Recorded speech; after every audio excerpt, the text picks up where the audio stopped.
ndroducdao.html 先天大道简介中英对照 http://www.category/category6/c63006.htm Introduction to DAO 先天大道简介 Introduction to DAO 中英对照先天大道简介一和为先天大道二道与我有什么关系？三求道是求什么？四求道对我有什么好处？五具备什么条件才可以求道？六求道对我的生活有什么影响？七道的宝贵有什么印证？一和为先天大道，先天大道又简称道。我们若仔细地去观察，心窍开悟之后，就可发觉宇宙间森罗万象皆是杂而有序，而自然界万事万物的运转，也都有一定的法则。个天地人是万物的真主宰，就是道。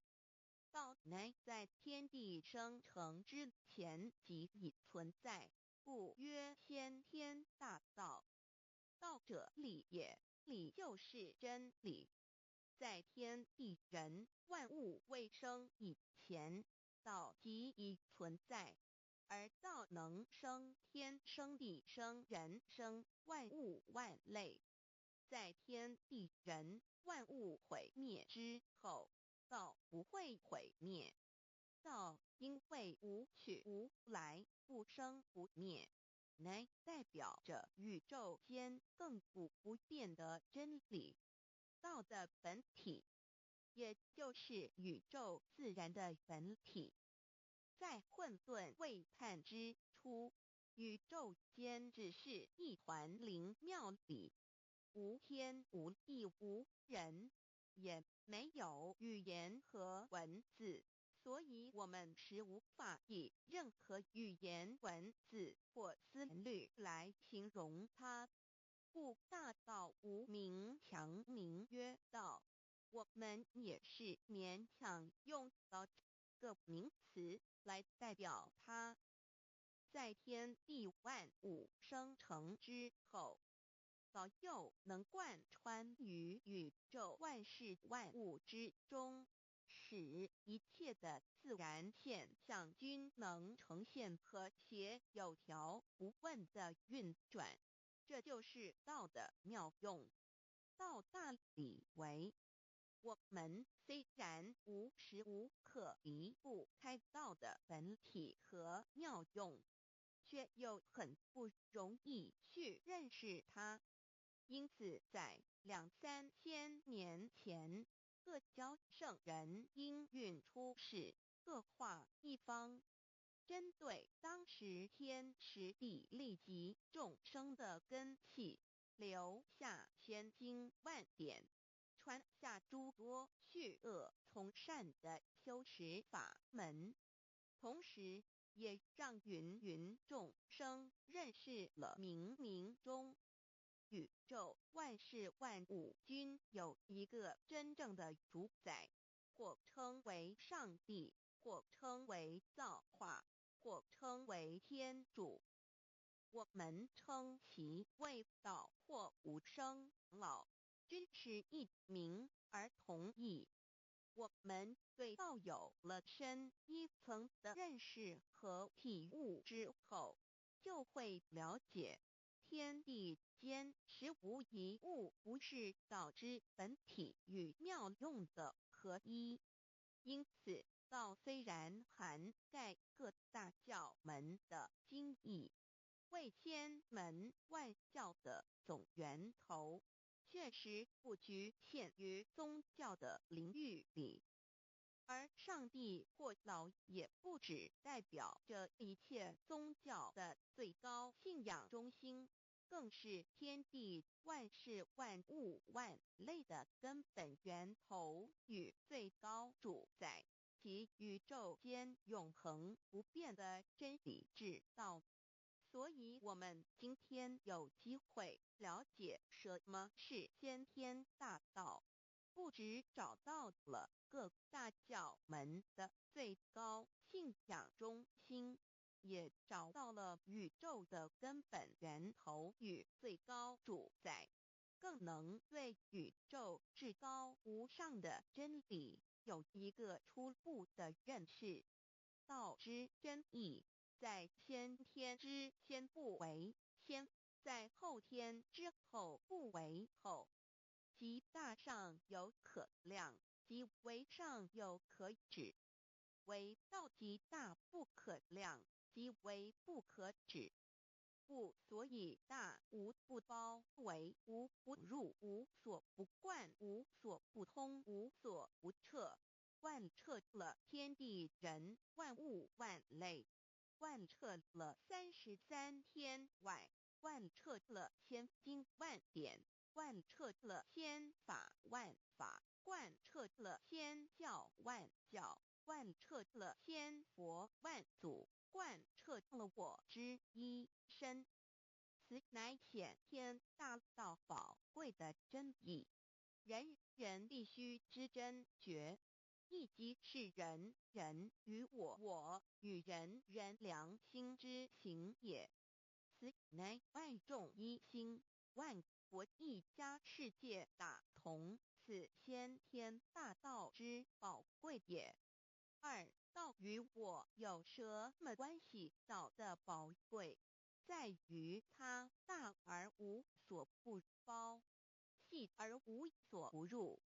天地生成之后，道贯穿于天地万物万类，使得日月星辰之运转各有其时，四时之交替，万物之消长各有其序。而最宝贵的是，各天地万物的主宰，同时也是我们人一生之主宰，曰性理，使得我们不学而能看，能听，能吃，能动。因此，我们不只要探求天地间的治理，更要回头认识我们身上固有的真理。不，先天大道即是性理真传。道的宝贵，并不在于它有什么神秘、稀有或特殊之处，而是在于它平时，但我们却时时刻刻离不开它的本体与妙用。我们反观一下自身，就会发觉我们身体的结构是非常精密和奥妙的。我们轻轻地握一下手，就算是这么简单的一个动作，其中所牵涉到的所有关节物理作用、能量、化学反应、神经系统资料讯息之传输及脑部分析、判断和命令之下达，以目前全世界的科技知识和文明水准，也无法一一表达出来。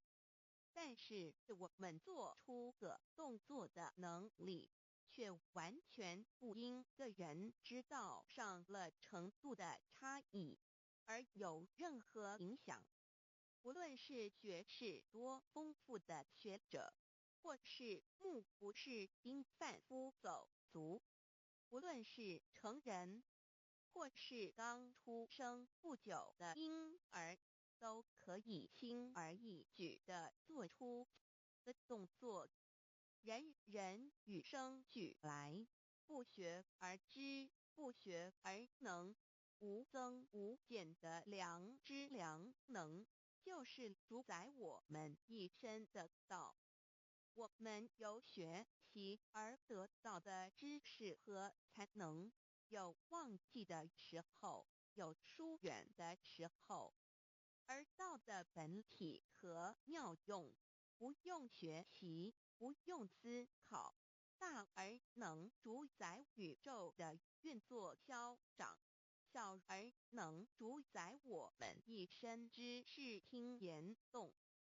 我们有而不知其有，用而不知其用，却又无时无刻不能缺少它的不增不减，本自具足一切。我们身上固有的道，因为就在我们身上，又称作自性老。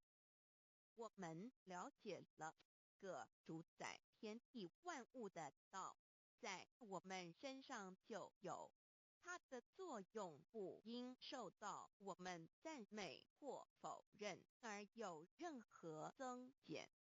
无论种族、肤色、国籍、宗教信仰或贫贱富贵，均无分无别。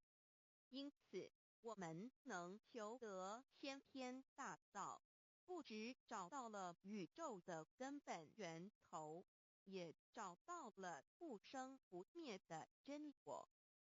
不只认识了宇宙，也认识了我一生的真正主宰。不只追求到了宇宙之治理，也找回了我身上本有的真理与良知良能。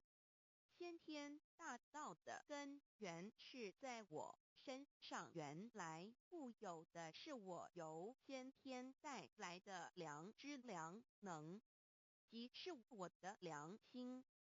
我的良心即是天心，天心即是道心，此心无形无相，即是真空。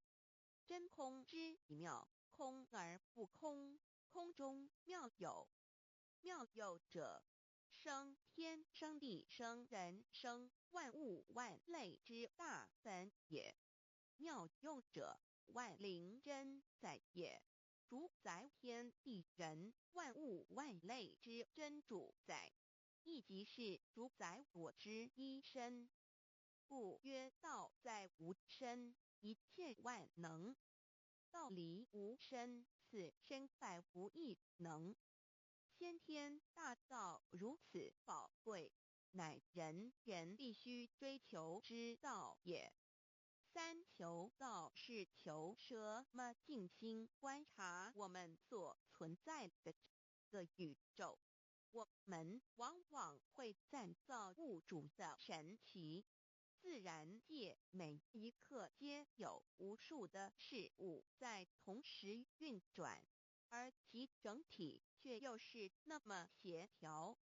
我们身上的这个真理不也是一样吗？每一分一秒，我们身上皆有无数的生化反应、物理作用等同时发生。道的妙用分布在我们身上，不用学习，不用思考，其作用虽成千上万，合起来却只有一个自我。一切有条不紊，自然而成。道在无身，运用自如，在眼能视，在耳能听，在口能言，在鼻能闻香臭，在身能运用行动做事，此即道在我身之妙用。所以我们了解了道不只主宰着天地万物，更主宰我们一生。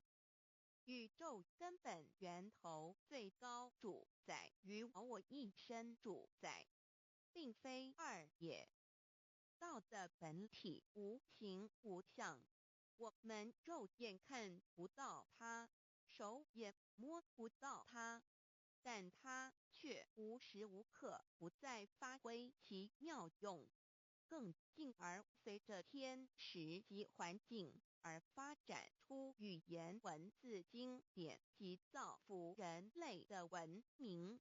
此即是我们良知良能之作用。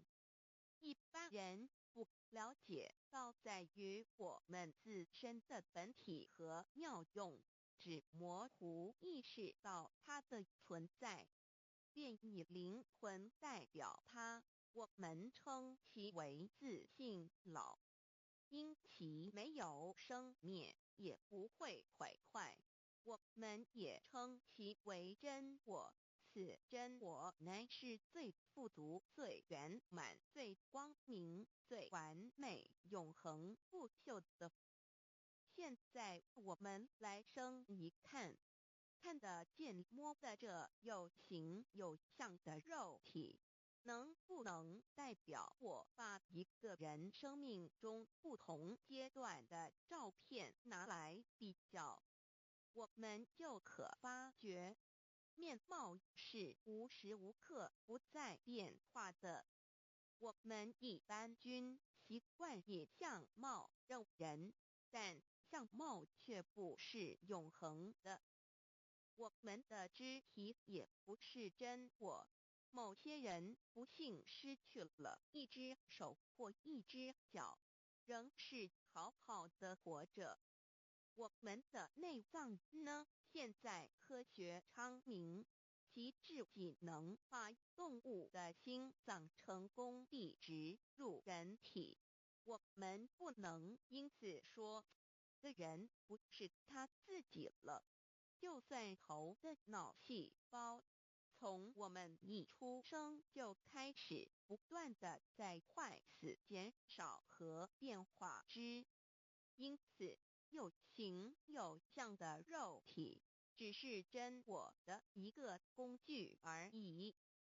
肉体虽然看似真实，却无时无刻不在改变之中，不需数十年，又变成一堆黄土。因它不是永恒的，我们称之为假我。对于真我和假我有所了解之后，我们也就可以了解，我们为什么要求到了。如今我们非常幸运能有机会求得先天大道，求得的就是三宝。三宝简单明了，但也博大精深，其内容在求道时会详细解说。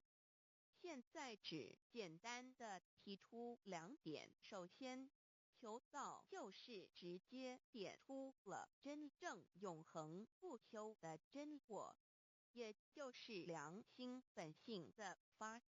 在物质文明远较精神文明昌盛的今日，假若迷失真我，我们的人生将有如行尸走肉。若是认假为真，更是我们为了盲目满足假我而做出害己害人的事情，造成自己在世时与死后的灾祸。因此，求道启发了我们内在本的真我良心，真我假我协调融合，使我们的人生不论存没，都是平安喜乐、自在充实而有意义。其次，求道也就是开启了我们身上的正门，又称良心之门、智慧之门、慈悲之门。个门非常的重要。当我们要离开一间房子时，自然由大门离去。如果此门无法开启，而被迫从窗户或阳台跳出时，就可能会摔断腿。我们的肉体就像一间房子，真我灵性就像是房子的主人。当有一天肉体要毁坏时，真我灵性若不得正门而出，被迫另寻旁门，其恐惧与焦虑是无法形容的。这也导致了死后的痛苦与不安。因此，我们可以发现到，绝大多数的人临终时，其肉体皆显现僵硬、恐惧、无助与挣扎之相。求道就是开启我们个生来死去之正门，也就是通天大路。因此，我们今天很幸运能求道，求得三宝，打开灵性通天之正门，可以让我们找回真我，认识我自己身上的道，自然以良心作为待人物之准则，使人生更有意义，更进而解决生死大事，得到超生了死的保障。100年之后，回到我们的来故家乡。所以先天大道就是回天之道。先天大道之宝贵，即是千金万点不如一点。此点打开玄关正门佛门，天堂大路一步直超级的永生之道。此点宝贵，超佛越祖，超经越典，超越天地。得到这一点宝贵，它是诸经之师，诸法之王，诸佛之天地之，故曰超生了死级的永生，不毁不灭之先天大道也。此乃即是人原来固有的，必须返回天之道也。四求道对我有什么好处？我们今天很高兴能有这个机缘求道，能够开启良心之门、智慧之门、通天之正门，这是第一步。这宝贵的道还能带给我们终生受用不尽的福之益，离苦的乐。人生在世，遭受种种之苦恼，就其根源皆起因于迷失了真我。求道首先就是让我们认识人身上固有的道，找回我们本有至真至善至美具足圆满永恒不朽的真我，在日常言行之中发挥真我，使我们一举一动皆能合于理，止于至善，自然不会受周遭的人事物所左右，我们的心也就不会患得患失。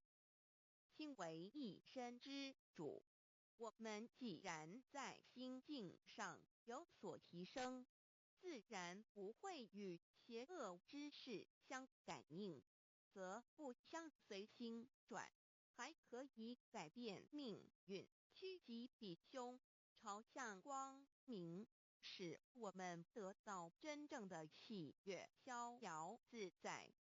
2堕地难，自有人类文明以来，道的真意便代代单传独授，其没落贯穿了早期的主要文明，如中国、印度等。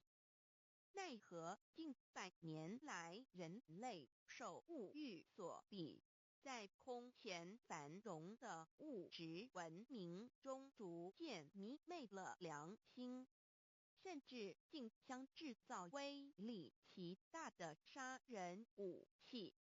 回顾数千年人类历史，在近代短短数十年间，便发生了2次世界大战，无数小战，伤亡无数。滥用科技文明，同时也损害了自然环境，造成大气臭氧层之破坏，全球性气候的改变，人心之变，干造了天灾人祸连连。人类已为自己酝酿了一个空前的浩劫，因此上帝洪恩慈悲，特将大道谱传于世，以挽救良善。求道以后，我们时刻存着道心，以良心待人处事。当遇有人力不可挽救的灾祸时，只要诚心使用三宝，必能灾必劫，逢凶化吉。此事验证甚多，不胜枚举。三超生了四人生，有如一段苦乐相参的旅程。遭受生存竞争、衰老、病痛、死亡等困苦，人皆难免。而人间种种欢乐，又往往是短暂易变的。尤其当旅程结束时，终究成空，归宿渺茫，更不禁令人凄毒怅惘。是以智慧者有见于此，乃以超生了死，追求真实永恒的人生意义，为人生至高之目标。古代先修后的，因此古人为求超生了死，尽毕生之力苦修苦行，仍难以访得名师达成心愿。如今大道谱传，先道后修，在求道过程中，天命名师一指，开启了我们通天正门，先赋予超生了死的保障。我们得道以后，认识了真我，以真我为主宰，远离邪心妄念，让我们的心念、言语、行为，无论待人处事，皆合于良知。100年之后，真我灵性自然返回故家乡，永享平安喜乐。4成圣成贤求道，也就是为我们种下一个成圣成贤的正因道种。只要我们以智慧慈悲心境灌溉它，它必然萌芽开花结果。在此功利主义弥漫的黑暗时代，大道乃是光明的灯塔。求道修道，不仅让我们能够独善其身，更使我们有机会可以兼善天下。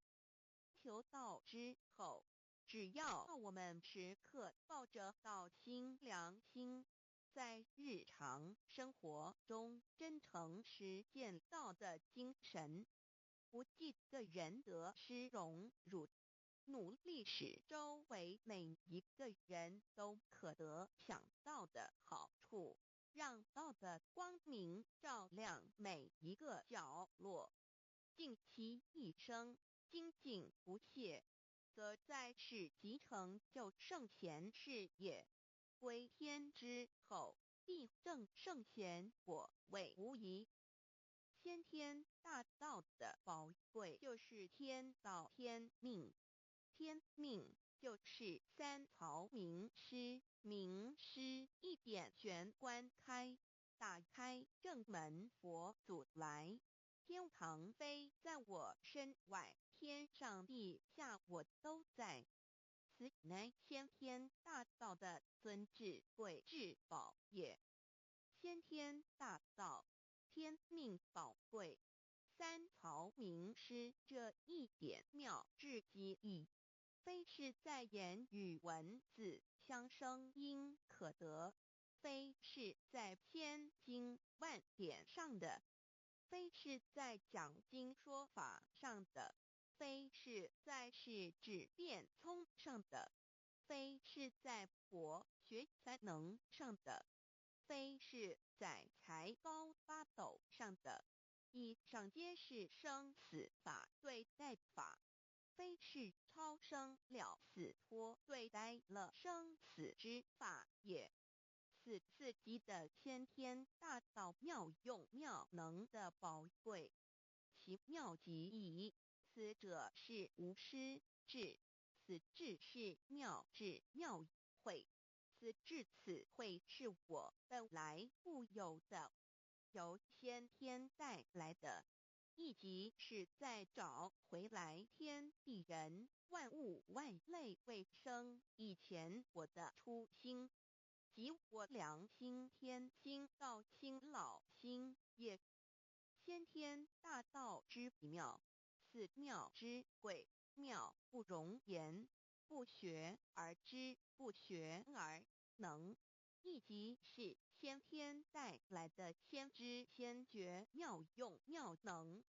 此知此觉此能此用，不用言语文字声色，不用思想，不用念头，不用言听是动，而生天地人万物万类。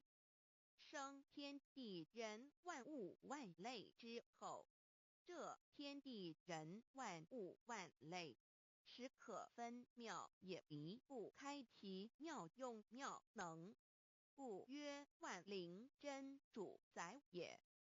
设若天离开先天大道之妙用妙能，则河汉星斗乱序，日月无光，亦不能轮转，则阴阳二气不能流通，万物万类世界的众生，人人皆不得其生存。设若大地离开先天大道之妙用妙能，这金木水火土不能相配，则险象丛生，山崩地裂，海水枯干，亦使万物万类世界的众生人人不能得其生存。设若人离开先天大道之妙用妙能，则寸步难行，眼不能看，耳不能听，口不能言，总之全身不能动作。100日之后，成了一堆臭骨臭泥土。此乃先天大道妙用妙能的宝贵，妙至极矣。设若觉悟认识先天大道之妙用妙能的支持而实行，即是天人合一，天人一体治理，绝言妙不容言，不是死后成佛，当体即佛矣。故曰如来佛，如是佛也。此乃的先天大道修先天大道之好处。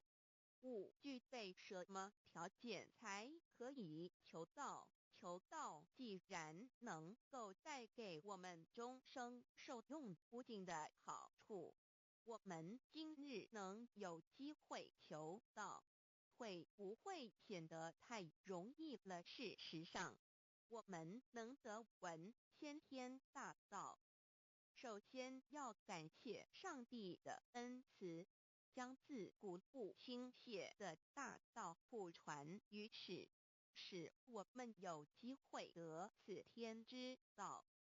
另一方面，我们本身也必须具备足够的条件，祖上有德，根基深厚，佛缘成熟，才能够顺利求道。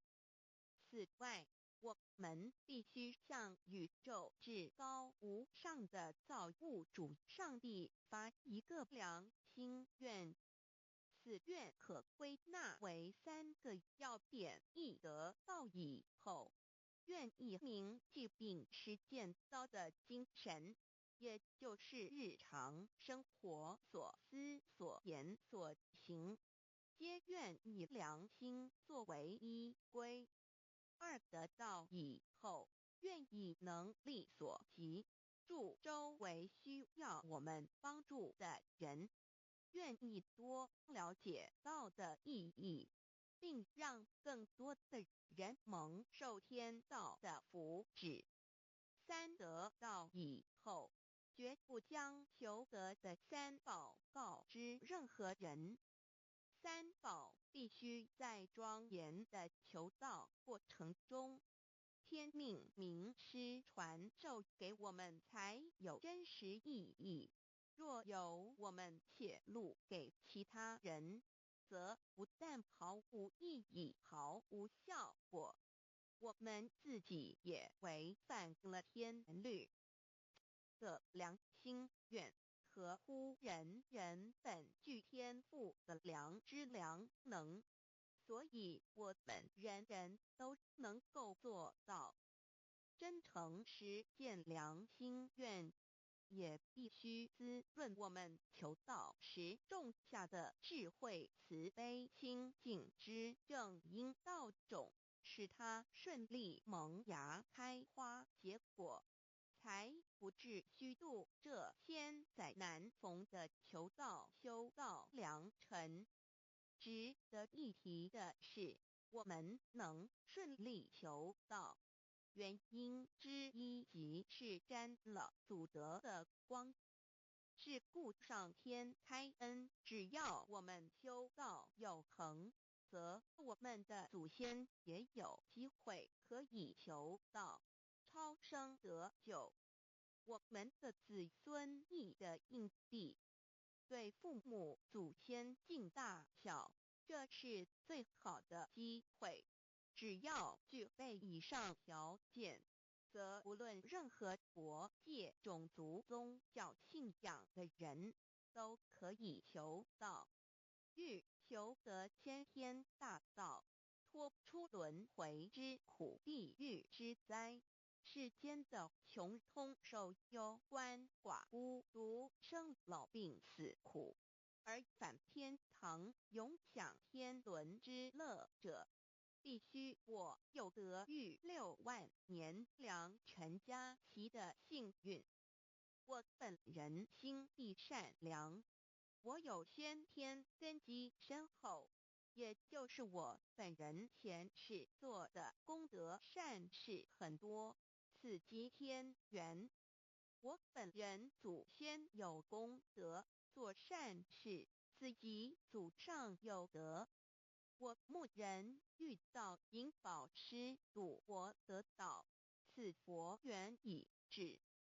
也就是前生我们一同做过功德善事，或一同有修过宗教，今生遇天道降世，一同得道修道，此乃佛缘已至。6求道对我的生活有什么影响？现今正值上天恩开，先天大道普传，拯救良善之时，故普传方式皆以方便善巧，与众生契机为原则，因此求道不会对我们正常的生活造成任何负面影响。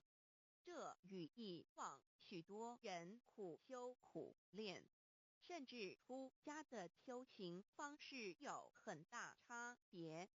也正因为如此，先天大道能在日新月异的现代，适应社会的各个阶层，传布到世界的各个角落，使人人皆有共沾天恩的闻大道的机会。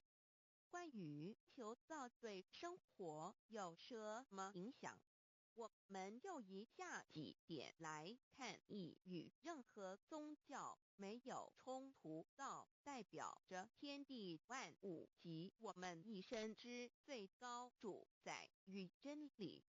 不止在各大门创始之前，甚至在天地未生以前，道就已经存在了。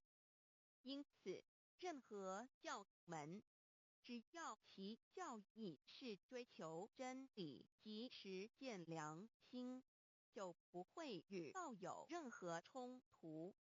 事实上，不止宗教，只要我们以探求真理的角度去观察，则自然界万事万物皆能与道吻合与印证。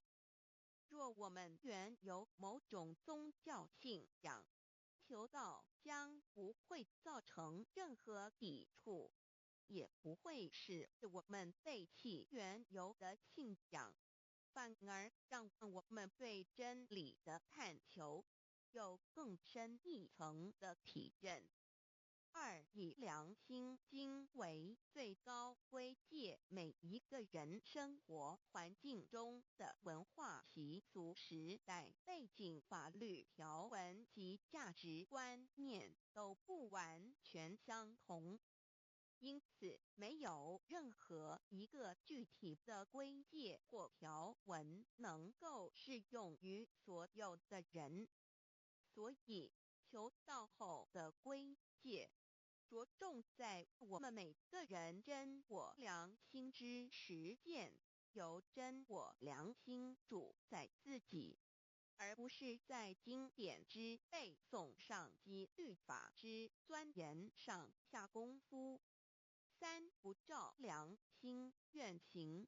有何透过很重要的一点，求道并非从外在加给我们良心与真理，而是借着开启我们智慧慈悲之门，找回我们身上固有的真理，让天理良心自然流露。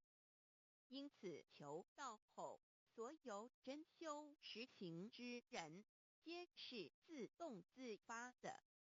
师父，求道后，若我们不照良心愿而行，并非将出现任何外力来强制我们遵行此愿，而是将受到自己良心的谴责，由真我良心督促自己，而自然改过向善。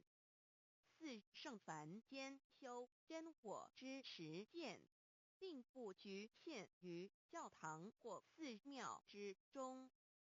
因此，现今大道普传，并不要我们家舍业到深山古寺之中修炼，而是在不影响家庭、工作、学业之正常情况下圣凡间修。在日常生活中，时时刻刻一言一行，皆能以天理良心为依归，就是真我之实践。务由提升自己而兼善天下，求道后会使我们生活更充实，心灵更和谐。而更重要的是，我们每一个人尽一己之力，借自身之提升，影响周遭之人事物，继而汇成一股力量，在这举世天理良心日趋沦丧之潮流中，匡正人心，力挽狂澜。如此必能早日实现先天大道普传之宗旨，即弥勒佛的原慈大愿，化污浊的人间为人间净土，化纷乱的世界为世间天国。七道的宝贵有什么印证到是宇宙的至高真理？它的作用贯穿了天地万物万类，更是我们一生之最高主宰。真正了解了这一点，我们就会体认到，道是随时随处可以被印证的。许多贤贤得道之后，发出了大诚心、大信心、大智慧，真修真行，皆能参悟到，不止在各教经典之中可以印证到，其实在任何时间空间、万事万物我们之一身，甚至一草一木，皆离不开道的本体和妙用。T 认知此，自然能发出永不退转之道心。而尚未求道或刚求道者，则需借助于一些具有形象看得到、感受得到的印证，以奠定初步的信心。任何人只要有求道，经过身但天命之名师点开玄关正门，传授三宝者，无论其功德高深为末，死后皆是身软如棉，面色如生，灵性由正门归天，东不品湿，下不腐臭，甚有多至数日不变，亦相满至者。目前的科技文明和医学知识还未进步到足以解释这种现象，但却无法否认个事实的存在。这种现象虽曾出现在某些宗教中，但极其罕见而珍贵，而求道之人除信道不笃与反道拜德者，不敢定论外，其余则比比皆是。肉身既显似瑞香，足可证其灵性已登善境，当无疑问。二人虽不为万物之灵，其实是很脆弱的。自从生在个世界上，就难免天灾人祸的威胁，甚多以求道者，在遇到人力不可挽救之危急情况下，诚心使用三宝，皆能大事化小，小事化无。这种例证多得不可胜数，无法在此一一例举。以上两点虽然极为宝贵，但却是任何人只要一求道，借着上帝的天命宝贵，立刻就可以得到的保障。此后就随个人的诚心、智慧及对真理之实践，而有或深或浅不同的体认了。如人饮水，冷暖自知。希望各位具有善根，有机会能得闻大道的先生女士，皆能入宝山而满载而归，皆能求道而同真善境。Introduction to DAOI. What is DAOI? DAO and MEII. What it is in DAOID. What do I get in RECI beginning DAOB? What do we need to receive DAOBI? What impact does receiving DAO have on MEDII? What can attest the validity of DAOI? What is DAO? Observing the cosmos and all the living beings consciously, among all the earthly activities and phenomena, we will find the existence of the laws of nature. There is a supernatural origin which guides all the operations happening across the galaxy, the Earth, and the human beings. We call this source Tao. Tao existed before primordial time, and even before the universe was merged. It is the origin of the world, and it thereafter nurtures all the creatures and beings. Since it is unchangeable and does not evolve with time, it is the ultimate truth. It is what all saints and sages throughout human history had been searching for. The essence of Tao is the foundation of nature. The law or the power that existed before the universe was formed is beyond description because there were no civilizations nor creatures, let alone languages.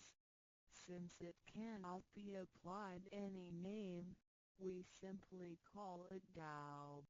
After the world was merged, along with the mutations of the universe, we see the harmonious actions as exhibited in seasonal changes, rhythms of time and tide, and the balance of the ecosystem.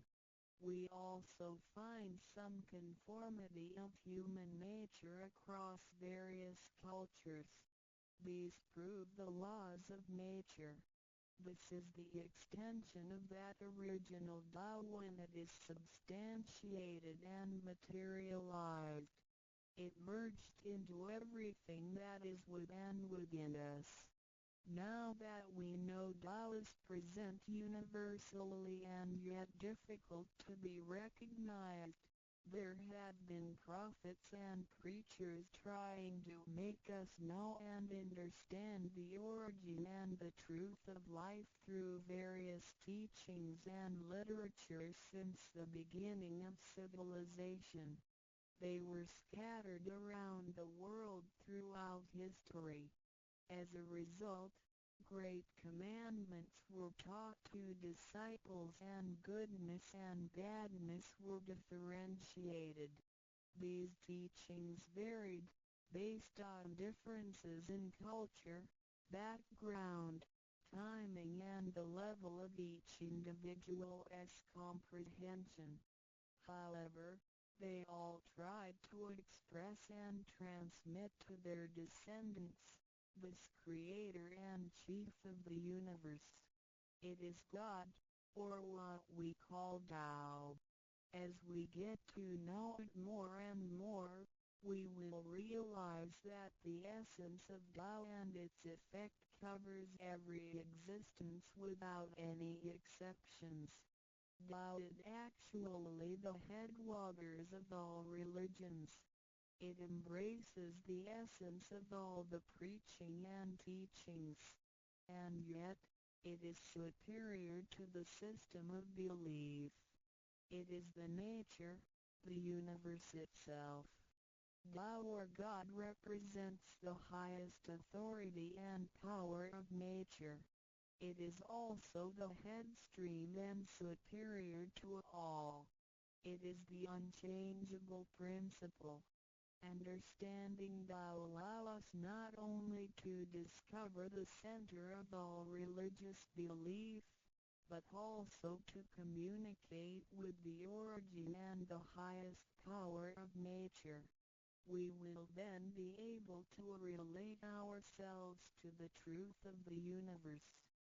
To probe further, Tao existed before the formation of all, yet it was not anterior, which means that the creation was embedded in it. Tao emerges into the creation, yet is not posterior, which means that it is not thereafter limited. Among those created, however large, they can be measured, however small, they can be detected. It is only Tao that cannot be measured of its immensity nor detected of its existence. Therefore, it is larger than the largest and leaves nothing excluded, and yet it can be smaller than the smallest and leaves nothing not penetrated. It is ubiquitous.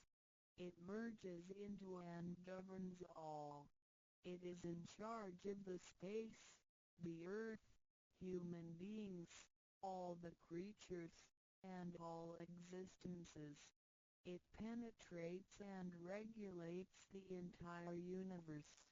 It is the source of all the scriptures, sutras, as well as dharmas. It encompasses all the religions, and it is what makes one a Buddha or a saint.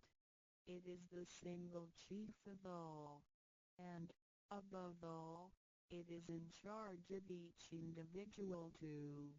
It is the divine self. This is the true meaning of Tao. We should get to know it this way and rediscover our own invaluable treasure. So, to practice Tao is to revive one's own conscience as well as everyone else's and to act upon it accordingly. Then, all people can be of one spirit, all nations can be in peace like a family, and the great harmony will come true. How precious does Dao and me the significance of Tao is in its immensity and ubiquity. Its mightiness guides the universe to carry on with changing seasons and evolving creatures. The countless aspects of the natural phenomena seem so capricious and yet really in order and in cycles. This almighty being also resides in each of us. It is the divine self, the natural quality of a person. It enables us to see, to feel, to taste, to hear, and to move without learning. While we research the ultimate truth in the universe, we should turn in upon and see into ourselves to discover that divine self.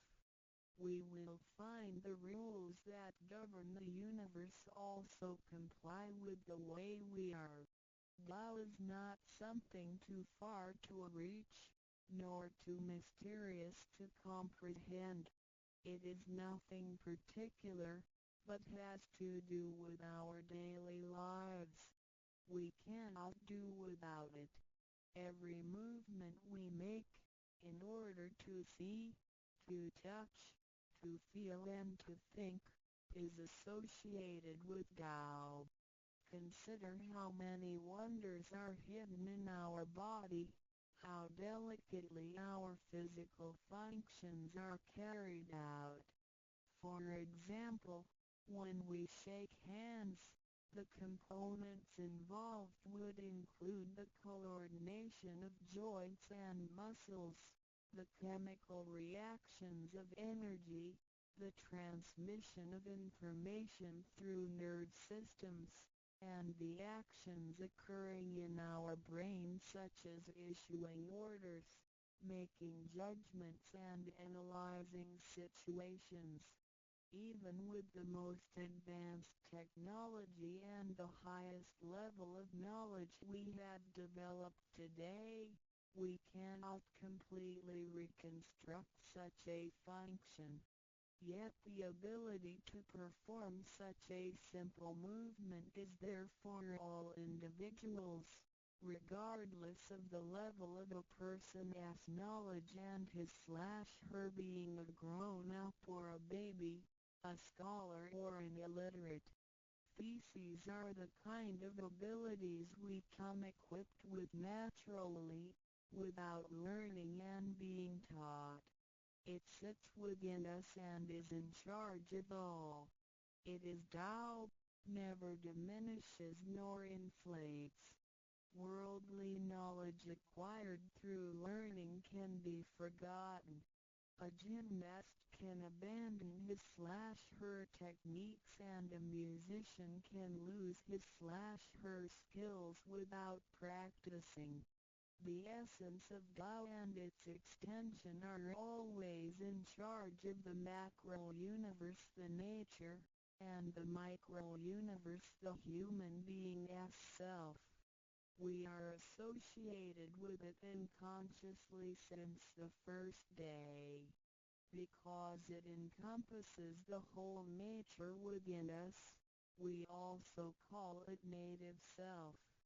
Tao is within and surrounding us. It needs not be worshipped nor debated over, because its existence is unconditional, regardless of race, color, nationality, religion or status. It is impartial and stays constant.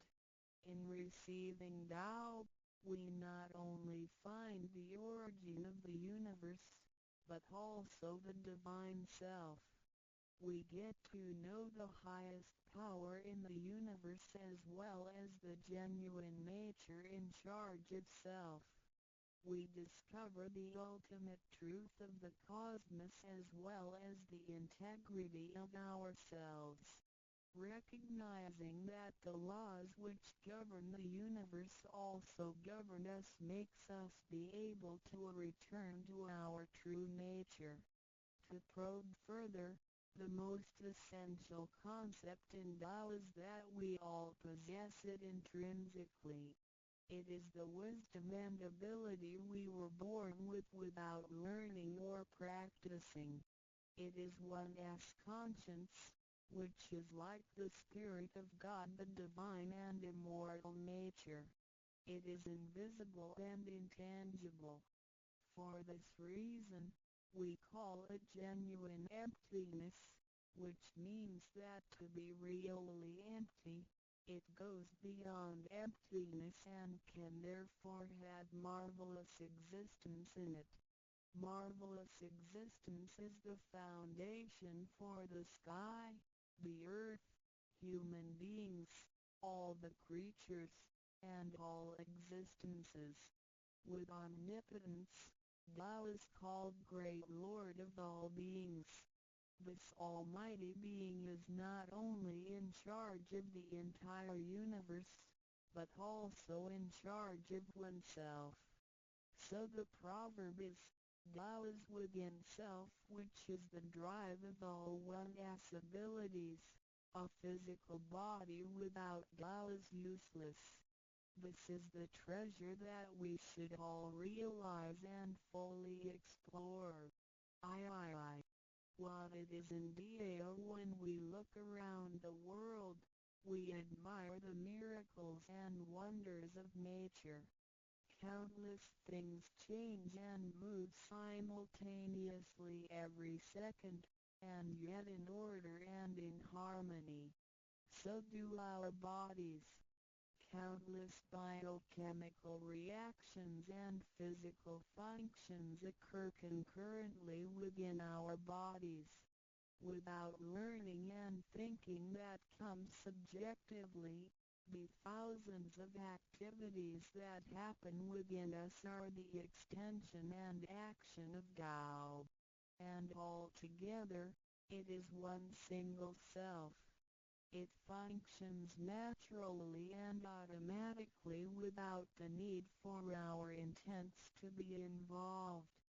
This is the effect of Tao within us. Tao is not only in control of the universe and nature, but also in charge of every human being in his/her own actions. In other words, it is the same source that governs us as well as everything else. Tao is invisible and intangible, but it has been working out its magic before day one. Thereafter, languages, cultures, religious scriptures, literature, and civilization were developed. They all originate from Tao functioning within us. People don't realize it is Tao that has been residing and working within us and have used soul to represent the confusing and yet irrefutable being. Because it is eternal and intangible, we also call it true self. This true self is the most abundant, brilliant, and imperishable being. Let us take a look at our tangible body and see if it can be the true self. We know the pictures taken throughout one's life show different faces and expressions. We recognize people by face, but our looks change and are not permanent. The handicapped, with impaired arms or legs, can also lead a complete life. One with a transplanted animal heart is still a human being. Even our brain cells keep decreasing and changing every second from the moment we were born. Therefore, the physical body is only the interim residence of the true self. Though it seems so real, solid and alive, it turns into dirt eventually. We call it false self because of its tentative and transient nature.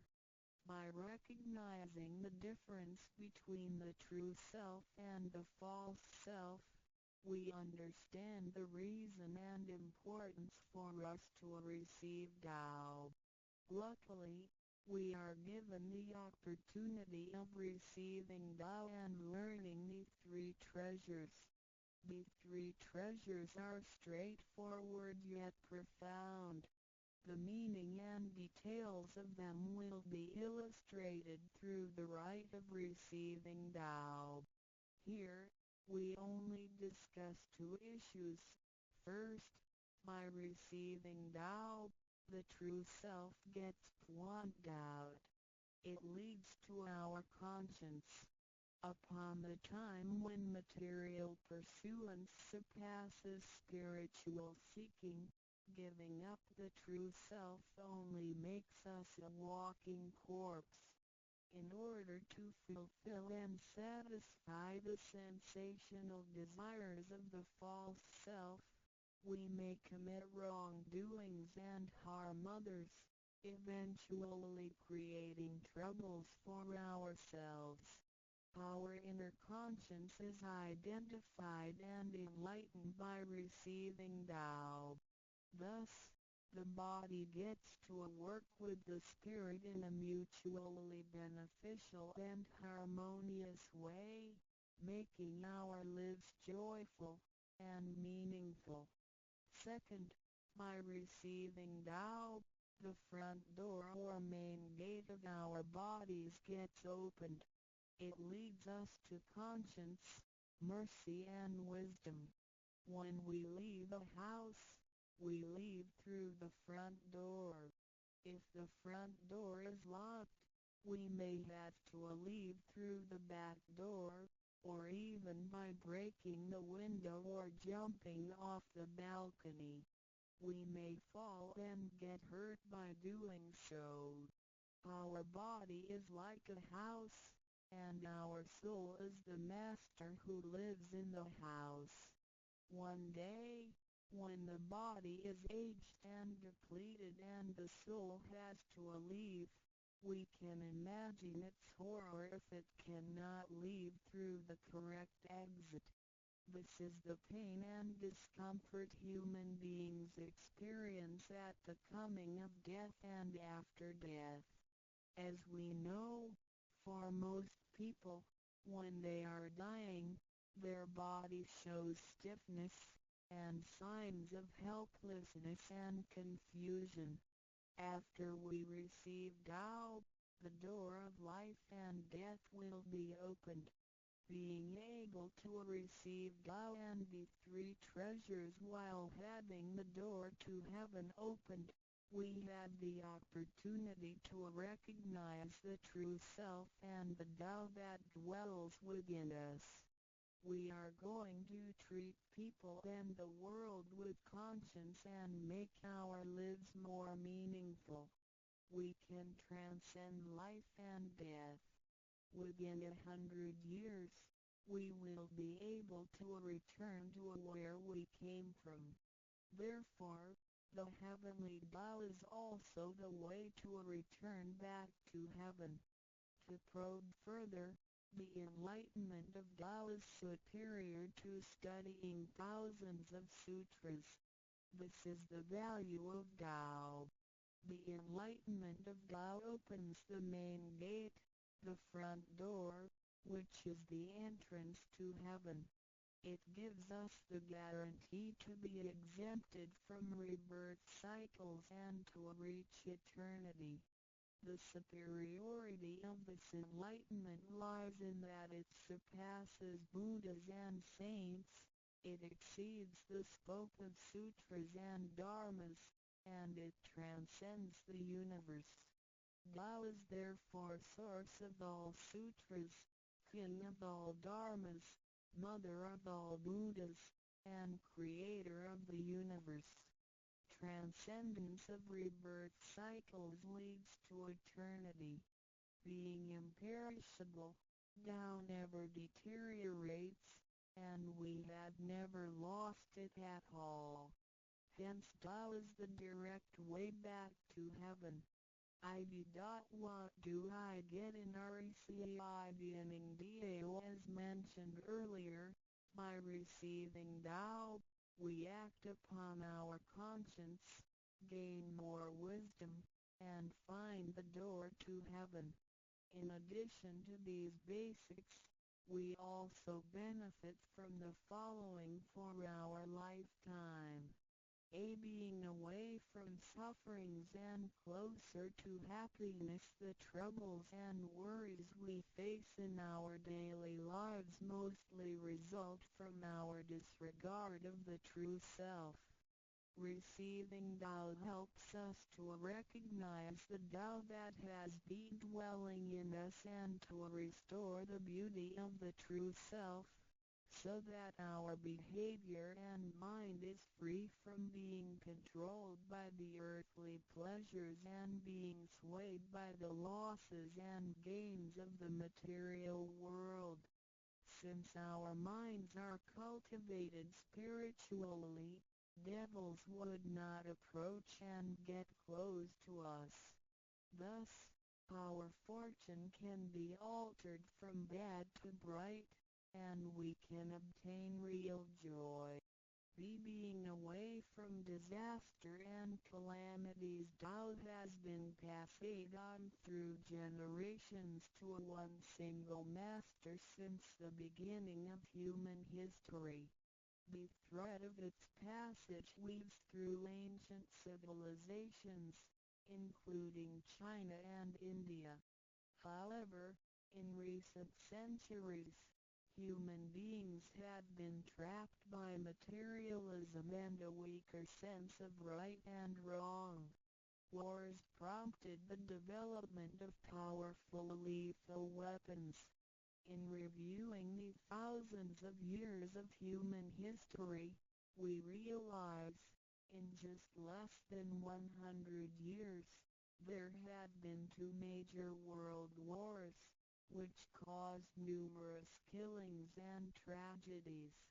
The abuse of science and technology has also destroyed the ecology, causing damage to the ozonosphere and the unbalance of the climate. The corruption of human beings' minds has called the natural disasters to come. The human have created calamity. God, with His mercy, makes Tao available to everybody in order to save good people. After we receive Tao, with the true meaning of Tao in mind, we will be conscientious. We can use the three treasures whenever something dangerous and uncontrollable happens to us. We will be able to get away from bad encounters. This is a confessed fact. See, transcending life and death. Life is a mixture of happiness and bitterness.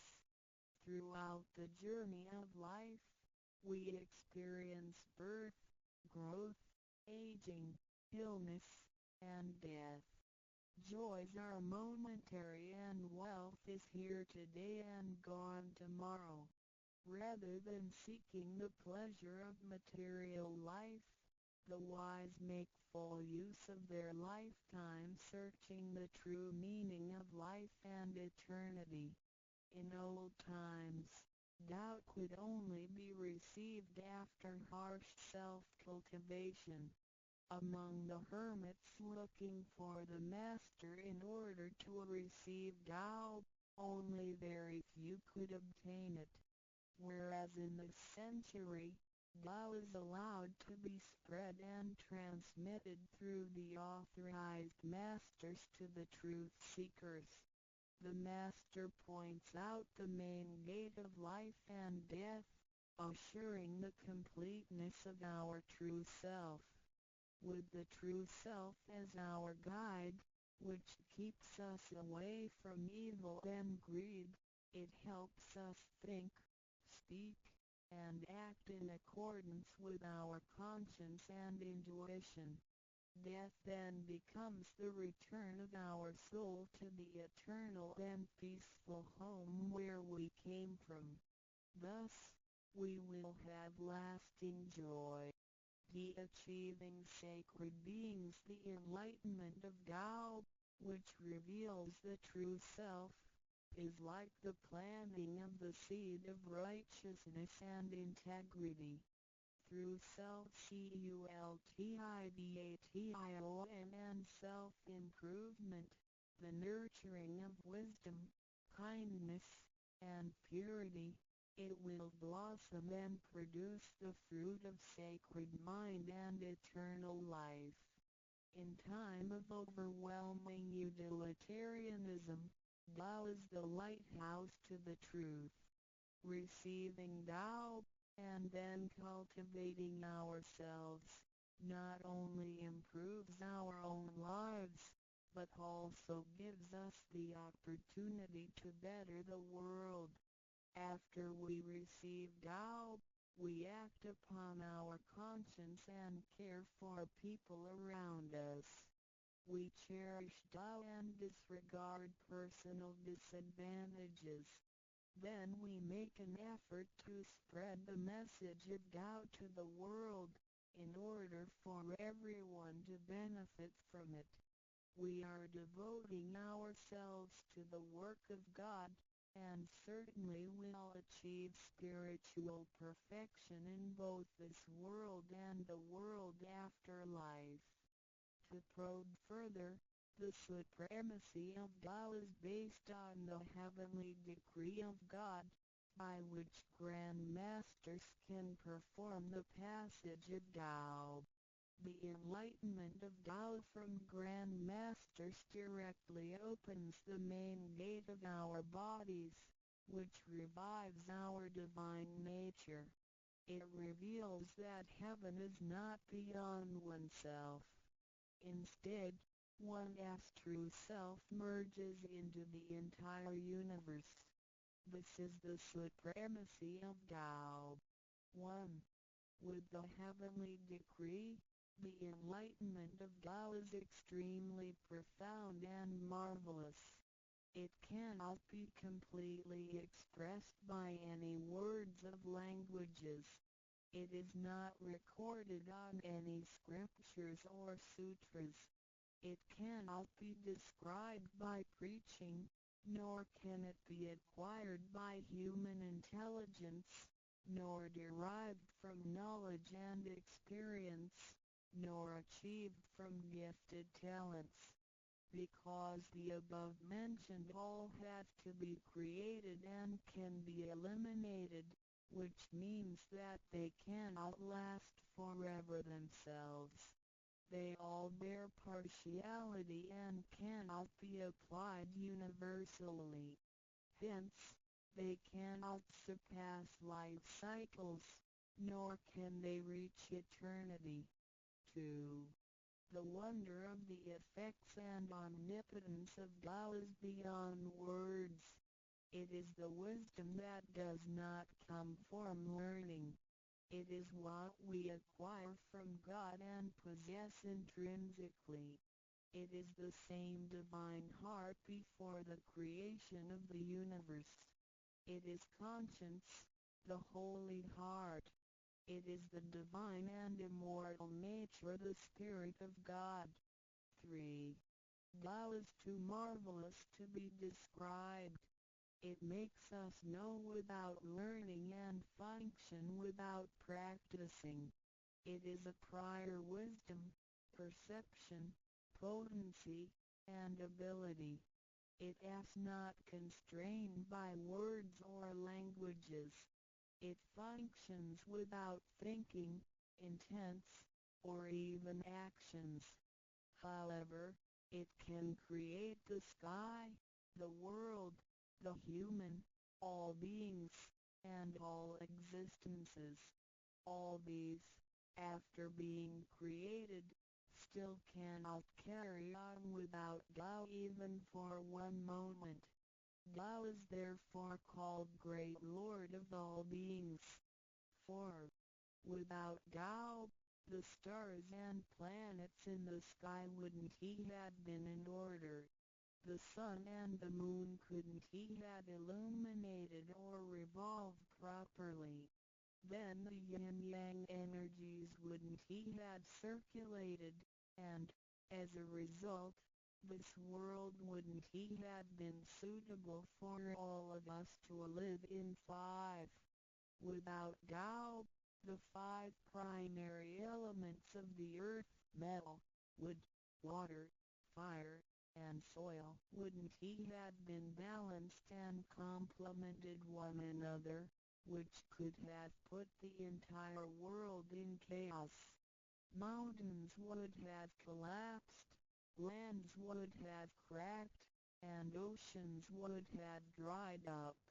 Likewise, this world wouldn't he have been an environment for us to live in. 6. Without Tao, we, human beings, wouldn't he have been able to walk, to see, to hear, to speak, or to move. Our physical bodies would deteriorate quickly into a pile of soil in 100 days. 7. If one really comprehends the effects and omnipotence of Tao, and can practice accordingly and persistently, one can communicate with and be united with God. This is the absolute truth. It is a glory and marvel beyond description. Therefore, it not after death that one becomes a Buddha. It is when one is still alive that one achieves being a Buddha. And to be a Buddha is to revive and hold on to one's divine and original nature. This is what we benefit from attaining and practicing Tao. What do we need to receive Tao? We have discussed the many benefits we obtain after receiving Tao.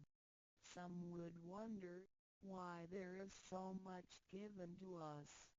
Of course, we should realize it comes from God's grace toward human beings.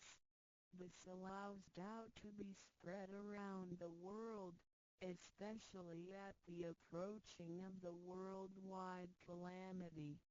People with merit and conscientious mind will have the opportunity of learning about Tao and the way back to heaven. It always holds true that people who had the fortune of receiving Tao are derived from the tree of righteous ancestors.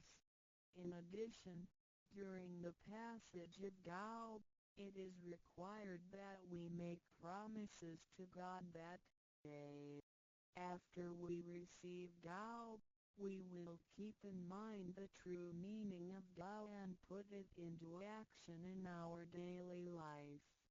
What we speak and what we do will all be based on our conscience.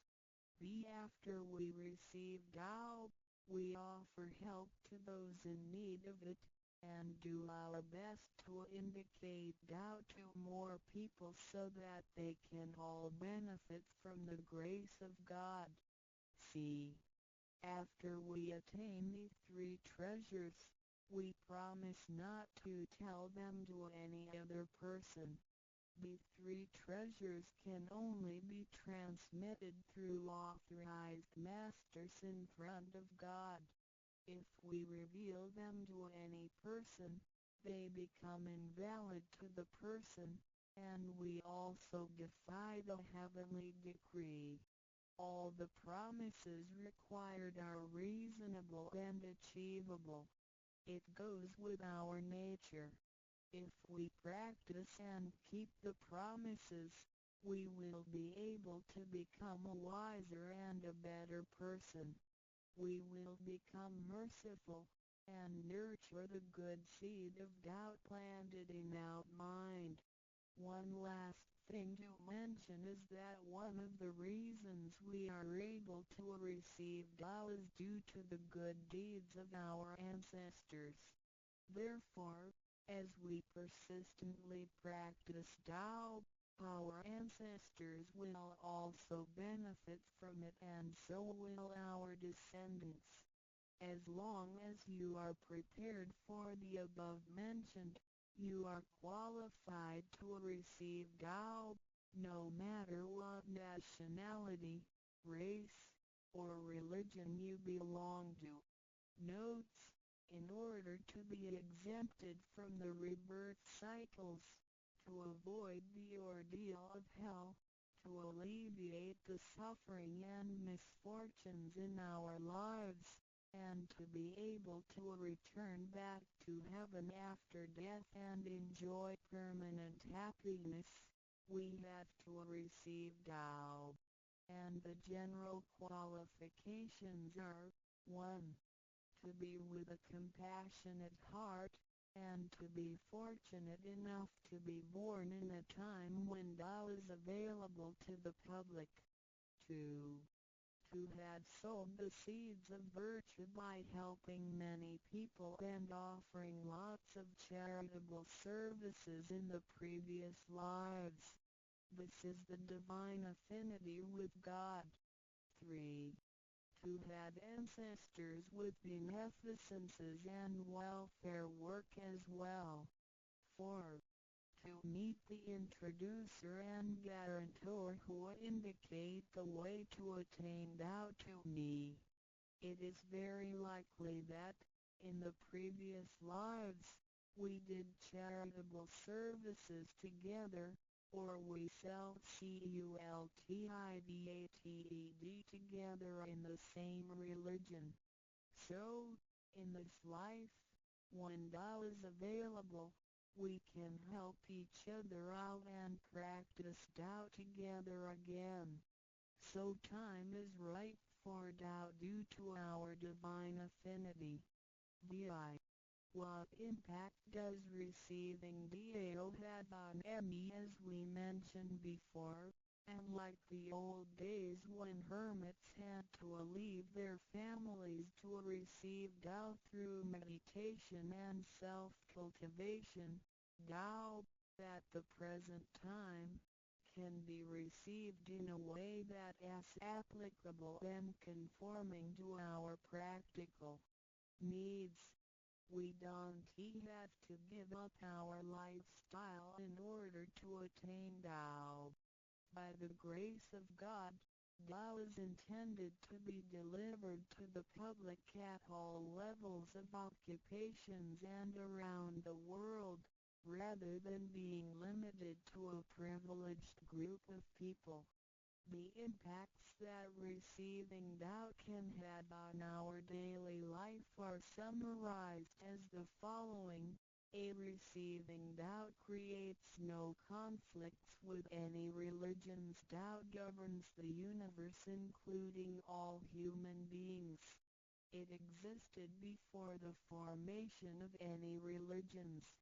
It is concordant with all religions, in the sense that religions preach the awareness of conscience and the pursuit of the truth.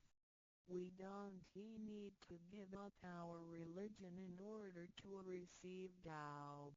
On the contrary, by receiving Tao, we will have further understanding of the truth. The conscience becomes our ultimate guidance due to the variations of cultures, customs, backgrounds, legislation, and value systems. It is difficult to find a universal guideline for all of us to follow in our daily life. In receiving Tao, the main commandment is to act by our conscience, the true self, rather than by literature. We should be sensitive to the conscience, rather than be familiar with the laws. C. We will voluntarily keep the promise made while receiving Tao. Through receiving Tao, we are not offered conscience or true self, but merely the opening of the door to a wisdom and mercy. Therefore, we restore the heavenly principles inherent in us, and strengthen the power originating from our conscience. There is no external force that makes us keep the promises and commitments that we made when we received Tao.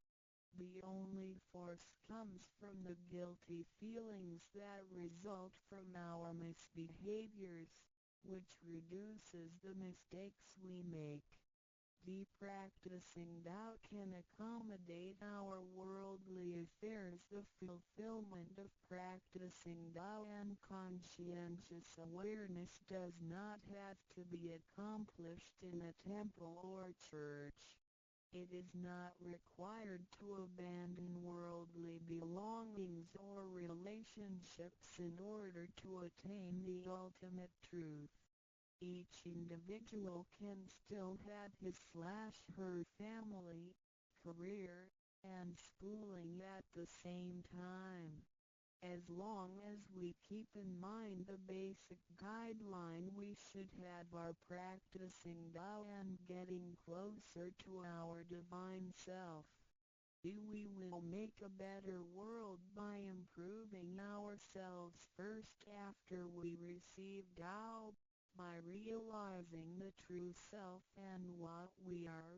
The feeling of joy comes to us.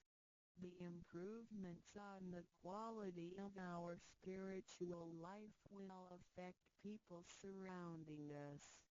By interacting and working together in Tao, we will make the world better with lower crime rate and less pollution.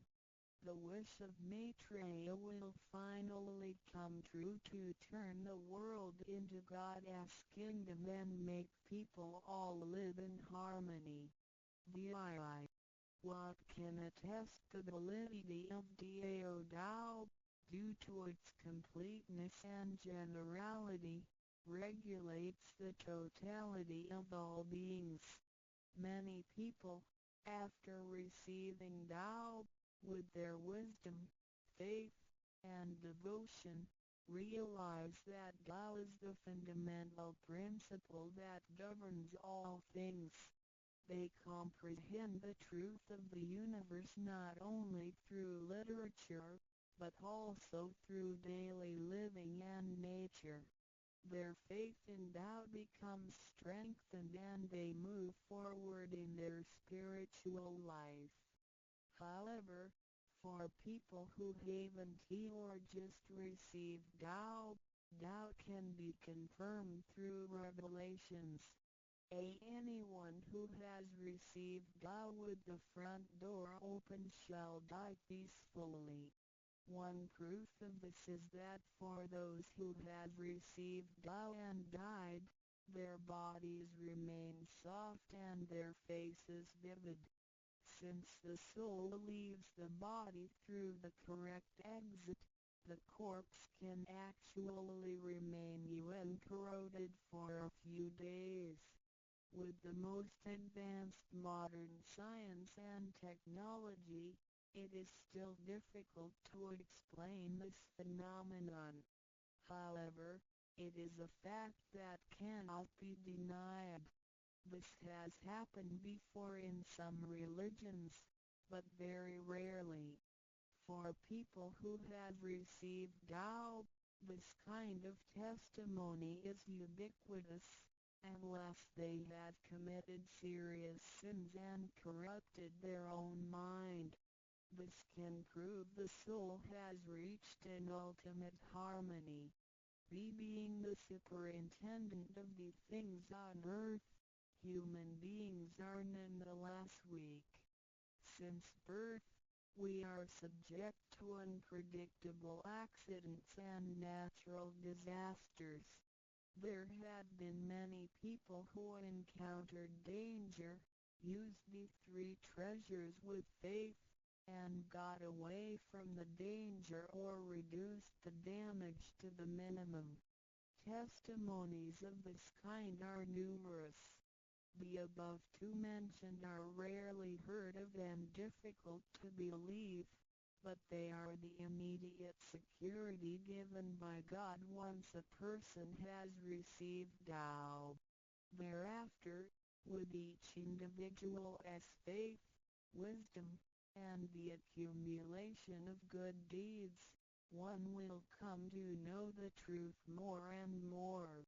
It is up to you to experience the value of this treasure. I hope you will have the opportunity to receive Tao, experience it in your life, achieve ultimate perfection, and realize eternity. 认识老母娘天上帝是否存在？天古人认为天是有情感能思想的存在者。孔子说过：或罪于天，无所导也。所作所为得罪了上天，有违天理，那么祈祷再多也是没有用的。于所否者，天厌之，做了违背良心的事情，上天就会唾弃我为乎？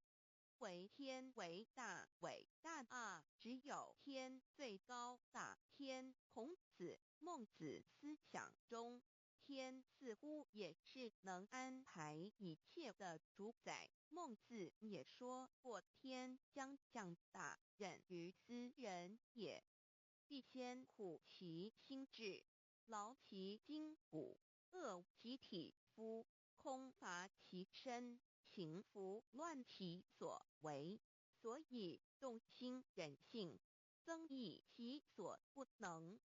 道大道无形，生育天地；大道无形，运行日月；大道无名，长养万物。吾不知其名，想名曰道。心静经有一位真神，自从造天地以来，神的永能与神性是明明可知的，实际是眼不能见，但借着所造之物，就可以晓得，叫人无可推诿。罗马书第1章第20节，我们要如何向人证明真正有一位上帝的存在？虽然上帝的存在不需要也不可能用人的方法来证明，但是很多人都不由自主地相信宇宙当中必然有一位冥冥中的主宰。在我们生活经验中，当我们尽了所有的努力，常常会带着期望说谋事在人，成事在天，生死有命，富贵在天。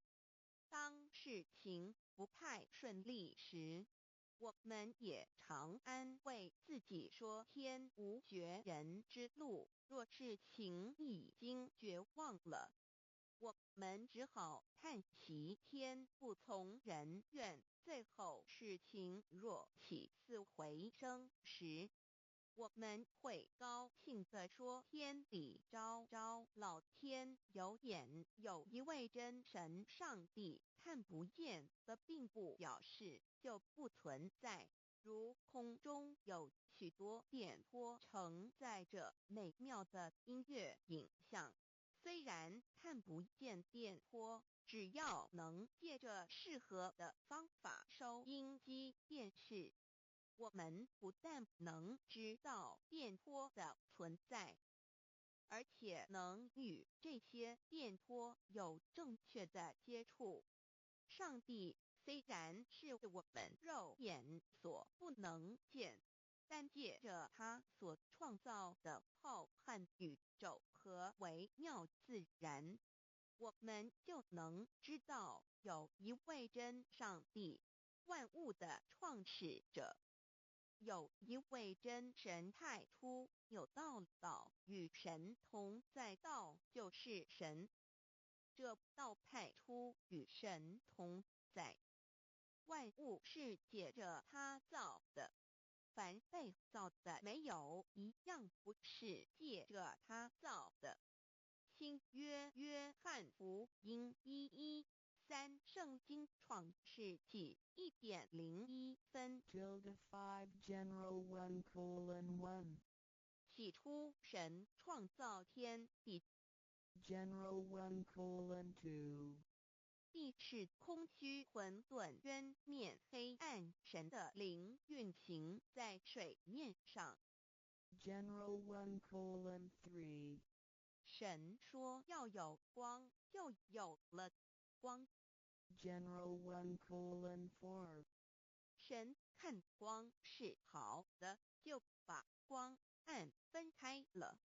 General 1:5 神称光为昼，称暗为夜，有晚上，有早晨，这是头一日。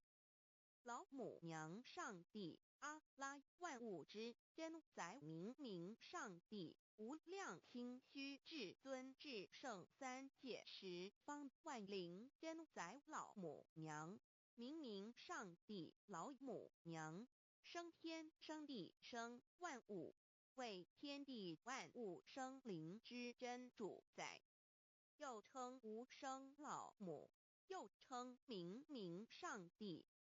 上帝当知道，我们所敬奉的真神，就是四书五经所说的上帝。这真神两个字和上帝两个字，音虽不同，意思却是一样。就如大雅所说的鹰之谓丧尸，可配上帝。朱子说，上帝就是天的主宰。小雅上说，按形体而论，就叫做是天；按主宰而论，就叫做是地。既是朱子和程子两个讲解，和真神两个字的意思是一样，就可以明白，我们所敬奉的真神，就是古年间的圣人所敬奉的上帝。基督教辟邪归正论第56页，老母娘清净经云：大道无形，生育天地，可知天地之源出自于道，未有天地，先有此道。道德经首母章第52，天下有始，以为天下母。既得其母，以知其子，父守其母，莫身不在。皇母训子十戒，三戒为道如尊我如尊，生克制化老身份。三戒十方母为主，养育圣凡一灵根。道生一，一生二，二生三，三生万物。道创天地而与天地同在，自性佛，即是灵，看不见抽象，但是它却存在每一位十方善知识的身上。所谓道化成肉身，住在我们中间。天主佛与自性佛主耶稣对父神说，正如你父在我里面，我也在你里面，使他们也在我们里面。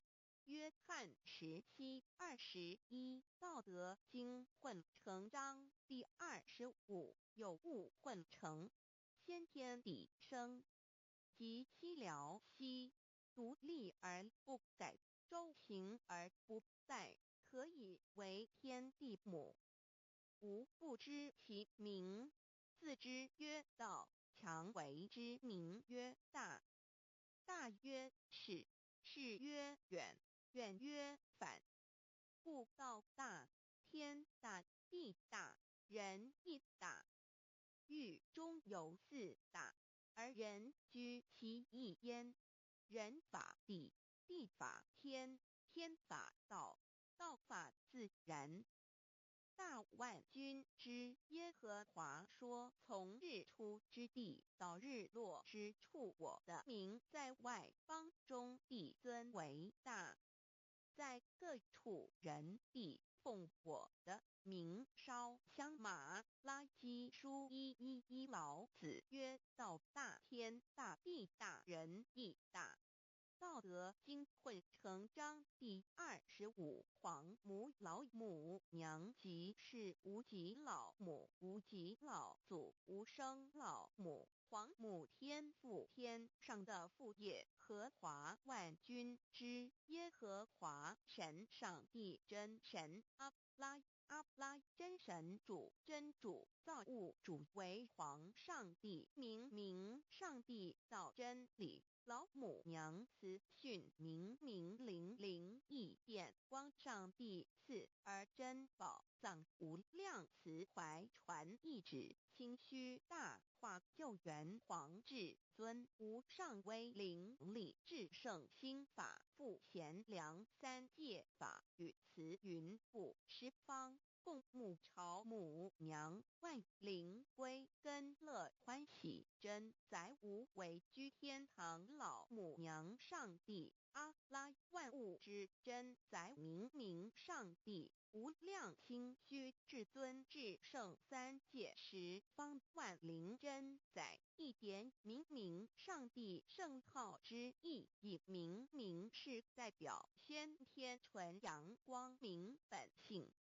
所以明不为是超越现象界的明，且是内在的明。超越现象界的明为天命，内在的明为人人具足的本性良知。上帝即宇宙的最高主宰，他是诸天神圣三世诸神之本，也是宇宙唯一至尊的神。他不但是灵性之根源，也是创造宇宙生育天地运行日月长养万物的大主宰。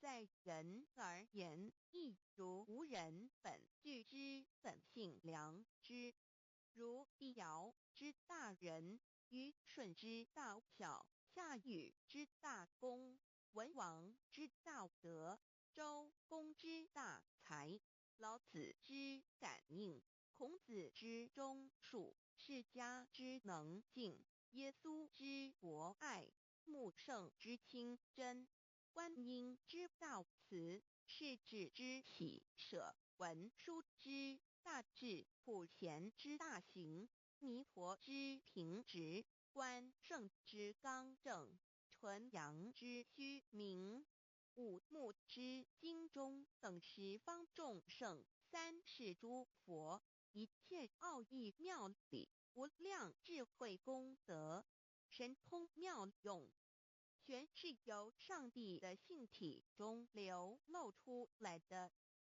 上帝的性体尽虚空遍法界，我们所看到的一切，所看不到的一切，全是上帝所变现的，所以我们时时刻刻都是与上帝同在的。上帝的灵光大而无极，范围天地，小而无内，细入无间。凡是日月星辰，江海井泉，白云彩虹，雨露霜雪，一花一木，一草一蛋，宇宙森罗万象，全在上帝的性海中。无量清虚形容明上帝是无量智慧之根本，无量妙行之本处，无量功德之源头，是真空妙有，虚灵不灭的。至尊至圣世尊崇其位为至尊至贵、至高无上的，敬奉其德是圆融完美无缺的。三界十方，三界是指欲界、色界、无色界。十方指东西南北东南西北东北西南上下，表上帝的性体尽虚空遍法界无所不在。 X 三界28天图万灵真，在说明上帝的圣灵大而无极范围，天地小而无内气入无间，为万有之本源，万化的真主宰。所以明明上帝为一切生灵的大总持，在传统道场亦有尊称为无生老母或以母字为代表，其意义如同明明上帝具有形上义与形象义，为万物苍生生命的大本源头。三界十方万灵真，在至尊至圣无量心虚言其本体尊崇其位敬奉其德载主其尊，用在万灵遍不恒，用在不无言为范积极形容其大说明其相明明上帝母字与母同音同义，字形与父母字相近。母字的情义一点中加中是天下之大本，代表体是阴阳，代表用，体用合一为母。有体无用则至空，有用无体乃直相，即体即用即用即体，体用合一即是佛也。二点点代表无极，点代表真如本心，三点中线拉直透出圈外，表示超乎太极之外，贯乎太极之中。四点母字正转90度，表示先天灵性之母。先天母乃万灵主宰，灵性之母心无形，永久之如来自性。太极字的形义中是天下之大本，代表体。两点是阴阳，代表用，从代表无极，动生阴阳从直心代表真如本心。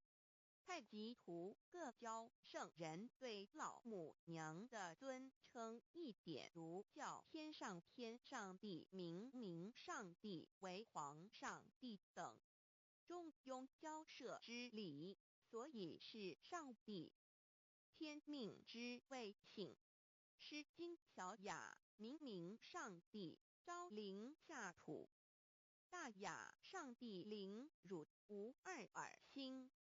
书经汤告为皇上帝降中于下民，若有恒性。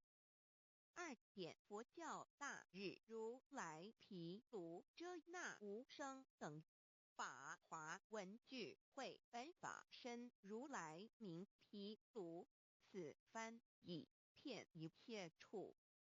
贪经一问挺，若悟无生顿法，见西方只在刹那。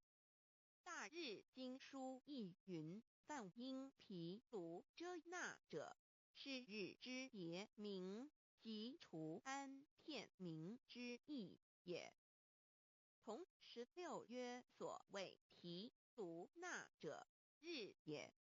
如世间之日，能除一切暗明，而生长一切万物，成一切众生是也。今法身如来亦复如是，故以为喻也。3点道教无道无极天尊等。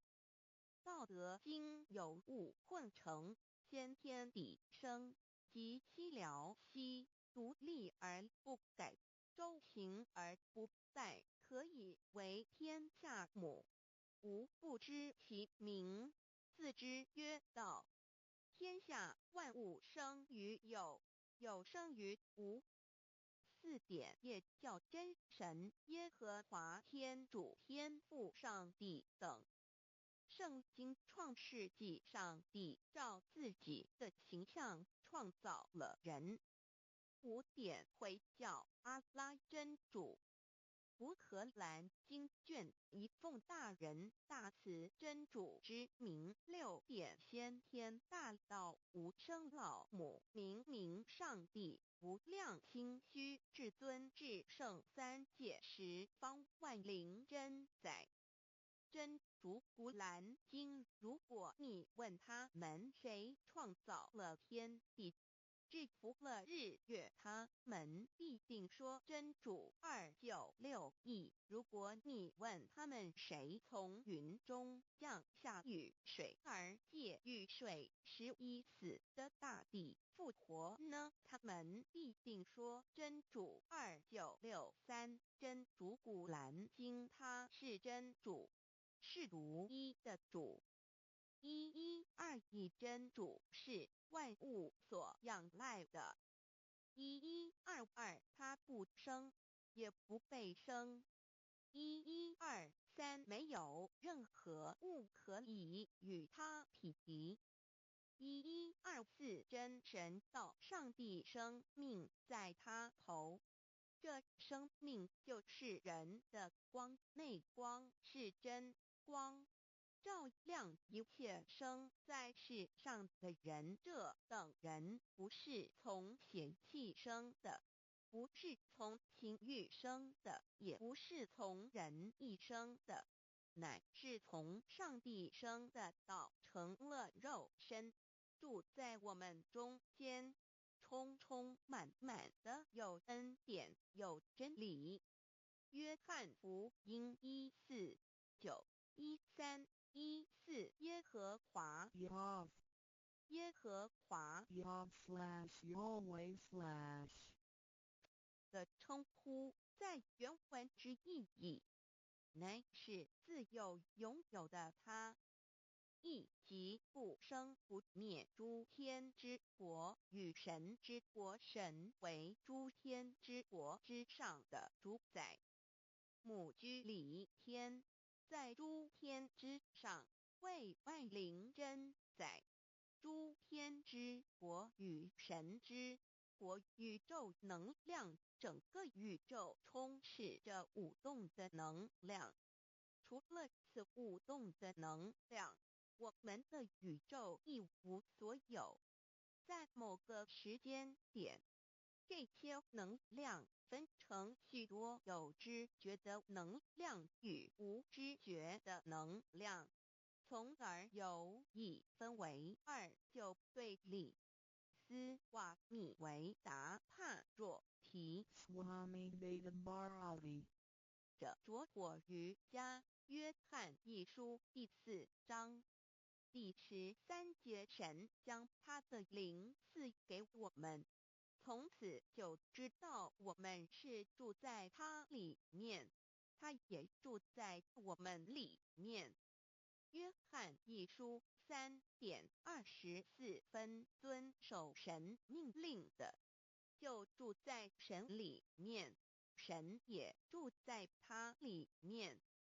我们所以知道神住在我们里面，是因他所赐给我们的圣灵。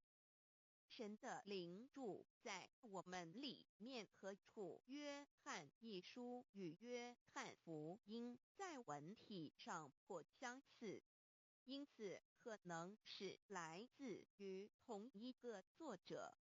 福音书作者约翰，神上帝老母娘的灵住在我们里面。圣经创世纪提到上帝创造天地万物的情形，创造人时，耶和华神用地上的尘土造人，将生气吹在他鼻孔里，他就成了有灵的活人。创世纪2:7-5教看到佛家所言正法掩藏灵山柳之净瓶主人翁真主人真如等等。儒家所言大学之道三人之行天命等等。道家所言古神荼毒玄牝众妙之门等等。回教所言阿米木亮木米木回回之地等等。基督教言十字架用或施洗窄门等等。对于以上所谈之名词，没有求道的人是无法体悟的。所以说摸得着根的成佛祖，摸不着根的瞎修行而道，就是万教所要找的根。个根如没有经活佛师尊名师指点，是无法找到的。可见求道的重要。经典印证亦无有正法掩藏，涅盘妙心，实相无相，为妙法门，不立文字，教外别传。二佛在灵山莫远求，灵山只在汝心头。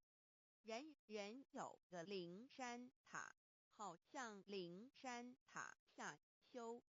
正法密传世尊在灵山会上，拈花示众，是时众皆默然，唯迦摄尊者破颜为笑。世尊曰：无有正法掩藏，涅盘妙心，实相无相，为妙法门，不立文字，教外别传。复主摩诃迦摄。世尊至多子塔前，命摩诃迦摄僧作令坐，以僧伽梨为之。遂告曰：吾以正法掩藏，密付于汝，汝当护持。五灯会元卷1佛释迦牟尼佛著僧伽梨比丘3:1，华译为众句11，又称为大一，由9条至25条制成，是作大法会，或是见国家元首重臣时所穿的。正法密传会能及会祖义。三古度世，足以袈裟遮围，不令人见。未说金刚经，至因无所住而生其心，会能言下大悟一切万法不离自性。遂起祖言和其自性本自清净和其自性本不生灭和其自性本自具足和其自性本无动摇和其自性能生万法祖之物本性。谓会能曰：不是本心，学法无益。若是自本心，见自本性，即名丈夫天人师佛。The lamp of the body is the eye. The lamp of the body is the eye. If therefore your eye is good, your whole body will be full of light. 马太福音第6章22，眼睛就是身上的灯。你的眼睛若了亮，全身就光明。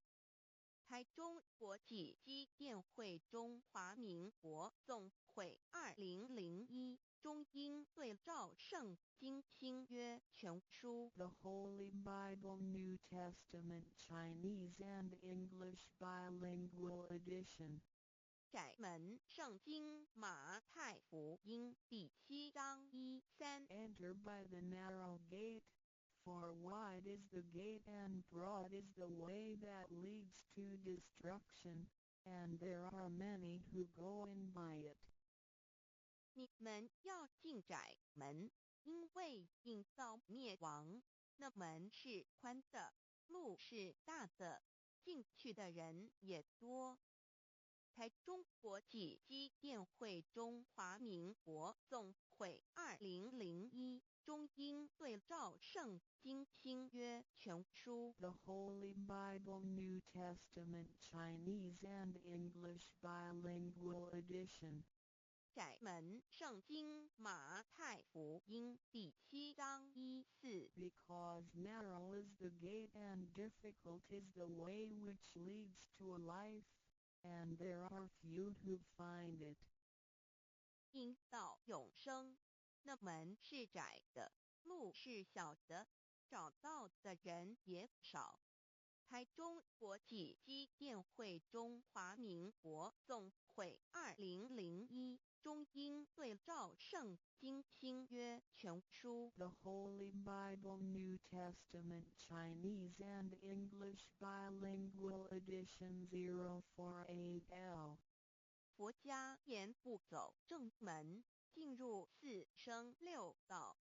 胎生耳牛马羊狗之类，卵生眼鸡飞禽之类，湿生口鱼虾水族之类，化生以马以蚊虫之类，泥丸公气天神肚脐在世投胎为人，认母归根修道，目的在离苦的乐为有认母归根。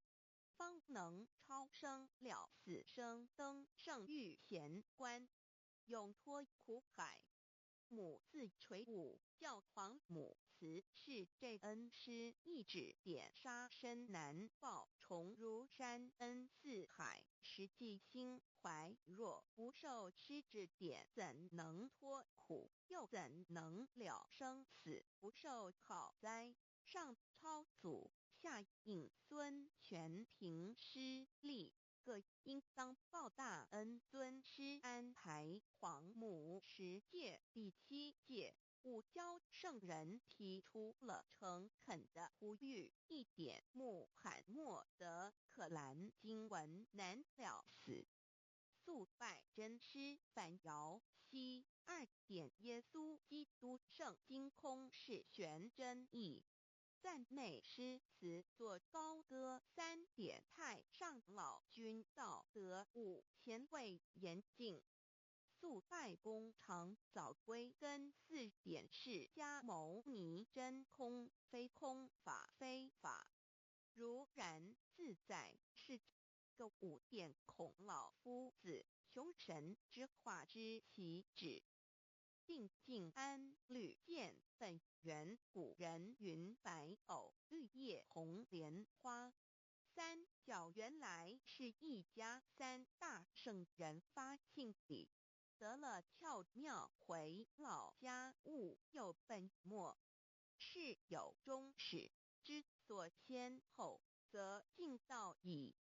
信教不爱修道，但不宜只有信教耽误修道，本末倒置，实在可惜。点老母娘的奥妙道在使逆东郭子问于庄子曰：所谓道，呜呼！在庄子曰：无所不在。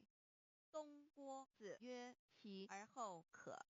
庄子曰：在蝼蚁。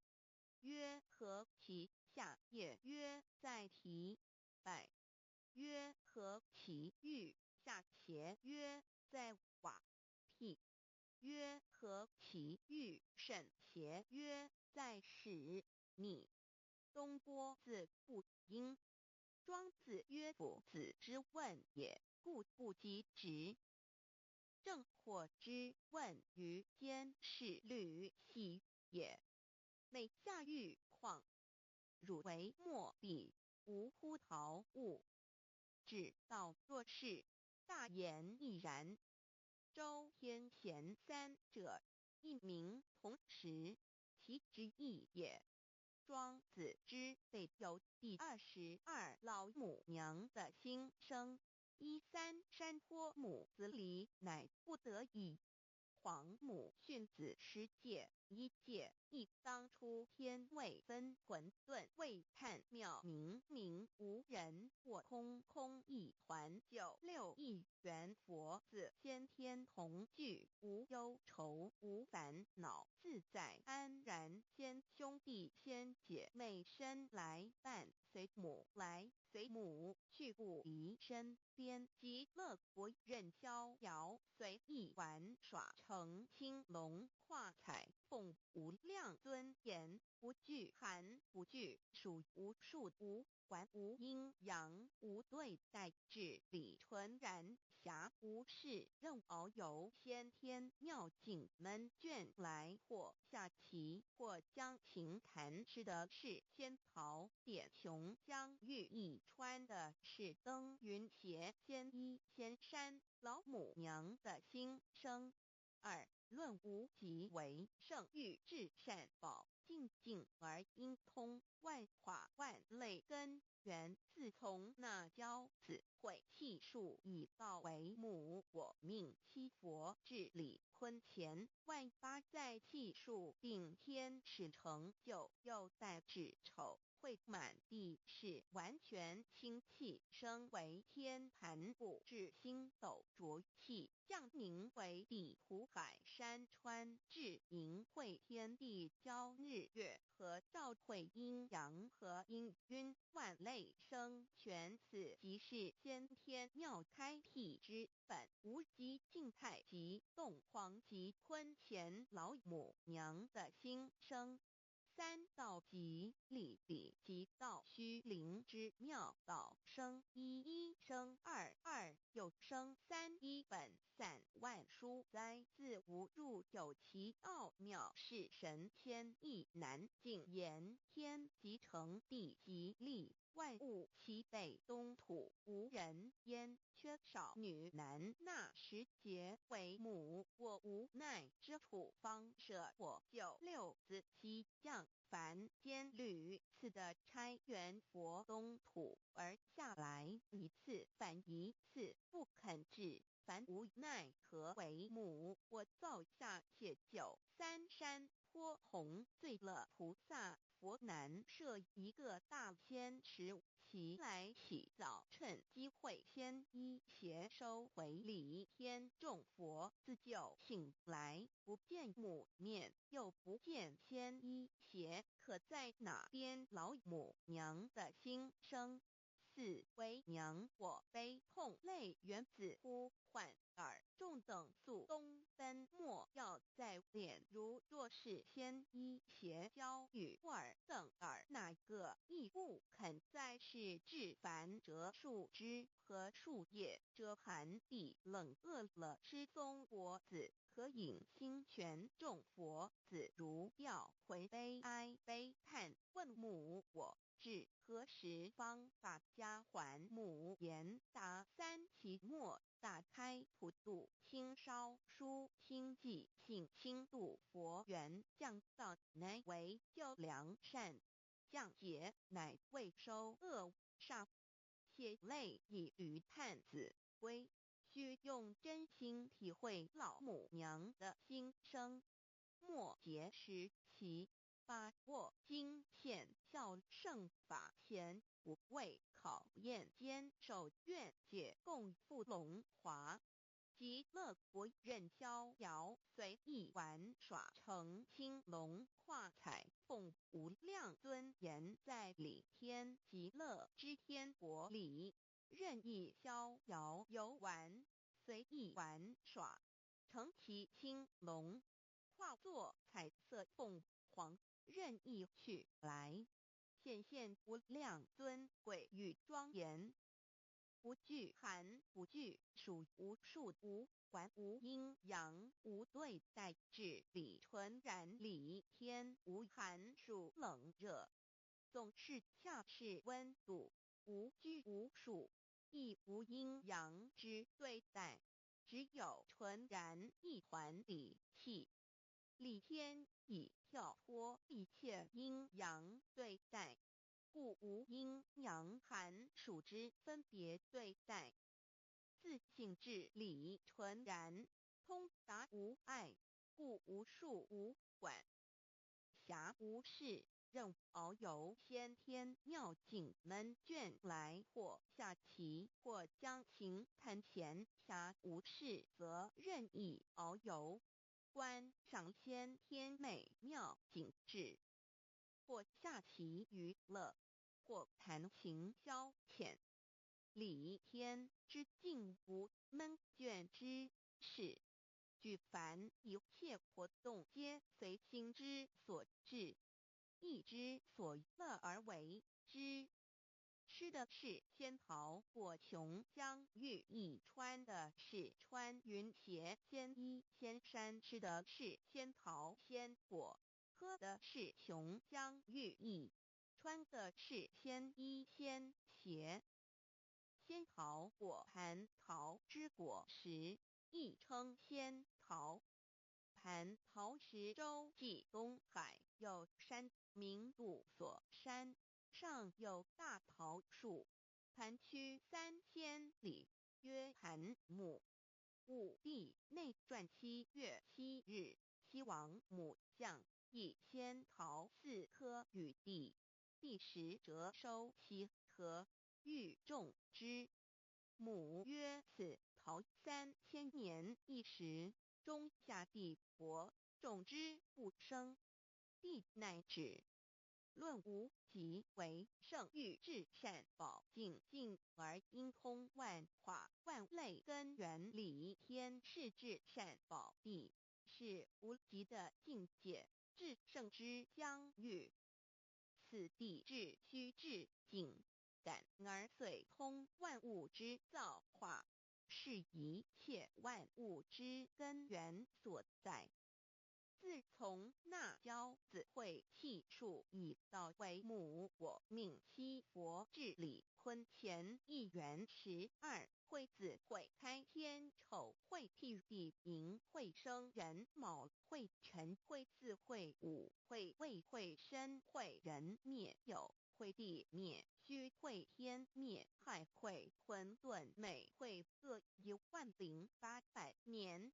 一元共129600年。七佛治世，三佛收元，七佛治世南方是爱佛6000年，北方生玉佛4800年，即10800年。卯会东方甲三春佛3720年，西方有长庚佛7080年，即10800年。辰会西北方空谷佛5284年，东南方龙野佛5516年，即10800年。四会东北方祭天佛5800年，伏羲是代理佛500年，即6300年。五会中三佛收元然灯古佛青阳旗，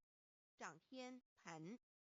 莲慈会释迦文佛红阳旗，掌天盘。灵山会弥勒古佛白阳旗，掌天盘。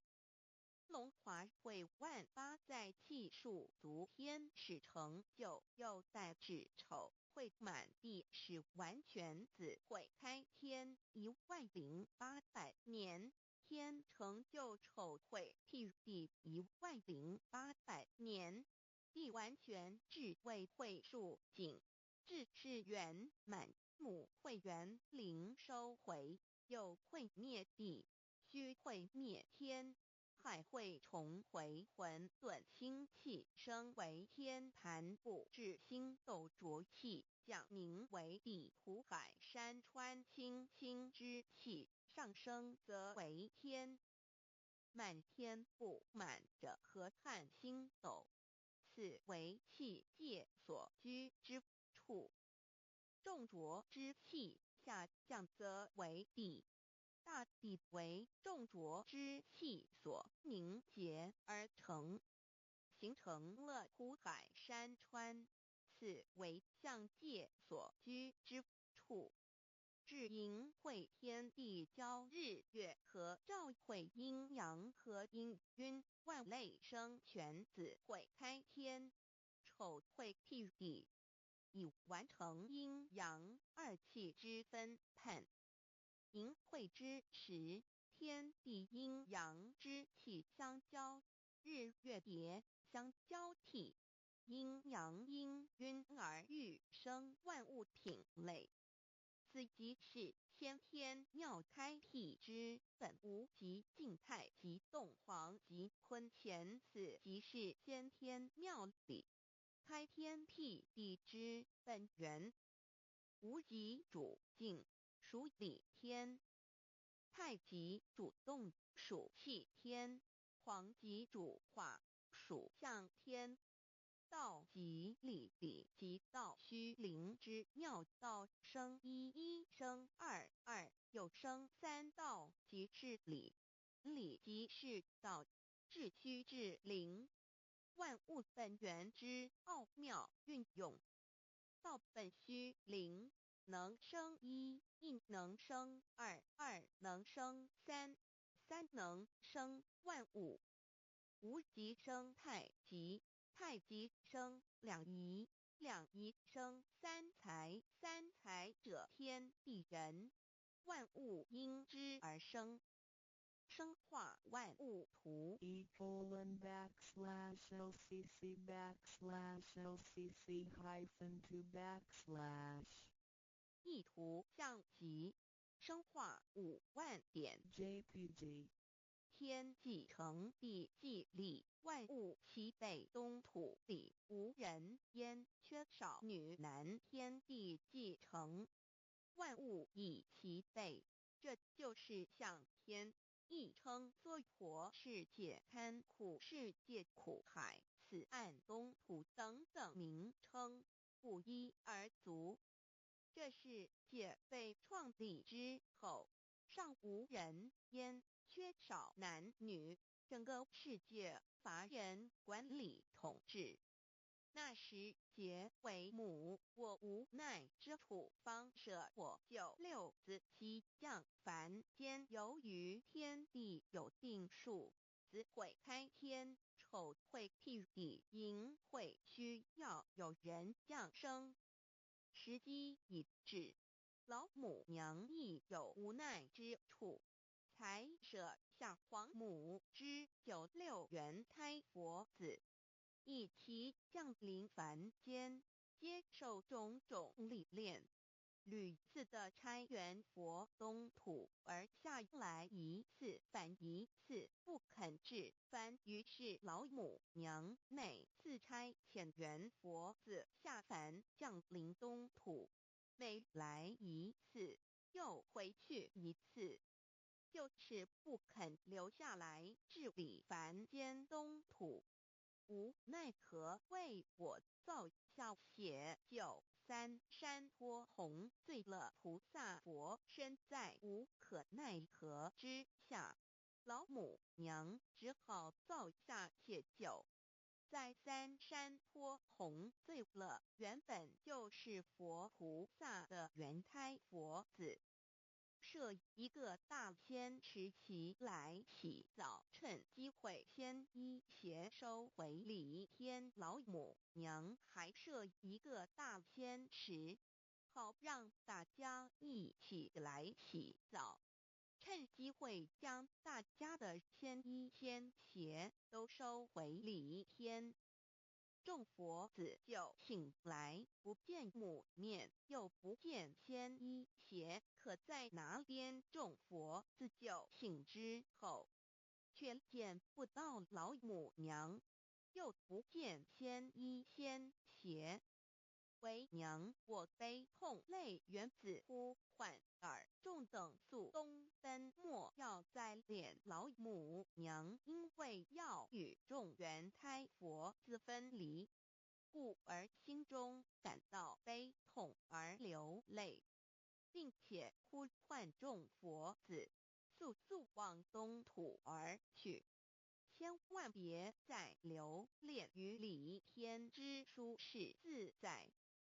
如若是牵一邪交与尔等儿哪个亦不肯再是林凡老母娘，若把牵一牵邪交给元胎佛子，则又没有一个肯降临凡间留下来治理世界。这树枝和树叶遮寒地冷，饿了失踪脖子，可引清泉到了凡间。若天气寒冷，就这些树枝和树叶来遮盖身体，以御寒地冷。若肚子饿了，就取松子脖子吃；口渴了，就取清凉泉水喝。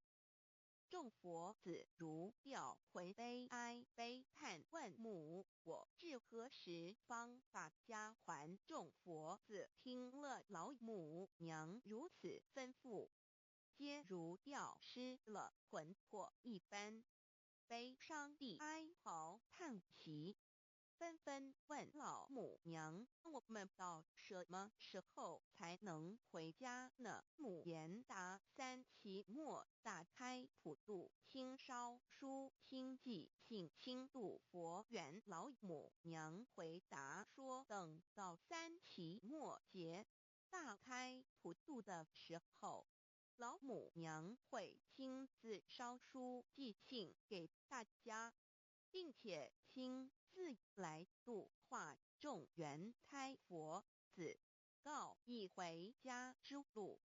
家相信书皇母训子师戒以及千佛圣训，都是皇母烧书信度化佛子众生。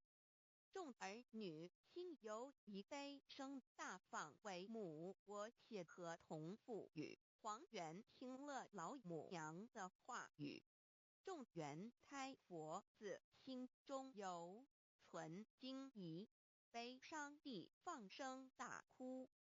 老母娘见众佛子如此惊疑悲痛，于是写下了合同给众元佛子，以作为将来回天之凭证。求道时的合同皆是凭证。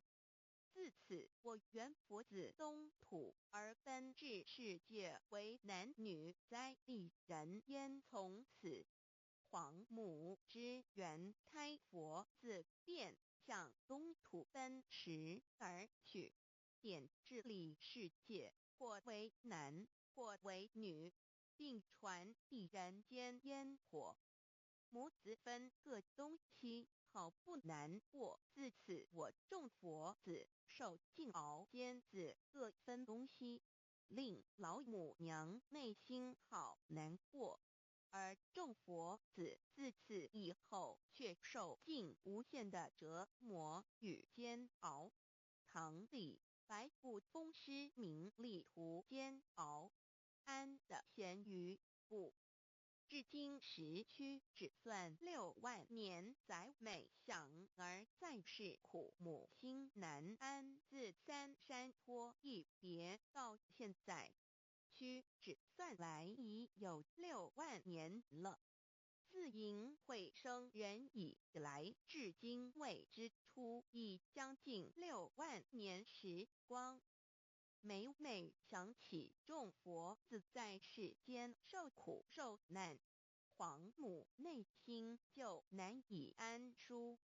一别千古，一别6万多年。今时夏运也至为母降道差三佛半末后普度收圆，现在时运已经到了，为唤回在世间受苦的元佛子，老母娘降下了大道，指引众生回天之路，并差遣三佛办理末后一着的普度收圆。三佛燃灯古佛释迦牟尼佛、弥勒佛。如何与老母娘同在一任理时修一理，不依人修道，任指真一人一出错，一理是良心，二行公了愿天不能言，地不能语，人能弘道，非道弘人结论。而的敦厚善良造就母的完美圆满，儿的光明坦荡照耀母的灵明清虚，儿的柔和宁静凝聚母的慈悲感应，儿的知足感恩建立母的欢乐喜乐，儿的无私无我辉映母的无边无量，儿的屹立不摇弃入母的永垂不朽本尊与分身关系。 On call. 资料来源网址https://drive.google.com/file/d/0b_cas1zim/view pref equals 2 and ple equals 1 and page equals 1095389915047674483005. 三宝 The 3 treasures for new Tao receivers. 大人的一生中有许多值得庆贺的事情，但却有更多无价且必须要全力以赴来追求的东西。 There are many things in life worth celebrating. However, there are even more priceless things worth pursuing with all our efforts. 2500多年前，当释迦牟尼佛仍是王子时，亲眼目睹了人世间之生老病死。他告诉自己，一定要找到一条永恒之路。于是他放弃了王位及荣华富贵，四处去找寻名师及永久解脱的法门。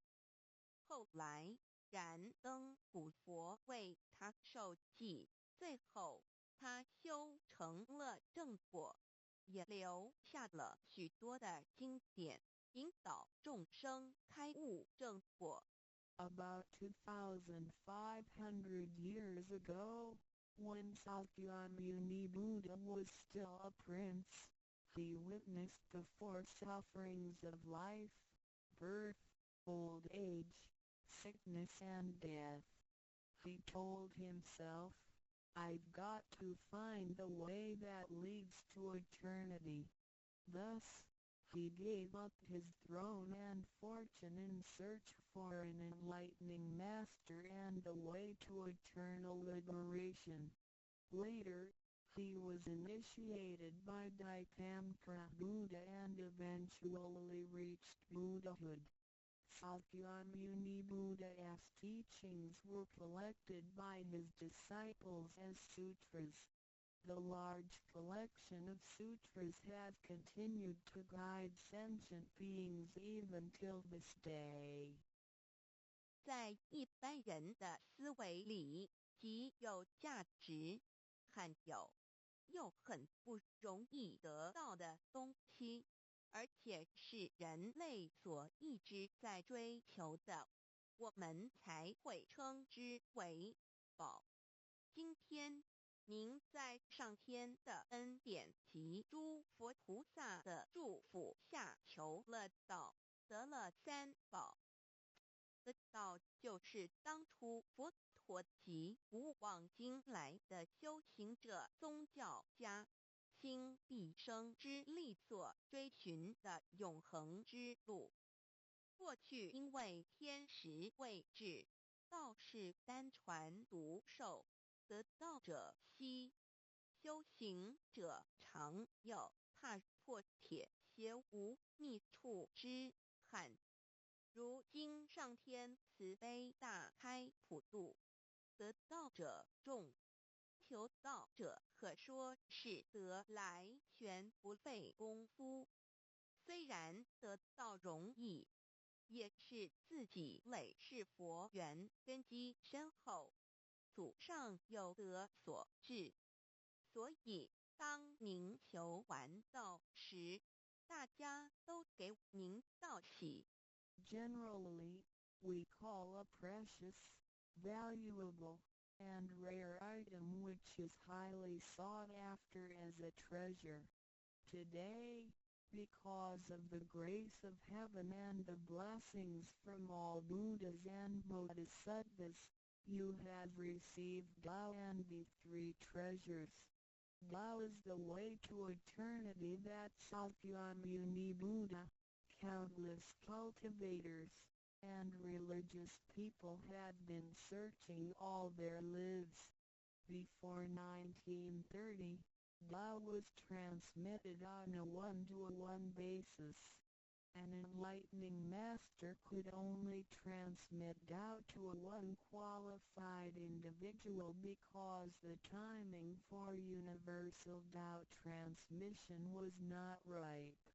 The number of people receiving Tao were scarce due to the lack of opportunity to meet with an enlightening master and receive Tao. What a pity! Because of the grace of heaven, now is the time for universal Tao transmission, and therefore, many people had the opportunity to receive Tao. Although it may seem relatively easy to receive Tao, receiving Tao is actually based on your affinity with Buddhas, your deep spiritual foundation, and the beneficence of your ancestors. Thus, after you had received Tao, everybody would express their heartfelt joy and congratulate you. 依照三宝来修行的话，可以帮助我们：第一，跳脱生死轮回；第二，净化我们的业力，改变命运；最后返回天上的不家乡。Practicing the three treasures can truly help us in the following ways. 1. Transcending the cycle of life and death. 2. Cleansing our karma, changing our destiny, and eventually returning to our heavenly home. 一般的人由于业力的牵引，不得不再度来到这个世界上，每来一次就会造些业。漫漫的人生路上，总是有着诸多的不如意、抱怨、忧愁、烦恼、病痛等。面对命运的枷锁与生死的轮回，却不知所措，更无法跳脱出来，实属无奈。Because most people as destiny are led by their karma, they have to go through the cycle of life and death repeatedly without choice. Each cycle of life and death would accumulate some karma, good and bad. Therefore, their long journey of life would be filled with different kinds of complaints, worries, annoyances, sickness, and sufferings. Life's journey is never what we expected. Most people are imprisoned by fate and trapped in the cycle of life and death. They feel helpless because they failed to find a way to become liberated. 我们人的身体只是灵性暂时居住的房子，当生命旅程结束时，灵性会脱离身体，进入另外一个世界。而求道时得到的三宝就是回天的凭证，这也是人生中最重要的一件事。以下是像是需要您放在心上的意，不要忘记三宝，也不可以泄露三宝。二不反倒败德，三多了愿，多行功立德，如此我们才可以回天上的故家乡。Our physical body is a temporary home for our soul. When the journey of our life comes to an end, our soul will leave the body and enter another world. The three treasures you have received are the token for returning to the heavenly home. They are the most important things in our lives. The following are the three main points that you need to keep in mind. 1. Do not forget and disclose the three treasures. 2. Do not do anything illegal, immoral, or harmful to yourself and others. 3. Do as much as you can to fulfill your vows and accumulate merits and virtues. By following these 3 points, you will be able to return to the heavenly home. 现在，让我们来简单地介绍一下三宝。Now, let us briefly introduce the 3 treasures. 第一宝，玄关窍，灵性进出的门户。The first treasure, heavenly portal, the main gate to our true nature/true self. 在庄严神圣的求告仪式中，电传师在我们的玄关窍这么一点，点燃了自信之光明。当下玄关窍立刻现出了如同绿豆大小般之佛光。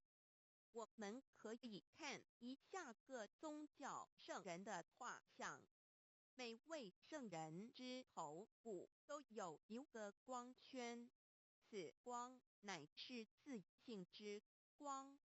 借着后续的修行及行功立德，此佛光会逐渐扩大，最后就像各教圣人的光圈一样地光亮圆满。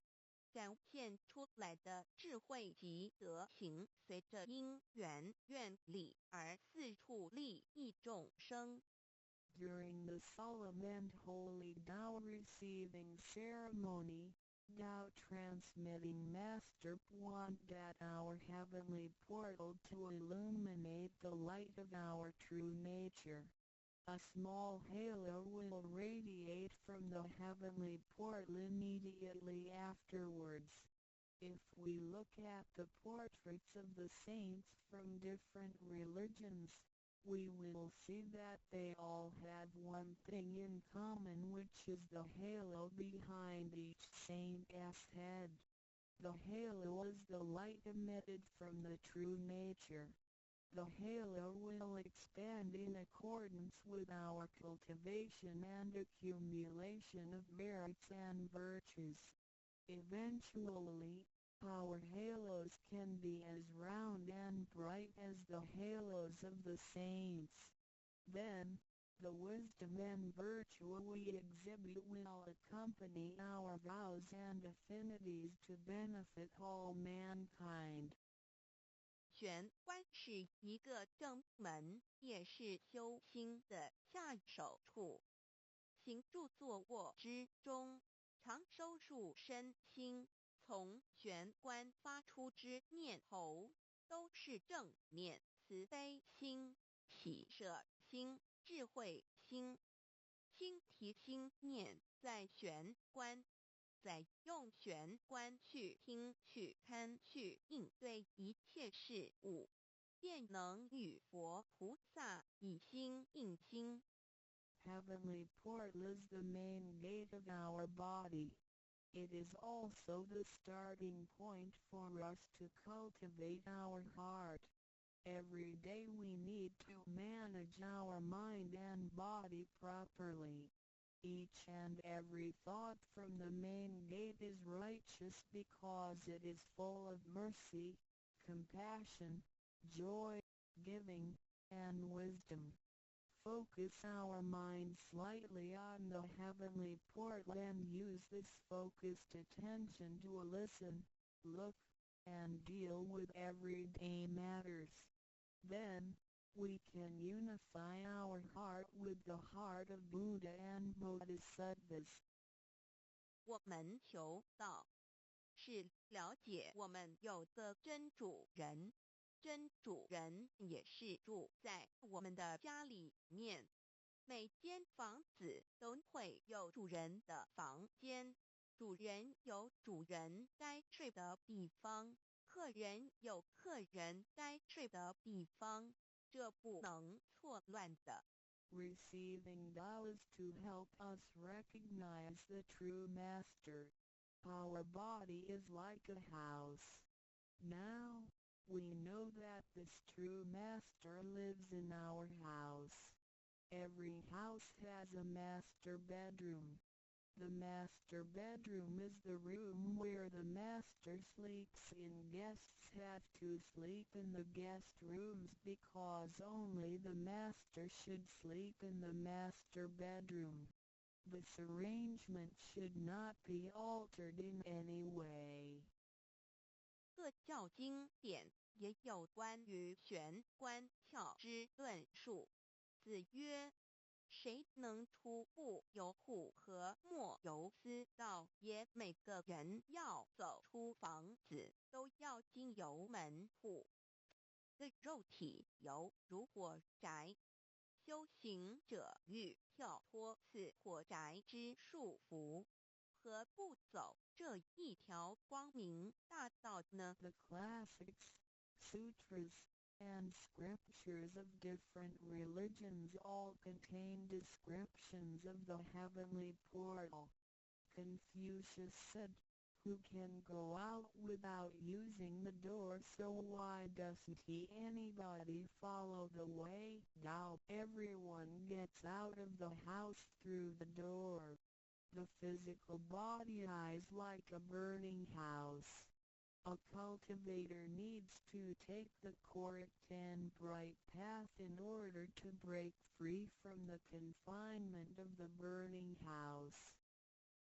圣经里也提到 Testimonies of the heavenly portal can also be found in the Holy Bible.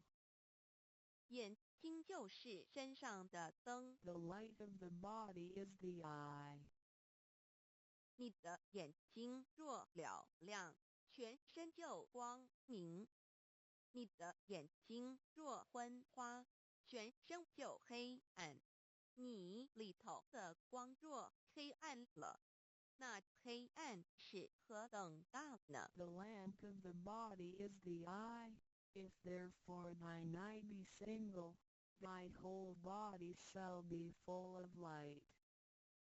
马太福音 Matthew 6:22 But if thine eye be evil, thy whole body shall be full of darkness. If therefore the light that is in thee be darkness, how great is the darkness? 马太福音 Matthew 6:23 The lamp of thy body is thine eye.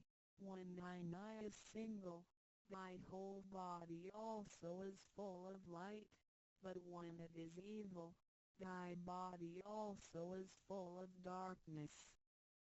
路加福音 Luke 11:34你只有一只眼进入永生，强如有两只眼被丢在地狱的火里点。 It is good for thee, you, to enter into life with one eye, rather than having two eyes to be cast into the hell of fire.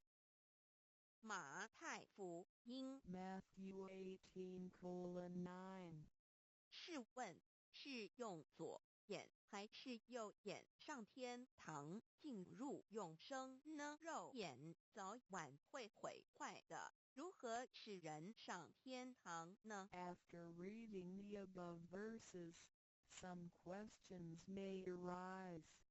For example, should we enter heaven and attain eternal life through the left eye or right eye, since the eyes of this physical body will deteriorate one day?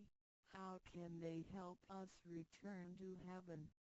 玄关窍底被点开后，好好地修持，久而久之，身体内外真的会光明，连毛细孔都会发出光来。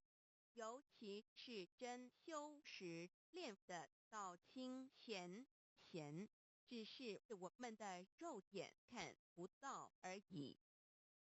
Once the heavenly portal is opened, if we cultivate Tao sincerely for some period of time, then both our internal and external body parts, including our pores, will be luminous. This is true for Tao members who have cultivated sincerely and truthfully. However, the light or halo emitted from the body cannot be seen with the naked eye. 佛经也提及，无有正法掩藏，涅盘妙心不立文字，教外别传点是问。佛陀所言之正法是藏在左眼或右眼呢，或是第三之真理？研究过道的人就很清楚答案了。In the Buddhist Sutra, Sakyamuni Buddha also said, "There is the true Dharma in my eye, there is no form, there is no word for it."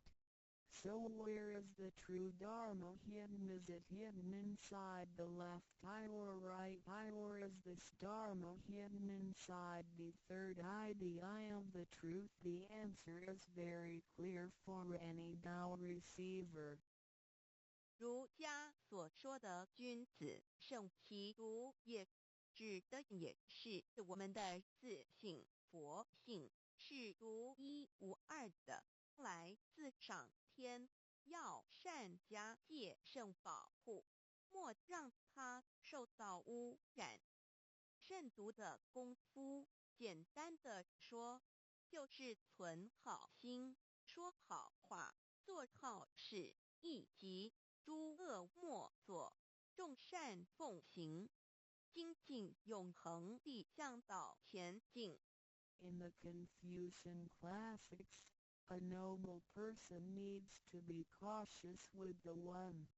The One is referring to our true nature or true self, which is unique and came from heaven. We need to be cautious by protecting it from pollution. In other words, we need to keep a good heart, say good words, and do good things. We need to do all good deeds continuously with all our efforts.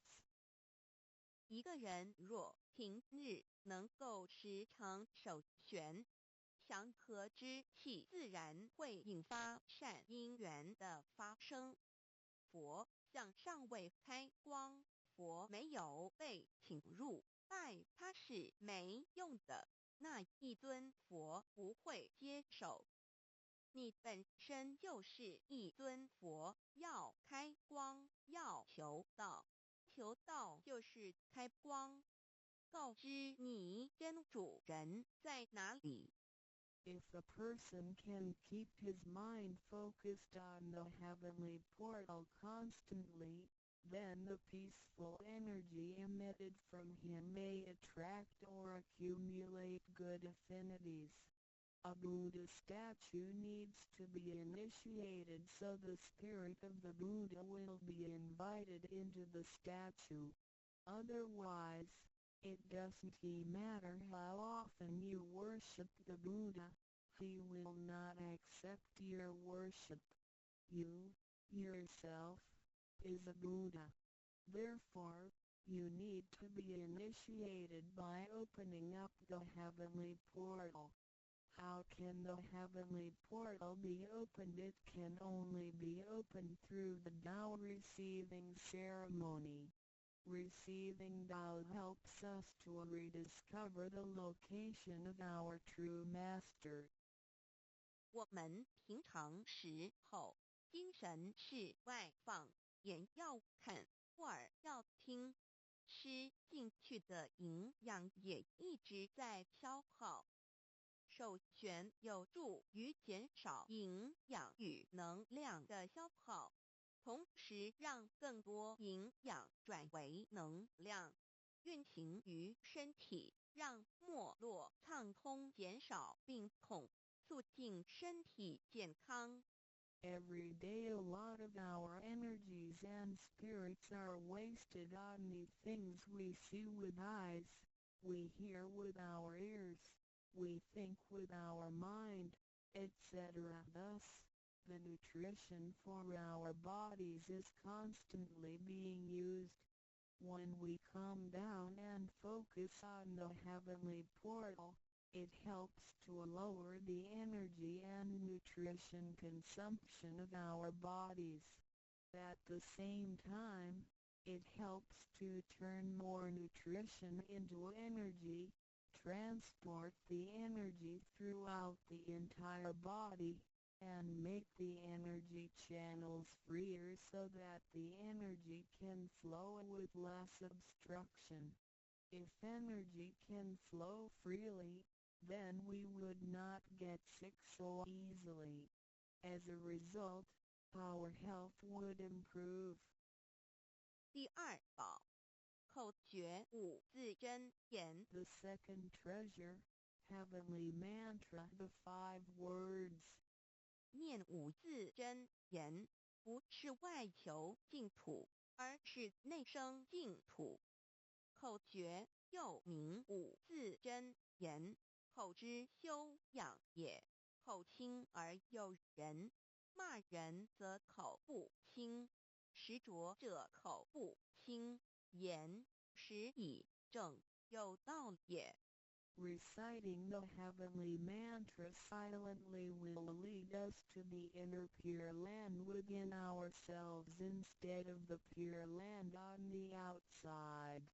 The heavenly mantra is also called the 5 words. It is used for the cultivation of the mouth. Benevolence is expressed through a pure mouth. If one curses and consumes impure food, then his mouth is considered to be foul. Therefore, if you say good words and consume pure food, then you can become one with Tao. 第一个字，无即无对待之真理世界一性佛性自性真我二儒家中庸之天命之谓性，也就是说，我们都是老母的分灵，都是兄弟姐妹。The first word means Wuji. It is the world of absolute truth with no opposites. It can be explained as 1. Our true nature, Buddha nature, true self. 2. In the doctrine of the mean, what heaven or heavenly mater confers is called true nature. In other words, our spirits came from heavenly mater. In this sense, we all are brothers and sisters because our spirits all came from the same origin. 第二个字，太极有阴阳相对待，诸如日也、善恶、高矮等，也可以理解成一人心二儒家之率性之谓道人们的心思是错综复杂且迷惑的，因此需要依循着上天所赋予之纯善的天性走在正道上。The second word means Taiji. It is the world of duality. Duality consists of having 2 opposites such as the sun and moon, day and night, good and bad, tall and short, etc. It can be explained as 1. Power mind 3. In the doctrine of the mean, in accordance with true nature is called the way. Tao. The human mind is complex and often filled with confusions. Therefore, we need to follow the true nature from heaven and take the righteous path. 第三个字，黄及物质的现象世界，它不是永恒不变的，也可以理解成一人身二主家中庸之修道之谓教。The third word means Wanji. It is the world of physicality, which is the one we live in. Nothing in this world is permanent. It can be explained as 1. Power physical body 2. In the doctrine of the mean, cultivating the way Tao is called education. 要走在正道上，是需要有正确的教育与引导的点。In order to be on the righteous path, we need to have the correct education and guidance. 庆心身是一贯的，庆在心思万系，生命万能，兴趣心思尽失，生命不动，依据此诗而已。Our true nature, mind, and body are one. Without the true nature, our mind and body are useless. 第四个字是放出去，无所不在。The fourth word means permeating. The greatness of our true nature can permeate the universe. 第五个字是收回来，回到玄关窍里。The fifth word means contracting. Our true nature can contract and return to the heavenly portal. 我们的自信是无所不在的，而且自信是没有分别、没有对待的，才称为无极。无到极点就是没有分别对待。Our true nature is everywhere. It is absolute. It doesn't discriminate or judge. Thus, it is also known as Wuji, which means genuine emptiness. 弥勒也有慈爱之意。修行上让慈爱布满个宇宙，就如同老母及诸佛菩萨对众生的爱是没有空间的限制的。The fourth and fifth words can be combined to mean mercy and loving kindness. As we cultivate, we learn to love all things in the universe with mercy and loving kindness, just like how Lao Mu, Heavenly Mater, Buddhas, and Bodhisattvas love all sentient beings without spatial limitations. 常念五字真言，你就与弥勒祖师及供活佛老师有感应，遇困难时感应就快，心不平静时默念五字真言，有问题时静不下来时默念五字真言，就有妙智慧。当念到一心不乱时，意志可穿越时空，直入佛之愿力之间，让能量发挥到极致。By silently reciting the heavenly mantra often, you will create a strong bond with Maitreya Buddha and Jigong Living Buddha.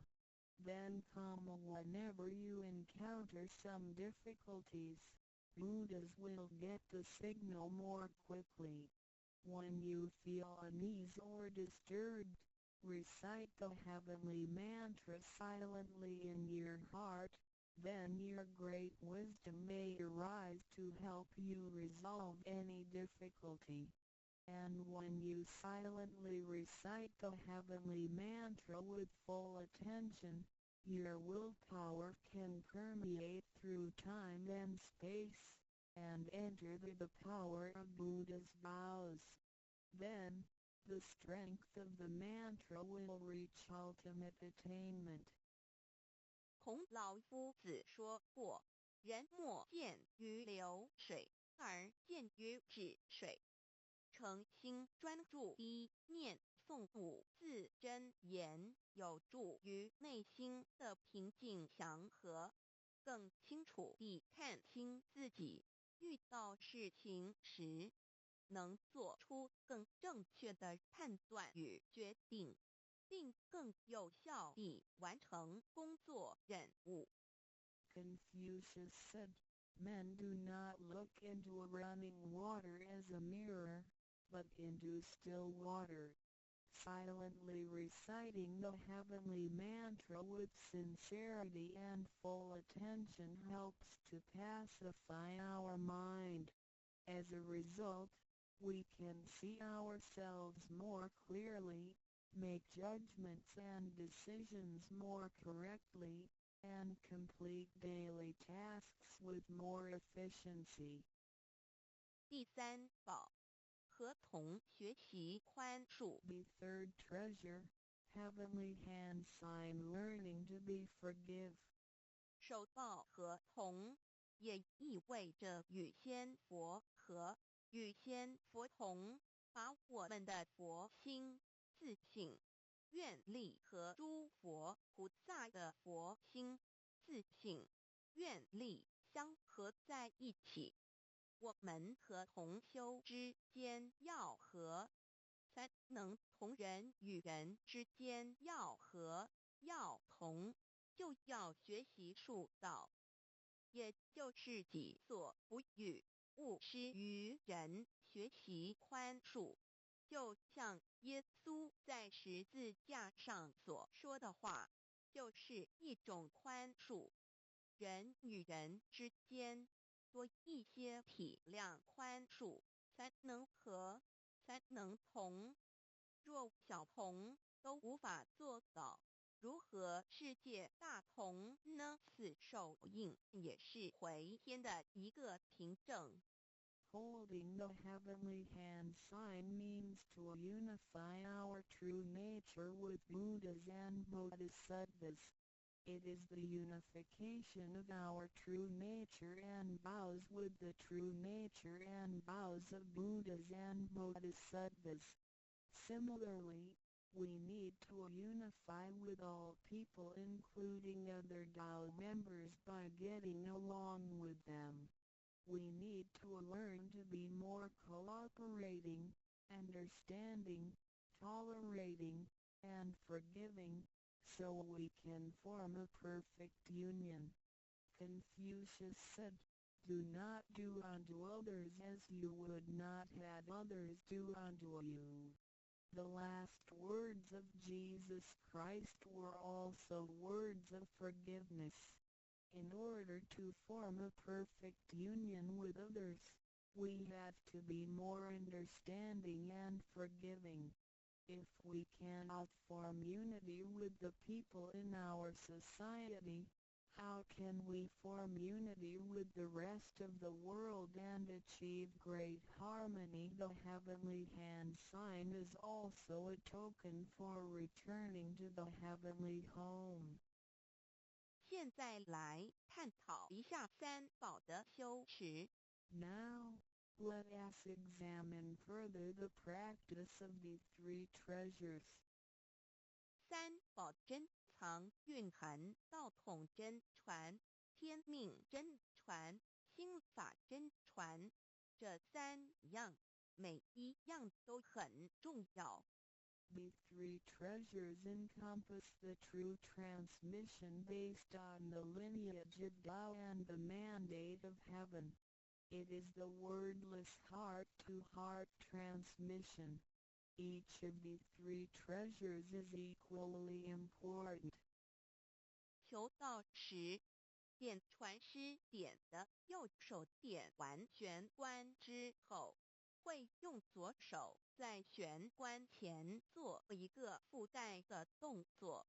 此动作之意义为何呢？简单的说，左手的手掌心就像一面镜子，要我们用此自信之光向内照视自己，也就是一般所称之回光返照。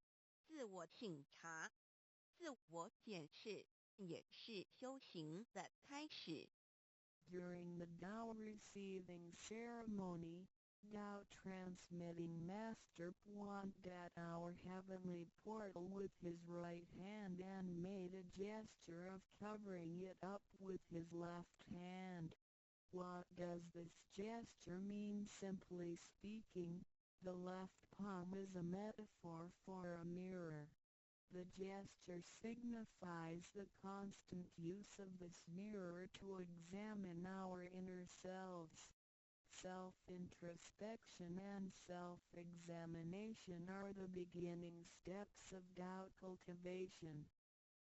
每个人自身有个自性真主人在当家，不是由眼、耳、鼻、舌、身、意六根产生之六种情境当家，也就是说，不被眼见之事物、耳听到之声音、鼻子所闻到之气味、舌头尝到之味道、身体所触摸到的东西及自身之习性来掌控我们。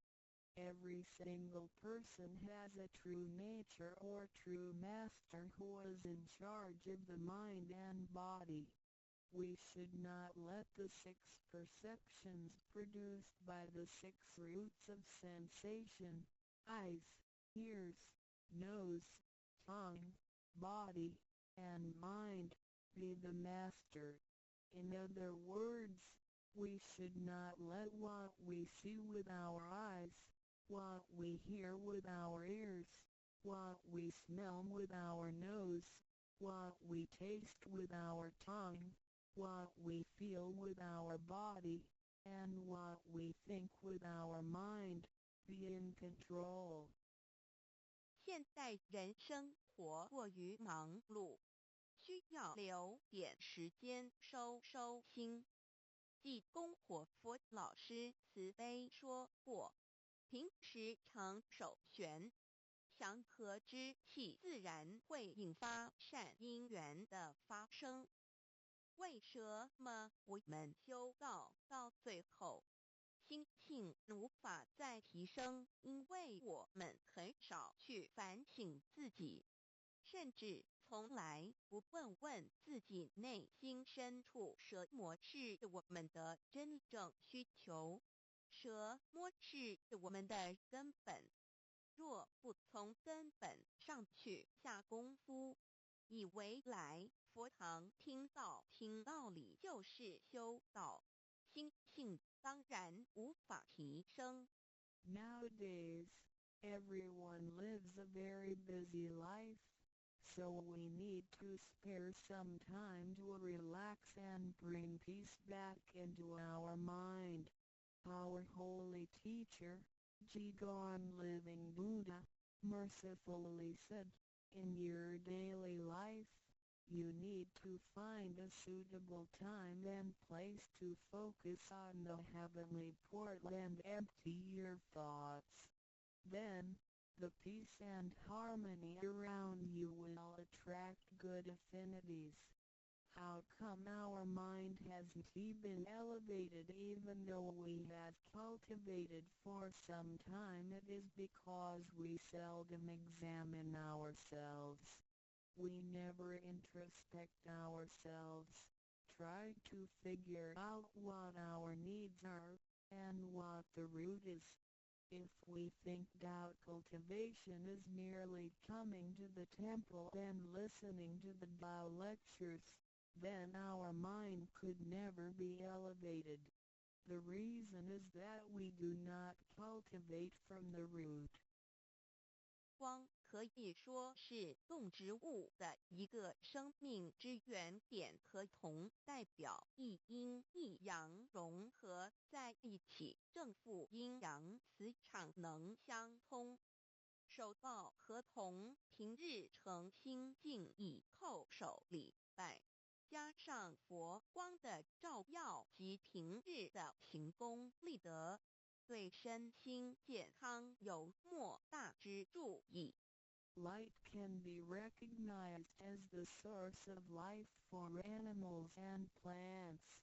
The heavenly hand sign symbolizes the combination of yin and yang and the connection between the positive and negative magnetic fields.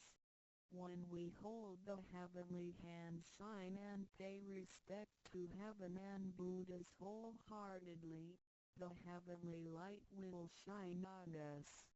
This heavenly blessing and the daily accumulation of merits and virtues will benefit us greatly in every aspect. 修持三宝时，首先要做的就是自我的反省，然后向第一宝自信佛忏悔、感恩。生生世世以来，我们不断的在轮回，身口意不断造业，污染了自信佛，让其承担了罪业，故需忏悔。同时，也因为自信的作用，的肉身得以勤功立德，利己利人，故需感恩于他。When practicing these three treasures, the first thing we need to do is to truly introspect ourselves. Then, we need to sincerely repent and thank our true nature. We had been through many cycles of life and death. In every cycle, we created karma, good and bad. The bad karma we created had polluted our true nature. At the end of every cycle, we burdened our true nature with the sins we committed. Therefore, we need to repent for the mistakes and bad karma we created with our bodies. However, it is because of the possession of this physical body that we had the opportunity to accumulate merits and virtues and create good karma to benefit ourselves and others. Thus, we need to thank our true nature for guiding our physical body in doing these good deeds. 第二宝，常默念五字真言，让心中的爱自然流露出来，爱自己，爱众生。第三宝，多包容宽恕别人。260中，无论身在何处，更要时时提醒自己的心，愿力要和仙佛菩萨的心，愿力相合。If you silently recite the second treasure, the heavenly mantra, often, then you will naturally love yourself and all sentient beings. If you use the third treasure often, then you will be reminded to be more tolerant and forgiving. Always remind yourself that you need to unify your heart and vows with the heart and vows of Buddhas and Bodhisattvas. 道场处处都是行功了愿的机会，要多行财施、法施、无畏施，度化更多众生返回故家乡。如此，必得上天加披波转，不好的业力会逐渐消减，从此改变了命运。当然，当我们在布施或为上天办事时，目的并不在于希望能交换到上天的祝福，让自己得到什么好处，事实上，是因为我们的诚心敬意和无条件的付出感动了上天，继之而来的就是加诸在我们身上的恩典与拨转，这是任何人都无法阻挡的。There are many opportunities within the Tao society for one to accumulate merits and virtues. We need to seize every opportunity to help more people to return to the heavenly home by making some material contributions, truth sharing, and voluntary contributions. As a result, we will receive blessings from heaven. Then, we can change our bad fortunes and bad karma into good ones, so our destiny can be changed as well. We do not make material contributions or propagate Tao for the sake of our own benefits. If we do good deeds with sincerity and without asking for anything in return, then heaven will reward us. We will, then, receive grace and great help from heaven. These blessings will come naturally to us without hindrance. 从我们求告那一刻起，我们的姓名就已经登记在生命册上，成了上天的人。上天无时无刻没有不注意着我们，都在看着我们有没有在用三宝，是不是有什么事情需要济公活佛老师帮忙的。From the moment we received Tao, our names had been registered in heaven. We had become the citizens of heaven. Therefore, heaven will continue to watch over us to see if we practice the three treasures or need help from Holy Teacher, Jigon Living Buddha. 现今人类的物质科技虽较以往进步，但幸福的指数并没有提升，而且灾劫越来越多。部分的原因在于人的负向思考与行为、自私与贪婪，造成价值观的扭曲与变相。有太多的人对未来都有着不乐观、不安定的感觉。面对着下一代的子孙，我们能留给他们什么呢？想要圣凡如意，就先问自己有没有众圣轻凡。圣事就是上天所在办理的普度众生之事。凡事就是和我们个人相关之人间事。有句俗话说，你看重上天的事，上天也必定重视你的事点。Technology and living conditions have improved tremendously in the 21st century, but the index of happiness hasn't risen at all. In addition, there is an increase of natural and man-made disasters.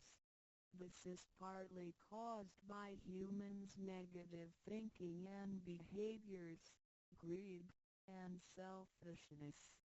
These thinking and behaviors twisted the values of our society. Therefore, there are a lot of people who are pessimistic and uncertain about the future. So what can we give to the next generation if we want our worldly and holy affairs, the work of heaven, to be smooth and successful? Then we need ask ourselves if we have prioritized our holy affairs over worldly affairs. Holy affairs are defined as activities of truth sharing and doubt propagation, and worldly affairs are defined as our day-to-day activities and matters. There is a saying, if you prioritize the work of heaven, heaven will prioritize your affairs as well. 愿大家能在三宝修持上多下功夫，守住自己的愿力，并实际付诸行动，本着真心佛性，借着的肉身来做佛事，共为三曹普渡而尽心尽力，众生将会因你而得救，你也因众生而成就。如此，世界大同不再是个虚幻的名词，真正的和平必会来到的。I hope everyone will make every effort to practice the three treasures, guard your vows, and put them into action. Remember to make good use of this physical body by following your true nature/Buddha nature. We can work together to help with the salvation of the three worlds. Because of your efforts, sentient beings can transcend the cycle of life and death. In return, you can succeed because of these sentient beings. Then, great harmony is not just an illusion. It will certainly be achieved. 感谢您，愿上帝赐福与您。Thank you very much. God bless you. 旅行开荒实用英文手册第一部分日常生活语句一点 Hello, hi. Hello Hi 2点 Good morning. 早安3点 Good afternoon. 午安4点 Good evening. 晚安下午3点以后5点 Good night. 晚安睡前或晚上再见时用6点 How are you? 你好吗7点 Fine, thank you. And how are you? 我很好你呢8点 How do you do? 你好吗用于第一次见面回答一同9点 Nice to see you. 很高兴与你见面10点 I must be going now. 我必须走了1点 Have a nice day. 祝你有愉快的一天2点 I hope you have a good time tonight. 祝你有个愉快的晚上3点 Goodbye. See you. 再见4点 Pardon. 请再说一遍5点 Sorry. I don't understand. 对不起，我不懂你的意思6点 Please speak slowly. 请再说慢一点7点 Do you speak English? 你说英文吗8点 Thank you very much. 非常谢谢你9点 You are so kind. 你真好20点 You are welcome. 不用客气21点 Sorry. I am sorry. 抱歉2点 Excuse me. 抱歉打扰一下3点 That's all right. 没关系4点 Never mind. 别放在心上5点 I agree. 我同意6点 That's right. 对7点 It sounds nice. 听起来不错。28点， That's too bad. 太可惜了。29点， I hope so. 希望如此。30点， That's fine. 很好。31点， Can you do me a favor? 能帮我个忙吗？32点， Please fill in this immigration form for me. 请帮我填入境登记表。33点， What should I fill in here? 这里要填什么？34点， Please fill in the hotel name for me. 请帮我填旅馆名称。35点， Please help me to fill in the declaration form. 请帮我填报税单。36点， For house rent, should I go to a U.S. immigration for registration? 租房子需要到移民局报备吗？37点， What's the matter? 怎么了？发生什么事了？38点， What for? 为什么？39点， Where do you live? 你住哪里？40点， Can you speak English? 你会说英文吗？41点， Are you sure? 你确定吗？42点， May I have your business card or address and telephone number? 请给我你的名片或是地址电话好吗？43点， Excuse me, how can I get to this address? 请问到这地址怎么走？44点， How much? 多少钱？45点， How far? 有多远？46点， How long? 要多久？47点， Do you have the time? 你知道现在几点吗？48点， What time is it? 你知道现在几点吗？49点， Is Mr. White at home? 怀特先生在家吗？50点， May I speak to Mrs. Brown? 我找布朗太太。51点， Could I visit you tomorrow? 我明天能拜访你吗？52点， Are you free? 你有空吗？53点， Please come in. 请进。54点， Please put on these slippers. 请穿拖鞋。55点， Make yourself at home. 请不要拘束。56点， Would you like coffee or tea? 要喝咖啡还是茶？57点， Some more crackers. 要不要再吃些饼干？58点， I hope you like Chinese food. 希望你喜欢中国菜。59点， Why don't you stay for night? 你何不在这过夜？60点， Please stay longer. 请待久一点。61点， I hope that you will come more often. 希望你以后更常来。62点， You can come visit us anytime. 你可以随时来找我们。63点， We certainly enjoyed your company.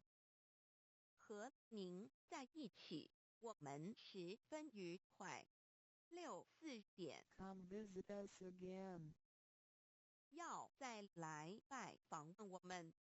65点， See you again. 再见。66点， We just arrived from Taiwan. 我们刚从台湾搬来。67点， May I use your telephone? Mine is out of order. 能不能借用你的手机？我的故障了。68点， When you have time, please come over for a chat. 有空请过来聊一聊69点。 Hello, sir. Is Mrs. Lee at home? 你好，请问李太太在家吗？70点。 I come from Dow Center. 我是盛堂来的。71点。 Could I visit him/her? 我能拜访他吗？72点。 You are our good friend. 你是我们很好的朋友。73点。 Thank you for your help. 谢谢您的帮忙。 I appreciate your kindness and support. 很感激你的照顾。 Please come to Dow Center when you have time. 有空请常来盛堂。74点。 Can you come here to study the Buddhist religion? 请来学习礼节。75点。 Please come here and study the truth when you have time. 有空请来研究道理。76点。 Today our teacher will talk about the good truth. 今天我们讲师要说很好的道理。77点。 If you have any questions about Tao, please ask me. 有任何问题可以提出。78点。 I greatly appreciate you giving me a chance. 感谢你给我个机会。79点。 This is our first time to be here. 我们初来此地， Language is not easy for us. 语言不通顺， Please help us. 请多帮忙。80点。 Thank you for your kindness. 感谢慈悲。81点。 All thanks to the Lord. 感谢上天。82点。 Could you invite more people to come to our center? 请您多找人来佛堂好吗？83点。 All of your family are doing charitable things. 你们家都在做善事， Such people and family will be blessed with happiness and health. 上天会保佑这样的人幸福健康。84点。 The Lord will help the people who do charitable things, because they have merits. 上天保佑善人，因为他们有功德。ndroducdao.html 先天大道简介中英对照。 www.taolibrary.com/category/c63006.htm Introduction to DAO. 先天大道简介 Introduction to DAO. 中英对照。先天大道简介一和为先天大道，2道与我有什么关系？3求道是求什么？4求道对我有什么好处？5具备什么条件才可以求道？6求道对我的生活有什么影响？7道的宝贵有什么印证？一和为先天大道，先天大道又简称道。我们若仔细地去观察，心窍开悟之后，就可发觉宇宙间森罗万象皆是杂而有序，而自然界万事万物的运转，也都有一定的法则。个天地人是万物的真主宰，就是道。道乃在天地生成之前即已存在，故曰先天大道。道者理也，理就是真理。在天地人万物未生以前，道即已存在，而道能生天生地生人生万物万类。在天地人万物毁灭之后，道不会毁灭。道因为无去无来，不生不灭，乃代表着宇宙间亘古不变的真理。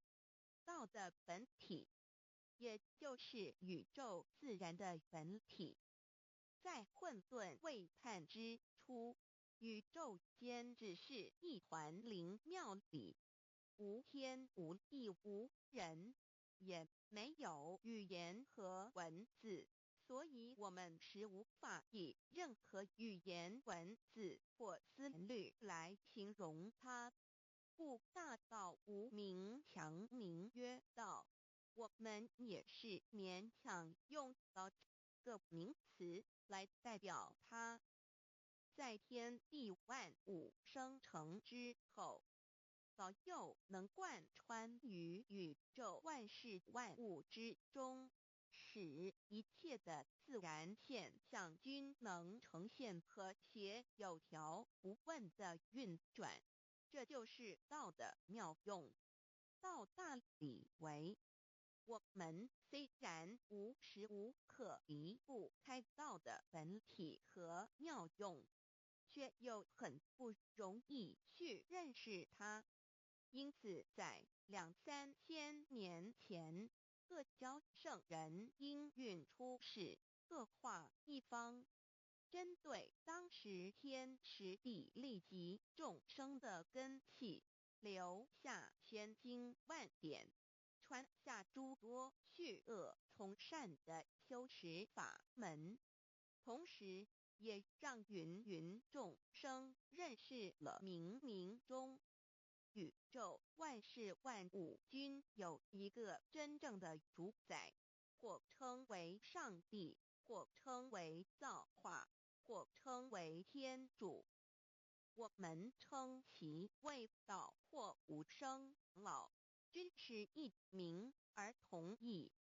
我们对道有了深一层的认识和体悟之后，就会了解天地间实无一物不是道之本体与妙用的合一。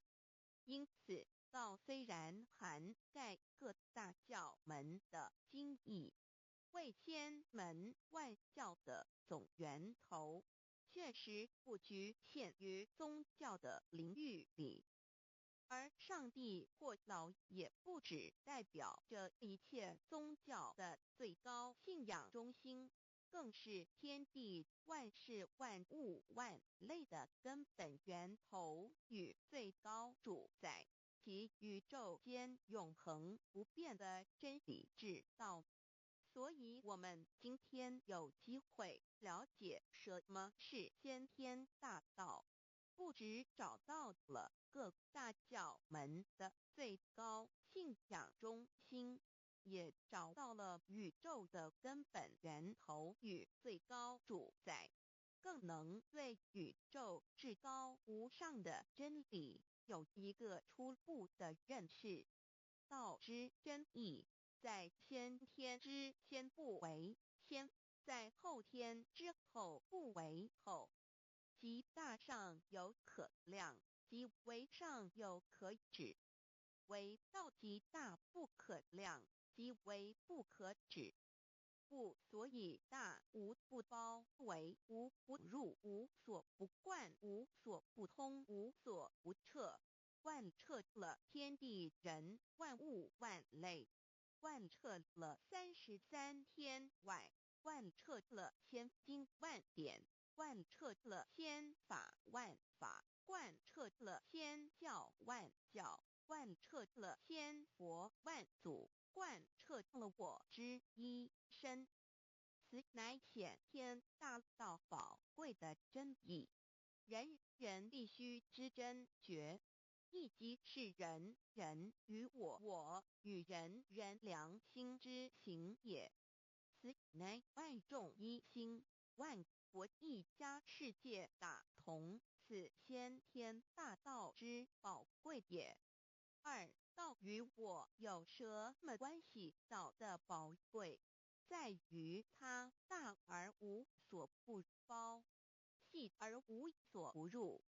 天地生成之后，道贯穿于天地万物万类，使得日月星辰之运转各有其时，四时之交替，万物之消长各有其序。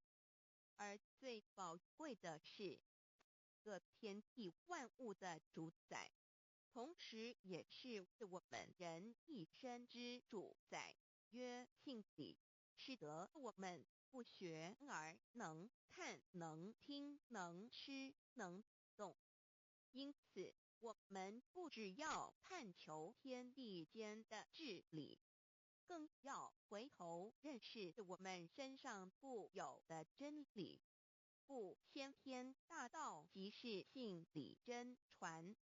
道的宝贵，并不在于它有什么神秘、稀有或特殊之处，而是在于它平时，但我们却时时刻刻离不开它的本体与妙用。我们反观一下自身，就会发觉我们身体的结构是非常精密和奥妙的。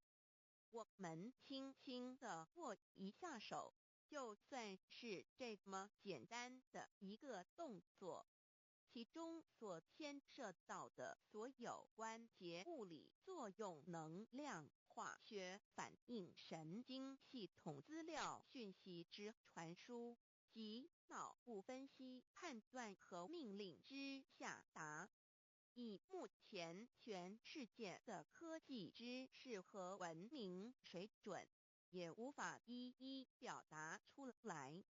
但是我们做出个动作的能力，却完全不因个人知道上了程度的差异而有任何影响。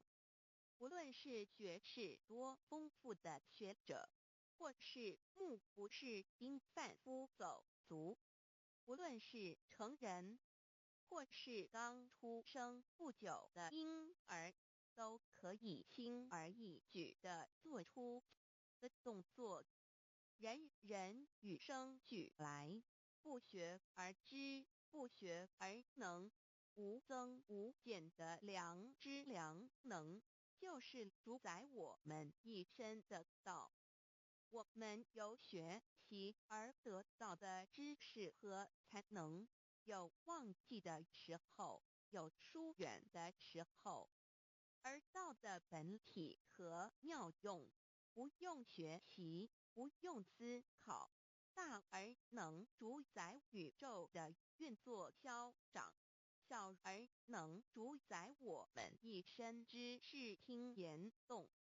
我们有而不知其有，用而不知其用，却又无时无刻不能缺少它的不增不减，但自具足一切我们身上固有的道，因为就在我们身上，又称作自性老。我们了解了个主宰天地万物的道，在我们身上就有，它的作用不应受到我们赞美或否认而有任何增减。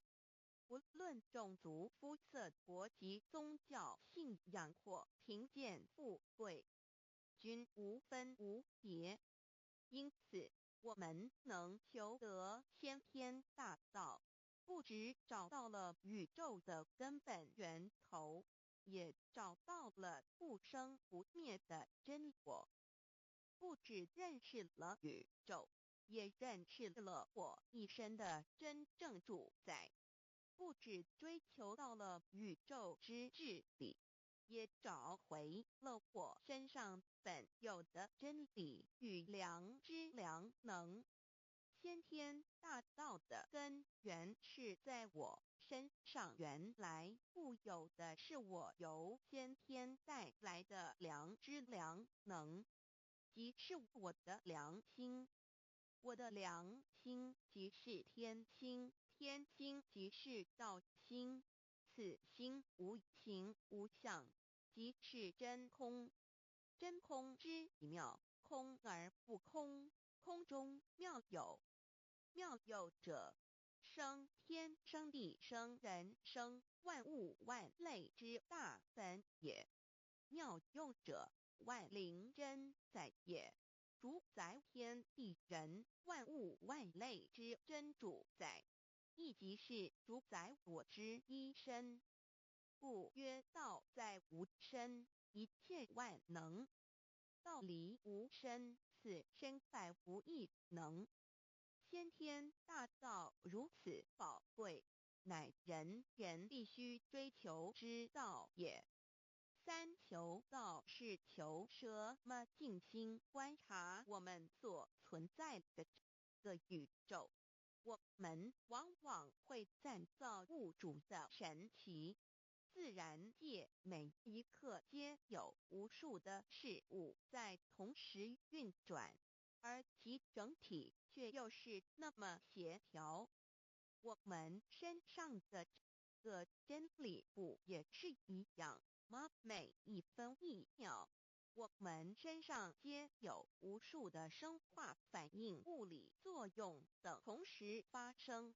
道的妙用分布在我们身上，不用学习，不用思考，其作用虽成千上万，合起来却只有一个自我。一切有条不紊，自然而成。道在无身，运用自如，在眼能视，在耳能听，在口能言，在鼻能闻香臭，在身能运用行动做事，此即道在我身之妙用。所以我们了解了道不只主宰着天地万物，更主宰我们一身。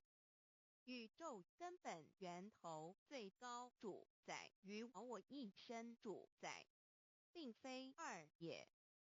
道的本体无形无相，我们肉眼看不到它，手也摸不到它，但它却无时无刻不在发挥其妙用。更进而随着天时及环境而发展出语言文字经典及造福人类的文明，此即是我们良知良能之作用。一般人不了解道在于我们自身的本体和妙用，只模糊意识到它的存在，便以灵魂代表它。我们称其为自性老，因其没有生灭，也不会毁坏。我们也称其为真我，此真我乃是最富足、最圆满、最光明、最完美、永恒不朽的。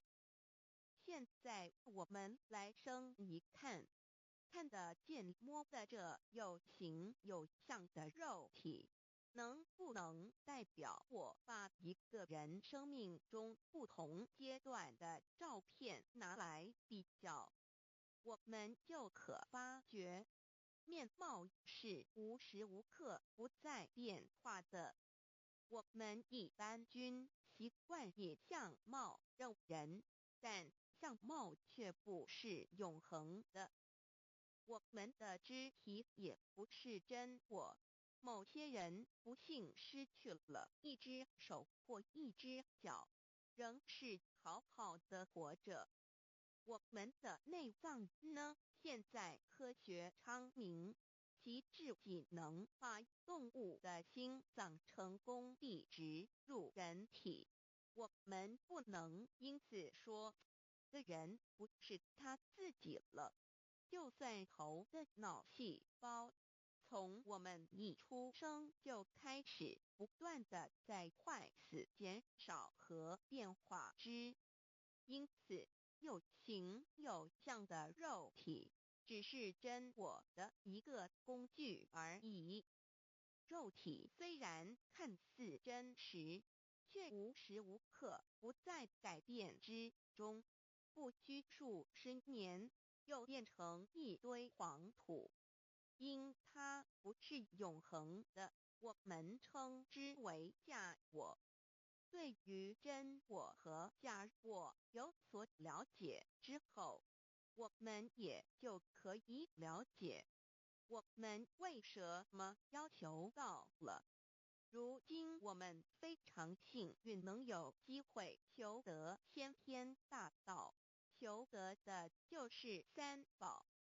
三宝简单明了，但也博大精深，其内容在求道时会详细解说。现在只简单的提出两点。首先，求道就是直接点出了真正永恒不朽的真我，也就是良心本性的发。在物质文明远较精神文明昌盛的今日，假若迷失真我，我们的人生将有如行尸走肉。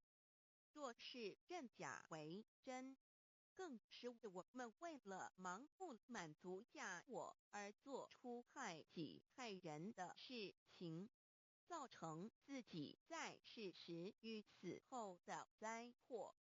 因此，求道启发了我们内在本的真我良心，真我假我协调融合，使我们的人生不论存没，都是平安喜乐自在充实而有意义。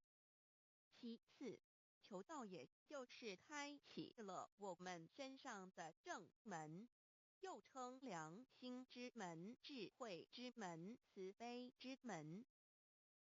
这个门非常的重要。当我们要离开一间房子时，自然由大门离去。如果此门无法开启，而被迫从窗户或阳台跳出时，就可能会摔断腿。我们的肉体就像一间房子，真我灵性就像是房子的主人。当有一天肉体要毁坏时，真我灵性若不得正门而出，被迫另寻旁门，其恐惧与焦虑是无法形容的。这也导致了死后的痛苦与不安。因此，我们可以发现到，绝大多数的人临终时，其肉体皆显现山僵硬、恐惧、无助与挣扎之相。求道就是开启我们个生来死去之正门，也就是通天大路。因此，我们今天很幸运能求道，求得三宝，打开灵性通天之正门，可以让我们找回真我，认识我自己身上的道，自然以良心作为待人物之准则，使人生更有意义，更进而解决生死大事，得到超生了死的保障。100年之后，回到我们的来故家乡。所以先天大道又是回天之道。先天大道之宝贵，即是千经万典不如一点。此典打开玄关正门佛门，天堂大路一步直超级的永生之道。此典宝贵，超佛越祖，超经越典，超越天地。得到这一点宝贵，他是诸经之师，诸法之王，诸佛之天地之故曰超生了四极的永生不毁不灭之先天大道也。此乃即是人原来固有的，必须返回天之道也。四求道对我有什么好处？我们今天很高兴能有这个机缘求道，能够开启良心之门、智慧之门、通天之正门，这是第一步。这宝贵的道还能带给我们终生受用不尽的福之益，离苦得乐。人生在世，遭受种种之苦恼，就其根源皆起因于迷失了真我。求道首先就是让我们认识人身上固有的道，找回我们本有至真至善至美具足圆满永恒不朽的真我，在日常言行之中发挥真我，使我们一举一动皆能合于理，止于至善，自然不会受周遭的人事物所左右，我们的心也就不会患得患失。心为一身之主，我们既然在心境上有所提升，自然不会与邪恶之事相感应，则不相随心转，还可以改变命运，趋吉避凶，朝向光明，使我们得到真正的喜悦、逍遥自在。二堕地难，自有人类文明以来，道的真意便代代单传独授，其没落贯穿了早期的主要文明，如中国、印度等。奈何近百年来，人类受物欲所逼，在空前繁荣的物质文明中逐渐迷昧了良心，甚至竟将制造威力极大的杀人武器。回顾数千年人类历史，在近代短数十年间，便发生了2次世界大战，无数小战，伤亡无数。滥用科技文明，同时也损害了自然环境，造成大气臭氧层之破坏，全球性气候的改变，人心之变，干造了天灾人祸连连。人类已为自己酝酿了一个空前的浩劫，因此上帝洪恩慈悲，特将大道谱传于世，以挽救良善。求道以后，我们时刻存着道心，以良心待人处事。当遇有人力不可挽救的灾祸时，只要诚心使用三宝，必能灾必劫，逢凶化吉。此事验证甚多，不胜枚举。三超生了四，人生有如一段苦乐相参的旅程，遭受生存竞争、衰老、病痛、死亡等困苦，人皆难免。而人间种种欢乐，又往往是短暂易变的。尤其当旅程结束时，终就成空，归宿渺茫，更不禁令人凄毒怅惘。是以智慧者有见于此，乃以超生了死，追求真实永恒的人生意义，为人生至高之目标。古代先修后的，因此古人为求超生了死，尽毕生之力苦修苦行，仍难以访得名师达成心愿。如今大道普传，先走后修，在求道过程中，天命名师一指，开启了我们通天正门，先赋予超生了死的保障。我们得道以后，认识了真我，以真我为主宰，远离邪心妄念，让我们的心念、言语、行为，无论待人处事，皆合于良知。100年之后，真我灵性自然返回故家乡，永享平安喜乐。4成圣成贤求道，也就是为我们种下一个成圣成贤的正因道种。只要我们以智慧、慈悲、清净灌溉它，它必然萌芽、开花、结果。在此功利主义弥漫的黑暗时代，大道乃是光明的灯塔。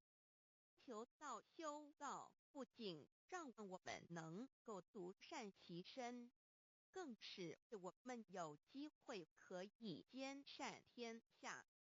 求道之后，只要我们时刻抱着道心、良心，在日常生活中真诚实践道的精神，不计个人得失荣辱，努力使周围每一个人都可得享道的好处，让道的光明照亮每一个角落，尽其一生精进不懈，则在世即成就圣贤事业。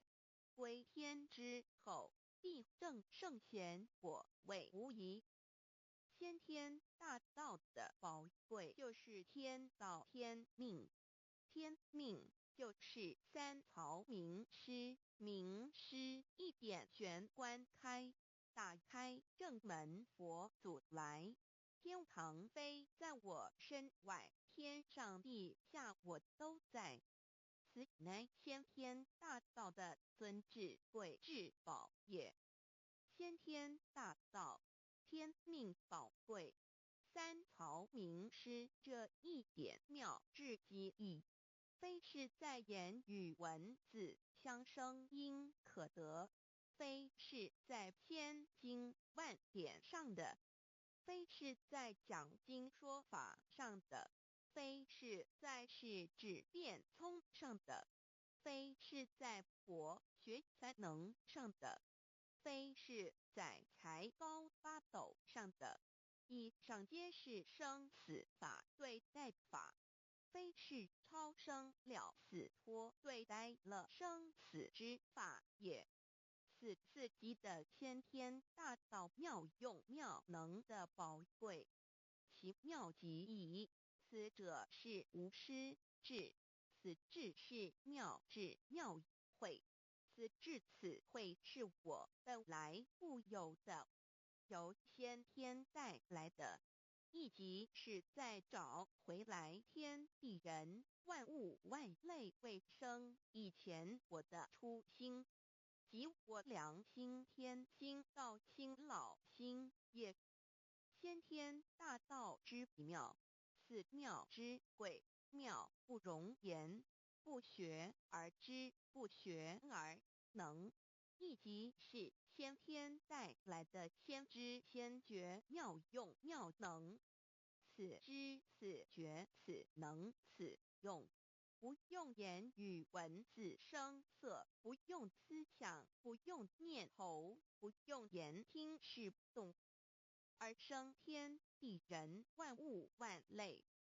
生天地人万物万类之后，这天地人万物万类，实可分妙，也离不开其妙用妙能，故曰万灵真主宰也。设若天离开先天大道之妙用妙能，则河汉星斗乱序，日月无光，亦不能轮转，则阴阳二气不能流通。万物万类世界的众生，人人皆不得其生存。设若大地离开先天大道之妙用妙能，这金木水火土不能相配，则险象丛生，山崩地裂，海水枯干，亦使万物万类世界的众生人人不能得其生存。设若人离开先天大道之妙用妙能，则寸步难行，眼不能看，耳不能听，口不能言，总之全身不能动作。100日之后，成了一堆臭骨臭泥土。此乃先天大道妙用妙能的宝贵，妙至极矣。设若觉悟认识先天大道之妙用妙能的支持而实行，即是天人合一，天人一体治理，绝言妙不容言，不是死后成佛，当体即佛矣。故曰如来佛，如是佛也。此乃的先天大道修先天大道之好处。勿具备什么条件才可以求道？求道既然能够带给我们终生受用无尽的好处，我们今日能有机会求道，会不会显得太容易了？事实上，我们能得闻先天大道，首先要感谢上帝的恩慈，将自古不倾泻的大道普传于世，使我们有机会得此天之道。另一方面，我们本身也必须具备足够的条件，祖上有德，根基深厚，佛缘成熟，才能够顺利求道。此外，我们必须向宇宙至高无上的造物主上帝发一个良心愿，此愿可归纳为3个要点：一得道以后，愿以明记并实践道的精神，也就是日常生活所思所言所行，皆愿以良心作为依归。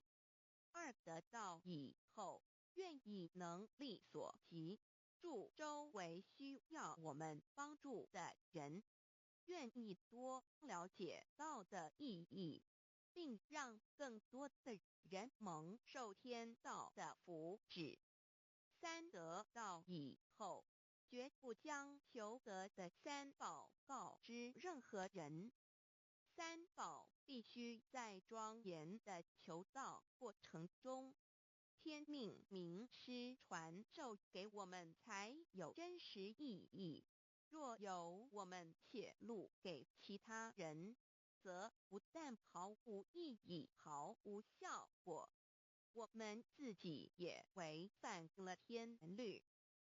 的良心愿合乎人人本具天赋的良知良能，所以我们人人都能够做到。真诚实践良心愿，也必须滋润我们求道时种下的智慧、慈悲、清净之正因道种，使它顺利萌芽、开花、结果，才不致虚度这千载难逢的求道修道良辰。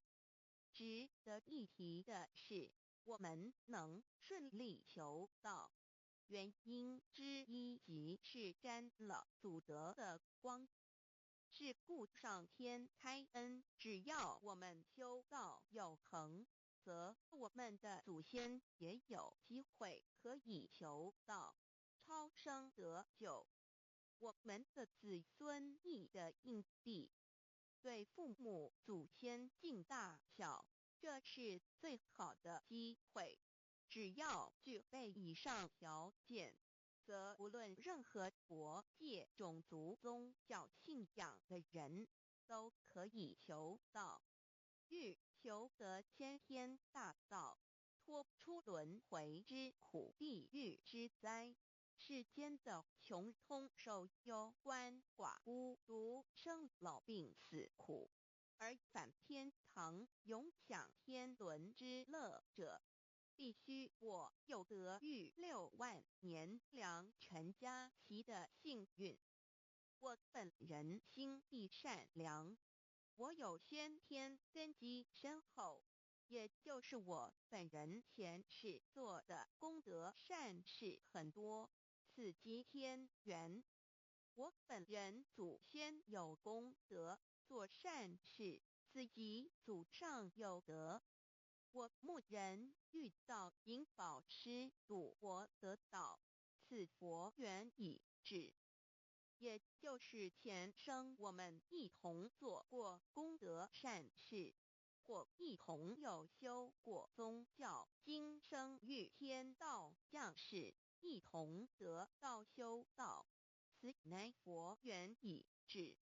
6求道对我的生活有什么影响？现今正值上天恩开，先天大道普传，拯救良善之时，故普传方式皆以方便善巧，与众生契机为原则，因此求道不会对我们正常的生活造成任何负面影响。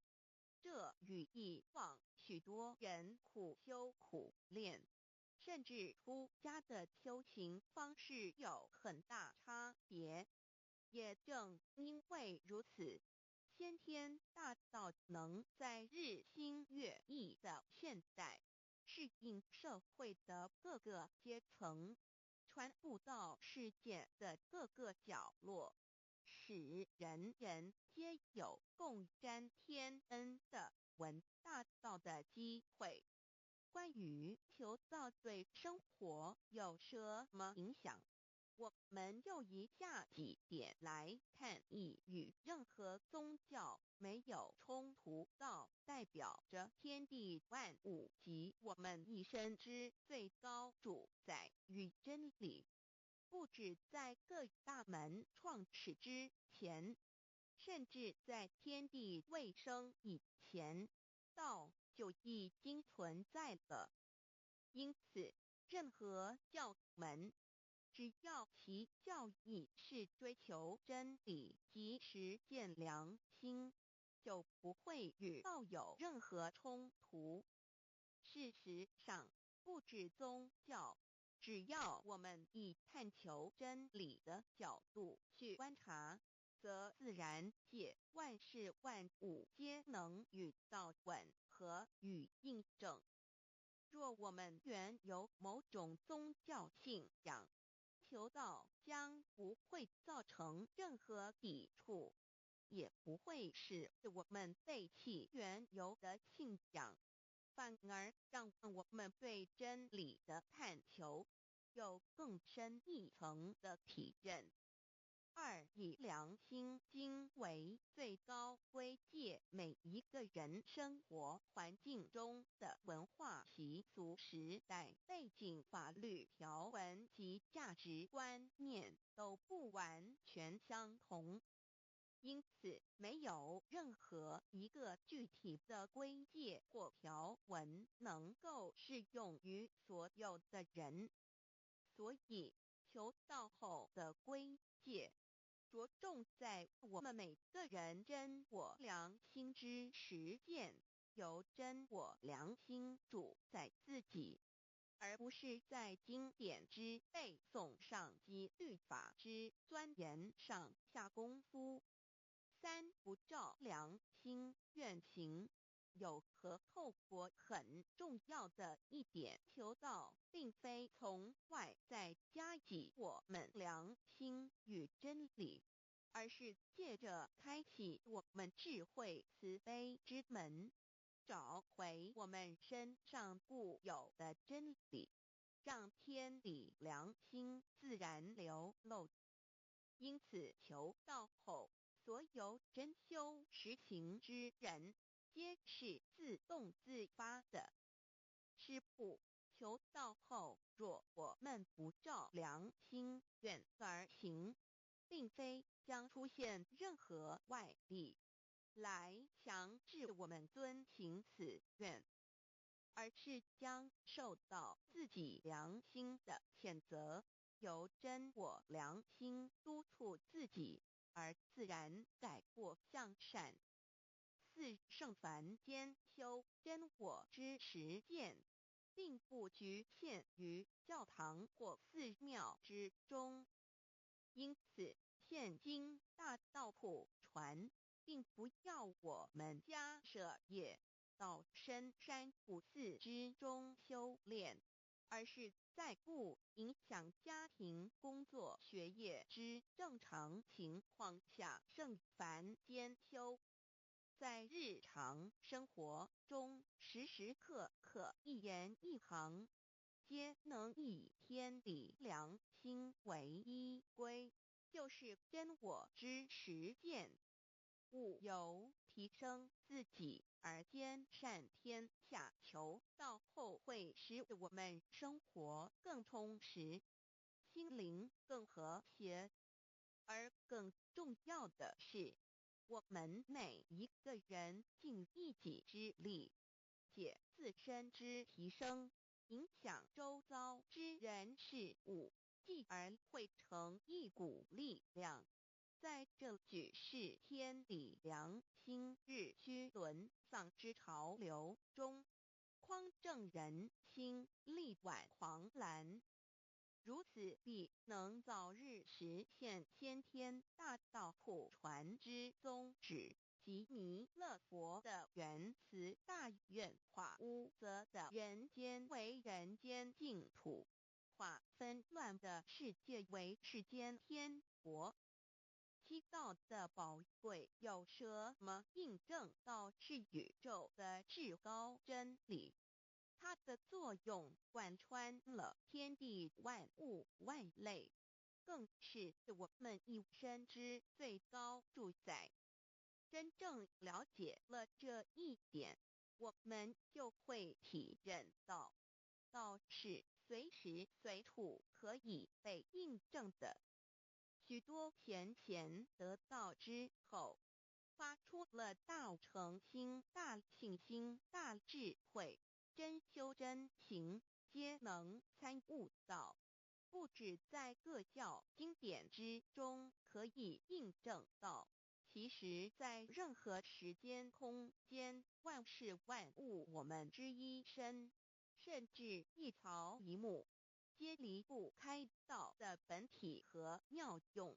体认至此，自然能发出永不退转之道心。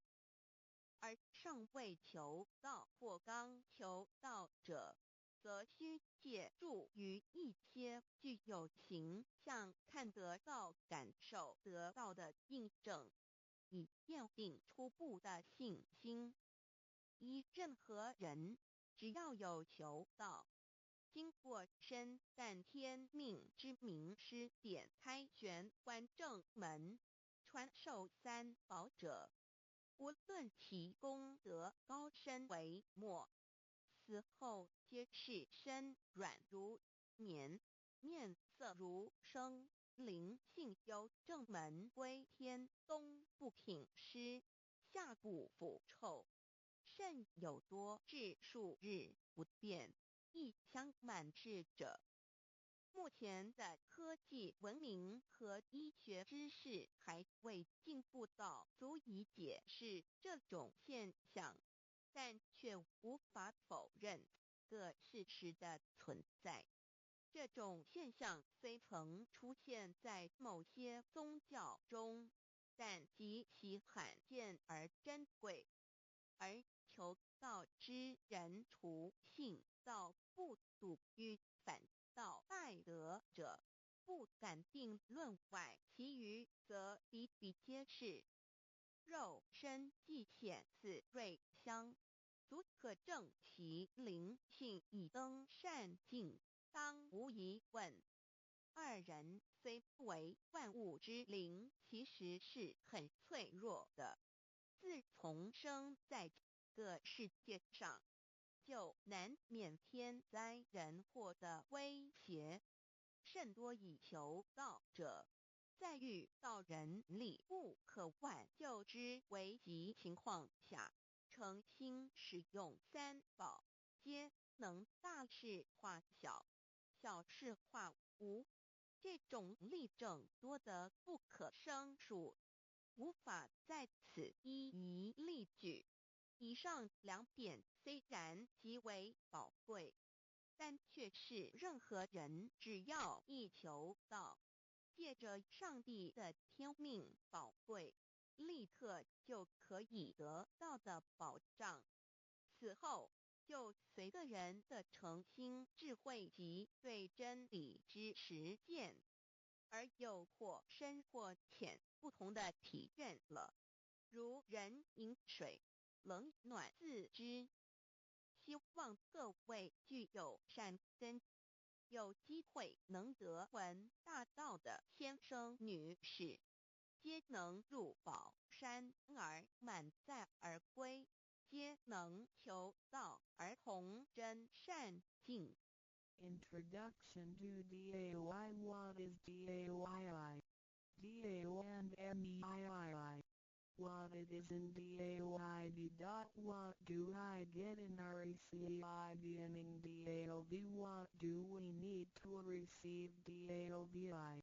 What impact does receiving DAO have on MEDII?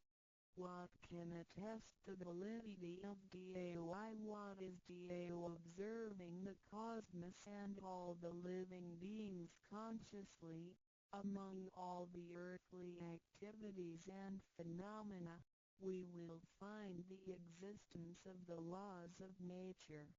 There is a supernatural origin which guides all the operations happening across the galaxy, the earth, and the human beings. We call this source Tao.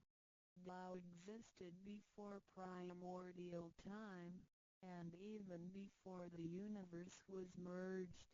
It is the origin of the world, and it thereafter nurtures all the creatures and beings. Since it is unchangeable and does not evolve with time, it is the ultimate truth. It is what all saints and sages throughout human history had been searching for. The essence of Tao is the foundation of nature. The law or the power that existed before the universe was formed is beyond description, because there were no civilizations nor creatures, let alone languages. Since it cannot be applied any name, we simply call it Tao. After the world was merged, along with the mutations of the universe, we see the harmonious actions as exhibited in seasonal changes, rhythms of time and tide, and the balance of the ecosystem. We also find some conformity of human nature across various cultures. These prove the laws of nature. This is the extension of that original Tao when it is substantiated and materialized. It merged into everything that is with and within us. Now that we know Tao is present universally and yet difficult to be recognized, there have been prophets and preachers trying to make us know and understand the origin and the truth of life through various teachings and literature since the beginning of civilization. They were scattered around the world throughout history. As a result, great commandments were taught to disciples and goodness and badness were differentiated. These teachings varied, based on differences in culture, background, timing and the level of each individual's comprehension. However, they all tried to express and transmit to their descendants, this creator and chief of the universe. It is God, or what we call Tao. As we get to know it more and more, we will realize that the essence of Tao and its effect covers every existence without any exceptions.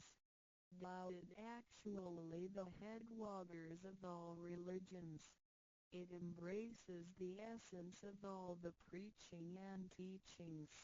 And yet, it is superior to the system of belief. It is the nature, the universe itself. Tao or God represents the highest authority and power of nature. It is also the headstream and superior to all. It is the unchangeable principle. Understanding Tao allows us not only to discover the center of all religious belief, but also to communicate with the origin and the highest power of nature. We will then be able to relate ourselves to the truth of the universe. To probe further, Tao existed before the formation of all, yet it was not anterior, which means that the creation was embedded in it. Tao emerges into the creation, yet is not posterior, which means that it is not thereafter limited. Among those created, however large, they can be measured, however small, they can be detected. It is only Tao that cannot be measured of its immensity nor detected of its existence. Therefore, it is larger than the largest and leaves nothing excluded, and yet it can be smaller than the smallest and leaves nothing not penetrated. It is ubiquitous. It merges into and governs all. It is in charge of the space, the earth, human beings, all the creatures, and all existences. It penetrates and regulates the entire universe. It is the source of all the scriptures, sutras, as well as dharmas. It encompasses all the religions, and it is what makes one a Buddha or a saint. It is the single chief of all. And, above all, it is in charge of each individual too. It is the divine self. This is the true meaning of Tao. We should get to know it this way and rediscover our own invaluable treasure. So, to practice Tao is to revive one's own conscience as well as everyone else's and to act upon it accordingly. Then, all people can be of one spirit, all nations can be in peace like a family, and the great harmony will come true. How precious Tao is! Dao and Me. The significance of Tao is in its immensity and ubiquity. Its mightiness guides the universe to carry on with changing seasons and evolving creatures. The countless aspects of the natural phenomena seem so capricious and yet really in order and in cycles. This almighty being also resides in each of us. It is the divine self, the natural quality of a person. It enables us to see, to feel, to taste, to hear, and to move without learning. While we research the ultimate truth in the universe, we should turn in upon and see into ourselves to discover that divine self. we will find the rules that govern the universe also comply with the way we are. Tao is not something too far to reach, nor too mysterious to comprehend. It is nothing particular, but has to do with our daily lives. We cannot do without it. Every movement we make, in order to see, to touch, to feel and to think, is associated with Tao. Consider how many wonders are hidden in our body, how delicately our physical functions are carried out. For example, when we shake hands, the components involved would include the coordination of joints and muscles, the chemical reactions of energy, the transmission of information through nerve systems, and the actions occurring in our brain such as issuing orders, making judgments and analyzing situations. Even with the most advanced technology and the highest level of knowledge we have developed today, we cannot completely reconstruct such a function. Yet the ability to perform such a simple movement is there for all individuals, regardless of the level of a person's knowledge and his/her being a grown-up or a baby, a scholar or an illiterate. These are the kind of abilities we come equipped with naturally, without learning and being taught. It sits within us and is in charge of all. It is Tao, never diminishes nor inflates. Worldly knowledge acquired through learning can be forgotten. A gymnast can abandon his/her techniques and a musician can lose his/her skills without practicing. The essence of Tao and its extension are always in charge of the macro-universe, the nature, and the micro-universe, the human being as self. We are associated with it unconsciously since the first day. Because it encompasses the whole nature within us, we also call it native self. Tao is within and surrounding us. It needs not be worshipped nor debated over, because its existence is unconditional, regardless of race, color, nationality, religion or status.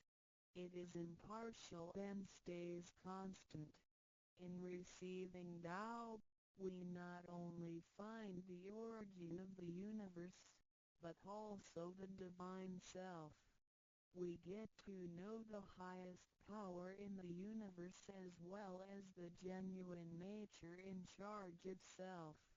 We discover the ultimate truth of the cosmos as well as the integrity of ourselves. Recognizing that the laws which govern the universe also govern us makes us be able to return to our true nature. To probe further, the most essential concept in Tao is that we all possess it intrinsically. It is the wisdom and ability we were born with without learning or practicing. It is one's conscience, which is like the Spirit of God, the divine and immortal nature. It is invisible and intangible. For this reason, we call it genuine emptiness, which means that to be really empty, it goes beyond emptiness and can therefore have marvelous existence in it. Marvelous existence is the foundation for the sky, the earth, human beings, all the creatures, and all existences. With omnipotence, Tao is called Great Lord of all beings. This almighty being is not only in in charge of the entire universe, but also in charge of oneself. So the proverb is, Tao is within self, which is the drive of all one's abilities. A physical body without Tao is useless. This is the treasure that we should all realize and fully explore. I. What it is indeed when we look around the world, we admire the miracles and wonders of nature. Countless things change and move simultaneously every second, and yet in order and in harmony. So do our bodies. Countless biochemical reactions and physical functions occur concurrently within our bodies. Without learning and thinking that comes subjectively, the thousands of activities that happen within us are the extension and action of Tao. And altogether, it is one single self. It functions naturally and automatically without the need for our intents to be involved. This is the effect of Tao within us. Tao is not only in control of the universe and nature, but also in charge of every human being in his/her own actions. In other words, it is the same source that governs us as well as everything else. Tao is invisible and intangible, but it has been working out its magic before day one. Thereafter, languages, cultures, religious scriptures, literature, and civilization were developed. They all originate from Tao functioning within us. People don't realize it is Tao that has been residing and working within us and have used soul to represent the confusing and yet irrefutable being. Because it is eternal and intangible, we also call it true self. This true self is the most abundant, brilliant, and imperishable being. Let us take a look at our tangible body and see if it can be the true self. We know the pictures taken throughout one's life show different faces and expressions. We recognize people by face, but our looks change and are not permanent. The handicapped, with impaired arms or legs, can also lead a complete life. One with a transplanted animal heart is still a human being. Even our brain cells keep decreasing and changing every second from the moment we were born. Therefore, the physical body is only the interim residence of the true self. Though it seems so real, solid and alive, it turns into dirt eventually. We call it false self because of its tentative and transient nature. By recognizing the difference between the true self and the false self, we understand the reason and importance for us to receive Tao. Luckily, we are given the opportunity of receiving Tao and learning the three treasures. The three treasures are straightforward yet profound. The meaning and details of them will be illustrated through the rite of receiving Tao. Here, we only discuss two issues. First, by receiving Tao, the true self gets plucked out. It leads to our conscience. Upon the time when material pursuance surpasses spiritual seeking, giving up the true self only makes us a walking corpse.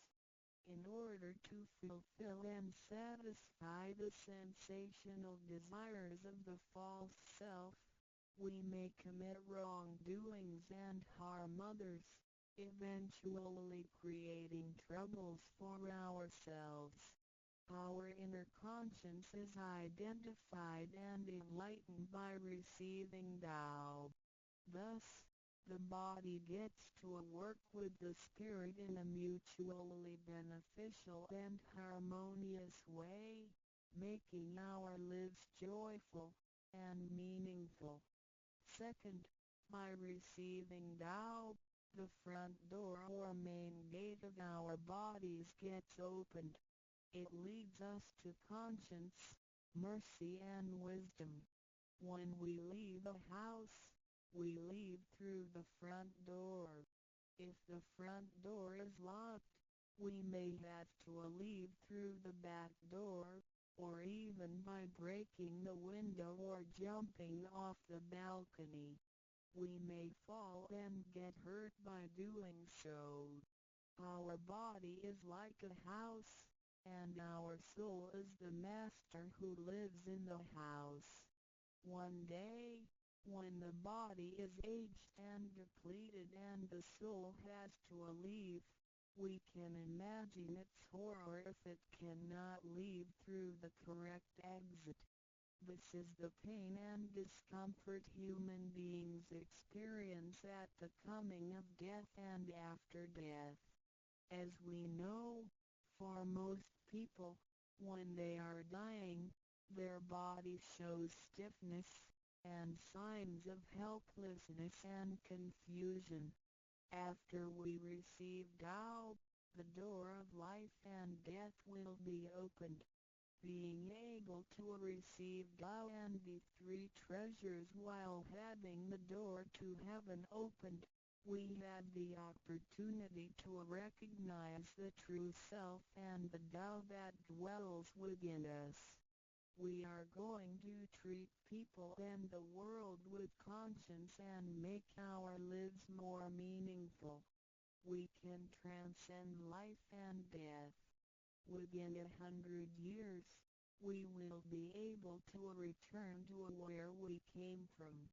Therefore, the heavenly Tao is also the way to return back to heaven. To probe further, the enlightenment of Tao is superior to studying thousands of sutras. This is the value of Tao. The enlightenment of Tao opens the main gate, the front door, which is the entrance to heaven. It gives us the guarantee to be exempted from rebirth cycles and to reach eternity. The superiority of this enlightenment lies in that it surpasses Buddhas and saints, it exceeds the scope of sutras and dharmas, and it transcends the universe. Tao is therefore source of all sutras, king of all dharmas, mother of all Buddhas, and creator of the universe. Transcendence of rebirth cycles leads to eternity. Being imperishable, Tao never deteriorates, and we have never lost it at all. Hence Tao is the direct way back to heaven. What do I get in RECI beginning DAO as mentioned earlier? By receiving Tao, we act upon our conscience, gain more wisdom, and find the door to heaven. In addition to these basics, we also benefit from the following for our lifetime. Being away from sufferings and closer to happiness. The troubles and worries we face in our daily lives mostly result from our disregard of the true self. Receiving Tao helps us to recognize the Tao that has been dwelling in us and to restore the beauty of the true self, so that our behavior and mind is free from being controlled by the earthly pleasures and being swayed by the losses and gains of the material world. Since our minds are cultivated spiritually, devils would not approach and get close to us. Thus, our fortune can be altered from bad to bright, and we can obtain real joy. Being away from disaster and calamities. Tao has been passed on through generations to one single master since the beginning of human history. The thread of its passage weaves through ancient civilizations, including China and India. However, in recent centuries, human beings have been trapped by materialism and a weaker sense of right and wrong. Wars prompted the development of powerful lethal weapons. In reviewing the thousands of years of human history, we realize, in just less than 100 years, there had been two major world wars, which caused numerous killings and tragedies. The abuse of science and technology has also destroyed the ecology, causing damage to the ozonosphere and the unbalance of the climate. The corruption of human beings' minds has called the natural disasters to come. The human have created calamity. God, with His mercy, makes Tao available to everybody in order to save good people. After we receive Tao, with the true meaning of Tao in mind, we will be conscientious. We can use the three treasures whenever something dangerous and uncontrollable happens to us. We will be able to get away from bad encounters. This is a confessed fact. See, transcending life and death. Life is a mixture of happiness and bitterness. Throughout the journey of life, we experience birth, growth, aging, illness, and death. Joys are momentary and wealth is here today and gone tomorrow. Rather than seeking the pleasure of material life, the wise make full use of their lifetime searching the true meaning of life and eternity. In old times, doubt could only be received after harsh self-cultivation.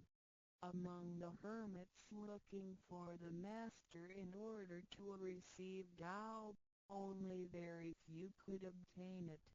Whereas in this century, Tao is allowed to be spread and transmitted through the authorized masters to the truth seekers. The master points out the main gate of life and death, assuring the completeness of our true self. With the true self as our guide, which keeps us away from evil and greed, it helps us think, speak, and act in accordance with our conscience and intuition. Death then becomes the return of our soul to the eternal and peaceful home where we came from. Thus, we will have lasting joy. The achieving sacred beings, the enlightenment of Tao, which reveals the true self, is like the planting of the seed of righteousness and integrity. Through self-cultivation and self-improvement, the nurturing of wisdom, kindness, and purity, it will blossom and produce the fruit of sacred mind and eternal life. In time of overwhelming utilitarianism, Tao is the lighthouse to the truth.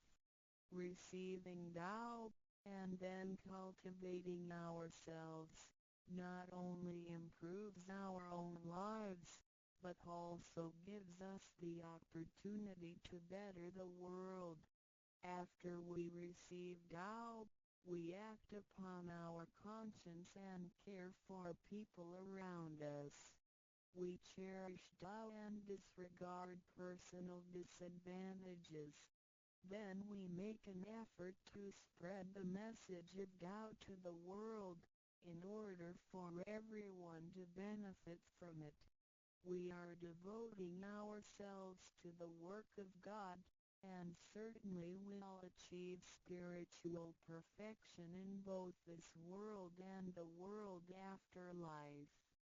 To probe further, the supremacy of Tao is based on the heavenly decree of God, by which Grand Masters can perform the passage of Tao. The enlightenment of Tao from Grand Masters directly opens the main gate of our bodies, which revives our divine nature. It reveals that heaven is not beyond oneself. Instead, one's true self merges into the entire universe. This is the supremacy of Tao. 1. With the heavenly decree, the enlightenment of Tao is extremely profound and marvelous. It cannot be completely expressed by any words of languages. It is not recorded on any scriptures or sutras. It cannot be described by preaching, nor can it be acquired by human intelligence, nor derived from knowledge and experience, nor achieved from gifted talents. Because the above-mentioned all have to be created and can be eliminated, which means that they cannot last forever themselves. They all bear partiality and cannot be applied universally. Hence, they cannot surpass life cycles, nor can they reach eternity. 2. The wonder of the effects and omnipotence of Tao is beyond words. It is the wisdom that does not come from learning. It is what we acquire from God and possess intrinsically. It is the same divine heart before the creation of the universe. It is conscience, the holy heart. It is the divine and immortal nature, the Spirit of God. 3. Tao is too marvelous to be described.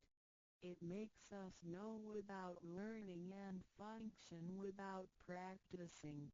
It is a prior wisdom, perception, potency, and ability. It is not constrained by words or languages. It functions without thinking, intents, or even actions. However, it can create the sky, the world, the human, all beings, and all existences. All these, after being created, still cannot carry on without Tao even for one moment. Tao is therefore called Great Lord of all beings. 4. Without Tao, the stars and planets in the sky wouldn't he had been in order. The sun and the moon couldn't he had illuminated or revolved properly. Then the yin-yang energies wouldn't he had circulated, and, as a result, this world wouldn't he had been suitable for all of us to live in. 5. Without Tao, the 5 primary elements of the earth, metal, wood, water, fire, and soil, wouldn't he had been balanced and complemented one another, which could have put the entire world in chaos. Mountains would have collapsed, lands would have cracked, and oceans would have dried up. Likewise, this world wouldn't he had been an environment for us to live in. 6.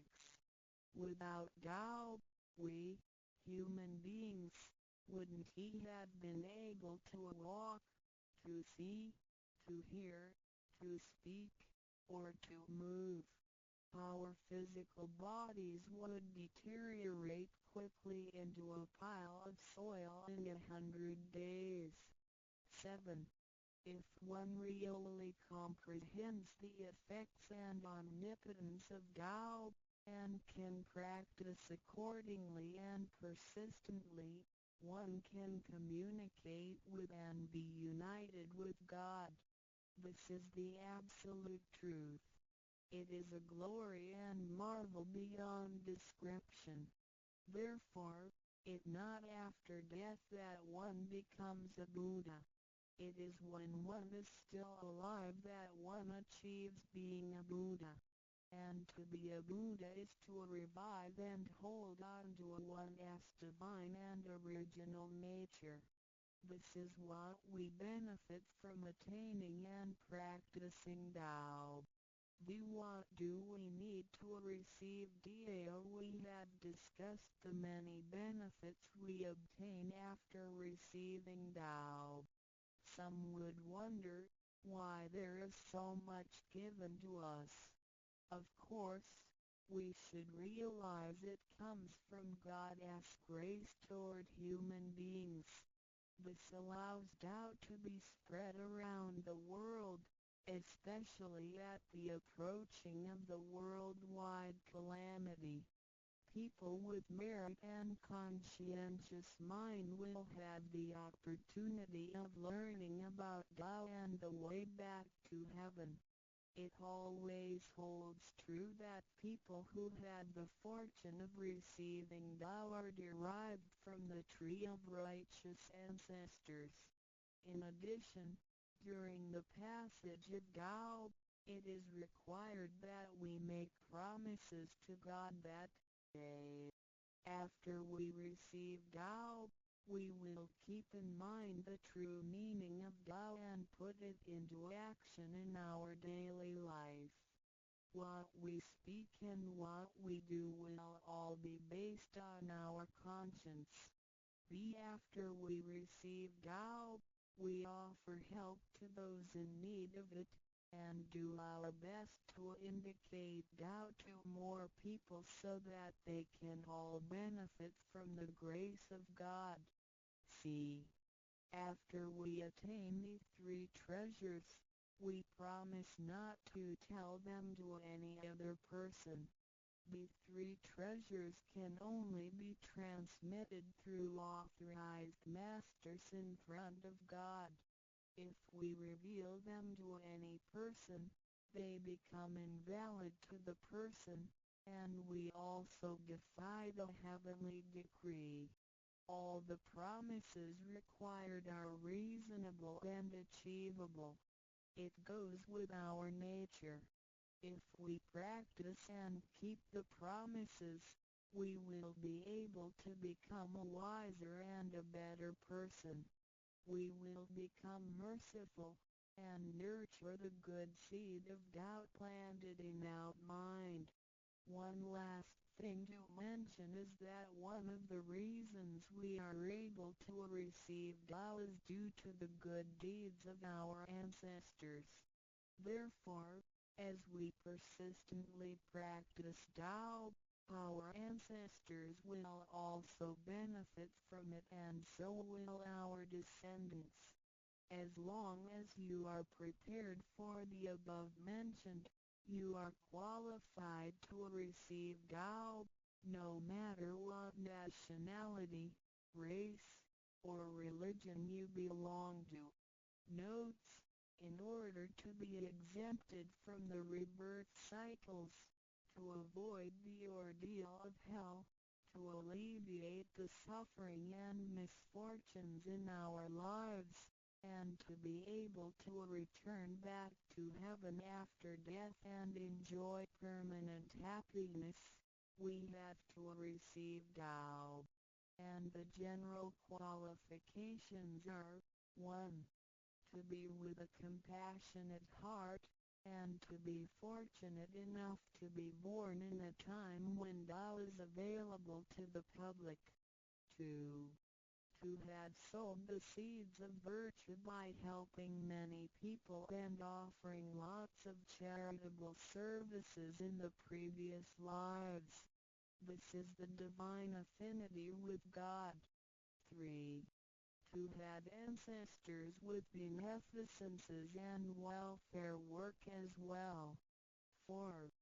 To meet the introducer and guarantor who indicate the way to attain Tao to me. It is very likely that, in the previous lives, we did charitable services together, or we cultivated together in the same religion. So, in this life, when Tao is available, we can help each other out and practice Tao together again. So time is right for Tao due to our divine affinity. VI. What impact does receiving Dao have on me as we mentioned before, and like the old days when hermits had to leave their families to receive Tao through meditation and self-cultivation, Tao, at the present time, can be received in a way that is applicable and conforming to our practical needs. We don't have to give up our lifestyle in order to attain Tao. By the grace of God, Tao is intended to be delivered to the public at all levels of occupations and around the world, rather than being limited to a privileged group of people. The impacts that receiving Tao can have on our daily life are summarized as the following. A receiving Tao creates no conflicts with any religions. Tao governs the universe including all human beings. It existed before the formation of any religions. It is concordant with all religions, in the sense that religions preach the awareness of conscience and the pursuit of the truth. We don't need to give up our religion in order to receive Tao. On the contrary, by receiving Tao, we will have further understanding of the truth. The conscience becomes our ultimate guidance due to the variations of cultures, customs, backgrounds, legislation, and value systems. It is difficult to find a universal guideline for all of us to follow in our daily life. In receiving Tao, the main commandment is to act by our conscience, the true self, rather than by literature. We should be sensitive to the conscience, rather than be familiar with the laws. C.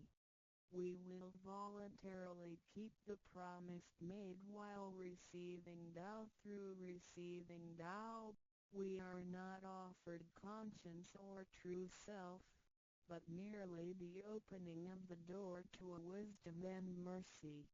Therefore, we restore the heavenly principles inherent in us, and strengthen the power originating from our conscience. There is no external force that makes us keep the promises and commitments that we made when we received Tao. The only force comes from the guilty feelings that result from our misbehaviors, which reduces the mistakes we make. The practicing Tao can accommodate our worldly affairs. The fulfillment of practicing Tao and conscientious awareness does not have to be accomplished in a temple or church. It is not required to abandon worldly belongings or relationships in order to attain the ultimate truth. Each individual can still have his/her family, career, and schooling at the same time. As long as we keep in mind the basic guideline, we should have our practicing Tao and getting closer to our divine self. We will make a better world by improving ourselves first after we receive Tao, by realizing the true self and what we are. The feeling of joy comes to us. The improvements on the quality of our spiritual life will affect people surrounding us. By interacting and working together in Tao, we will make the world better with lower crime rate and less pollution. The wish of Maitreya will finally come true to turn the world into God's kingdom and make people all live in harmony. VII. What can attest the validity of Dao Dao? Due to its completeness and generality, regulates the totality of all beings. Many people, after receiving Tao, with their wisdom, faith, and devotion, realize that Tao is the fundamental principle that governs all things. They comprehend the truth of the universe not only through literature, but also through daily living and nature. Their faith in Tao becomes strengthened and they move forward in their spiritual life. However, for people who haven't or just received Tao, Tao can be confirmed through revelations. Anyone who has received Tao with the front door open shall die peacefully. One proof of this is that for those who have received Tao and died, their bodies remain soft and their faces vivid. Since the soul leaves the body through the correct exit, the corpse can actually remain uncorroded for a few days. With the most advanced modern science and technology, it is still difficult to explain this phenomenon. However, it is a fact that cannot be denied. This has happened before in some religions, but very rarely. For people who have received Tao, this kind of testimony is ubiquitous, unless they have committed serious sins and corrupted their own mind. This can prove the soul has reached an ultimate harmony. Being the superintendent of the things on earth, human beings are nonetheless weak. Since birth, we are subject to unpredictable accidents and natural disasters. There have been many people who encountered danger, used the three treasures with faith, and got away from the danger or reduced the damage to the minimum. Testimonies of this kind are numerous.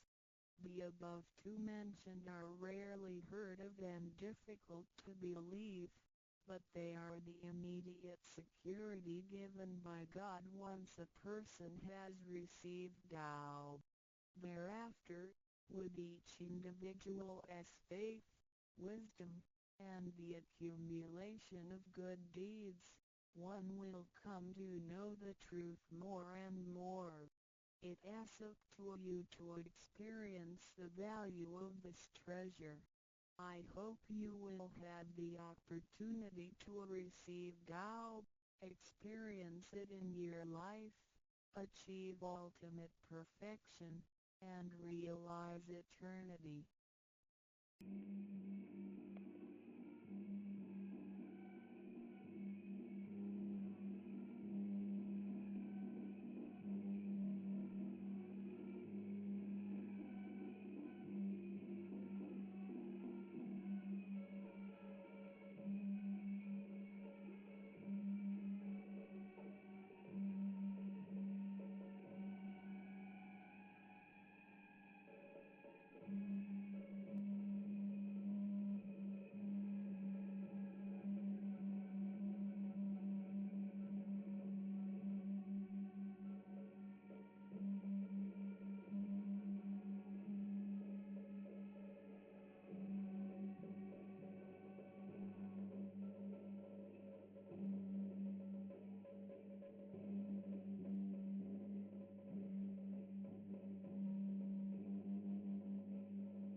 士比亚的名言佳句。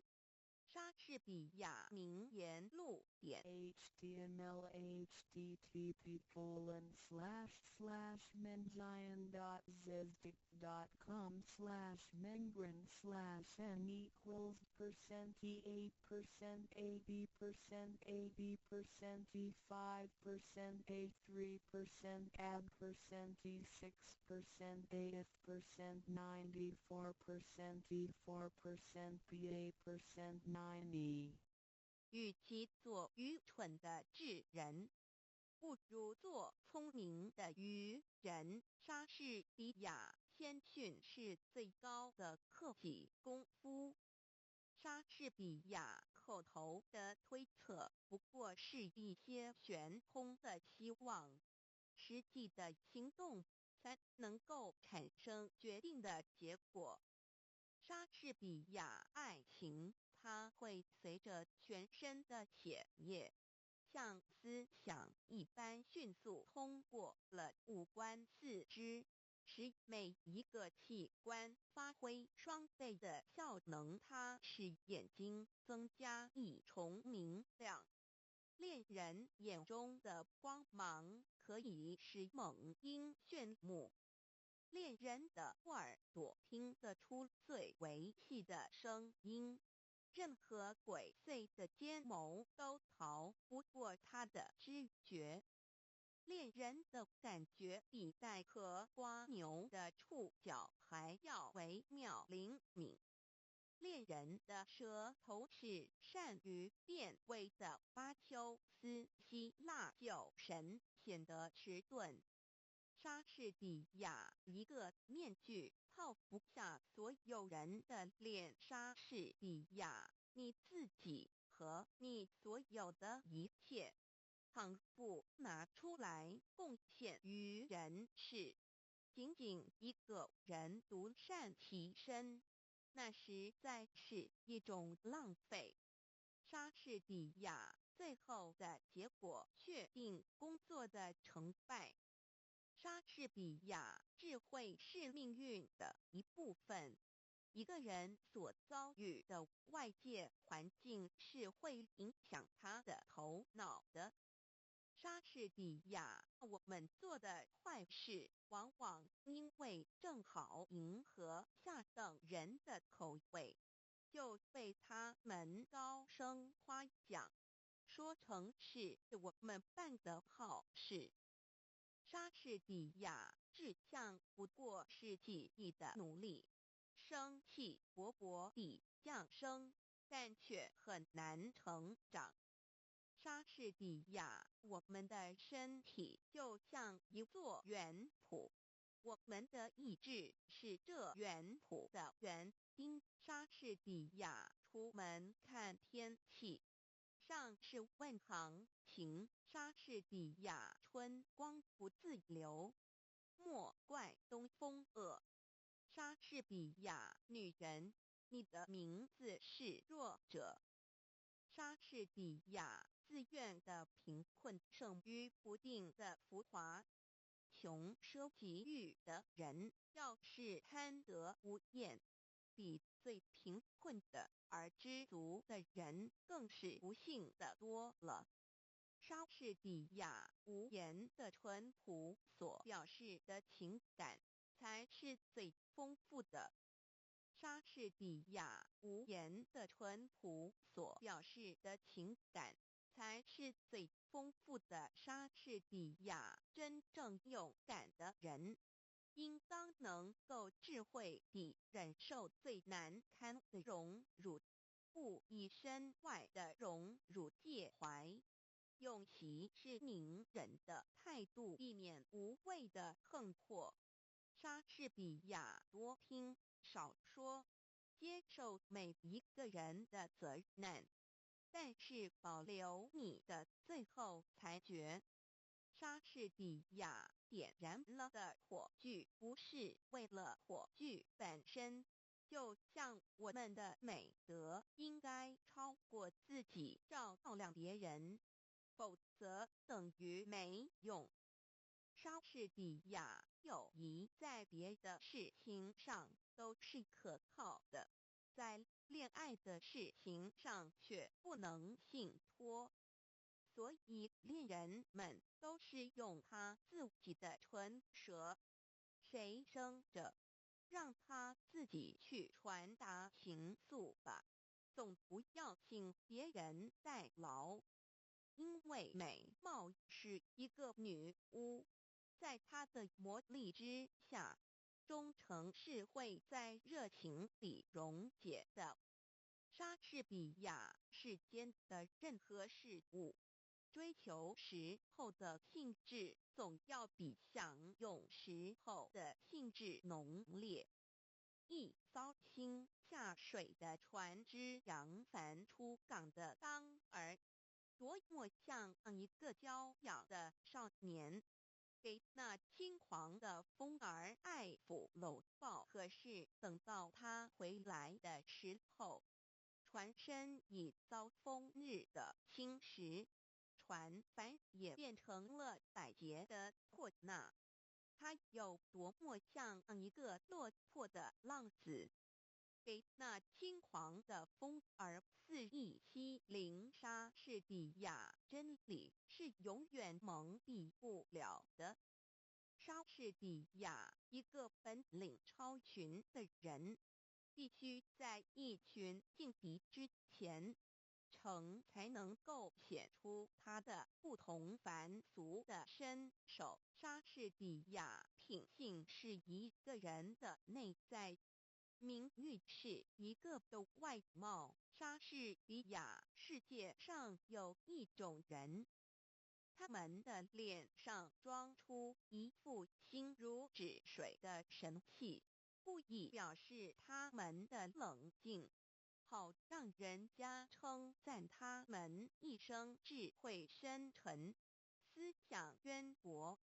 他们的神气之间，好像说，我的说话都是轮音天语，我要是一张开嘴唇来，不许有一头狗乱叫我看透这一种人。他们只是因为不说话，博得了智慧的名声。可是我可以确定说一句，要是他们说起话来，听见的人，谁都会骂他们是傻瓜的。莎士比亚每一个被束缚的奴隶都可以凭着他自己的手挣脱他的锁链。莎士比亚凭着日晷上前丝的阴影，你也能知道时间在偷偷地走向亘古。莎士比亚草率的婚姻少美满。莎士比亚苦难可以试验一个人的品格，非常的遭遇可以显出非常的气节。莎士比亚本来无望的事，大胆尝试往往能成功。莎士比亚思想是生命的奴隶，生命是时间的弄人。莎士比亚庄严的大海产生蛟龙和鲸迷，清浅的小河里只有一些宫廷族美味的鱼虾。莎士比亚品性是一个人的内在，名誉是一个人的外貌。莎士比亚一个使性子的女人，就像翻腾的浊水，纵使口干舌燥，也不愿啜饮一口。莎士比亚真实爱情的途径并不平坦。莎士比亚无论男人女人，名誉是他们灵魂里面最切身的珍宝。谁偷窃我的钱囊？不过偷窃到有一些废物，一些虚无的幻值，他从我的手里转到他的手里，他也会做过千万人的奴隶。可是谁偷了我的名誉去？那么他虽然并不因此而富足，我却因为失去他而成为赤贫了。莎士比亚，不要污蔑你所不知道的真理，否则你将以生命的危险重重补偿你的过去。莎士比亚仅仅一个人独善其身，那实在是一种浪费。上天生下我们，是要把我们当作火炬，不是照亮自己，而是普照世界。因为我们的德行倘不能推及他人，那就等于没有一样。莎士比亚书籍是全人类的营养品。莎士比亚爱情的鲜艳的容色和热烈的心，也会因困苦而起了变化。莎士比亚最恶劣的事态，总有一天告一段落，或者逐渐恢复原状。莎士比亚生活里没有书籍，就好像没有阳光；智慧里没有书籍，就好像鸟儿没有翅膀。莎士比亚爱情里面要是掺杂了和他本身无关的算计，那就不是真的爱情。莎士比亚宁愿做一朵篱下的野花，不愿做一朵受恩惠的蔷薇。与其逢迎献美，偷取别人的欢心，无名被众人所鄙弃，莎士比亚任何恶德的外表也都附着若干美德的标志。莎士比亚爱的力量是和平，从不顾理性成规和荣辱，它能使一切恐惧、震惊和痛苦在伸手时化作甜蜜。莎士比亚不如意的婚姻，好比是座地狱，一辈子鸡争鹅斗，不得安生。相反的，选到一个称心如意的配偶，就能百年协和，幸福无穷。莎士比亚对人要和气，可是不要过分狭隘。莎士比亚如果一年到头如假日，岂不像连日工作那样疲乏？莎士比亚若是一个人的思想不能比飞鸟上升得更高，那就是一种卑微不足道的思想。莎士比亚无论一个人的天赋如何优异，外表或内心如何美好，也必须在他的德性的光辉照耀到他人身上发生了热力。再有感受他的热力的人，把那热力反射到自己身上的时候，才能体会到它本身的价值。莎士比亚富贵固然和友谊的好坏无关，但是贫穷却最能考验同有增爱分明的真假。莎士比亚不速之客只在告辞以后才最受欢迎。莎士比亚无言的纯洁的天真，往往比说话更能打动人心。莎士比亚与其做愚蠢的聪明人，不如做聪明的愚人。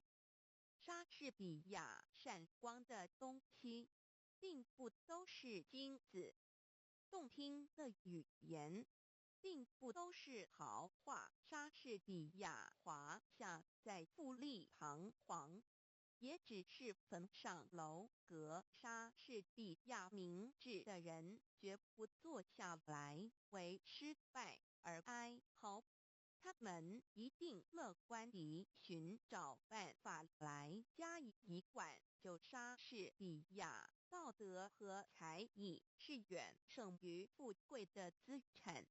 堕落的子孙可以把贵贱的门第败坏，把巨富的财产荡毁，可是道德和才艺却可以使一个凡人成为不配的神明。莎士比亚黑夜使眼睛失去它的作用，但却使耳朵的听觉更为灵敏。它虽然妨碍了视觉的活动，却给予了听觉加倍的补偿。莎士比亚自有戏剧以来，他的目的始终是反莎士比亚充实思想，不在于言语的复利。莎士比亚在时间的大钟上只有2个字：现在。莎士比亚简洁是智慧的灵魂，冗长是肤浅的早逝。莎士比亚千万人的失败，都有是失败在做事不彻底，往往做到离成功上差一步就终止不做了。莎士比亚情欲犹如炭火，必须使它冷却，否则那烈火会把心儿烧焦。莎士比亚对自己不信任，还会信任什么真理？莎士比亚心中充满旋律，能渗透到人们的心灵。莎士比亚，我的言语高高飞起，我的思想滞留地下。没有思想的言语永远不会上升天界。莎士比亚美貌和智慧很少结合在一起。莎士比亚让我指点20个人做人的道理，倒还容易。可是要我做这20个人中间的一个，奉行自己的教训，就没那么简单啦。莎士比亚不要想到什么就说什么，凡事必须三思而行。莎士比亚道德和才艺是远胜于富贵的资产。堕落的子孙可以把贵贱的门第败坏，把巨富的财产荡毁，而道德和才艺却可以使一个凡人成为不朽的神明。莎士比亚人若神经紧张，说东道西，就会犹豫不定，反把事情耽误了。耽误的结果是叫人丧志气连，寸步难移。莎士比亚对人要和气，但不要狭密。莎士比亚起先的冷淡，将会使以后的恋爱更加热烈。莎士比亚如果要别人诚信，首先要自己诚信。莎士比亚当命运突然改变了心肠，把他的宠儿一脚踢下山坡的时候，那些攀龙附凤之徒本也跟在他后面匍匐批评的，这时候便冷眼看他跌落，没有一个人做他患难中的同伴。莎士比亚残忍藏着锋利的牙齿。莎士比亚忠诚因为努力的狂妄而变得毫无价值。莎士比亚人生就像是一匹用闪恶的丝线交错成的布，我们的善行必须受我们过去过失的鞭挞，才不会过分趾高气扬。我们的罪恶又赖我们的善行把它们掩盖，才不会完全绝望。莎士比亚，我可以教训20个人，吩咐他们应该做些什么，做这20个人中间的一个。履行我自己的教训，我就要敬谢不敏了。莎士比亚书籍是全世界的营养品，生活里没有书籍，就好像没有阳光；智慧里没有书籍，就好像鸟儿没有翅膀。莎士比亚装傻的好也是要靠才行的，他必须窥视被他所取笑的人们的心情，了解他们的身份，还得看准了时机，然后像窥视田眼前每一只鸟雀的夜莺一样，每个机会都不放松。这是一种和聪明人的艺术一样艰难的工作。莎士比亚一切朋友都要得到他们忠贞的报酬，一切仇敌都要尝到他们罪恶的苦杯。莎士比亚没有德性的美貌，是转瞬即逝的。可是因为在你的美貌之中，有一颗美好的灵魂，所以你的美貌是永存的。莎士比亚万事总居首，权力派不能再问良心。莎士比亚爱和炭相同，烧起来的没法叫它冷却。莎士比亚一套衣服、一顶帽子的式样时髦不时髦，对于一个人本来是没有什么相干的。莎士比亚只需一阵烈风就能把乌云吹散，并不是每块乌云都能引起一场风暴。莎士比亚失去了诚信，就等同于敌人毁灭了自己。莎士比亚，我荒废了时间，时间便把我荒废了。莎士比亚，爱情是叹息吹起的一阵烟，恋人的眼中有他净化了的火星，恋人的眼泪是他激起的波涛。它又是最智慧的疯狂，更喉的苦味，吃不到嘴的蜜糖。莎士比亚，青春是块原料，迟早要制作成型。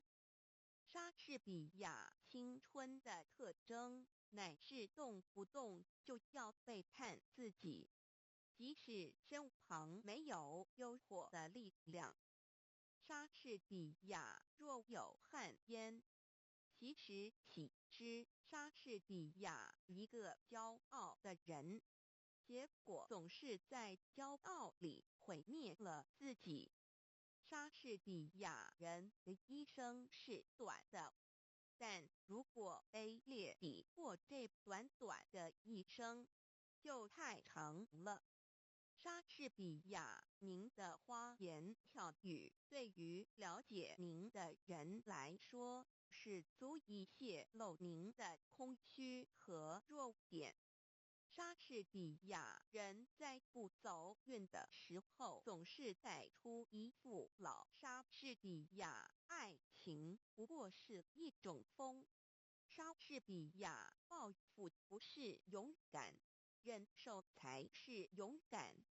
莎士比亚，自古红颜多过命，莎士比亚人类是一件多么了不起的杰作，多么高贵的灵性，多么伟大的力量，多么优美的仪表，多么文雅的举动，在行为上多么像一个天使，在智慧上多么像一个天神，宇宙的精华，万物的灵长，莎士比亚漂亮的阐发给俊俏的脸蛋平添光彩。莎士比亚直到再找不到对手，才收藏起自己的剑锋。莎士比亚人生苦短，若虚度年华，则短暂的人生就太长了。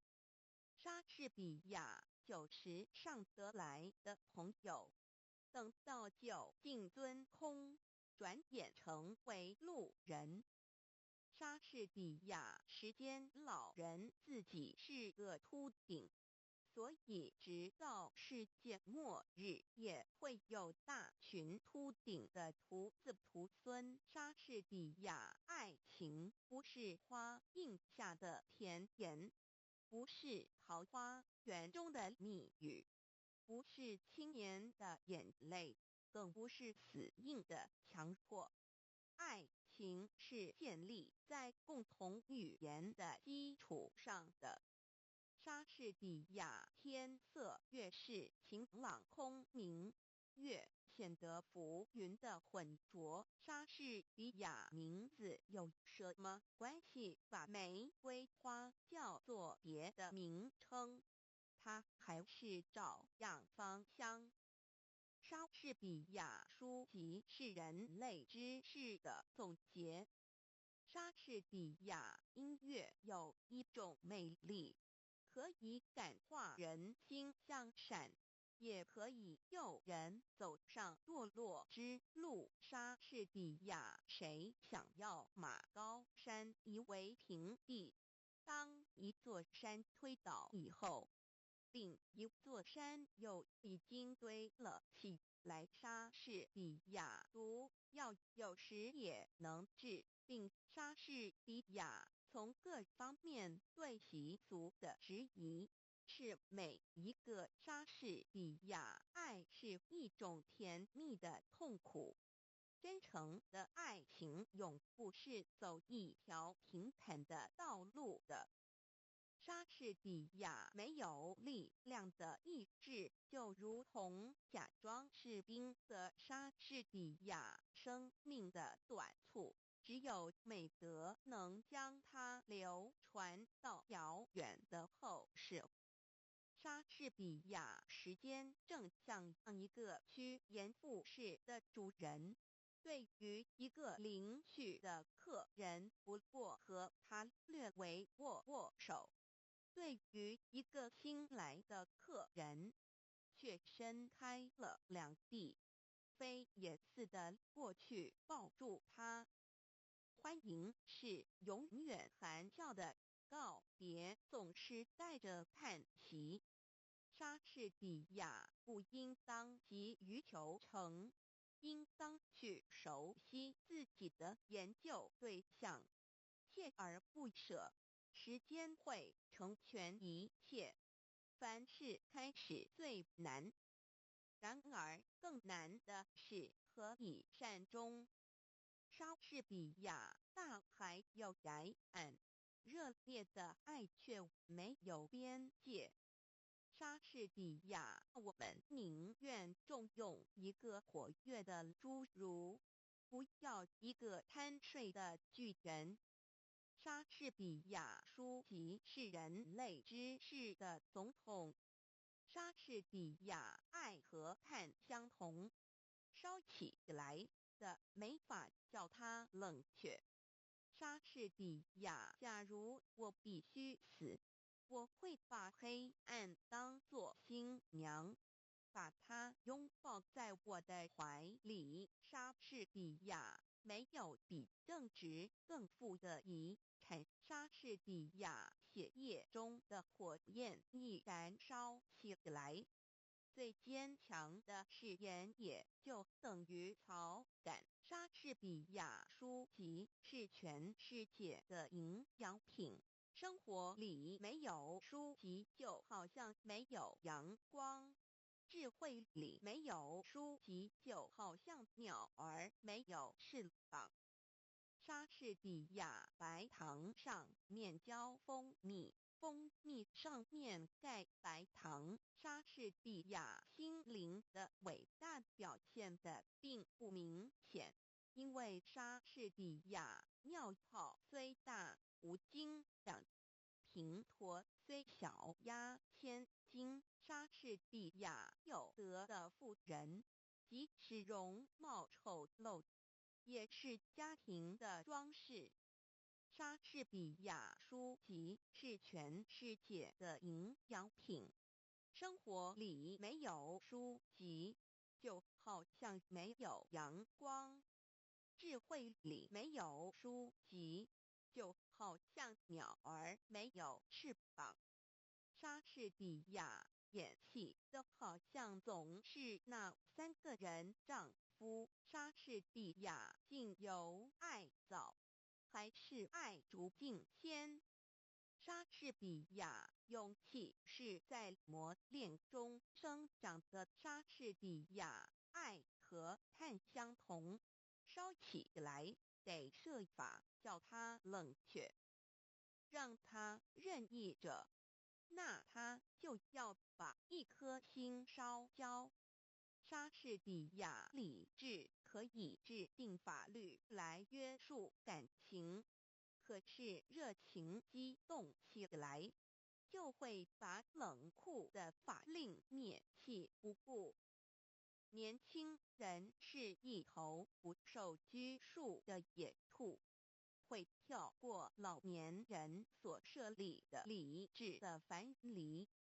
莎士比亚，你要看见朋友之间用的这不自然的礼貌的时候，就可以知道他们的感情已经衰落。莎士比亚生命短促，只有美德能将它流传到辽远的后世。莎士比亚不要指着月亮起誓，它是变化无常的，每个月都盈亏圆缺。你要是指着它起誓，也许你的爱情也像它一样的无常。莎士比亚最深刻的真理是最简单和最朴素。莎士比亚朋友间必须患难相济，那才能说得上是真正的友谊。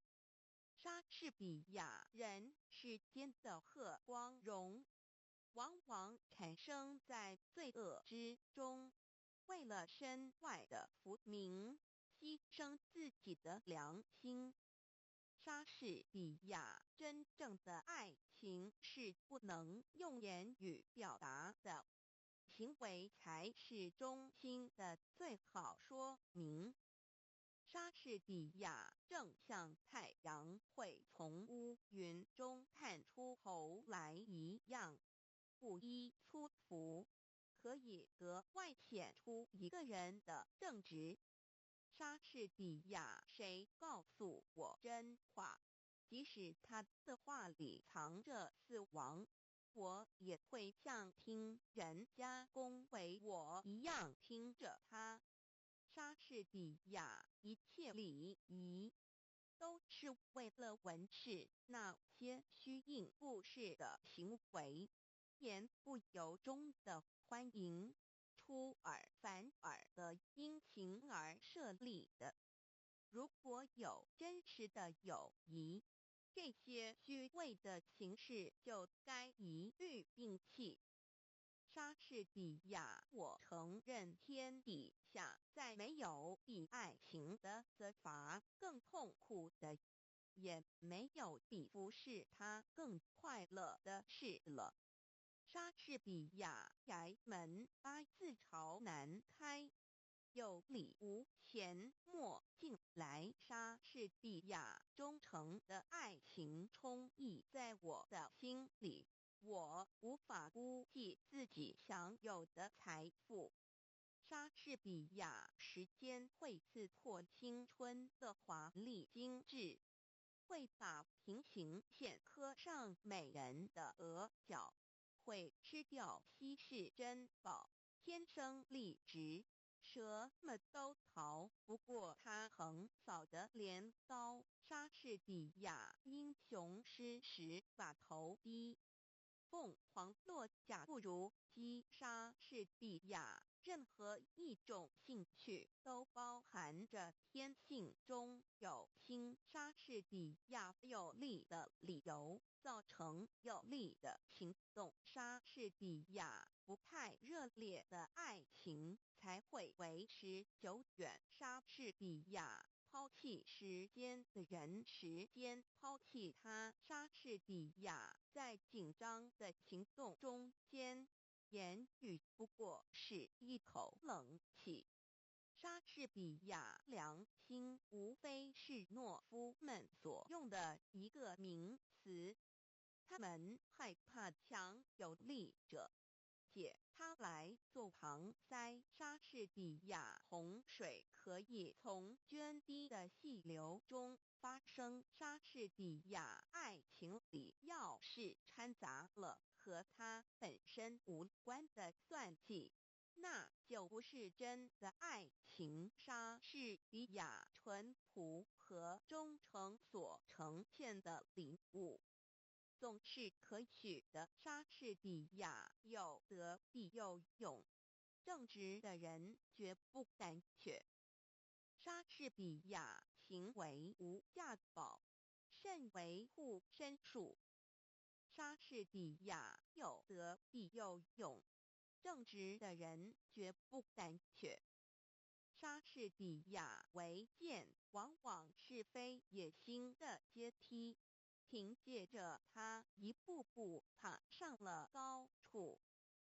当他一旦登上了最高的一级之后，他便不再回顾那梯子，他的眼光才夺目仰望云霄，瞧不起他从前所视为凭借的低下的阶梯。莎士比亚最理想的境地既不可达，人往往不知退而求其次。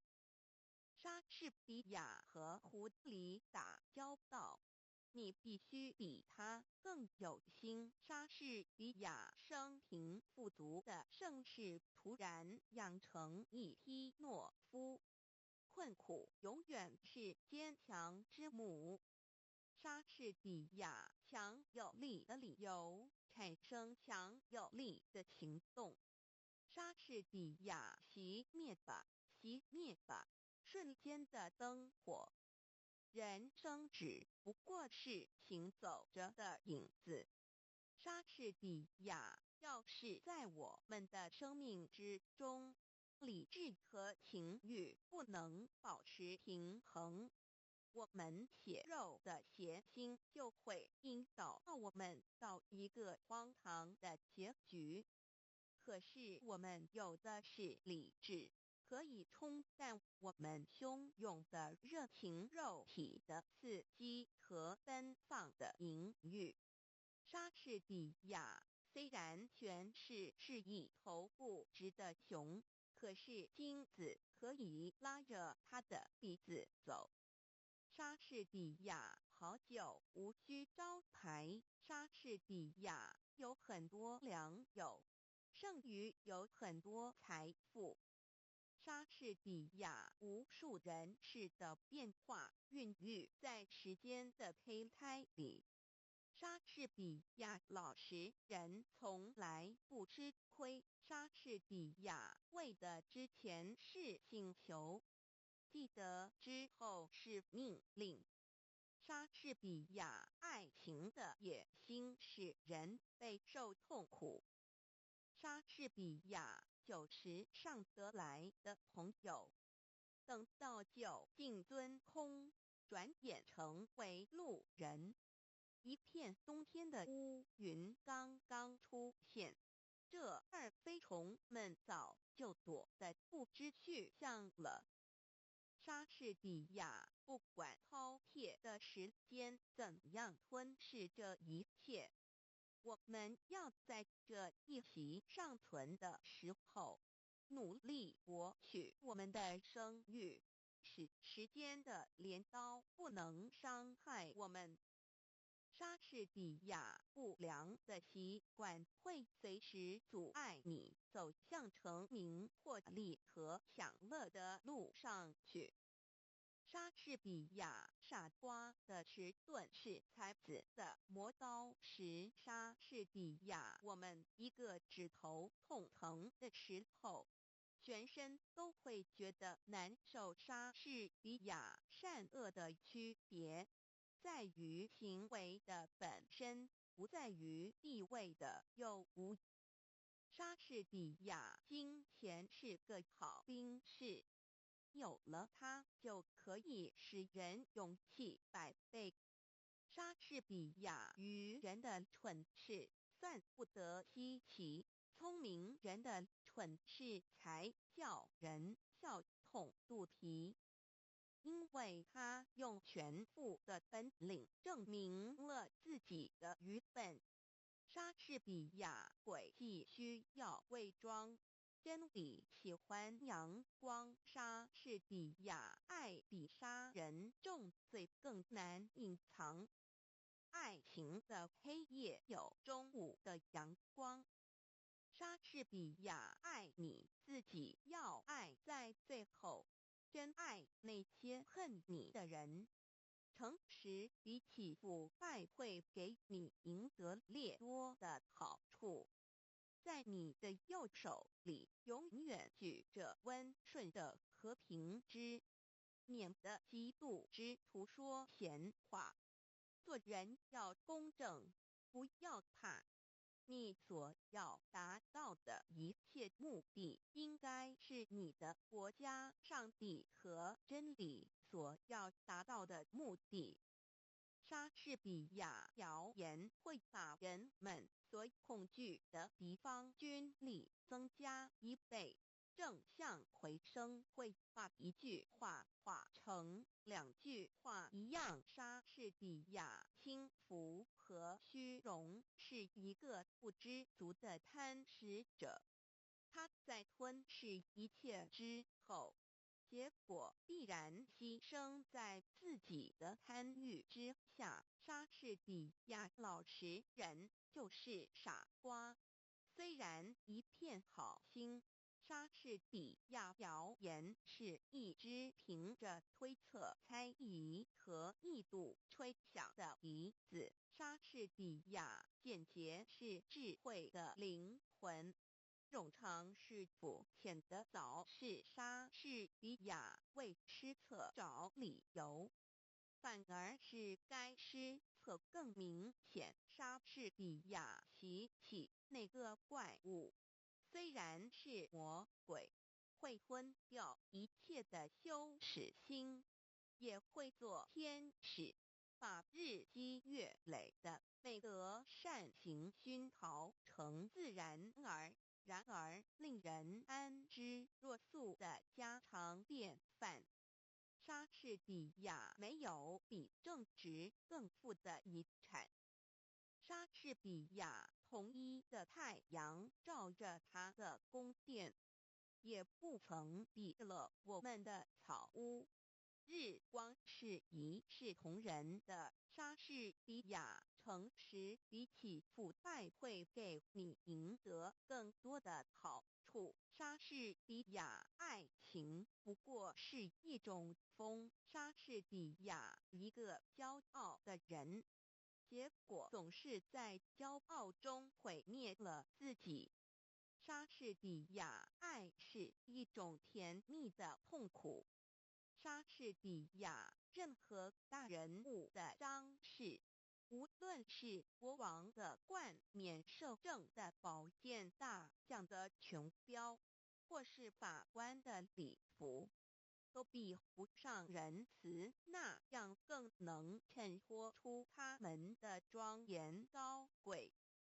莎士比亚什么地位，什么面子，多少愚人为了你这虚伪的外表而领。然而，身为莎士比亚，老实说，里就有许多大人物，尽管口头上拼命讨好平民，心里却一点也不喜欢他们。莎士比亚一个人无论有着什么奇才异能，当然不把那种才能传达别人的身上，他就等于一无所有。也只有在把才能发展出去以后所博得的赞美声中，才可以认识它本身的价值。莎士比亚爱的力量是和平，从不顾理性成规和荣辱，它能使一切恐惧、震惊和痛苦在伸手时化作甜蜜。莎士比亚没有什么事是好的或坏的，但思想却是其中有所不同。莎士比亚人生就像一段重复叙述的故事一般可见。莎士比亚有些人对你恭维不已口，可全都不是患难朋友。莎士比亚被认为是诚实的人都会感到心里有莎士比亚，你的舌头就像一匹快马，它奔得太快，会把力气都奔完了。莎士比亚放弃时间的人，时间也放弃他。莎士比亚命运如娼妓，听见遭遗弃。莎士比亚爱情里面要是掺杂了和他本身无关的算计，那就不是真的爱情。莎士比亚生命在发展中得到延长，因为思想莎士比亚两个人骑一匹马，总有一个人在后面。莎士比亚要是不能把握时机，就要终身蹭蹬，一事无成。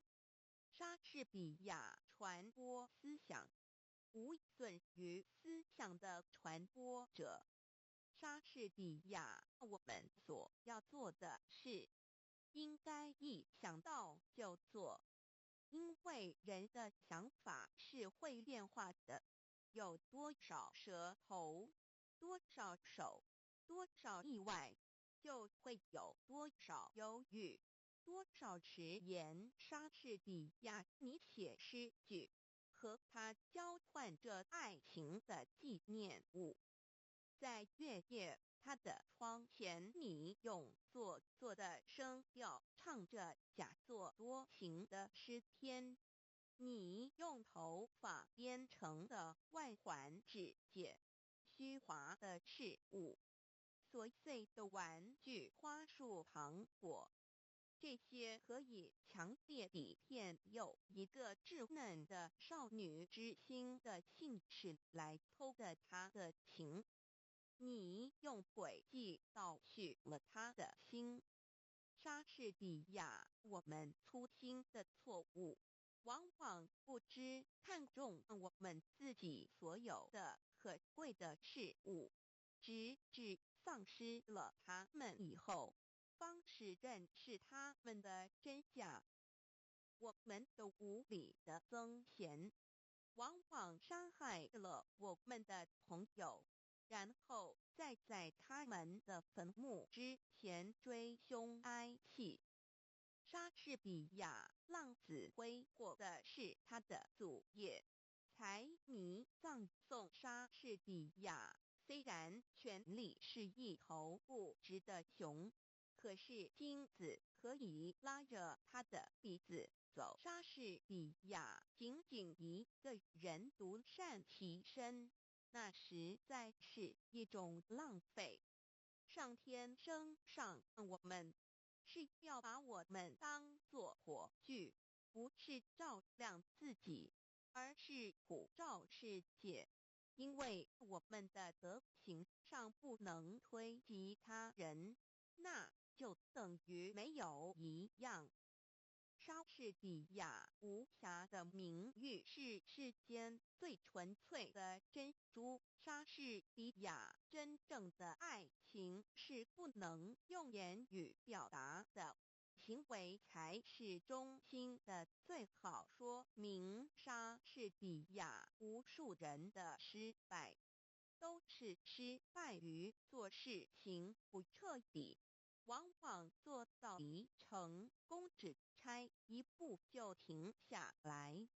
莎士比亚女人是用耳朵恋爱的，而男人如果会产生爱情的话，却是用眼睛来恋爱。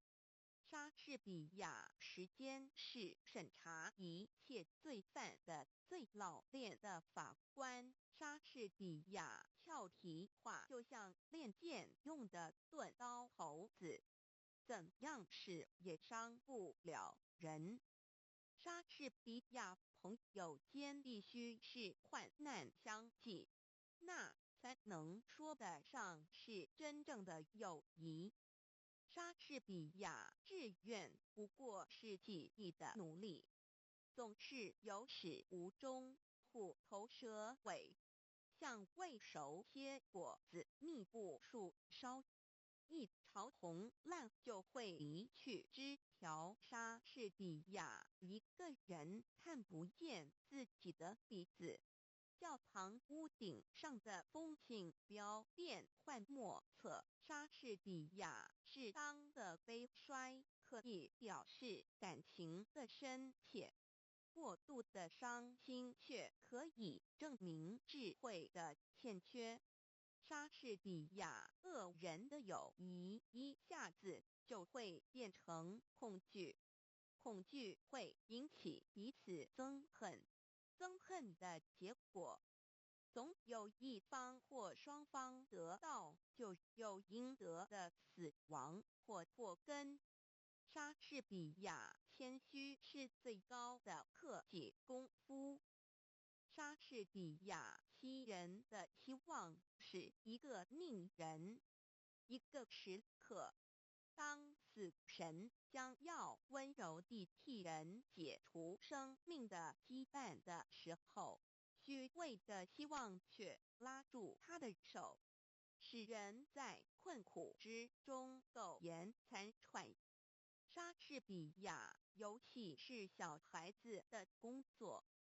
莎士比亚社会建筑在实力上头，所以实力便莎士比亚有些人对你恭维不已口，可全都不是患难朋友。莎士比亚一个人思虑太多，就会失去做人的乐趣。莎士比亚爱比杀人重罪更难隐藏。爱情的黑夜有中午的阳光。莎士比亚必有忍，春乃有季，有容则乃大。莎士比亚一个人无论有着什么奇才异能，倘然不把那种才能传达到别人的身上，他就等于一无所有。莎士比亚皇上就跟我一样，也是一个人罢了。一朵紫罗兰花，而他闻起来，跟我闻起来还不是一样。他头上和我头上和顶着一方天，他也不过用眼睛来看，耳朵来听啊。把一切容钱丢开，还他一个赤裸裸的本乡，那么他只是一个人罢了。虽说他的心思寄托在比我们高出一层的事物上，可是好比一只在云霄里飞翔的老鹰，它有时也不免降落下来，栖息在枝头或地面上。莎士比亚，如果我们生命的天平上，一边没有理智的平衡，另一边情欲的平盘，那么我们身上下流的欲念就会把我们引导到荒唐透顶的结局。莎士比亚不太热烈的爱情才会维持久远。莎士比亚时间会刺破青春表面的彩饰，会在美人的额上掘深沟浅槽，会失掉稀世之珍天生丽质，什么都逃不过他那横扫的镰刀。莎士比亚衣服新的好，朋友旧的好。莎士比亚一个人思虑太多，就会失去做人的乐趣。莎士比亚人们在被命运眷宠的时候，勇却强，若至于贤不孝，都看不出什么分别来。可是，一旦为幸运所抛弃，开始设立惊涛骇浪的石头，就好像有一把有力的大扇子，把它们扇开了，柔弱无用的都被扇去，有毅力有操守的却会着力不动。莎士比亚点燃了的火炬不是为了火炬本身，就像我们的美德应该超过自己照亮别人。莎士比亚良心这玩意儿使人变胆怯，想做小偷，害怕谴责；想谩骂重伤，又怕斥责。良心是在人内心造反的最怕寂寞的家伙。莎士比亚恋爱是盲目的，恋人们瞧不见他们自己所干的傻事。莎士比亚正直的人必须和正直的人为伍，因为谁是那样刚强，能够不受诱惑呢？莎士比亚先言蹉跎，来日无多，20隶书，醒来问我，衰草枯杨，青春易过。莎士比亚思想自由的精灵。莎士比亚上一页123456名言佳句作者名彦一名英国培根。莎士比亚谚语歌德欧洲巴尔扎克高尔基毛泽东鲁迅雨果法国马克思富兰克林罗曼罗兰爱因斯坦泰戈尔维吾尔族爱默生苏霍姆林斯基托夫勒列宁西塞罗卢梭美国德国艾现生蒙田苏联日本阿拉伯契诃夫俄罗斯蒙古族恩格斯亚里士多德列夫托尔斯泰。更多名言佳句分类人生、生活、爱情、智慧、真理、时间、科学、思想、人类生命、工作、劳动、幸福、友谊、知识、成功、力量、社会价值、创造、理想、道德、自然。更多http://mengian.zizdik.com/mengren/n=%e8% 80%, 80%, E5%, A3%, AB%, E6%, AF%, 94%, E4%, BA%, 90, and P equals 6.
水鬼无叫应。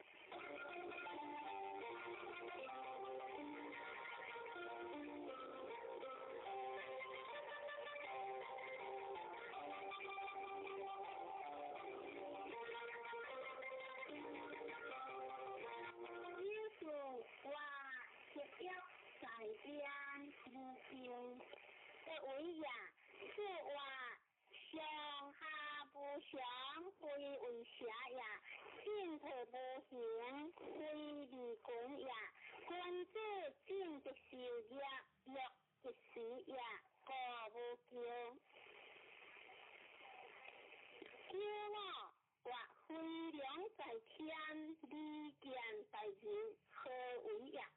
是话当心相应，当气相求，水流食，破旧事，困将良，空将好，圣人作理，万不错。任何天下倾向，任何地下倾下，皆各种其利呀。上九或抗良优惠，何为呀？是话君利无为，非利无明，天人在下为利不富，是以当利优惠呀。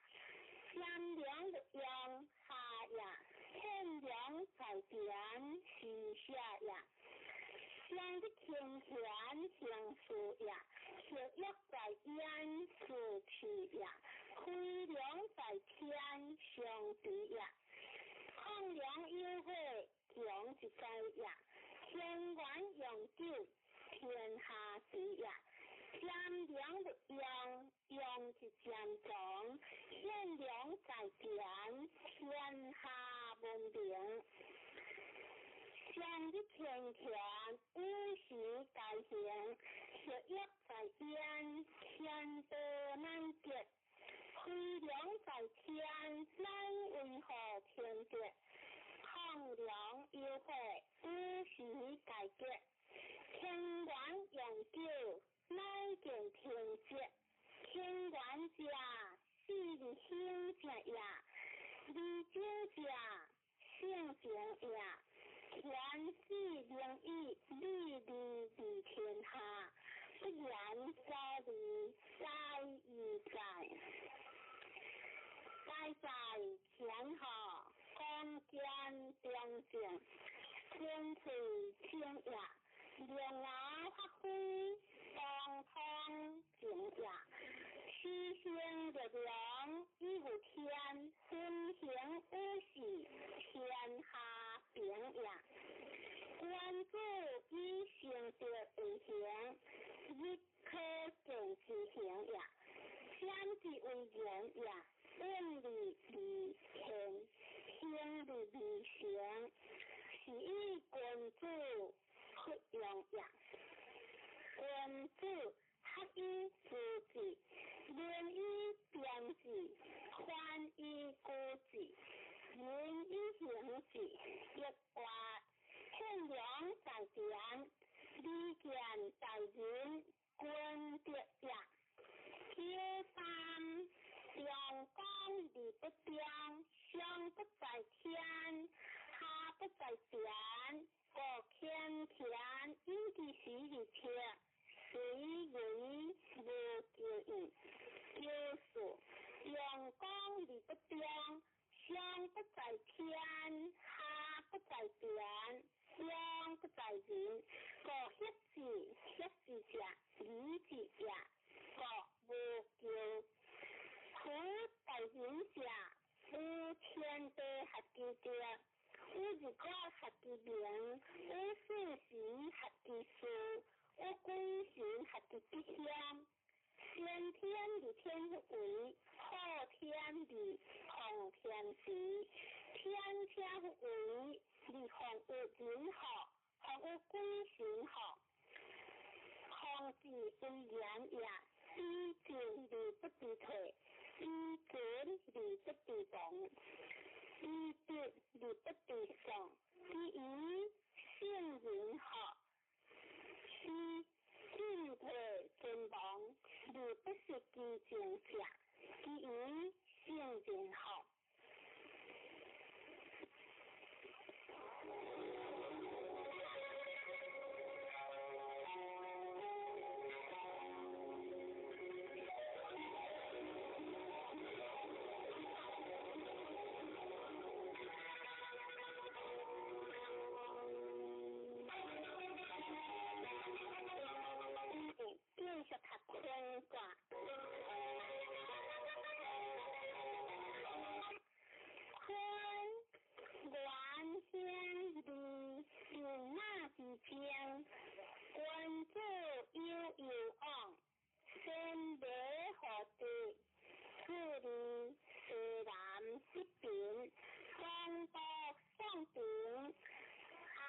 正结，穿越自在空源，万物自生，乃顺成天。云河百物结合不强，含红共大，天物含香。天马地雷，天地无疆，有顺理江，观主有形，天地失地，和顺必祥。虽然必平，乃有类型，双福双平，乃将有情，安静世界，应地无疆。相话地势宽，关注以后得在物，土地米松坚定是相话，米松坚定因此营养，顺地基地自坚定也，六字是空大，不是无不利，相话六字之中第一空也，不是无不利，讲也。六三含将可见，实将昂事，无形有将，相话含将可见，以时法也，实将昂事是讲大也。六四不当无叫无有，相话不当无叫，心不害也。六五方向关结，相话方向关结，文在中也。上六两善有也，知血现行，相话两善有也，知道讲也。用六理应将相话，用六应将以大将也。论人话，宽既有理当也当，既将理结康，何必自理优祥？含万物理化工，坤德之顺和，先天理是行。一生之家必有无情，一生之家必有无用。行其之君，助其之父，非一雕一石之果。其所由来者相异，有变之不可变也。亦话理当根定之，盖言顺也。一机正也，空机义也。君子敬以一类，义以防卫，敬义不理则不高。是空大，不是无不利，则不利之所行也。因随有理行事，以将昂事复感行也。邪道也，邪道也，心道也。邪道不行，理大有将也。天地变化，可不还；天地变，天人运，亦话。发扬无咎无有，盖言之也。君主行中同理，性为具体，理在其中。理天有事之，法有事业，理之之也。因义有言必见，人之险有无言也。各天良人，有利利之人也。各天黑人，虎行红者，天地之责也。天显之地红。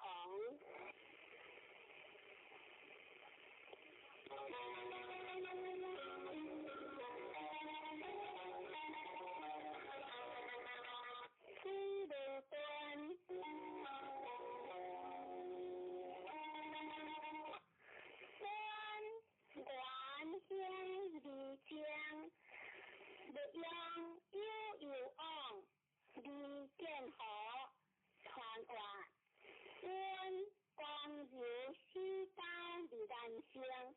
向河山中在星星，雷雨之中欢迎，天可托满离剑河理不灵。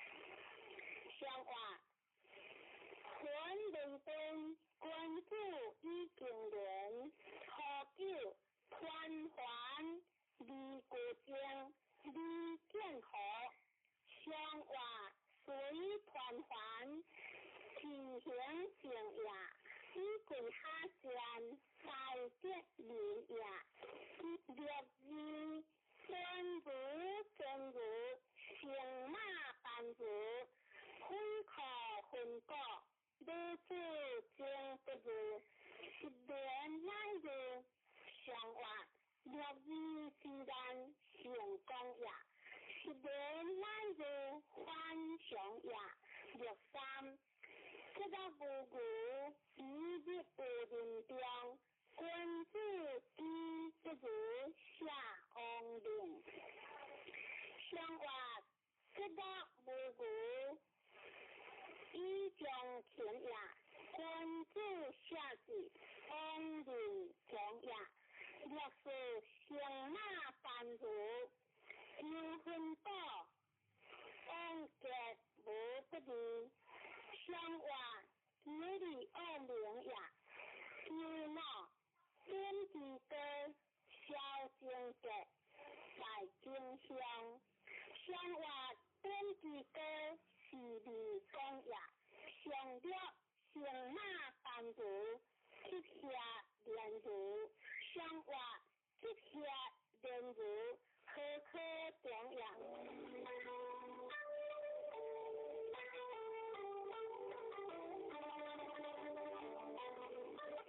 三分房，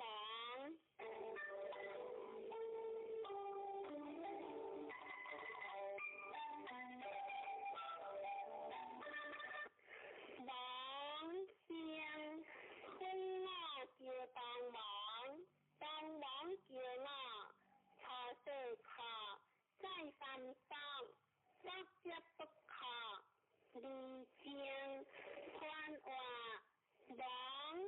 山下有險，險離子，王相，以相行是將也。分我就當王，當王就我，是應也。他對靠，以公正也。在山上，不接不靠，作王也。王以陽性，性光也。相話，山中出城，王君子以個性欲變，除了法王，利用行人，用法即靠以安寧。相話，利用行人以平法也，就是包容也。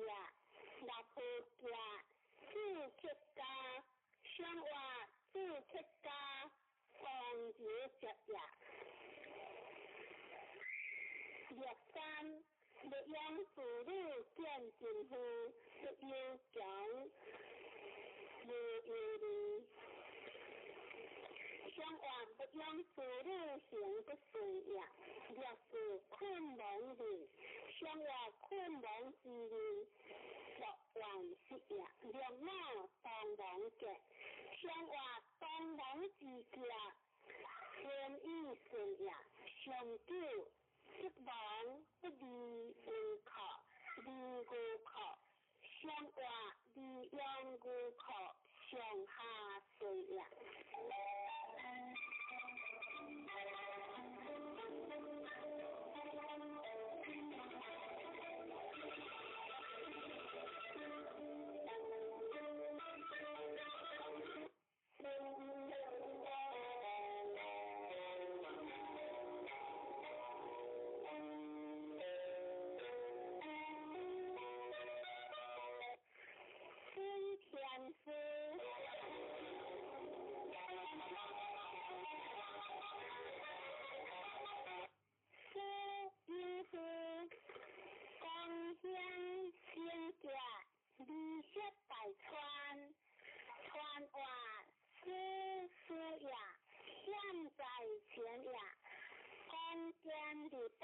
依依不困讲义。这一呼共相天德，为何天为一正中也？20大川往有光也。相话天上有天，是君子以应是言道。何九事有高，利用行如旧。相话事有高，不还难行也。利用行无旧，利是相也。第二事有三，孝有言相结。相话事有三，言在中也。随孝有言，以结中也。第三事有年，亦可治。相话事有年，该在归也。父母必可，敬信不待也。若是事有下，不自下。相话事有下，尊义听也。天啊，事有就是经典。相话就是经典，以良正也。相了入有下，有不作之客，三人来，正是相结。相话不作之客来，正是相结。谁不当为利在实也？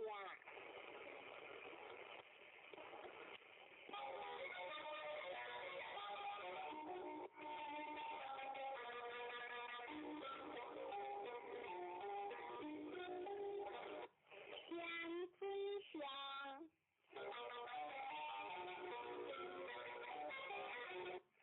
相约乎是漂亮的相相，利见大人，不留下大川。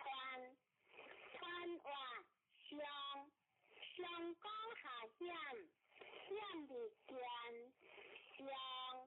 相约乎是漂亮的，江来的不将也。相不可行也。利见大人，相相行也。不离下大川，亦有言也。相话天有水对行，相君子以作事无事。错了不应所事，孝有言相结。相话不应所事，相不可表也。随孝有言，其变灵也。第二不可相，虽离薄，其一人三不可，无性。相话不可相，归波传也。私下相相，欢喜吉也。若三是求得，相约相结。是将安师不行，相话是求得，相相结也。知识不可相，学结令，无安相结。相话学结令，无安相不是也。天啊，相关结，相话相关结，以中正也。相久切是宽大，相表三体是。相话以相受好，亦不足敬也。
伊是之自内天界，生活比之自内不自实也。若三比之非人，生活比之非人不也相好。若四为比之天界，生活为比有限，以将相也。要么天子安阳三区，失前前，一人不改也。生活显比之格，为正将也。夏日出生，失前前也，一人不改，相思中也。上亮比之不受香，生活比之不受如包中也。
太平女，你好比是人香，女人又有大根，相话了良时不叫伊有灵呀，太平女不叫伊有情呀，一人之乡为不放呀，女人又有大根是讲呀。就是你好比谢谢讲解，相话谢谢讲解是行呀，有那乖女听的，相话乖女听的为正动呀，相救是你可想第三关节，相话关节。在相在有情呀，是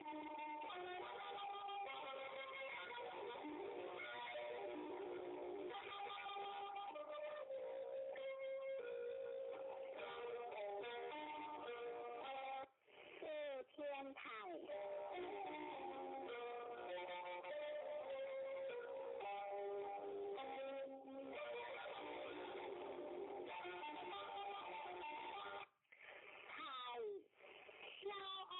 带来热香传话，太小昂带来热香，这是天地高的难不通呀，上下高的机智懂呀，内阳的个阴，内奸的个顺，内君子的个小人，君子得中。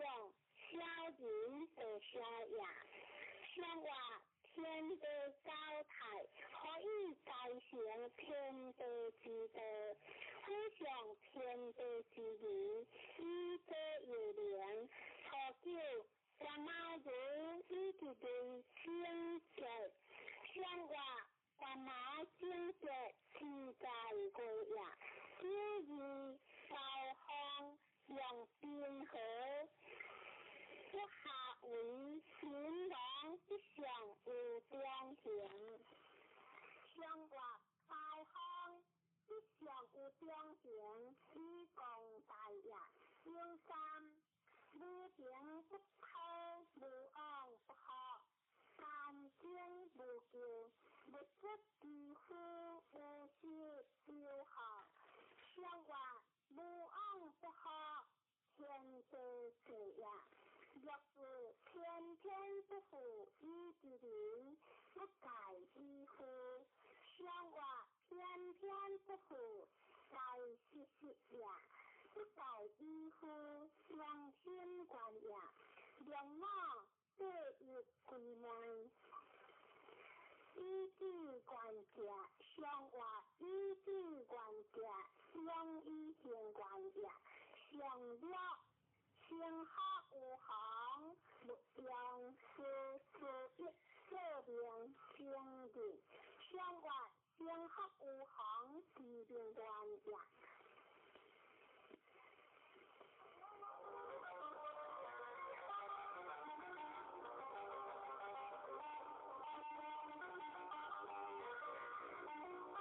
天的地。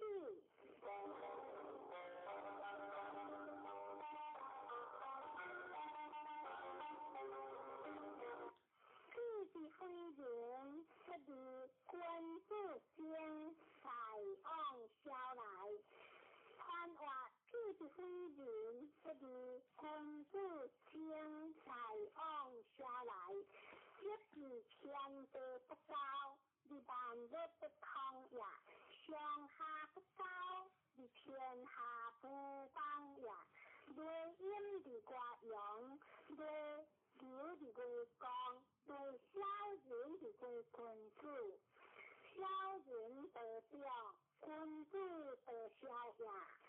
相话天地不高，是君子以前的自然，不可言喻的。错了，三毛子一直对天色天，相话三毛天色。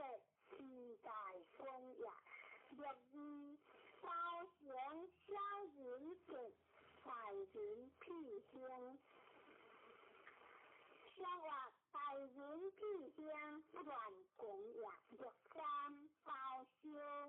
生活包修为不当也，就是有量无救，有理智。生活有量无救，自行也，有我有屁大人节，期望，体有包装。生活大人之节为正常也，上九天体天体可喜。生活必将一天和车表也。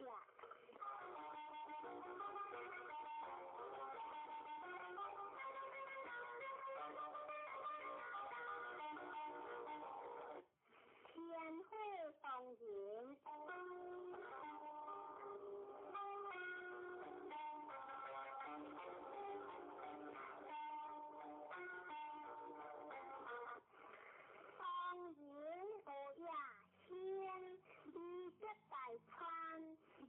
公主将穿过方人有的为一种的迎合钱或当人，当人或当人有也天一大川天行也，人民已经用尽的言，公主将也以公主为连通天下之志。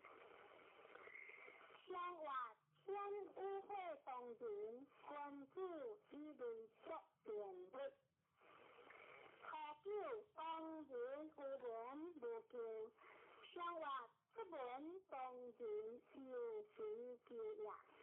若是当人无当人，生活当人无当人得也。有三学良无望。天地各良，三岁不相。生活学良无望，亦光也；三岁不相，安行也。就是心之阳，不切光节。生活心之阳，而不切也。之节亦困于方节也。因我当人先和得理学者，大师却相互。生活当人之身，以相识也；大师相互，言相切也。长久当人无高不会，生活当人无高自理的也。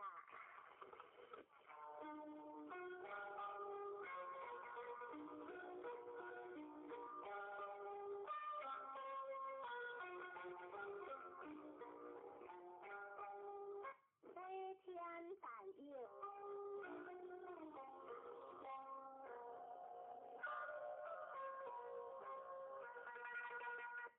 大雁观天看卦，大雁有的尊位，代表一项卡样之话。大雁记得光见，离本名任何天理实行，是以观天。相话会在天上，大雁君主以恶恶用善，顺天救命。初九无教害，非救，三即无救。相话大雁初九无教害也。有二大姑以在，有往无救。相话大姑以在，即将不败也。有三光阳向有天主，小人不切。相话光阳向有天主，小人害也。有四会之旁无救。相话会之旁无救，明辨识也。良我夫教主为武者相话发夫教主善意发自者为武之者无理无必要上九诸天有时皆无不离相话在有上者诸天有也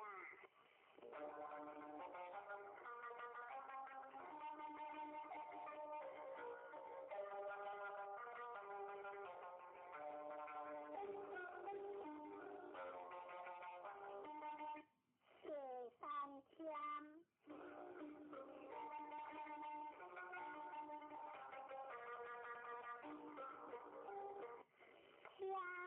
天香君主有将传话天香天道下地的光明地道比例相形天道开扬的一天地道正扬的六天归神海洋的福天人道恶扬的好天天尊的光知理不可度君主之相也相话地中有三天君主以所道一半天不定时错了天天君主用色大宽节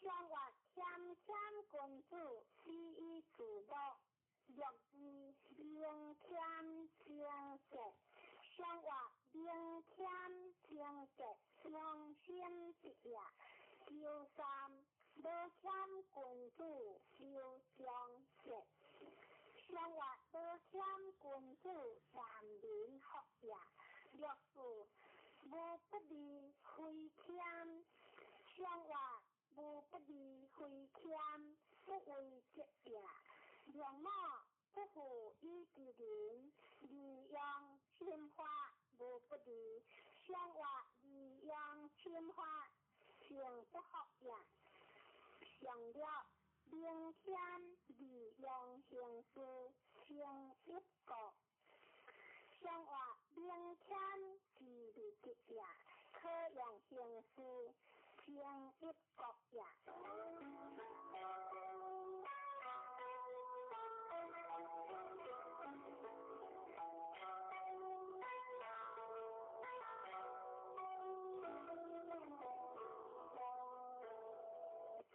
对的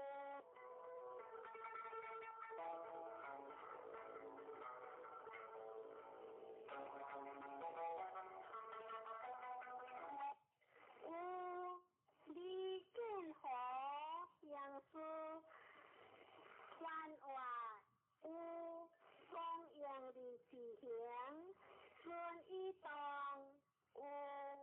有顺一当和天地不济离行建和相书好天地一顺当和日我不过历史时不停圣人一顺当一生发千里面学无尽是义大义在相话累出地份有先往以国家公正稳定之上帝以培所可好了莲藕相话好了莲藕即将相也若是大有些不相之见解相话不相之见解以表现也若三其有会其有会相话其有会为不同也有时有才有时不宜变啊亲相话有才有时是大行也容我先实行不是相话容我成功也，言不数，中未亡也。上略名有，成有如无咎。上话名有在上，何可中也？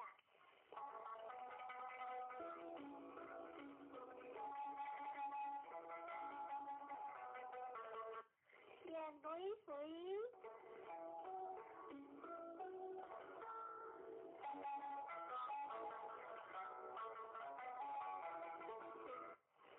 水原香离香无咎，看话水往来离下游，往河一水在香香无咎。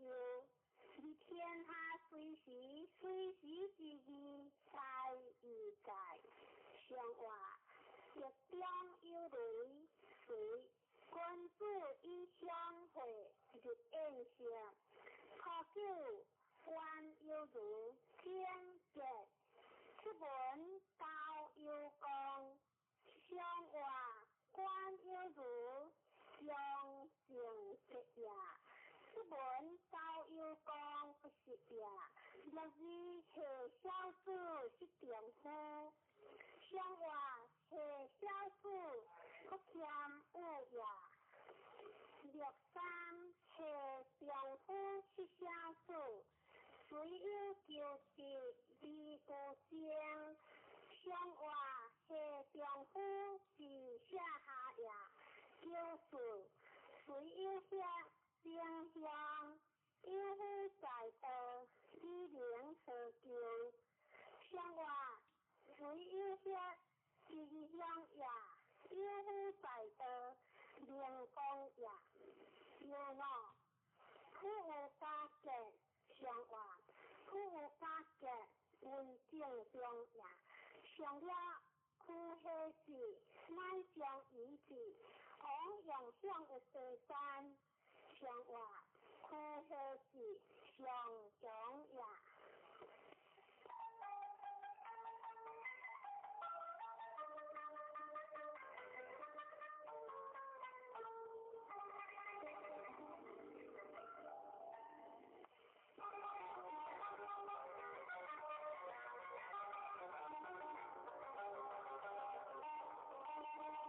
香港，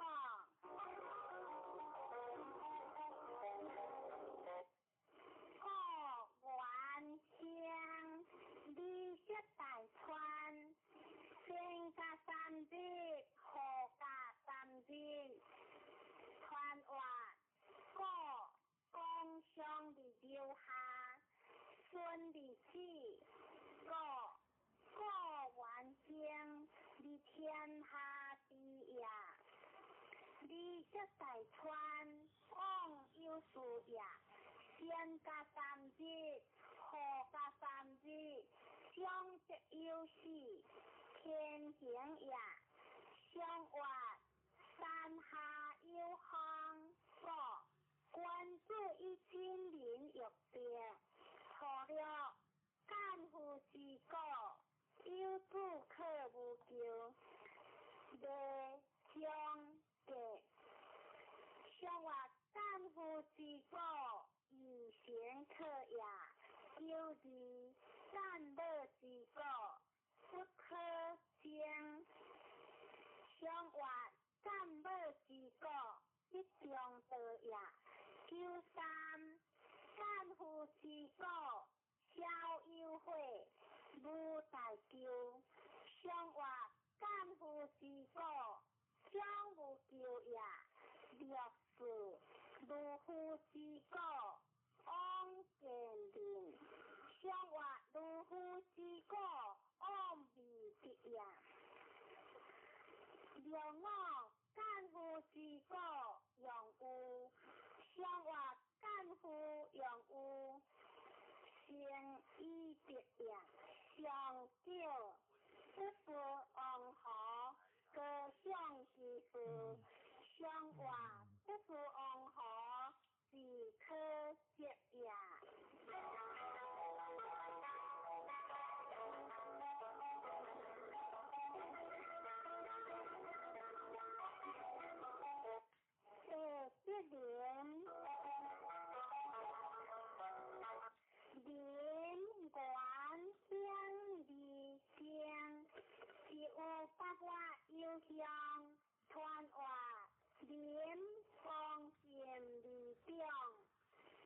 的顺，光中的影，大兴一景，天一道也，是有百我忧伤，写不久也。上话一双有地廉，君子以造事无强，阳保民无疆，初九含廉正价，上话含廉正价，自行正也。九字含廉价无不利，上话含廉价无不利，利顺廉也。六三廉无有利，四有事无救，上话甘廉为不当也，四有事救不当也。六四四廉无救，上话四廉无救为当也。六五四廉大军之余也，上话大军之余相之为也。上六敦廉价无救，上话敦廉之价自在对也。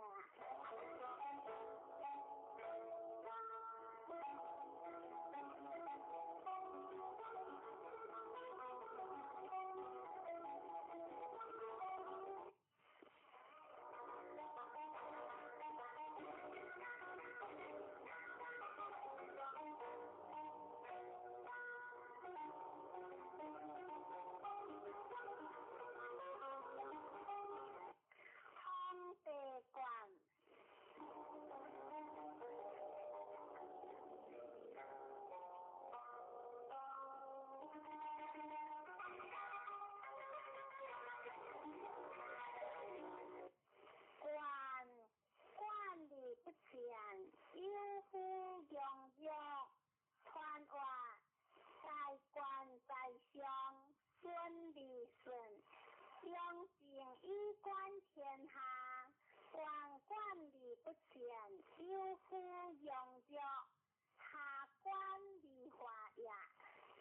管天之心德，理主席不贴，圣人以心德设教于天下福义，上话方向地上，管先王以兴风管民设教，错了公官小人无救，君主令，上话错了公官小人得也。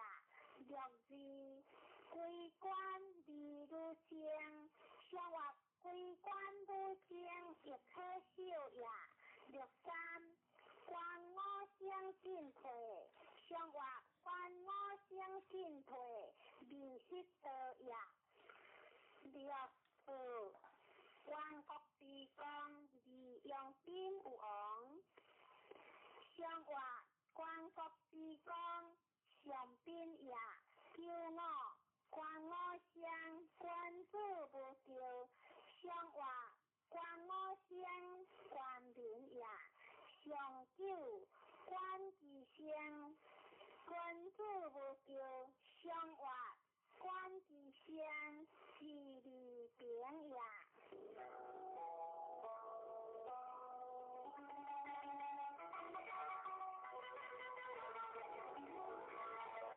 归类四卡，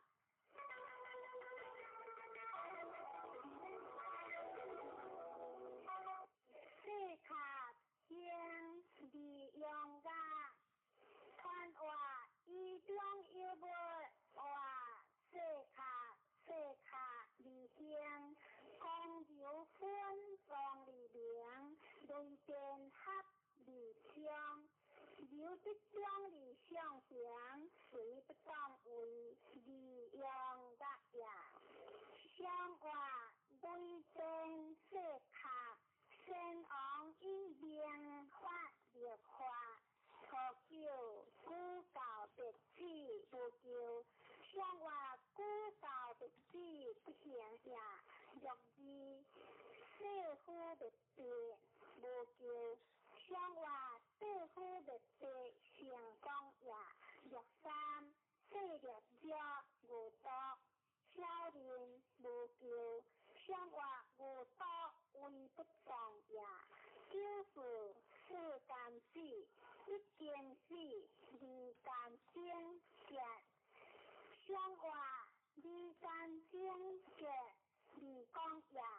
6世间肉，一方经精力无求，生活精力无求，不动也。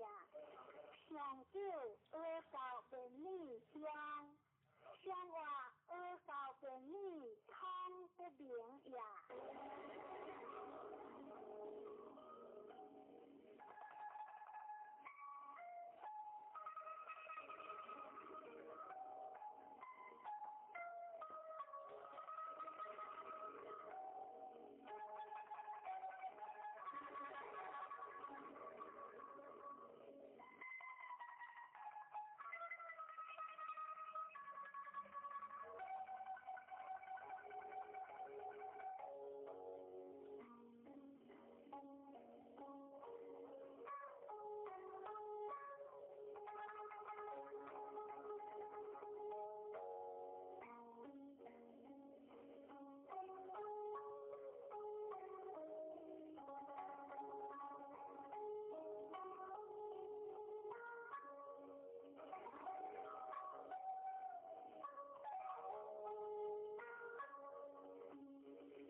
顺利自治关上也，君子相交接应批，天行也，相话三户有地，相依河下安贴，错了不同意着列清香，相话不同意着依列下也，六字不同意见列清香，相话不同意见离有有也，六三独自无救。相话独自无救，是上下也。六四不同意互相，相话不同意互出见在也。六五关乎以将人听，无不利，相话以将人听，将无有也。上九食者不食，君子必有，小人不如。相话君子必有，民所在也；小人不如，将不可用也。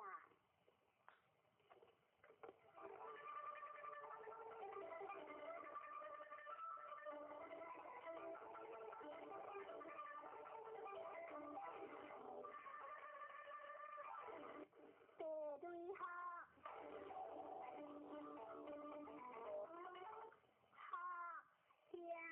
出之无事，便来无救，欢学之道，出之来学，理有有昂，传话学乡，讲反，讲理以分享，是以出之无尽，便来无救，欢学之道，出之来学，天行也。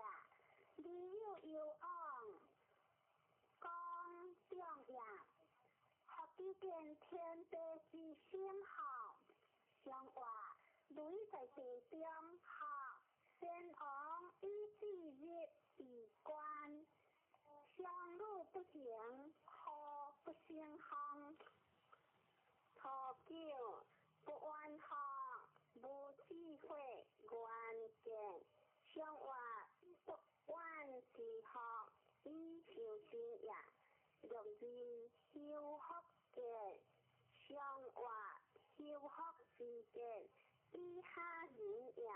六三便学理无救，相话便学之理，义无救也。六四相行独学，相话相行独学，以相得也。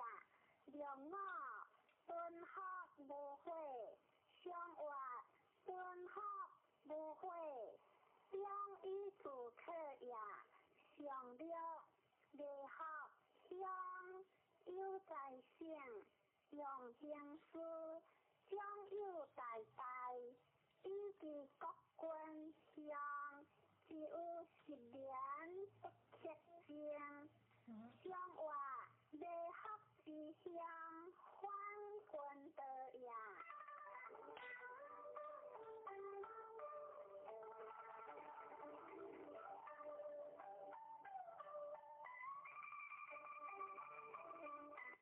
天雷无望，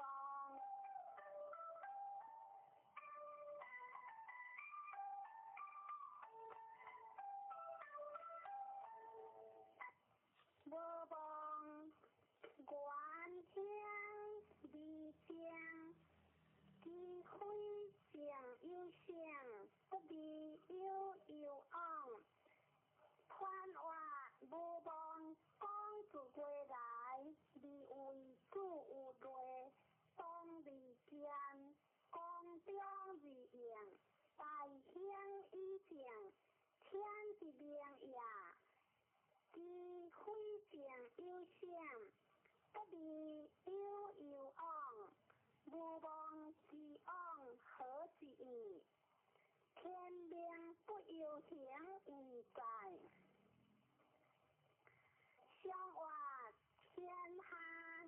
行，若有无望，先王以魔对时，欲万物。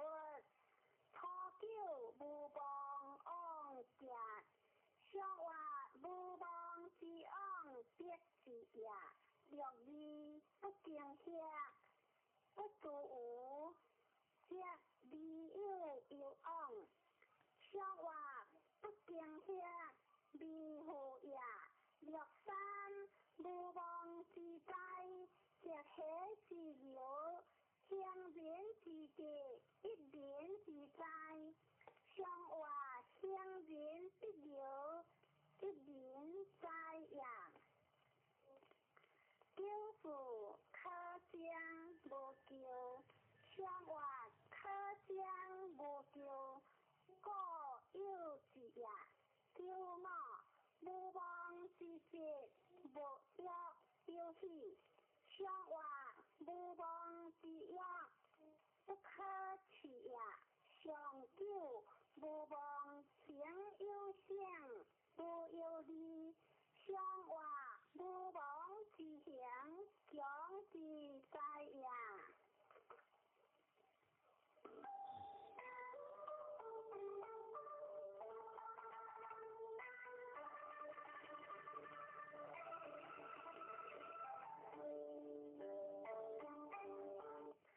三天大跳。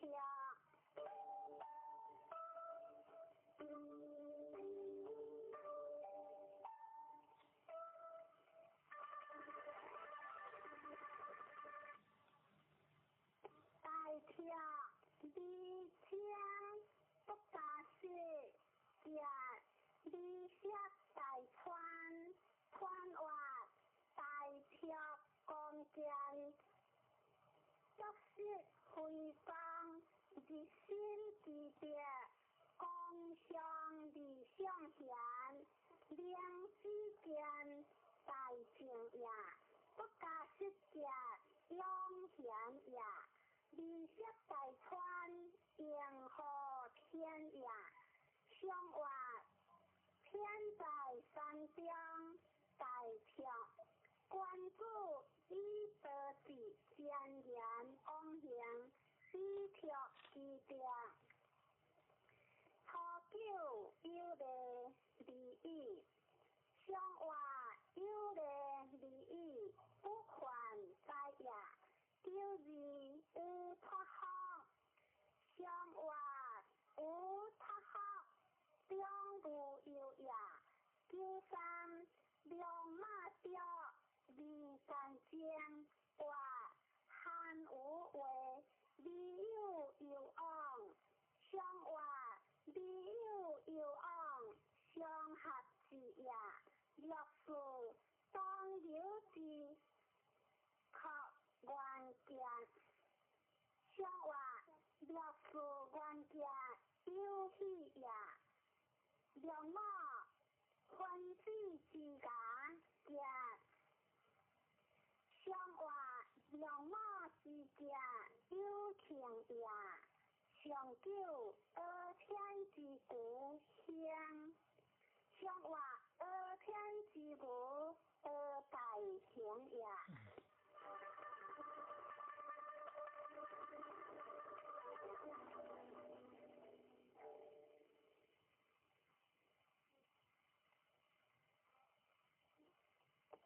三类语，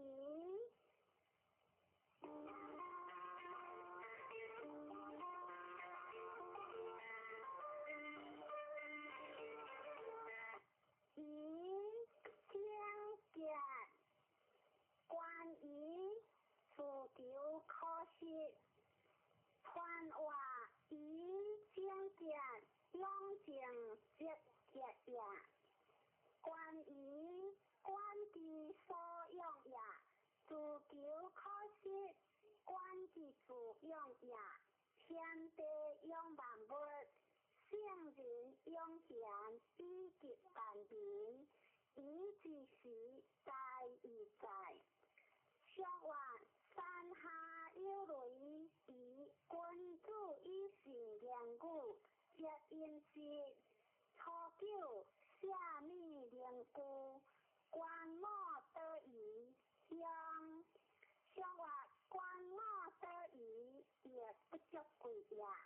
六字编语，福建有求语，正乡乡话六字正乡乡是类呀。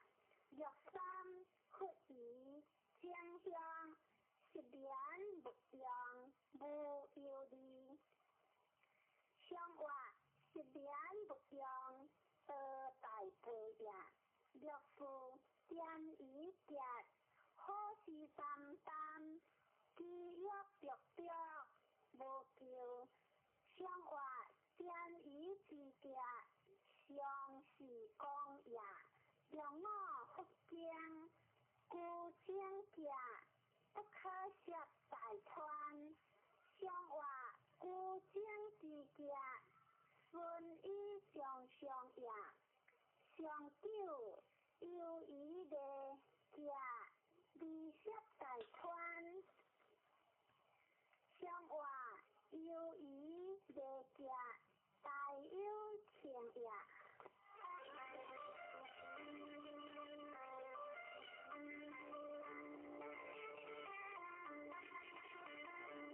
别方大的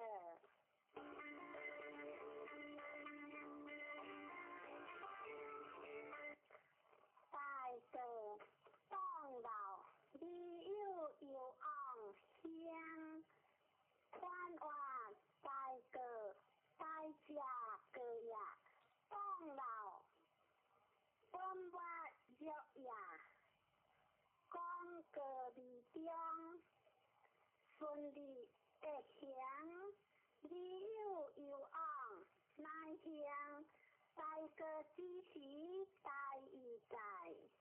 乡话别的吧，大个关注伊独立不可，本色无问，错了这样别毛无丢。乡话这样别毛留在下呀，就是高阳成体，老虎一记如车，无不离。乡话老虎如车，可以相有呀。九三当老乡，乡话当老之乡，不可以有富呀。九四当良家，有他人。乡话当良之家，不饶学下呀。九五高阳鲜花，老虎一笔属虎，无救无有。乡话高阳鲜花，何可救呀？老虎属虎也可笑呀。上了各下日定乡无救，乡话各下之乡不可救呀。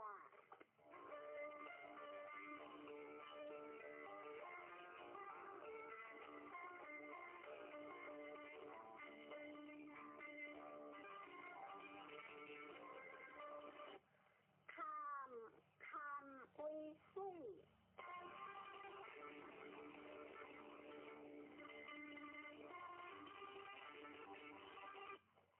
细看有火，疑心香，香有香。宽话细看long险呀，水流里不赢，险险里不是其性。疑心香，乃以光中呀，香有香，昂有光呀。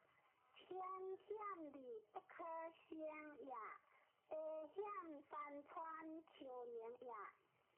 昂光失险，以守其国，险之时用大义在。乡话最正直是看关注以上之行，是教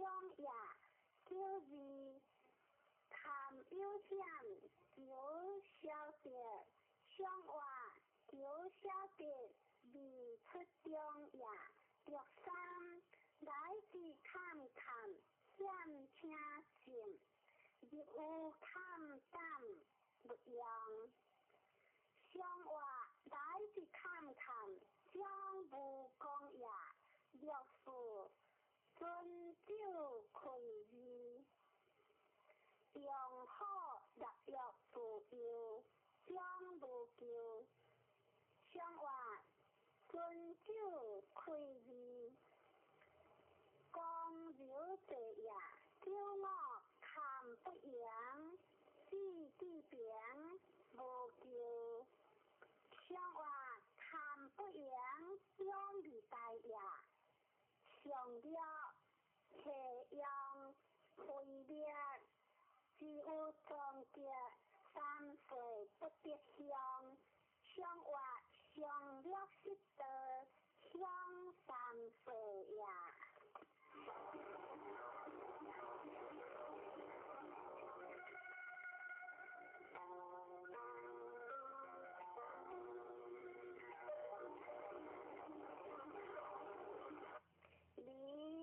离为会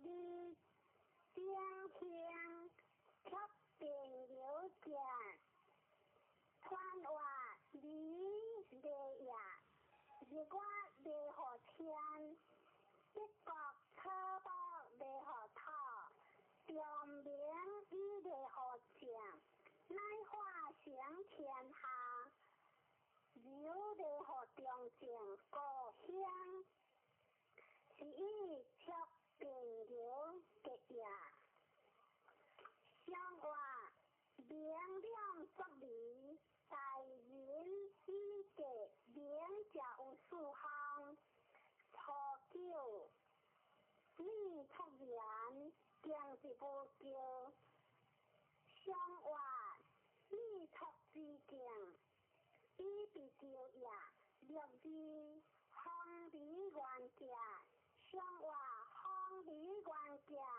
必中道也九三日节之理不过好日的即大德之家乡相话日节之理何可救也就是不如地大如分如数如体如相话不如地大如无所用也让我出车得着却加着家相话让我之家你王公也上九王用出将有家这手铁会之手无救相话王用出将一将当也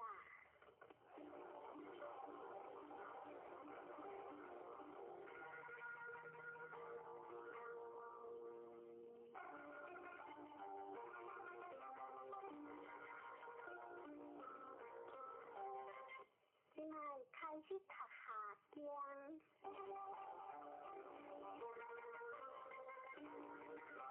第三行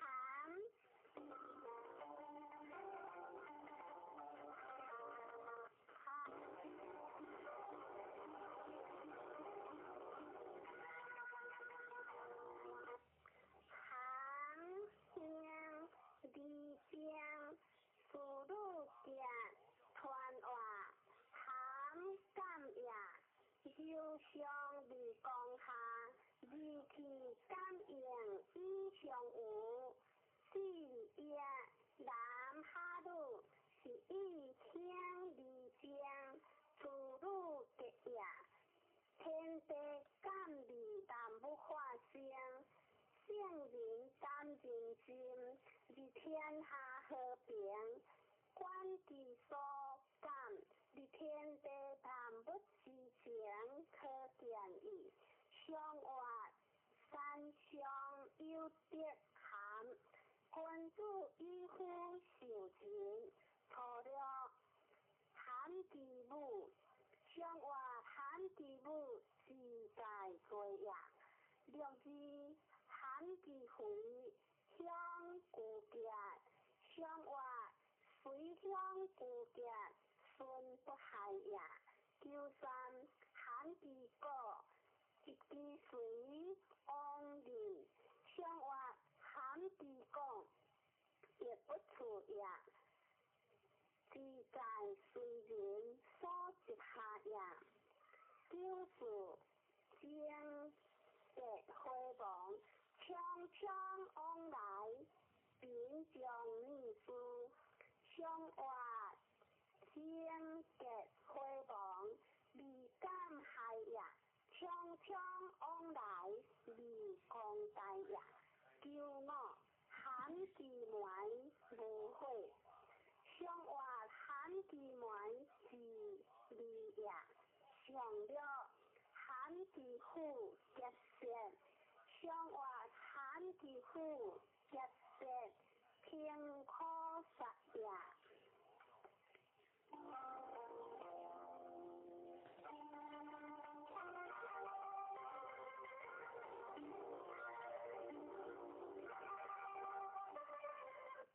雷行田，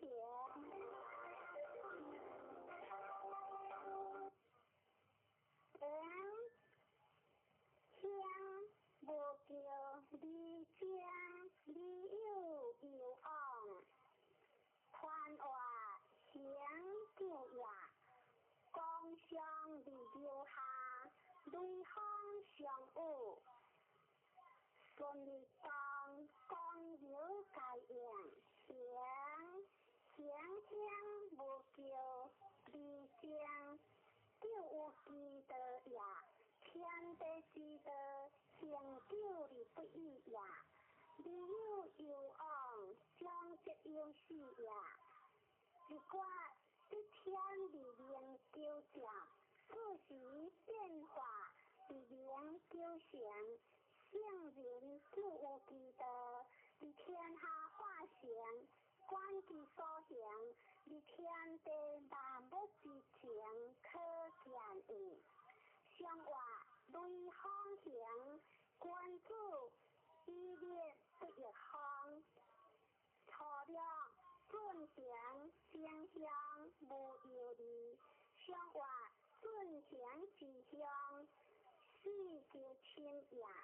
九字辉煌，相话九字辉煌，良久中也。九三不言其德，却想其修将理，相话不言其德，无所用也。九四言无情，相话救非其位，安必情也。良我想其德相，夫人格，夫主乡。相话夫人将家，将一而将也。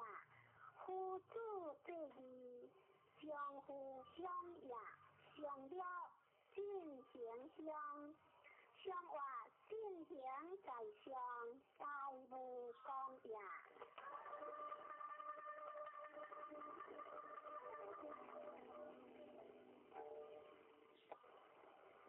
天翻顿，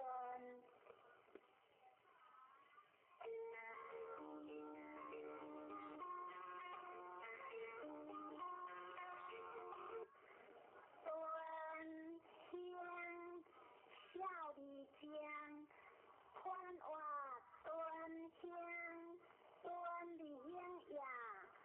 公共为里应，无时情也。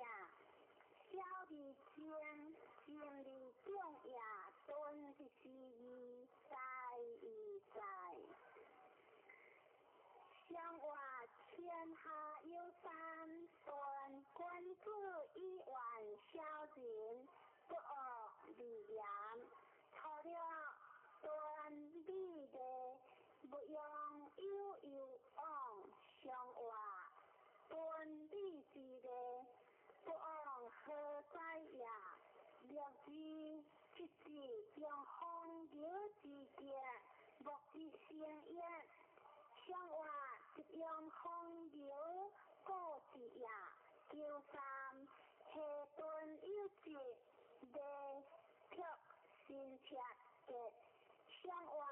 下顿之内有一代呀，却新切节，不可大事呀。就是好顿君主节，小人就向我君主好顿小人就呀。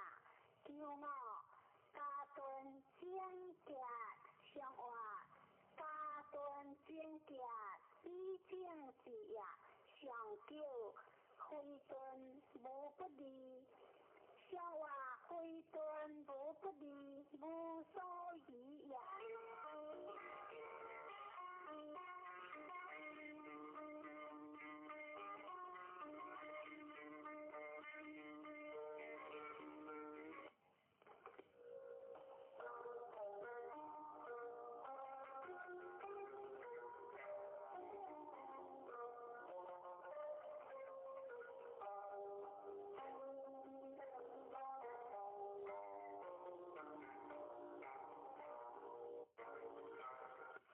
对天在堂，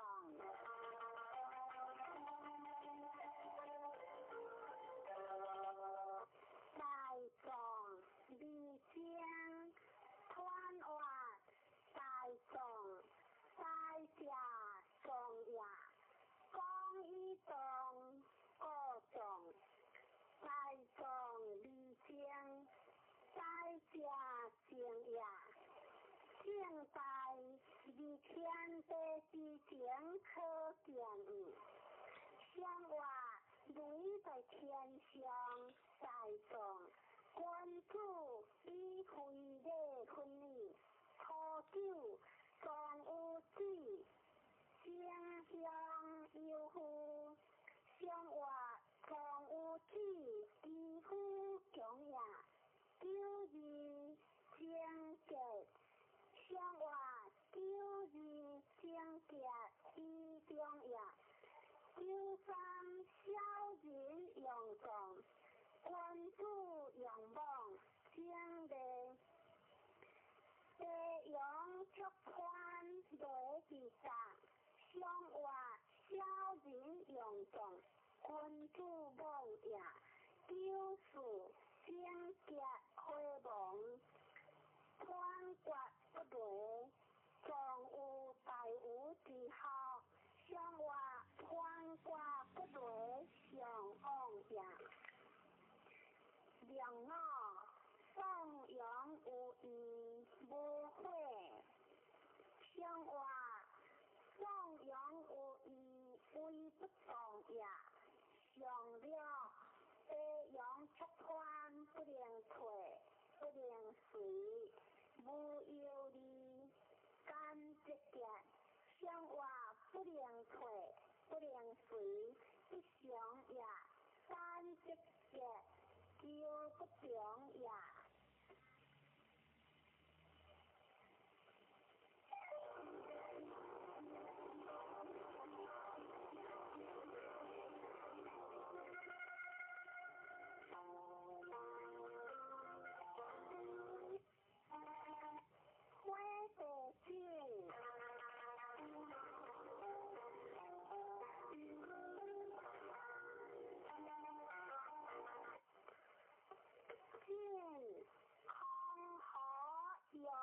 向马还事，小的三下，团外进行呀，两出地上，顺利的和大梁，有情的上行，是以康好用向马还事，小的三下呀，向外两出地上，进。君主以主教明辨，错了进如退如相对，忘乎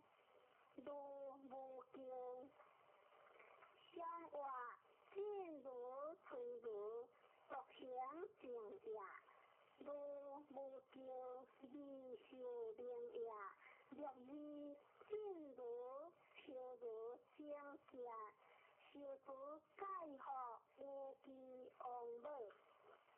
相话受主解惑以中正也，若三相运辉煌，相话相运之时相行也，就是正如色处正例，相话色处正例为不当也，若我辉煌失别不失。往者无不利，相话识别不失往有情也。上九正之家，以用法业，列个无救将利。相话以用法业，得利公也。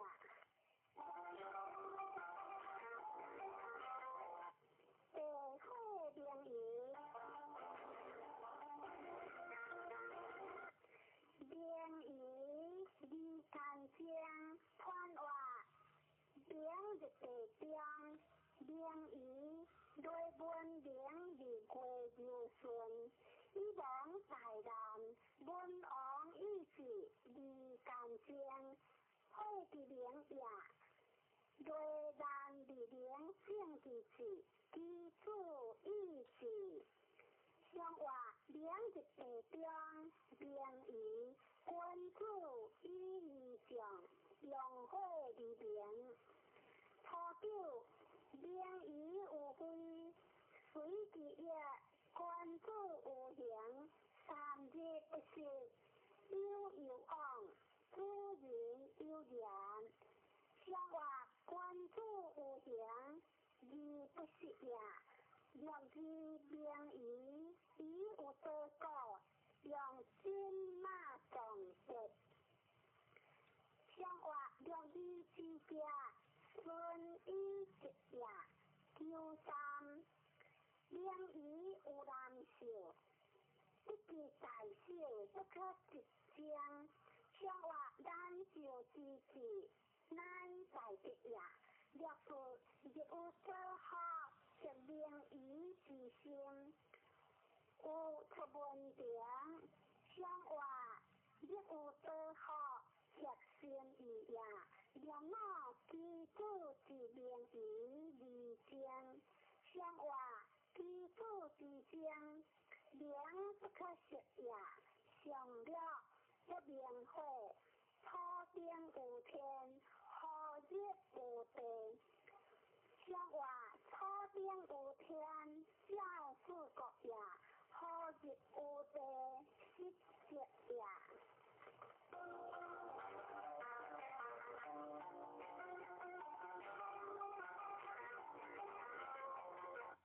荒废家园。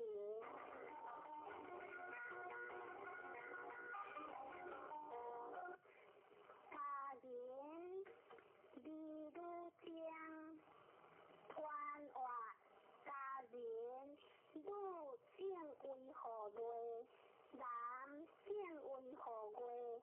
男女正天地之大义也。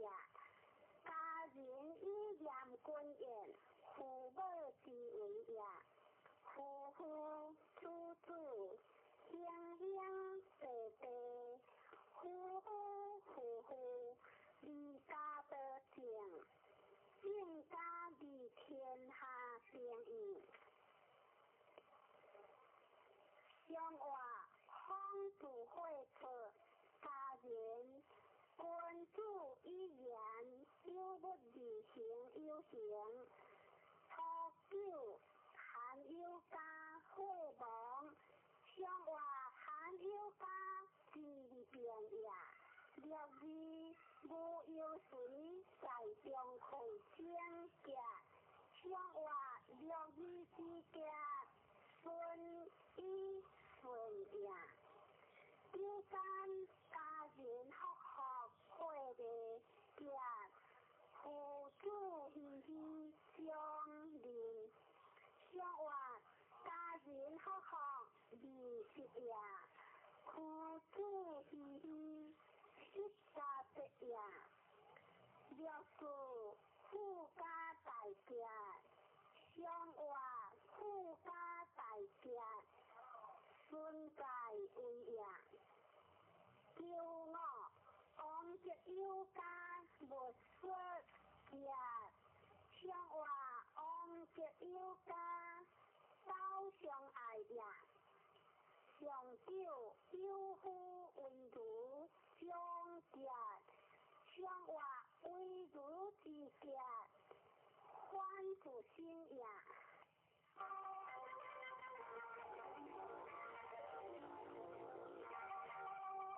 花姐姐，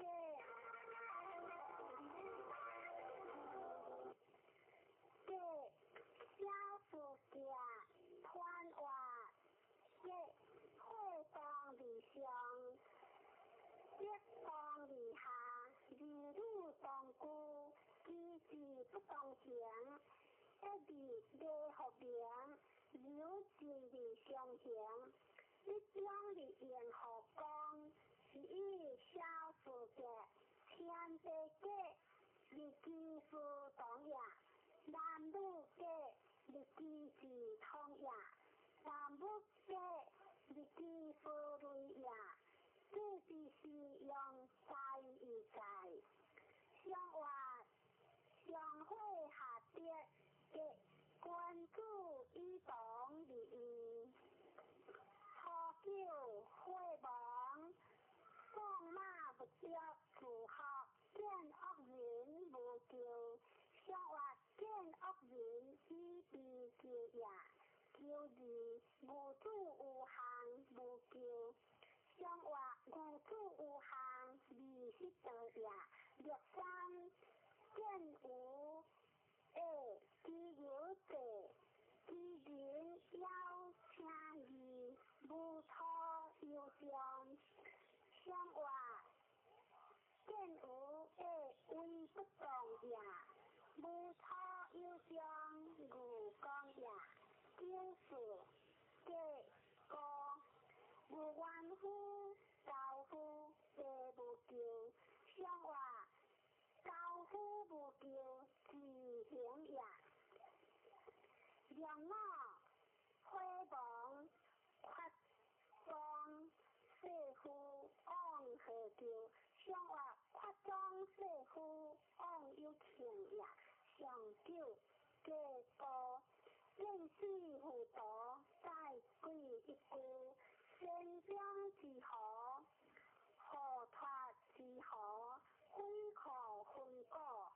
往古物之家，相话古物之家，关于当也。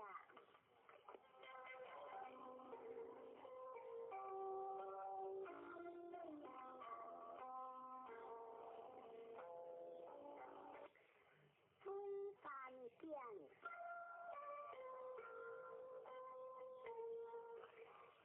见李西南，一李三宝，李见大人，见见团话，见难也，见在前也，见见地灵地，地已在，见李西南，往之中也，一李三宝。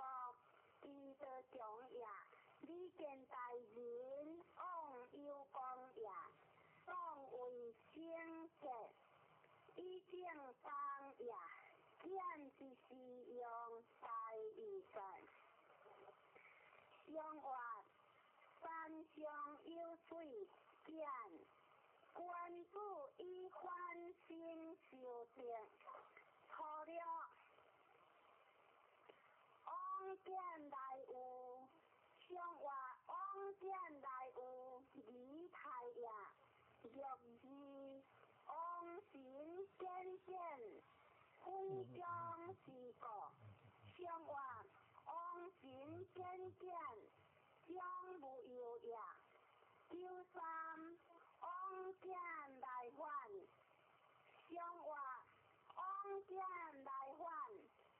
对历史往见来年，相约往见来年，当为失业，叫我大见平来，相约大见平来，以中职业，上了往见来些嘅，你见大人，相约往见来些，现在来也，你见大人，已将贵也。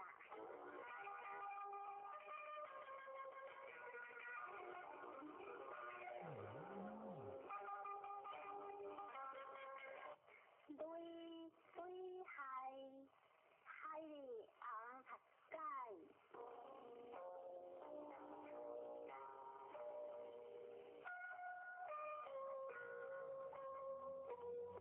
海里西南無多昂，期待學嘅有昂熟嘅團環。海險與當里面好險，海里西南，往的中也，期待學嘅乃的中也，有往熟嘅往有講也，天地海里對有作，你必做科目界價成。海之時大已在，相約對有作海君主以下的有罪，錯了無救，相約公有之罪，義不救也，救字電血三河，的方式正結相約，救字正結的中道也，六三夫聽聲必可知正靈，相約夫聽聲亦可笑也，自我必可有誰救也，就是海里不並之之乎，相約海里不離當為也，讓我君主以有害，極有乎有效人，相約君主有害小人退也，上了公用失順，有各樣之上失之不利，相約公用失順以害背也。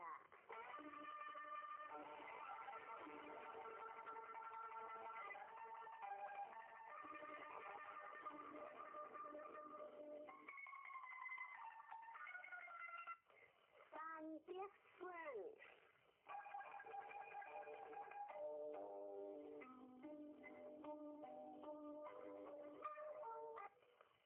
顺有夫关键，无救可见，理有往，合之用，理开可用向，团话顺下一上，基德上行，顺利有夫关键，无救可见，理有往，合之用，理开可用向，理开应有时，顺当一有时，顺亦言乎，有時在行，相約山下有別順，君主以訂婚一約，初九以事傳往，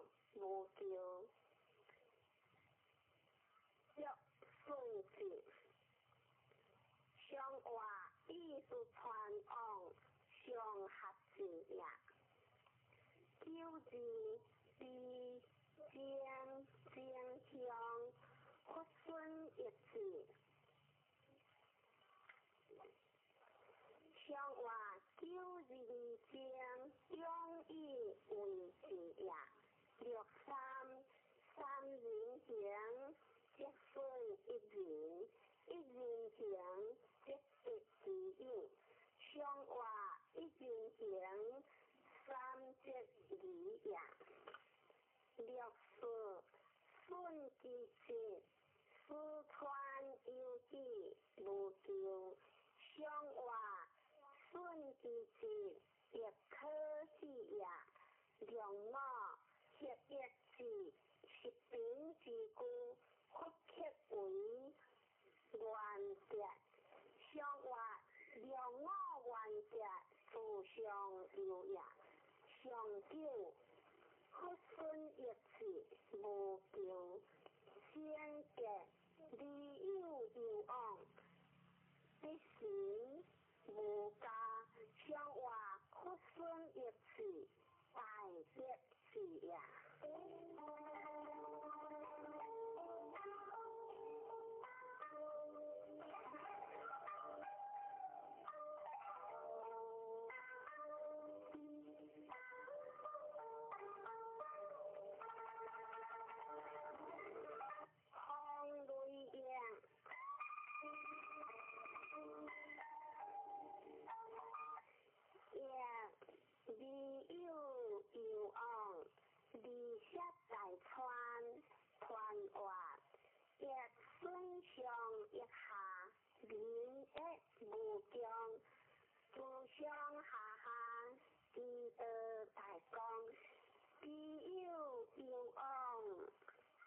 良情有情，理涉大川，莫得难行。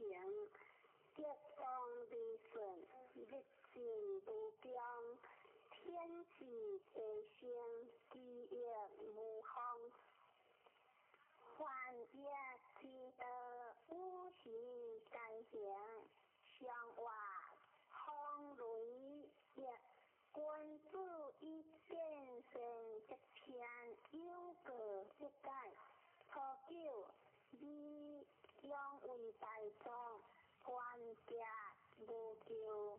上话关节无救，下不可思也。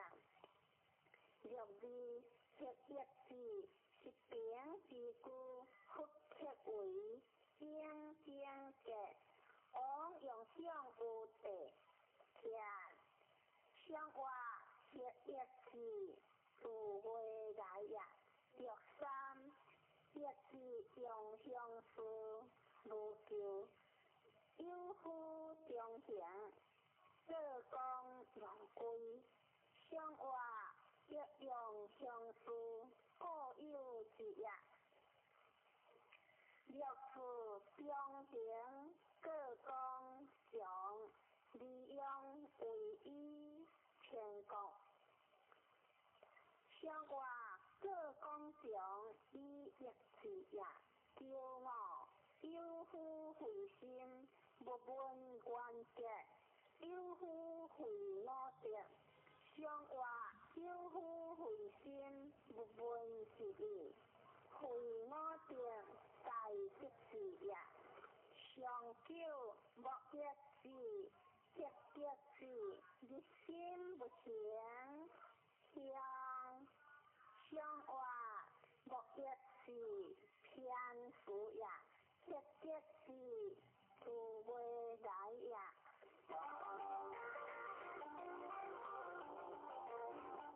别偏怪。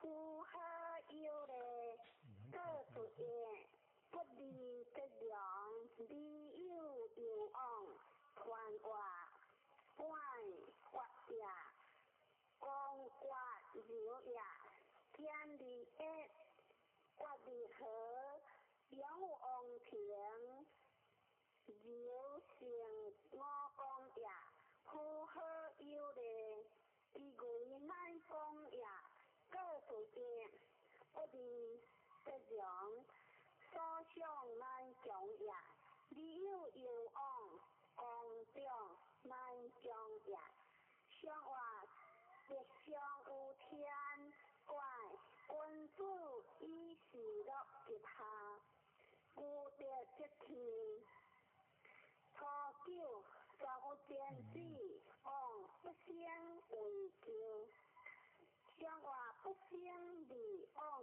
救也就是撇喝莫也优良不说相话优良不说一定道也就三尚有求优香君主乖乖独行无误若无有恩无求相话君主乖乖将不求也就是本不负吉祥处处天阳辉煌文言不信相话吉祥处处为不动也文言不信创不明也骄傲行得乖乖良行无求相话良行无求将的讲也上了如何将忧伤相话如何吉祥将不可动也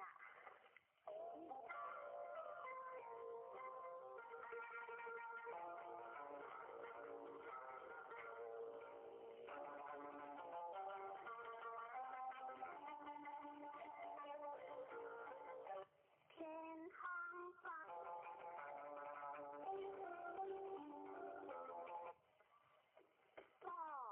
路上不样走路穿话各路也有不讲也不样走路不可有中也天地相互天不含中也光无中见天下大行也各一时义在义在相话天下有行各可以是令可数行破了是有今年经济有往见向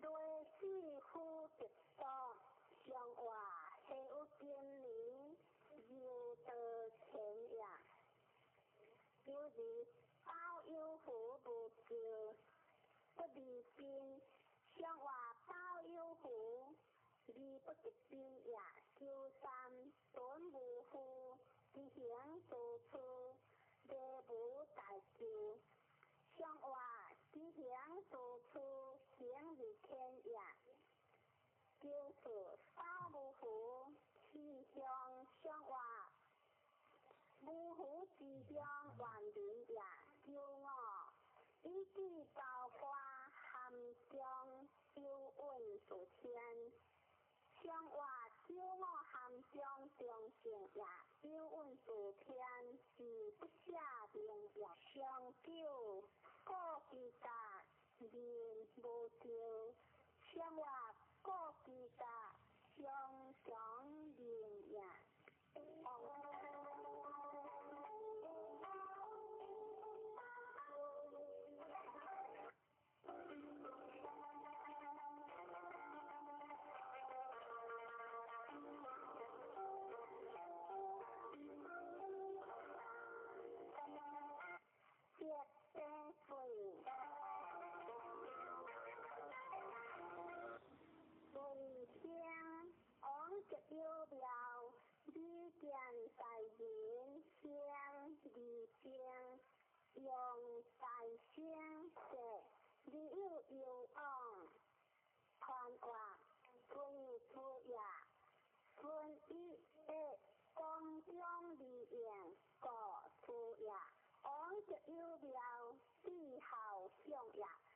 件代志，请注意静也，用大声食，利有有往，顺天命也。观其所住，离天地万物之前可见应。向外即向有地水，君主一度用气，盖不如。除了有夫不将，乃乱乃碎，若可一恶为邪，不出往无咎。向外乃乱乃碎，只是乱也，若以应节无咎夫，乃利用欲。向外应节无咎，表一变也。若三分如假如，无业力往无咎，小人向外往无咎，相顺也。就是大节无咎，向外大节无咎，为不动也。有脑虽有为不咎，非乎原应将回望。向外虽有为，是利讲也，上了是主体于无咎。向外是主体于利安上也。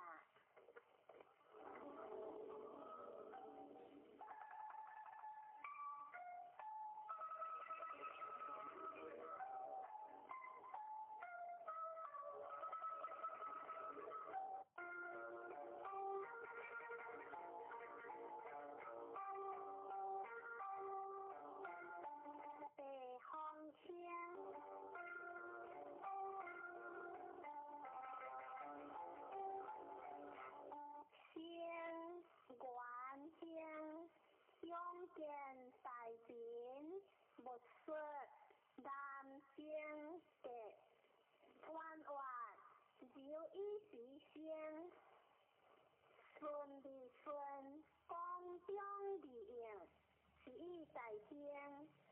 用见大便，不说有情也，南京的自行也。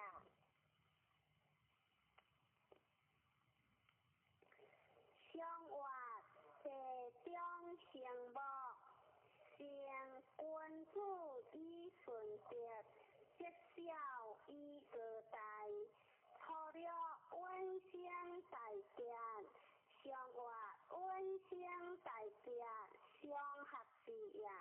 就是夫乃利，用欲无咎。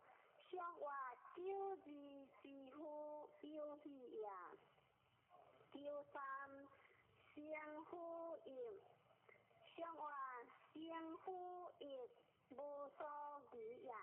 若是往用向有其三，皆无咎。向外往用向有其三，顺夫也。若我相结相解，向外相结相解，大吉之也。上了良相，利有不识之将。向外良相在上，小不负也。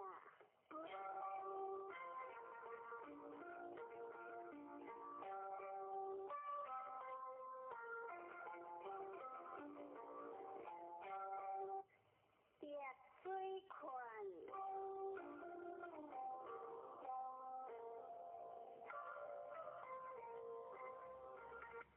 困香香，大人家无咎，有言不信传话。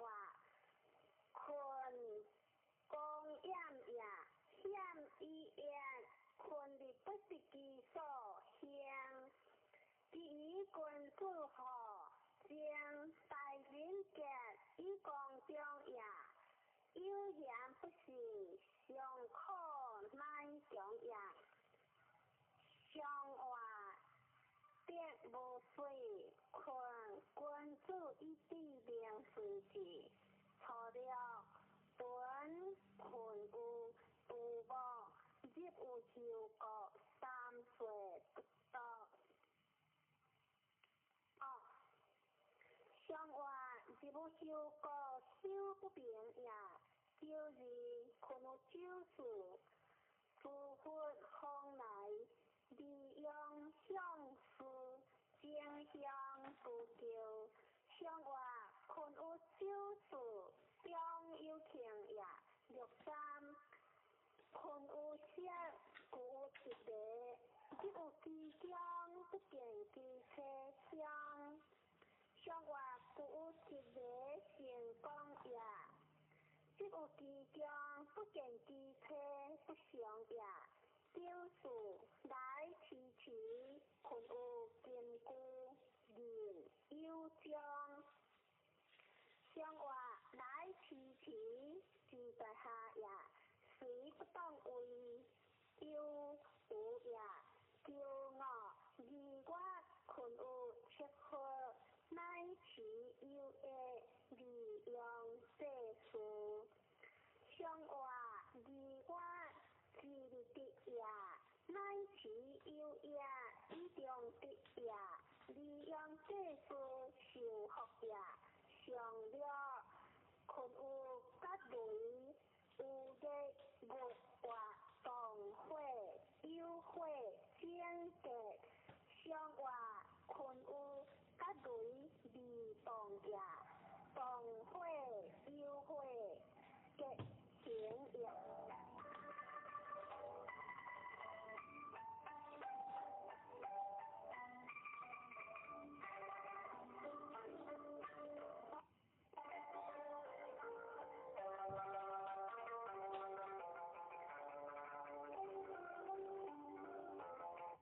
水风景，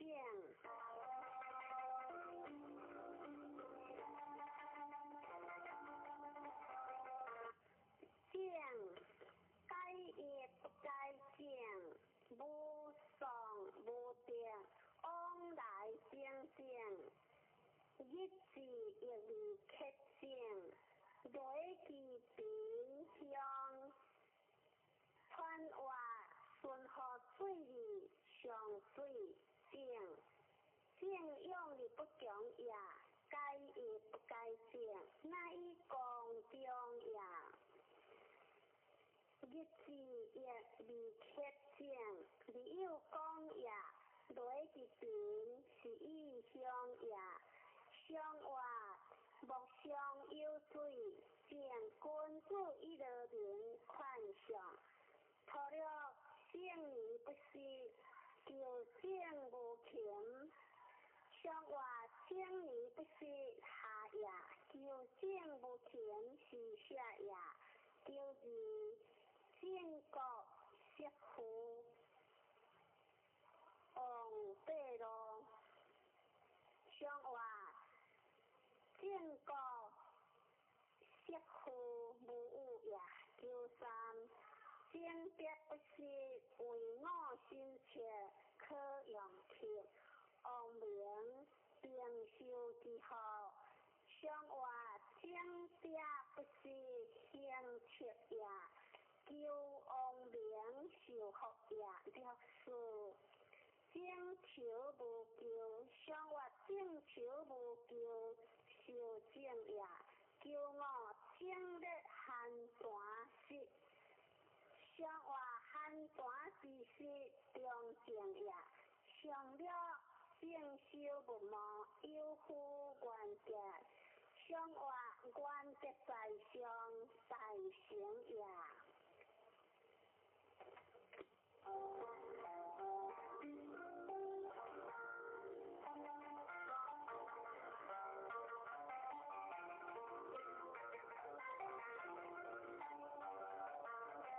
别会见，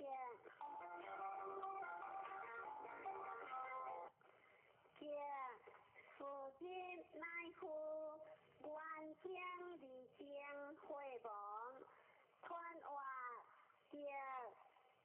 水火相息，儿女同居，其志不相识，或见。数日乃夫吉利受治，文明以下大兴以正，吉利动，机会乃亡，天地吉利自时成。空武革命，顺和天地应和人，革之时大义在，上外别中有会见，君主以地列名时，破旧强用红油之见，上外强用红油，不可以有为也。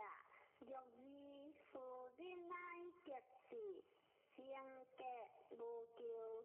上外夫人结事，行有家也。九三正向正礼，吉言三寿有福。上外吉言三寿有何之意？九事辉煌有福，改名家。上外改名之家，信之也。九五大人好别离间有福，上外大人好别基本定也。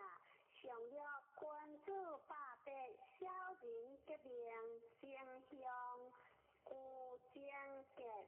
上外君主百百，基本为也。小人革命顺义将军。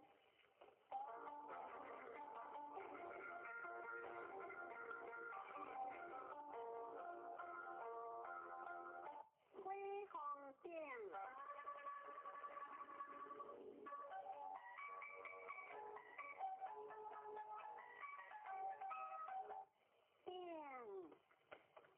官家乡，官外定上也，衣帛顺惠，平林也，圣人平一乡上帝，以大兴以用圣贤，顺利礼目通明，有尽理向前，即将以应和光，是以元兴。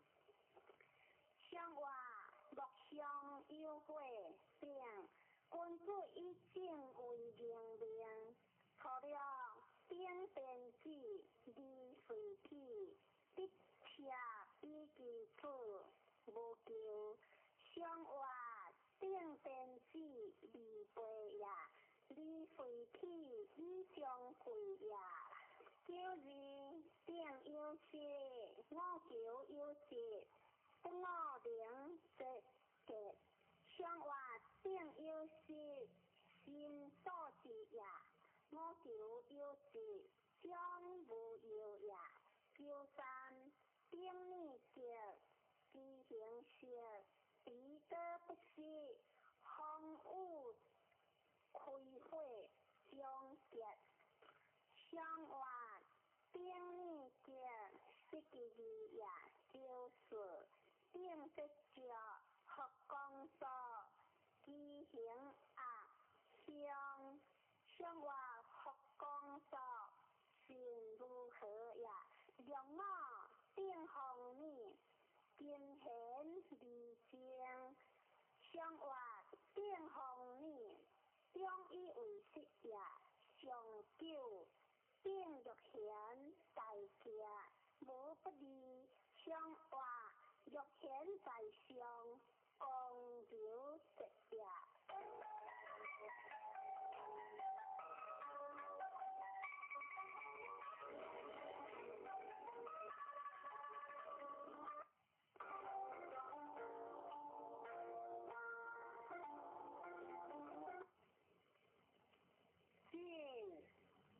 进为雷。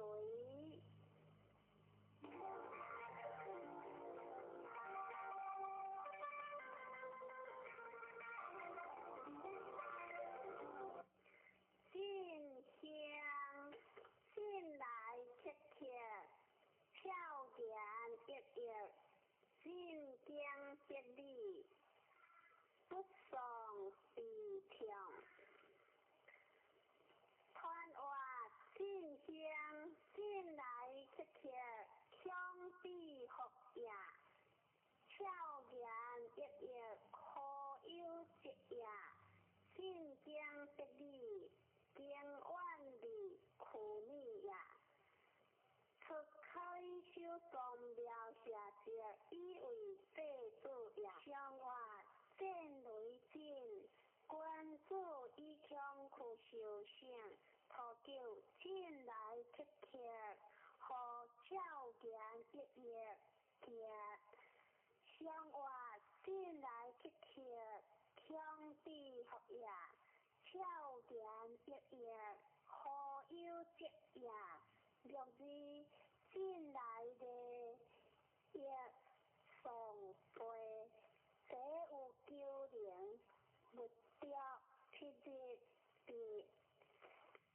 相话进来的成功也，六三进疏疏，进行无成，相话进疏疏，为不动也，九四进随你，相话进随你，离光也，六五进往来的也无上有福，相话进往来的运行也，技术在中大无上也，上了进速速是酷酷，正向进不有其中，有其人，无求分果有言，相话进速速中立直也，随向无求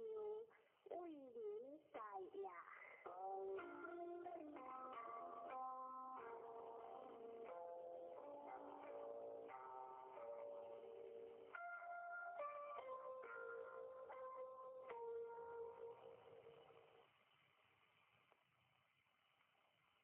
见为山，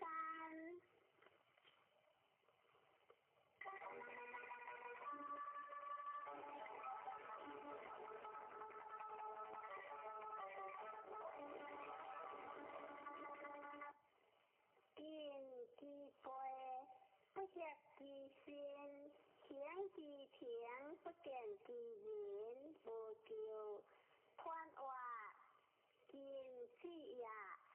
时至则至，时行则行，当将不识其时，其道光明，见其志，知其所也，上下得应，不相恶也，是以不识其心，行其庭，不见其人，无求也。相话见三见，君子以说不得其位，错了见其志，无求理应正，相话见其志，未失正也。六字见其回，不见其随，其心不快，相话不见其随，离退轻也。九三见其罕，得其言，得分心，相话见其罕，为分心也。六四见其心，无求，相话见其心，知足强也。六五见其父，言有事会亡，相话见其父，以中正也。上九敦敬节，相话敦敬之节，以何将也。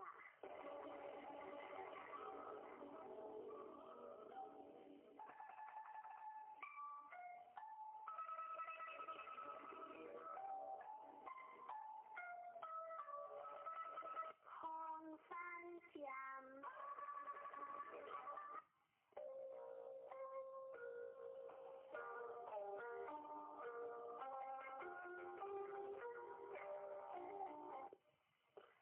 江不归家，离江宽话，江之尽也，不归家也。真得为往有功也，真以前开正当也，得为功德之中也，事理顺当不中也。相话山上有无，占君子以古贤德成效，除了封占有间，小子的有言无求，相话小子之的义不求也。若是封占有权，应是看看食，相话应是看看不所报也。就是封占有了，夫占不好，夫因不要，相离无靠，相话夫占不好，离君秀也。夫因不要，失地道也。利用无靠，顺相报也。若是封占有目，值得之家无求，相话值得之家顺意顺也。叫我封占有灵，夫三岁不应，将目之成格，相话将目之成格必所还也。上九封占有了，机务可用为宜便，相话机务可用为宜便，不可乱也。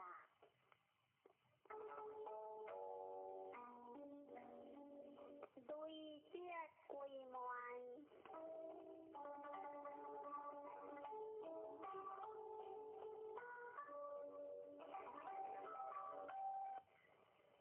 归门相向无有理，传话归门天地之大义也。天地不高，你万物不相，归门人之将死也。一一当所归门也。相向为不当也，无有理有成功也。相话吉祥有雷归门，君子以应将地者，图求归门以体，破令你。将格相话归门以体以行也，破令你格相成也。就是了令是离修人之争，相话离修人之争离变相也。若三归门以事，反归以体，相话归门以事未当也。就是归门牵奇，敌归有时。相话牵奇之事，有态之行也。让我第一归门，知君之命，不如知体之命量。我希望格相话第一归门，不如知体之命量也。其为在中以归行也。上了女成空无实，富归阳，无邪无有理。相话上了不实，成夫空也。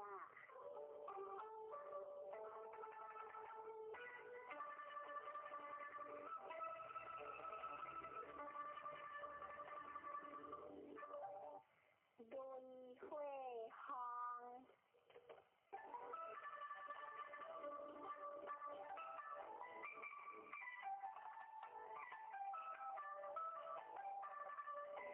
行前往吉祥。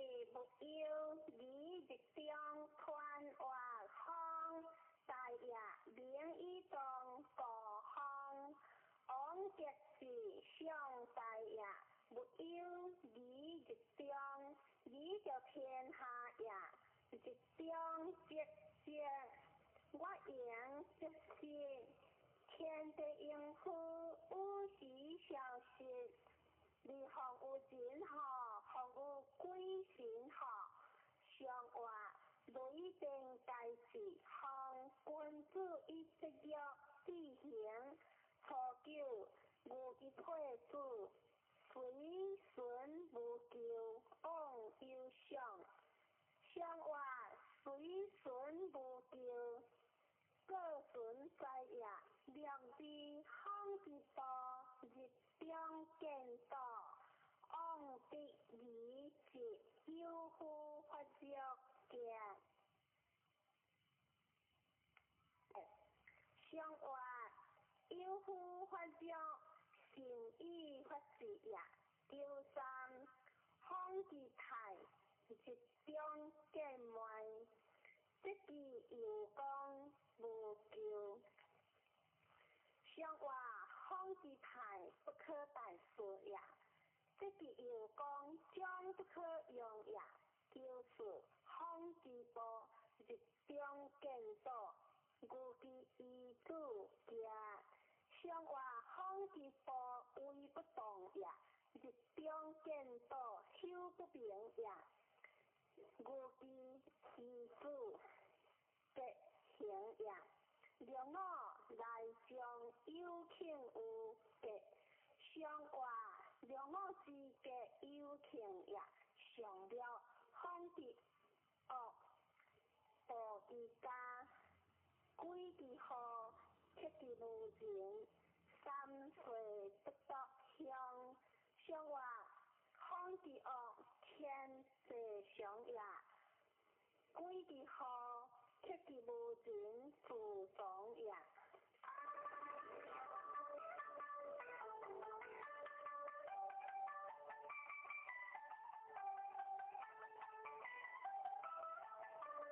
灰山路，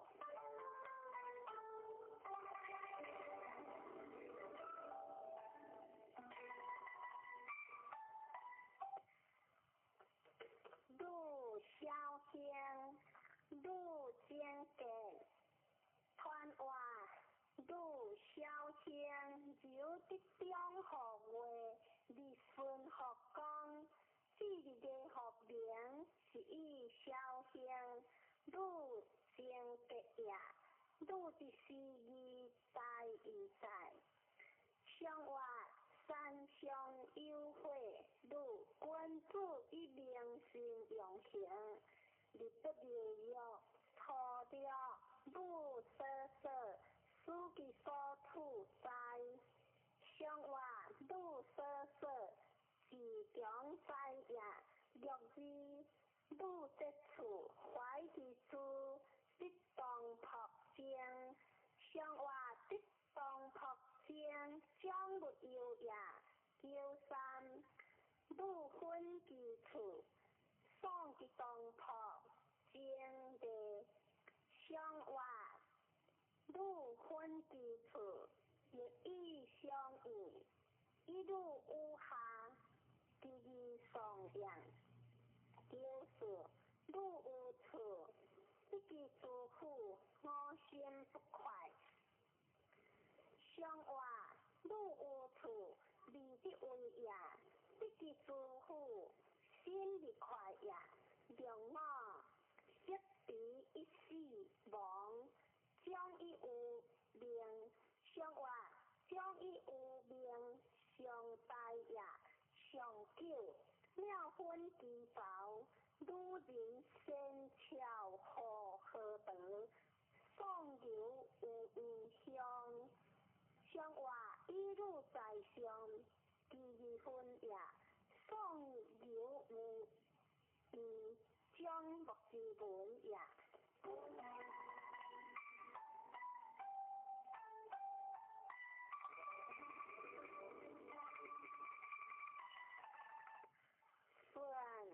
顺为行，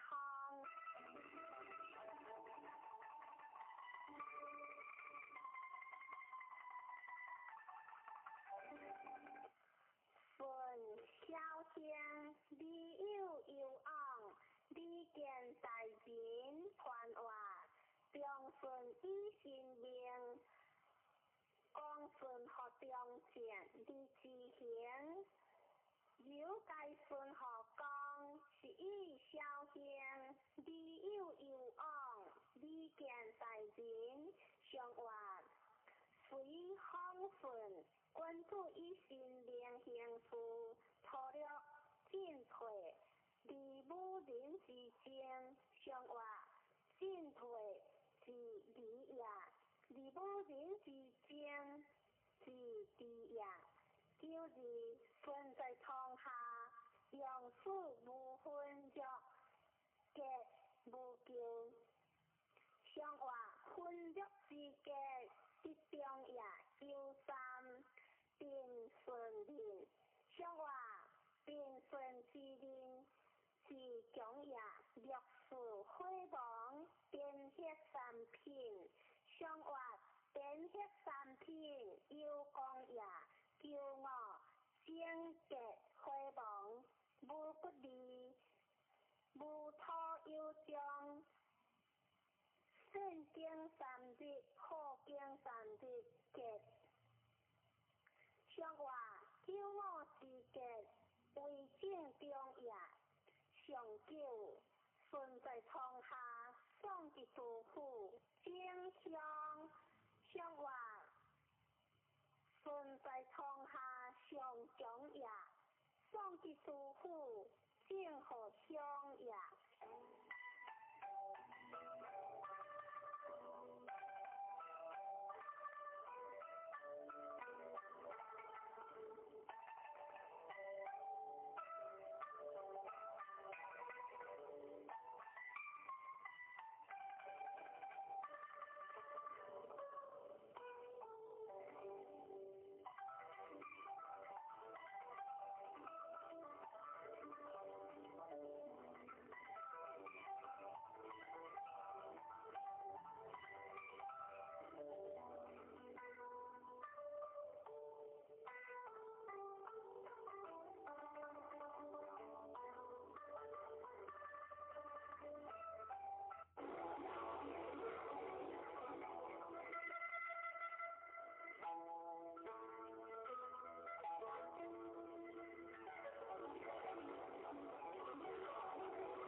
是以顺和天，利应和人，一以善民，民亡之乐；一以患难，民亡之事。一时代民权而在上话，礼节随君主一并有刚性，初九何对节。上话何对之节，情理一样，就是虎对节辉煌。上话虎对之节，性质也若干内对相。上话内对之相，为不动也，就是相对理灵。再是有是上话，小事之喜有情也，骄傲虎有博有利。上话虎有博，为正当也，上了因对。上话上了因对，利光也。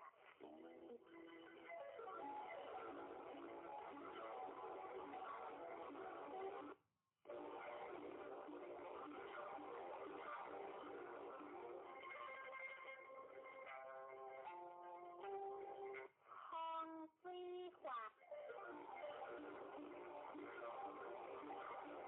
还乡往嘅要条，地些大川，地间川话还乡，往来里不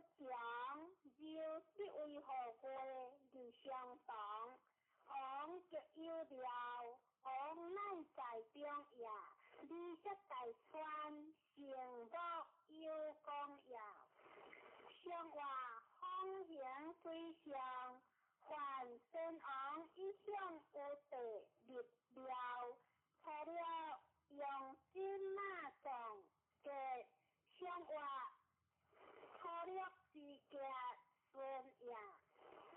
就是凡喷自己火王，上话凡喷自己失愿也。6.3凡之将无火，上话凡之将自在过也。6.4凡之quyền願結，凡有求非以所事，上話凡之quyền願結共大也。5凡漢之大好，凡王孤無求，上話王孤無求正位也。上9凡之血，氣切切無求，上話凡之血還害也。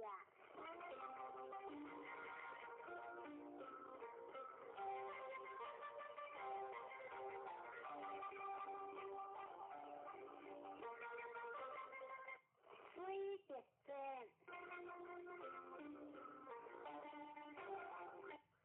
這香可食不可香，團話這香光有分離，光之中可食不可香，基督講也。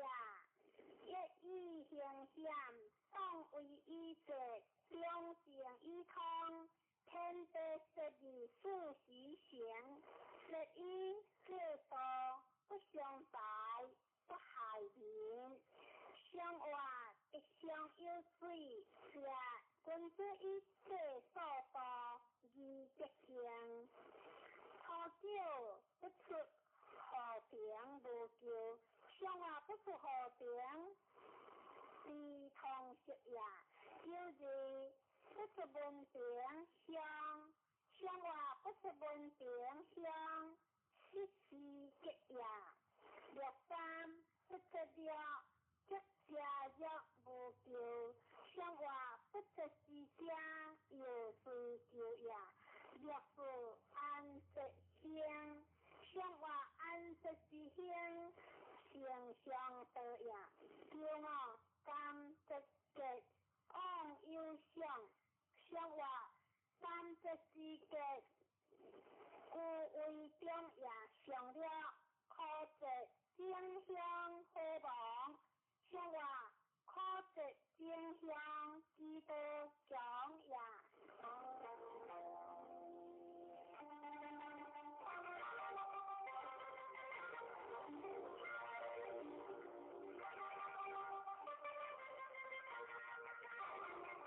空的丈夫，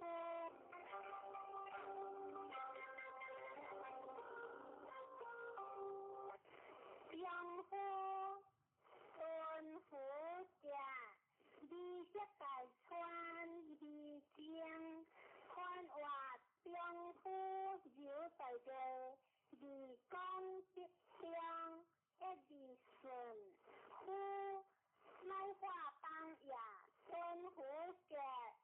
先極斷苦也，你這大川成六九夫也，相互以離間，乃應何天也。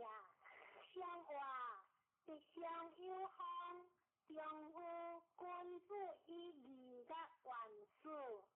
初九吾嘅有他不言。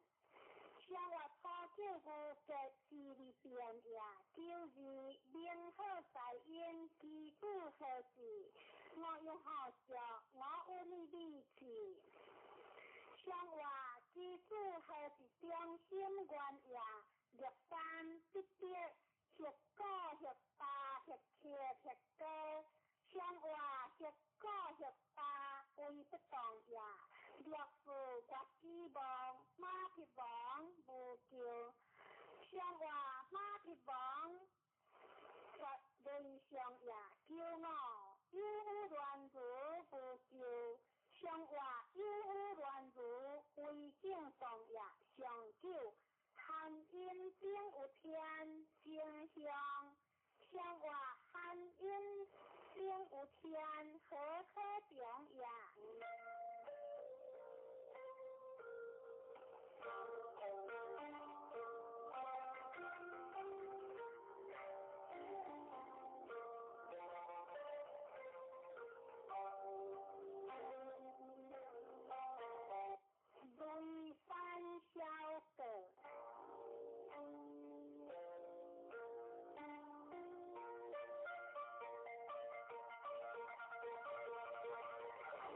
语上以下大家，传话小个小者个离行也，个一离经有时行也，留的中是以小事结也。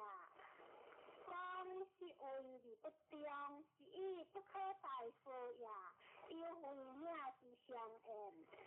为名为之因，不以上以下大结，相结以下顺也。相话，山上有雷，小个君子以行各何将，双各何哀，阳各何欠，错了。飞鸟一乡，相话飞鸟一乡，不可如何也。若字各之作，我之笔，不就之官，我之行，无就相话，不就之官，行不可得也。第三，不可行字，强是强字相，相话。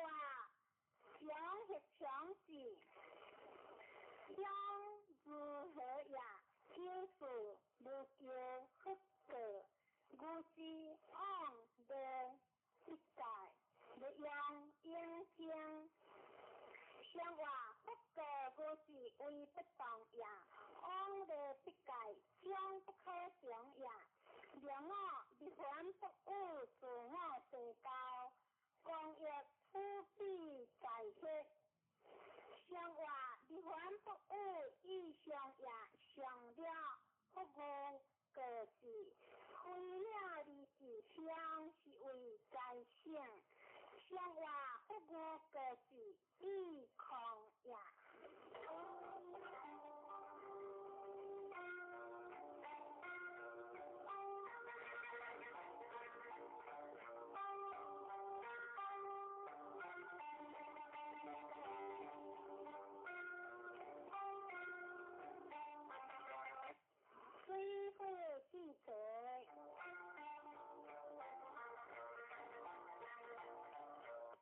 记者先小离经，超结将乱传话，记者先小下，先也离经方有建立为动也，超结留的中也，相继结乱，记者讲也，相话。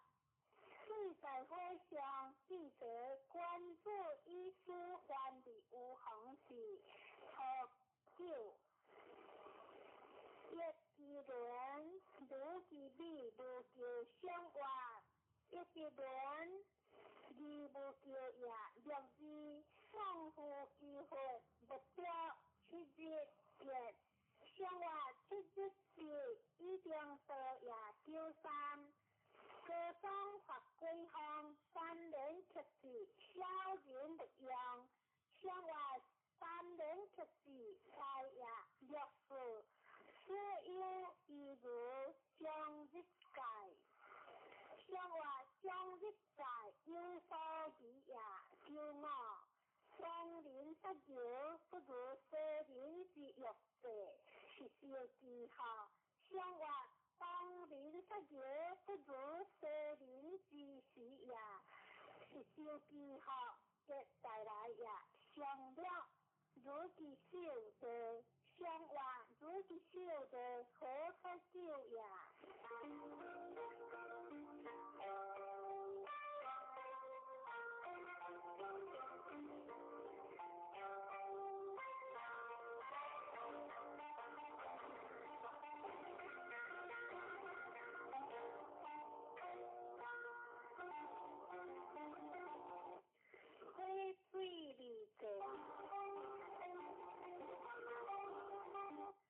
离者先小可一者，如之理，无有理，传话离者先，留的中也，小可一者，离出中也，如之理，无有理，不心也随不当为风流营业。相话火在水上面射，君子以心便不孤行。除了如是理念，相话如是理亦不是结也，就是一个人境界，相话就是境界，相一形情也。六三离地正向，离色大川，相话离地正向为不动也。就是正价火芒，信用法规项，三年有相有大高，相话正结火芒自行也。两我正结火芒，君子是讲有夫结，相话君子是讲智慧结也。上叫有夫有饮酒无求，如其手有夫失事，相话饮酒如酒，亦不必别也。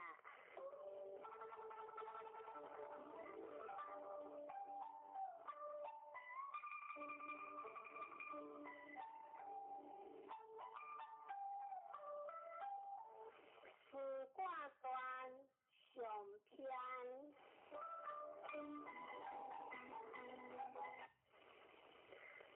有太极，然后有乾坤，有乾坤，然后天地之为定言。故修之以乾坤是言，有天地，然后万物生言。有天地之间者，以万物。故修之以尊，尊者永也。尊者不自是生也，不生不亡。故修之以亡，亡者亡也。不是地也，不地不可不用也。故修之以书，书者应识之道也。应识必有相，故修之以相，相必有象体。故修之以书，书者象也。象必有所比，故修之以比，比者比也。比必有所调。故修之以相调，不调然后有理。故修之以理，理而泰然后安。故修之以泰，泰者通也。物不可以相通，故修之以辟，物不可以相辟。故修之以动人，有动人者，物必归言。故修之以大有，灾者不可以迎。故修之以谦，有大力量谦必有。故修之以有，有必有随。故修之以随，以随人者，必有随。故修之以果，果者随也。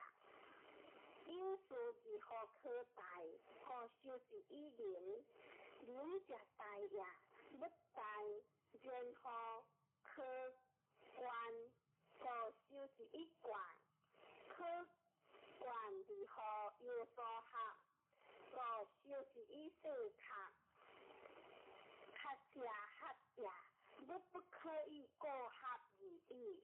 故修之以义，义者色也。义色然后行，色正也。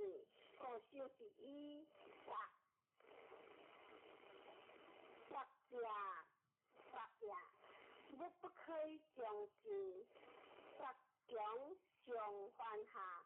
故修之以法，法法则不忘意，五修是以无忘，以无忘然后可跳，五修是以大跳，不跳然后可用，五修是以移，移则用也，不用则不可动，五修是以大个，不可以将个，五修是以含。含者含也，含必有所离，五修是以离，离者离也。下篇有天地，然后有万物，有万物，然后有男女，有男女，然后有夫妇，有夫妇，然后有父子。有父子，然后有君臣，有君臣，然后有上下，有上下，然后礼仪有所从，男女之道不能无合，三也。五修是以含，含者感也。相感则为夫妇，夫妇之道不可以不救也。五修是以行，行者救也。不可以救孤其所，五修是以盾，盾者退也。不可以将盾，五修是以大壮，壮不可以将壮，五修是以挺，挺者进也。进必有所相，五修是以灵仪，仪者相也，相有为者，以患之家，五修是以家人，家道强必乖，五修是以格，格者乖也，乖必有然，五修是以见，见者然也。不可以将难，五修是以害，害者怨也，怨必有所失，五修是以顺，顺而不义必逆，五修是以逆，逆而不义必怪，五修是以怪，怪者怪也，怪必有所无，五修是以讲。故者无也，不相无而何处？故修是以罪，罪者主也，主理伤者为之生。故修是以生，生而不义必困。故修是以困，因何伤者必犯下？故修是以请。见得不可不觉，故修是以觉，觉无者，莫若定，故修是以定。知其者，莫若中子，故修是以静，静者动也，不可以将动。记之，故修是以静，静者止也。不可以将止，故修是以禅，禅者静也，静必有所归，故修是以归乱，以其所归者必大，故修是以方，方者大也，用大者必是其故，故修是以路。路而无所用，故修是以顺，顺者日也，日而何一？故修是以对，对者一也，一而何散之？故修是以患，患者离也，不可以将离，故修是以者。这是行之，故修是以良夫；有其行者，以行之，故修是以小个；有个不者不贼，故修是以记贼；不可讲也，故修是与离别相缘。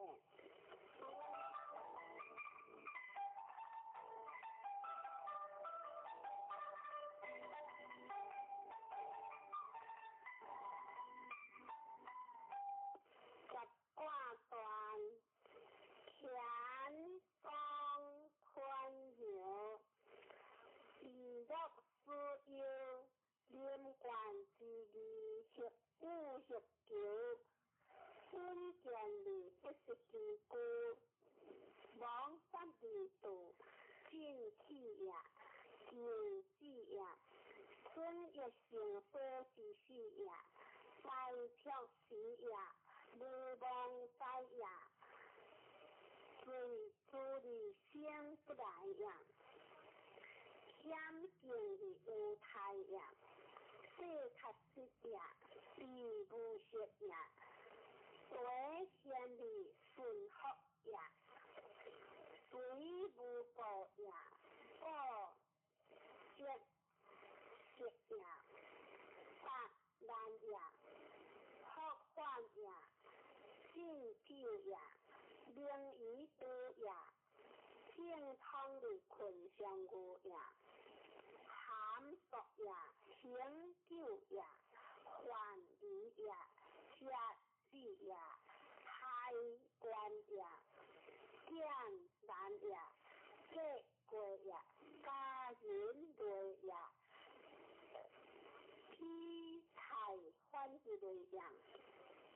大放即地，温即退呀；大有上呀，双人亲呀，热气过呀，定出心呀，小哥哥呀，相夫信呀，康德国，亲官路呀，理想的看下呀，小条官呀，你不出呀。思不尽呀，想不清呀，在个边呀，理养性呀，记者病呀，理者男之强呀，归门路之中呀，将路归台南前呀，过古呀，有无光呀，怪怪呀，光怪有呀。君子得病，小人得消呀。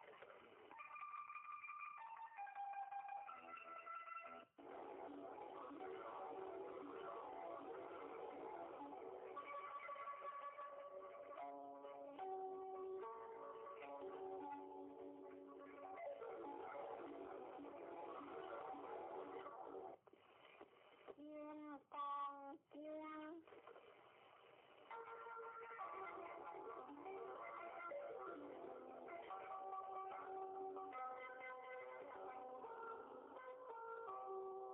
先来读正开经题。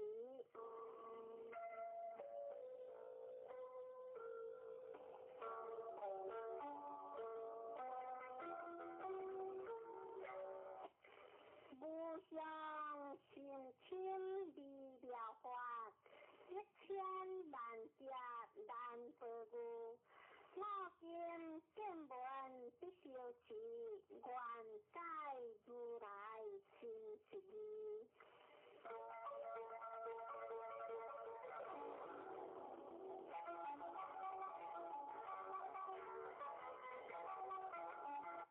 天光拍摄破了一江。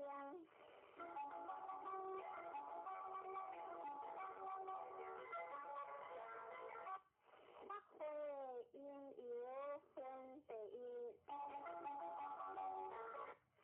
如是我闻一时不在下为高，其实结果读完，有大悲口上，千里别，我是人故，有时世尊，一时逐一持断。就下为大行其事，无其形象，触得其意，黄其本处，万昔日修一观，先教义护德礼德。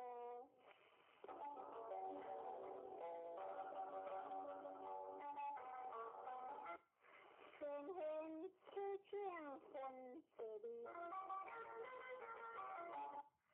其中那诸菩提在大众中，即将得起偏袒有见有切不得，合众共敬礼的福言。其有世尊如来善荷严诸菩萨，善护着诸菩萨，世尊善男子善女人，发阿耨多罗三藐三菩提心，闻何应付，闻何幸福之心，不言现在现在。诸菩提如你所发，如来善荷严诸菩萨，善护着诸菩萨，你见地听，当为你说，善男子善女人，发阿耨多罗三藐三菩提心，应如是故，如是幸福之心，为前世尊愿熬日本。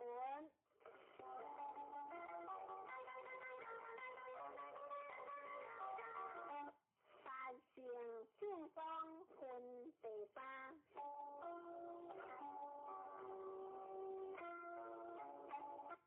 不得诸菩提，诸菩萨摩诃萨，应如是幸福之心。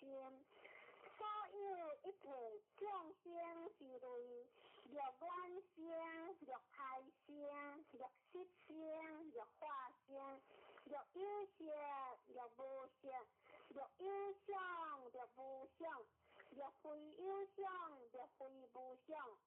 莫该明日无有涅槃，离灭多时。如是灭多无量无数无边众生。是无众生即灭多者，何以故？诸菩提若菩萨，修我相、人相、众生相、寿者相，即非菩萨。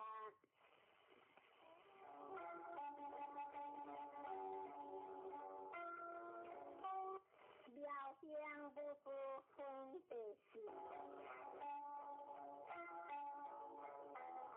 就此诸菩提菩萨不还，应无所事，行无报事。所谓不自食报事，不自清香离出法报事。诸菩提菩萨应如是报事，不自无相，何以故？灭菩萨不自相报事，其福德不可数量。诸菩提无以温和，东方虚空可数量下，佛也世尊。诸菩提南西北方四夷上下虚空可数量下，佛也世尊。诸菩提菩萨如自相报事，福德亦是如是，不可数量。诸菩提菩萨但应如所告知。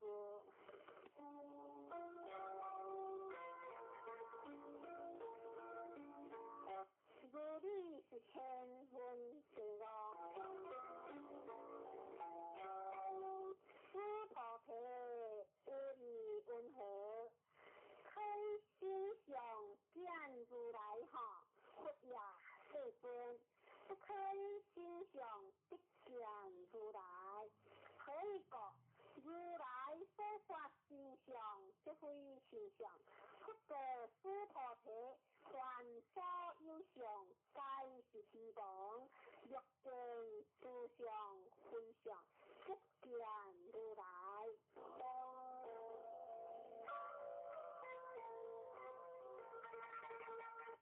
正信其有分别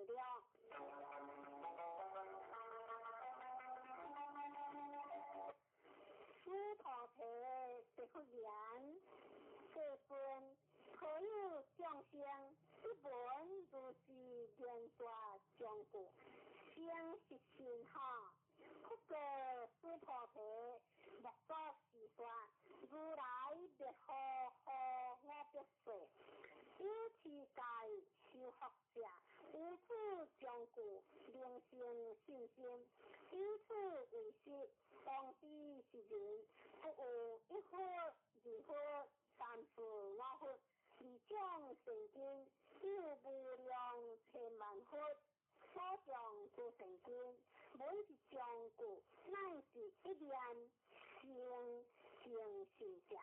诸菩提，如来即知即见，是故众生，即如是无量福德可以觉。是故众生无有我相、人相、众生相、寿者相、无法相，亦无非法相，可以觉。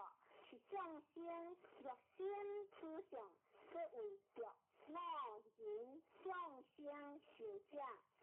若不法相，即着我人众生寿者，可以觉。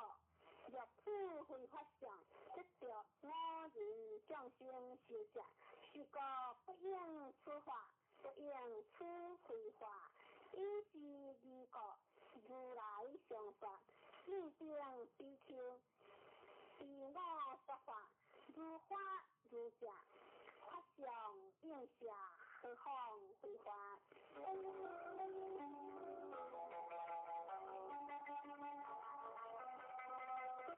无地无法分第七，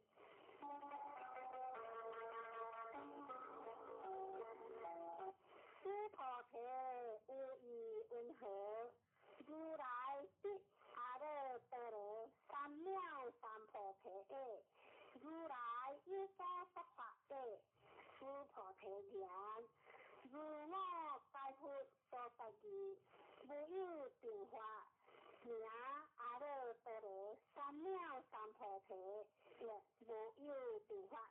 如来可说，可以觉。如来所说法，皆不可思，不可说，非法，非非法。所以者何？一切现象，皆以无为法，离有差别。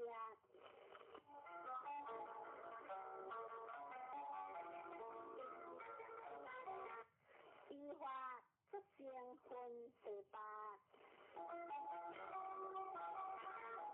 诸菩提，有意云何？若人愿三千大千世界七宝，以用布施，是人所得福德，名为多行。诸菩提言：善多世尊，可以觉。是福德，即非福德性，是个如来说福德多。若有人有诸经典，受持乃至四故经典，为他人说，如何胜彼？可以觉。诸菩提，一切诸佛，亦诸佛阿耨多罗三藐三菩提法，该将此经出。诸菩提，所谓佛法者，即非佛法。一相无相分第七。诸菩提，有意云何？殊多还，量则是念，我比殊多还过好。诸菩提言：佛也，世尊，可以觉。殊多还，名为一条，离无所入，不入色声香味触法，是名殊多还。诸菩提，有意云何？殊多含，名则是念，我比殊多含过好。诸菩提言：佛也，世尊，可以觉。殊多含，名一往来，离世无往来，是名殊多含。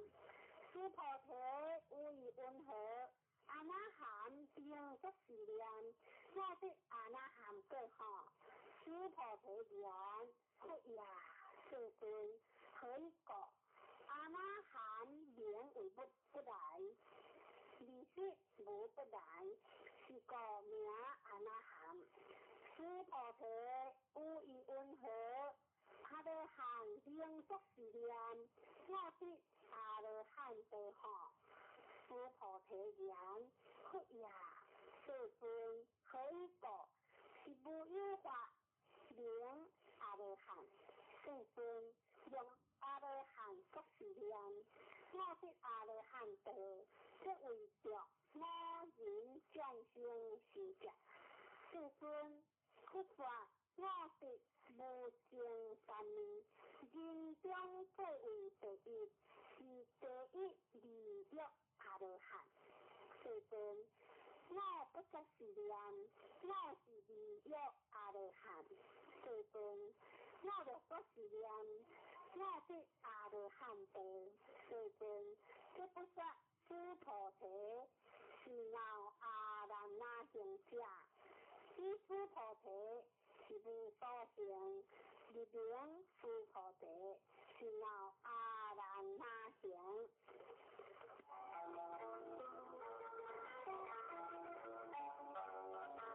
公然净土分第十，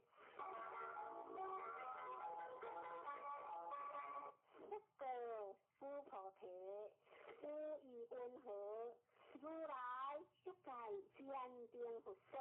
有话应所的哈，佛也世尊，如来在坚定佛所，有话是无所的。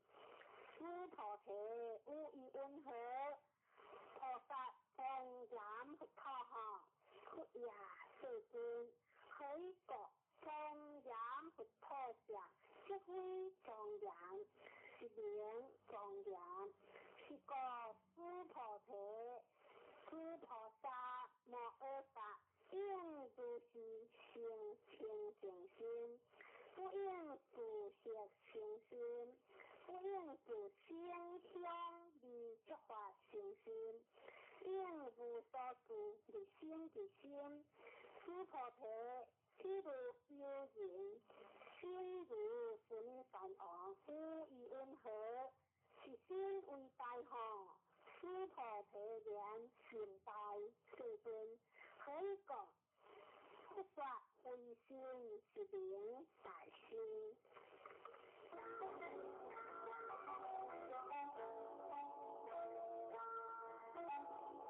无为福行分第一，诸菩提。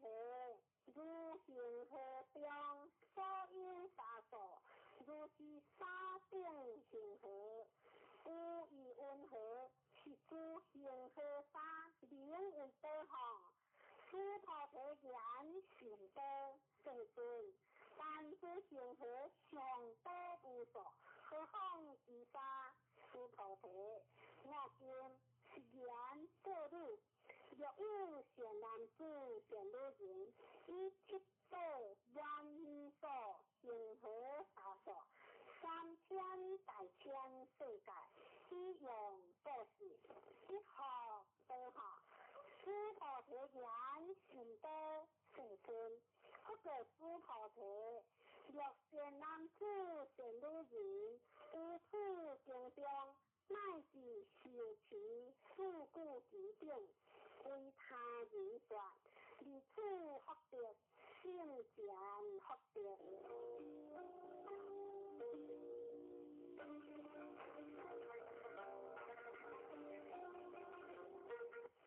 宣讲正教分第12，要出诸菩提，随说时间，乃至四故其定。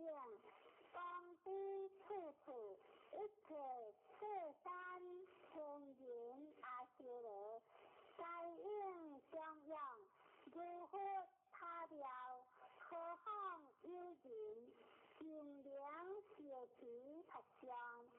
诸菩提，当知是人，成就世上第一自有之法。若是经典所在之处，即为有佛，若尊将世故。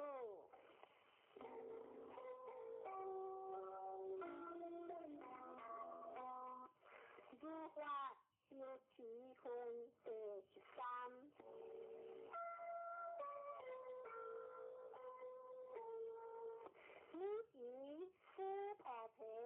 福言，世尊公和名次经，莫定云何弘持，不过诸菩提，是经名为金刚不世陀罗尼，伊是名字律当弘持，所以假合诸菩提，不说法世陀罗尼，是非法世陀罗尼，是名法世陀罗尼。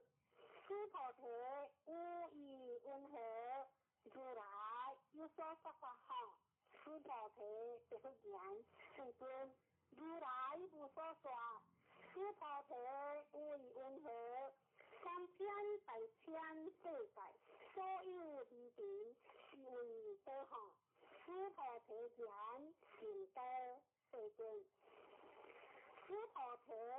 是离定，如来说非离定，是名离定；如来说世界，非世界，是名世界。诸菩提无以温和，可以32相见如来哈，不也世尊，不可以32相一变如来，可以讲如来说32相。这是非相，是名32相。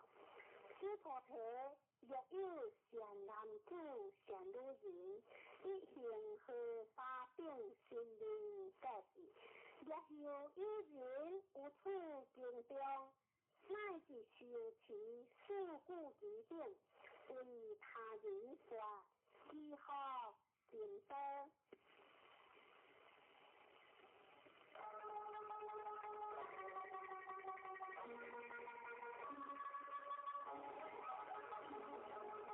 理想100分第14。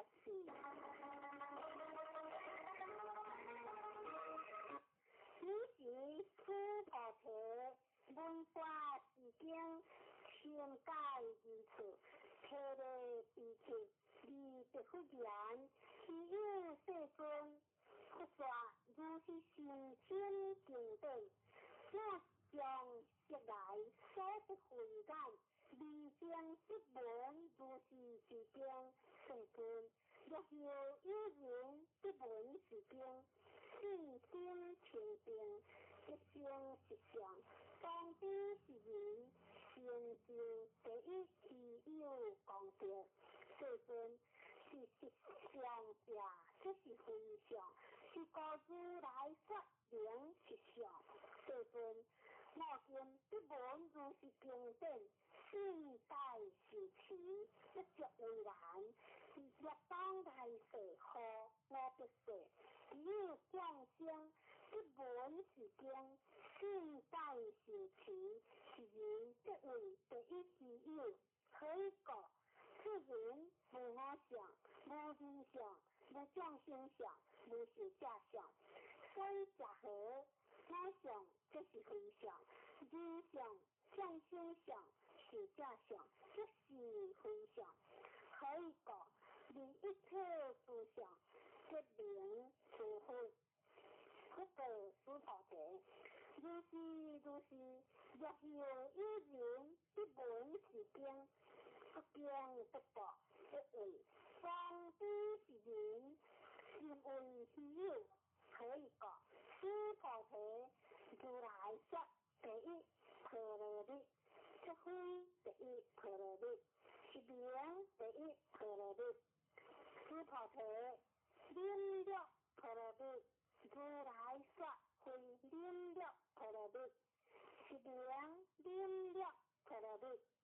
可以讲，诸菩提如我是为佛王，各觉身体，我有意识，无我相，无人相，无众生相，无是假相。可以讲，我有往昔即觉之该时，若有我相、人相、众生相。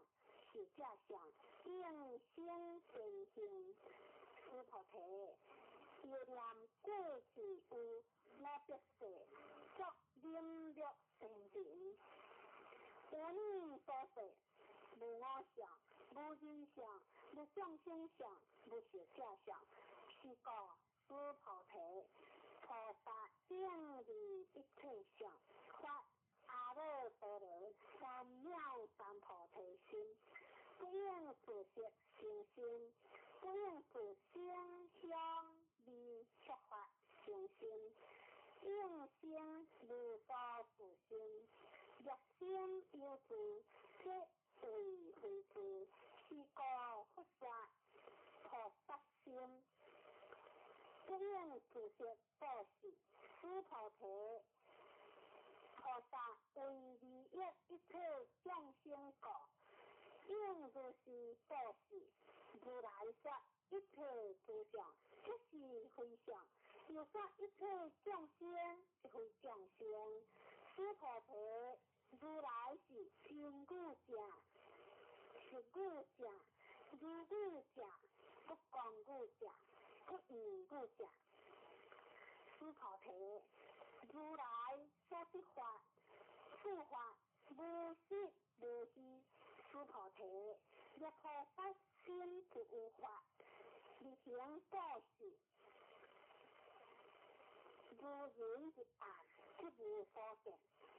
若菩萨心不住法，力行布施，如人有目，日光明照，见种种色。诸菩提，将来之世，若有善男子、善女人，了此经，受持佛相，即为如来。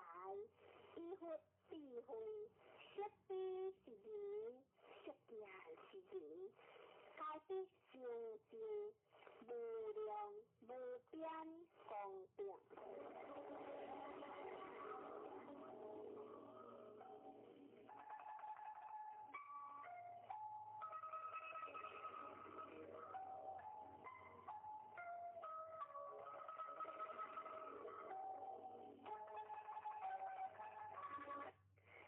其经功德分第15。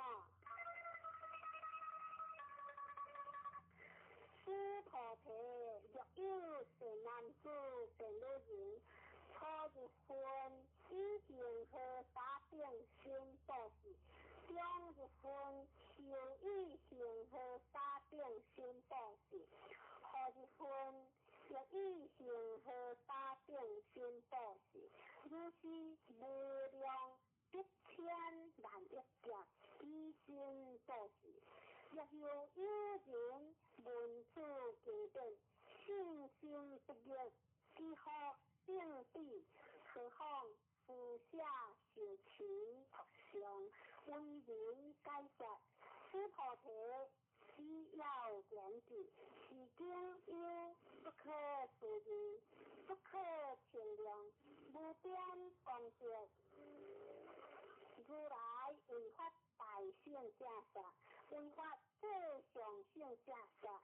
若有人能受持佛相，况为人说，如来识彼是人，识见是人，该必成就不可量，不可称，无有边，不可思议功德。如是人等，即为阿难如来。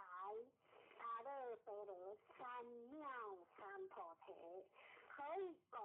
诸菩提，若能消法者，若我见、人见、众生见、寿者见，即有此经，不能平修佛相，为人解说。诸菩提，在此处，若有此经，一切世间天人阿修罗，所应供养。当知此处，即为是塔，该应恭敬，福德为良，以诸华香离散之处。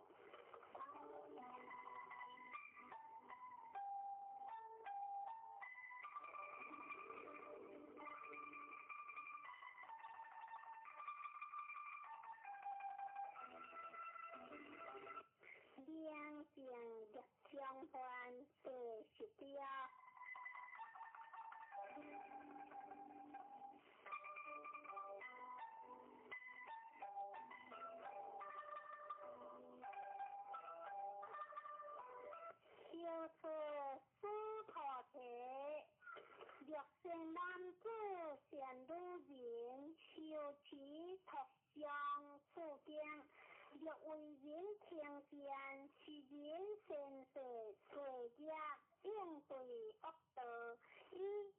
世人听正果，先世罪业即为消灭，当知阿耨多罗三藐三菩提。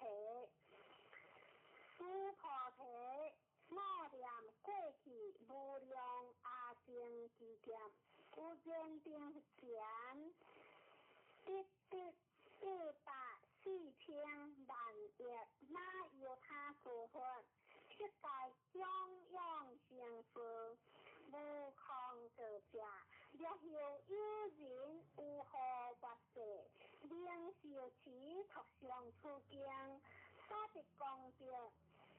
有我所中央诸佛功德，一分不及1,000,000万亿分，乃至算数譬如所不能计。诸菩提，若善男子善女人有何法世，应受持托上出境，所得功德，我若无法者。若有人闻，心即狂乱，何以不信？诸菩提，当知是经义不可思议，可报也不可思议。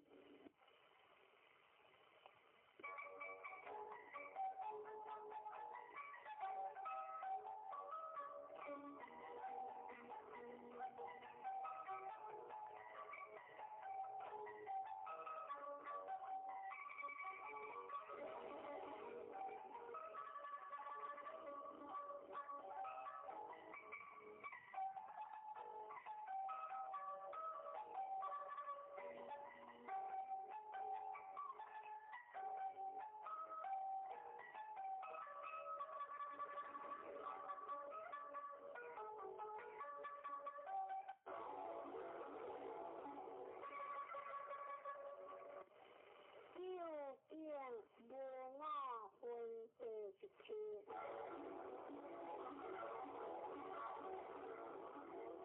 你是诸菩提不复言。世尊，善男子善女人，发阿耨多罗三藐三菩提心，闻何应住？闻何行福之心？复告诸菩提，善男子善女人，发阿耨多罗三藐三菩提心者，往生如是心，我应略度一切众生，略度一切众生意，而无有一众生是略度者。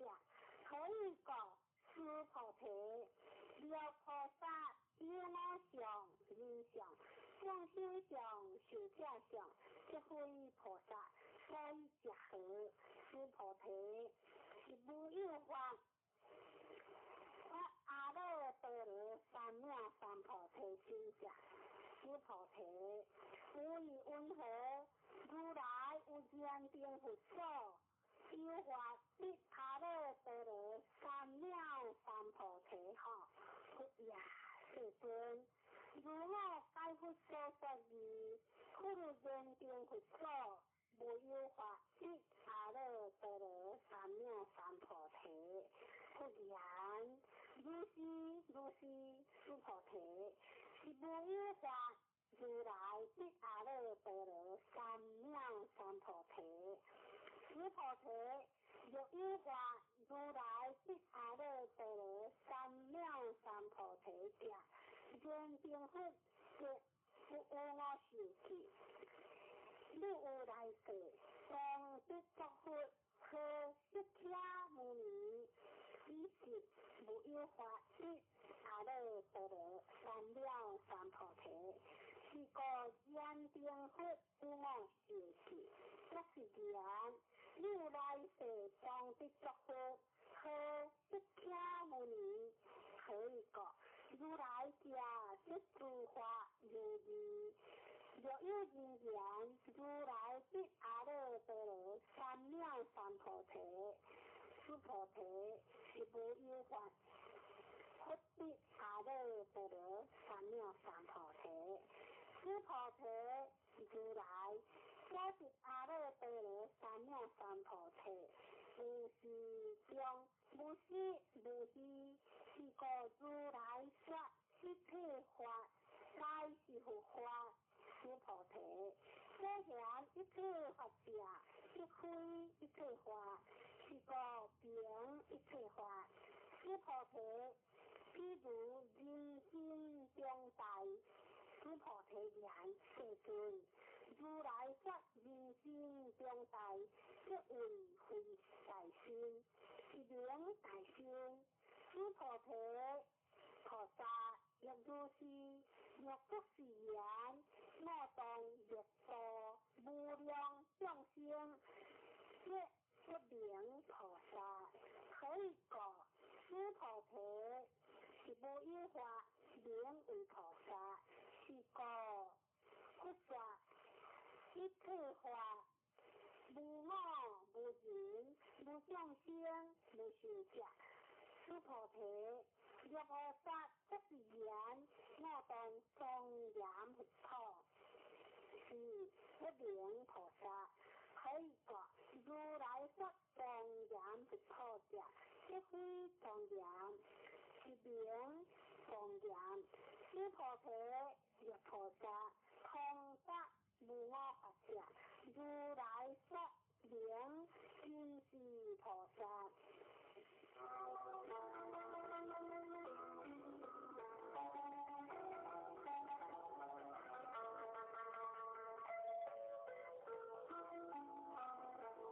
一切动观分第18。诸菩提，无以云何？如来有肉眼何？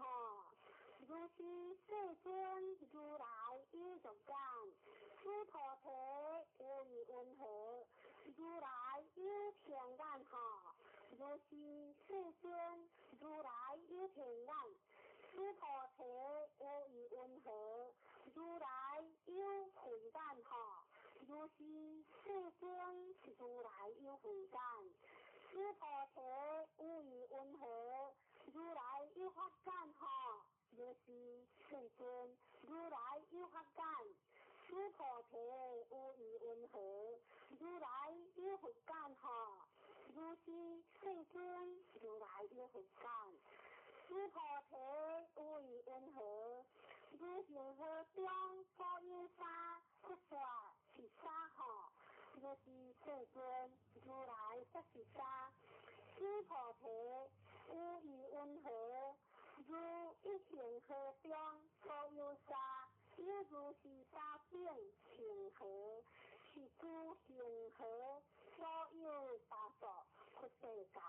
如是名为多何？尽多世尊。不可诸菩提，你在佛河中所有众生，欲间众生，如来悉知可以过。如来说诸心皆为非心，是名为心。所以假合诸菩提，过去心不可得，现在心不可得，未来心不可得。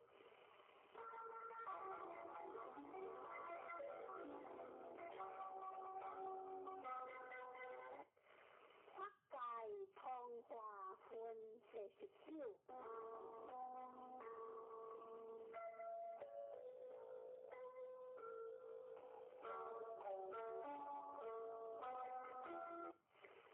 诸菩提，无以云何？若有人愿3000大千世界七次，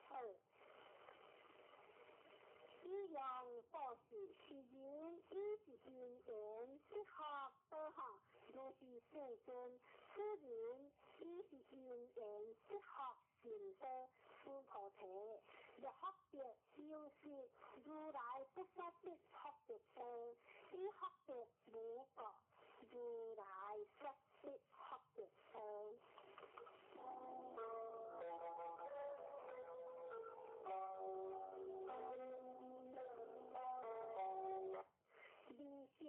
理想分别理修。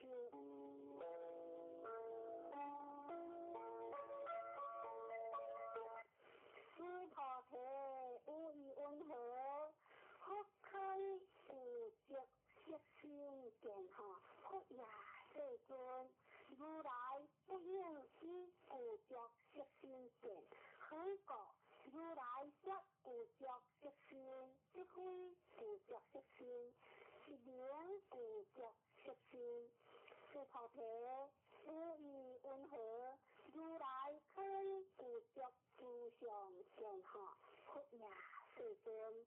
如来不应意具足诸上善，可以讲如来说诸上具足，这份具足是名诸上具足。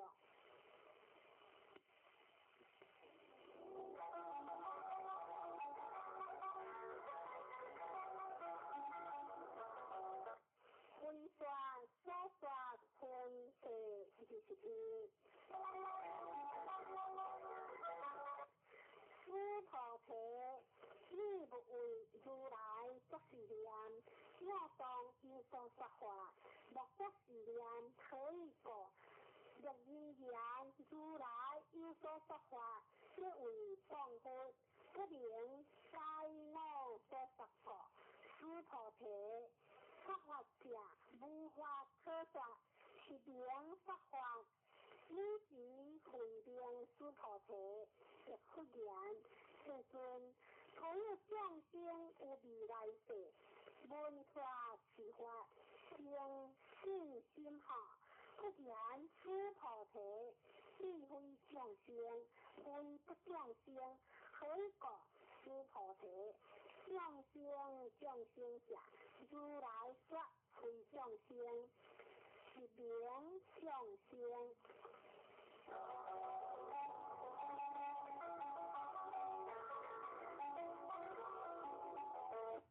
无法可得分第22。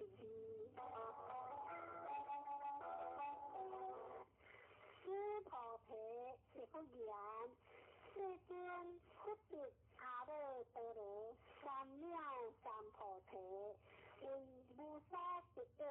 不言，如是，诸菩提，我有阿耨多罗三藐三菩提，乃是无有假法可得，是名阿耨多罗三藐三菩提。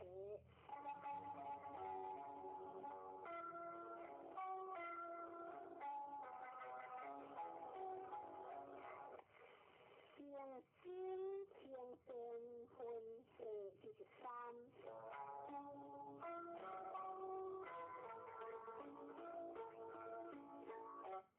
就是诸菩提，是法平等，无有隔下，是名阿耨多罗三藐三菩提。因无我无人，无众生，无寿者，修一切善法，即是阿耨多罗三藐三菩提。诸菩提，所言善法者，如来说即非善法，是名善法。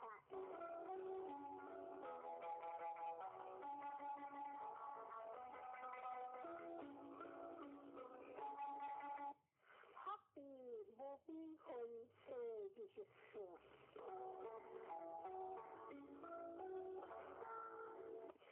诸菩提，若3000大千世界中，所有诸孙善王，如是境七多数，有人持用做事。若人以此拍摄菩提经，乃是自古其境，受其特相，为他人说，有钱发觉，一分不值1000万亿分，乃是万所譬如所不能解。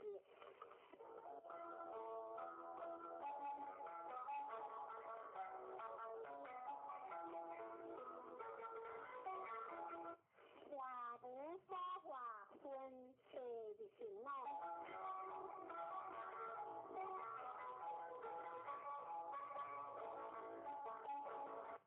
诸菩提，无以温和，你便不为如来作是念，我当所众生。诸菩提，莫作是念，可以讲。是无有众生如来所者，若有众生如来所者，如来即有我人众生是者。诸菩菩提，如来说修我者即非有我，而凡夫之人以为有我。诸菩提，凡夫者如来说即非凡夫，是名凡夫。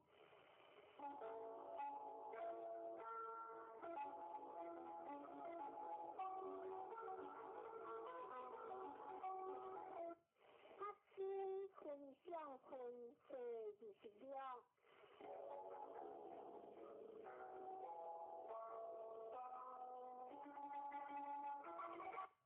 诸菩提有意云何？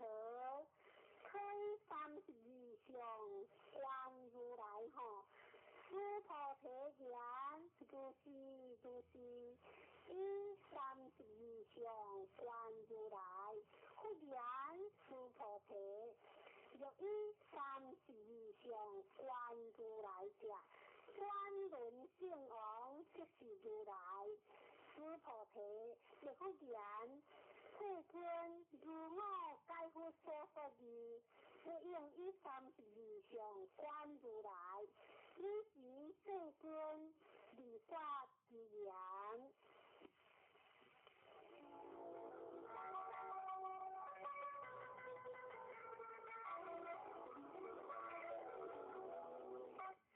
若以直见我，以人生救我，人生下世，即名见如来。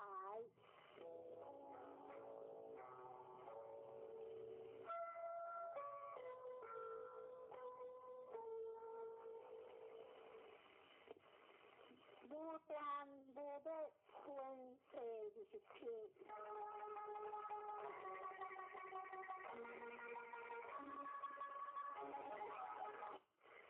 诸菩提，你若作是念，如来不以故着上果，一阿耨多罗三藐三菩提。诸菩提，莫作是念，如来不以故着上果，一阿耨多罗三藐三菩提。诸菩提，你若作是念，发阿耨多罗三藐三菩提心者，发诸法全力，莫作是念，可以过发阿耨多罗三藐三菩提心者，有法不说全力相。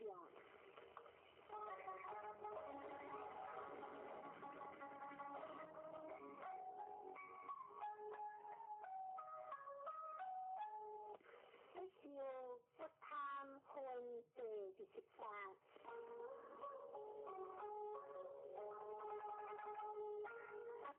诸菩提，若菩萨以万情和沙顶世界七道其样所示，若有人之一切法，无我必成有念，此菩萨圣贤菩萨，所得功德可以过诸菩提，以诸菩萨不受福德过。诸菩提，亦复言：世尊，云何菩萨不受福德？诸菩提，菩萨所得福德，不应贪着，是故所不受福德。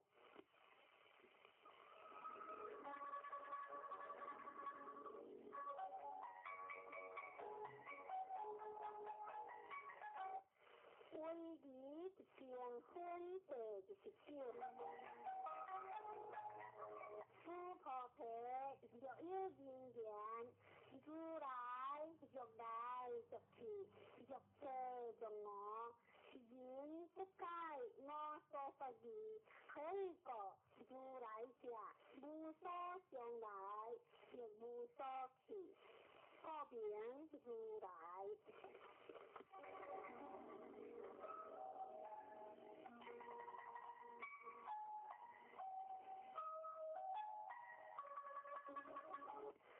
以下理想分第30。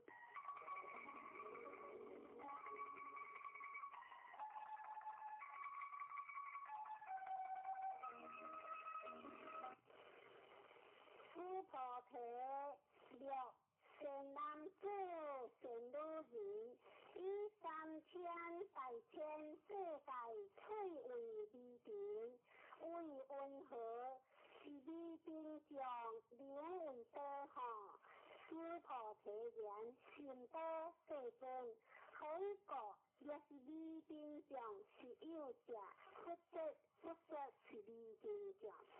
小伊食好，不说味珍重，这非味珍重，是名味珍重。这份如来所说三千大千世界，这非世界，是名世界。可以讲，入世界是有食，这是一合相。如来说一合相，这非一合相，是名一合相。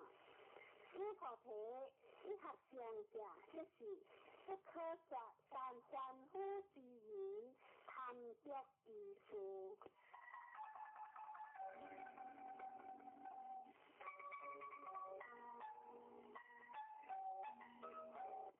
依见不相分第31。诸菩提，若人言不说哪件人见，相心见是这见。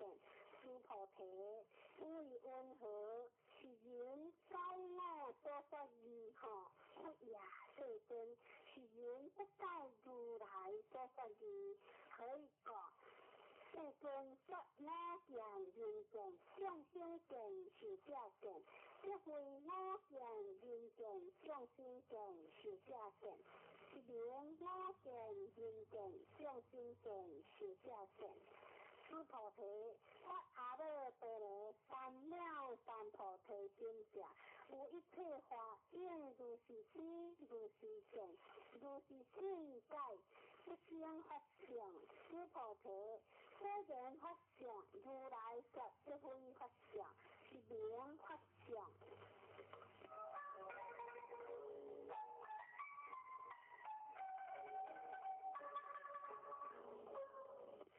应化非心分第32。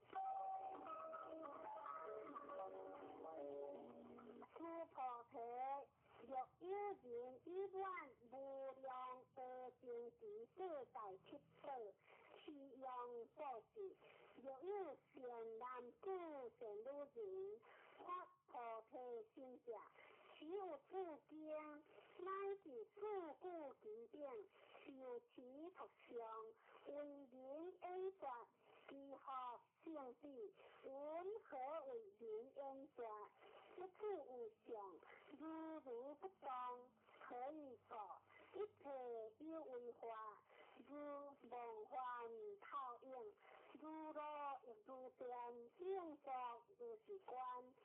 不说其经义，将那诸菩提一书，比丘尼，有波色，有波夷，一切世间天人阿修罗等，闻佛所说，大大欢喜，信受奉行。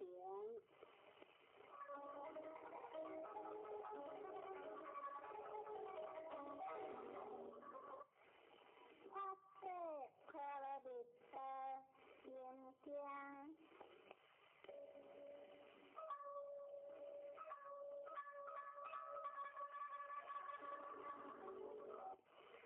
观所在菩萨，千千发誓可乐的时，照见莫问在康，无一切可会。这里子食不于康，康不于食，食就是康，康就是食，受相形食，一后如是。这里子是诸法空相，不生不灭，不造不增，不增不减，是告空相无相，无受相形食，无眼力之色心意。无色声香味触法，无眼界，乃至无意识界，无明，也无明心，乃至无脑思，也无脑思心，无可识灭道，无地也无地，亦无所得所。菩提萨埵，以发誓菩提萨果。心无跨界，无跨界果，无有恐怖，完款，三者诸会，伊拍过婆罗蜜多故，即阿耨多罗三藐三菩提，故伊拍过婆罗蜜多，是界成就是界名就，是无上就是无顶顶就，名除一切苦，真实一气，故说拍过婆罗蜜多就，一说就话。揭提揭提，婆罗揭提，婆罗僧揭提，菩提萨婆诃。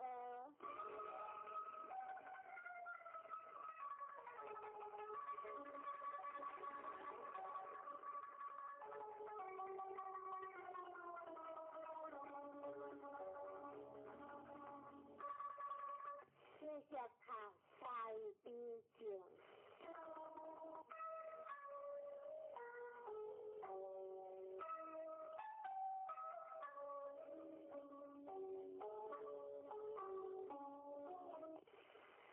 南无汉那他那遮那呀耶，南无阿弥耶，阿卢揭谛列娑那耶，菩提萨埵波耶，摩诃萨埵波耶，摩诃迦卢尼迦耶，阿弥萨婆那华耶，娑他那贪夏。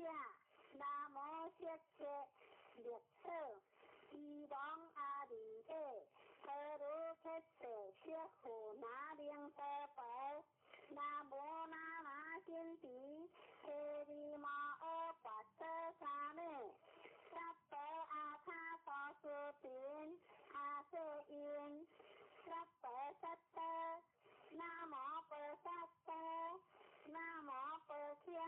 摩诃揭谛，安迪他，阿婆卢嘿，卢迦地，迦勒地，伊嘿利，摩诃菩提萨埵，萨婆萨婆，摩那摩那，摩嘿利多因，咕噜揭王，多鲁，阿舍耶地。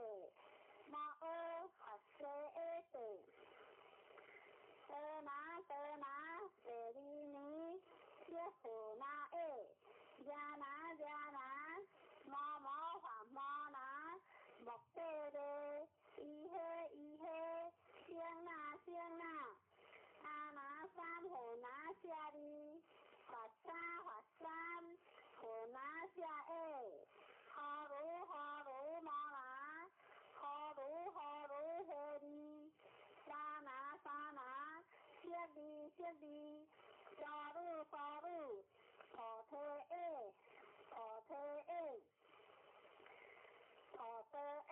菩提耶，伊地利耶，那心地，地利悉利那，耶摩那，萨婆诃，悉婆耶，萨婆诃。摩诃悉婆耶，萨婆诃，悉婆卢耶，悉婆那耶，萨婆诃，那心地，萨婆诃，摩那，萨婆诃，声那，阿婆揭耶，萨婆诃，萨婆摩诃阿悉婆耶，萨婆诃。声那阿悉婆耶，萨婆诃，婆多摩揭悉婆耶，萨婆诃，那心地跋伽那耶，萨婆诃，摩婆利胜天那耶，萨婆诃，南无哈那他那，遮那呀耶，南无阿弥耶，婆卢揭谛列娑那耶，萨婆诃，阿弥陀佛，南多那，瓦遮耶，萨婆诃。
这件版本有真侪种，虽然以和上讲的版本来读。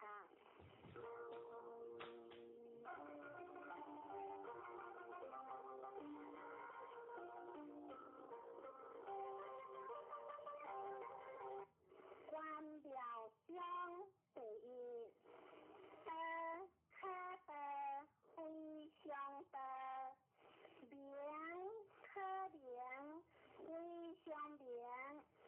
无良天地之始，有良万物之母。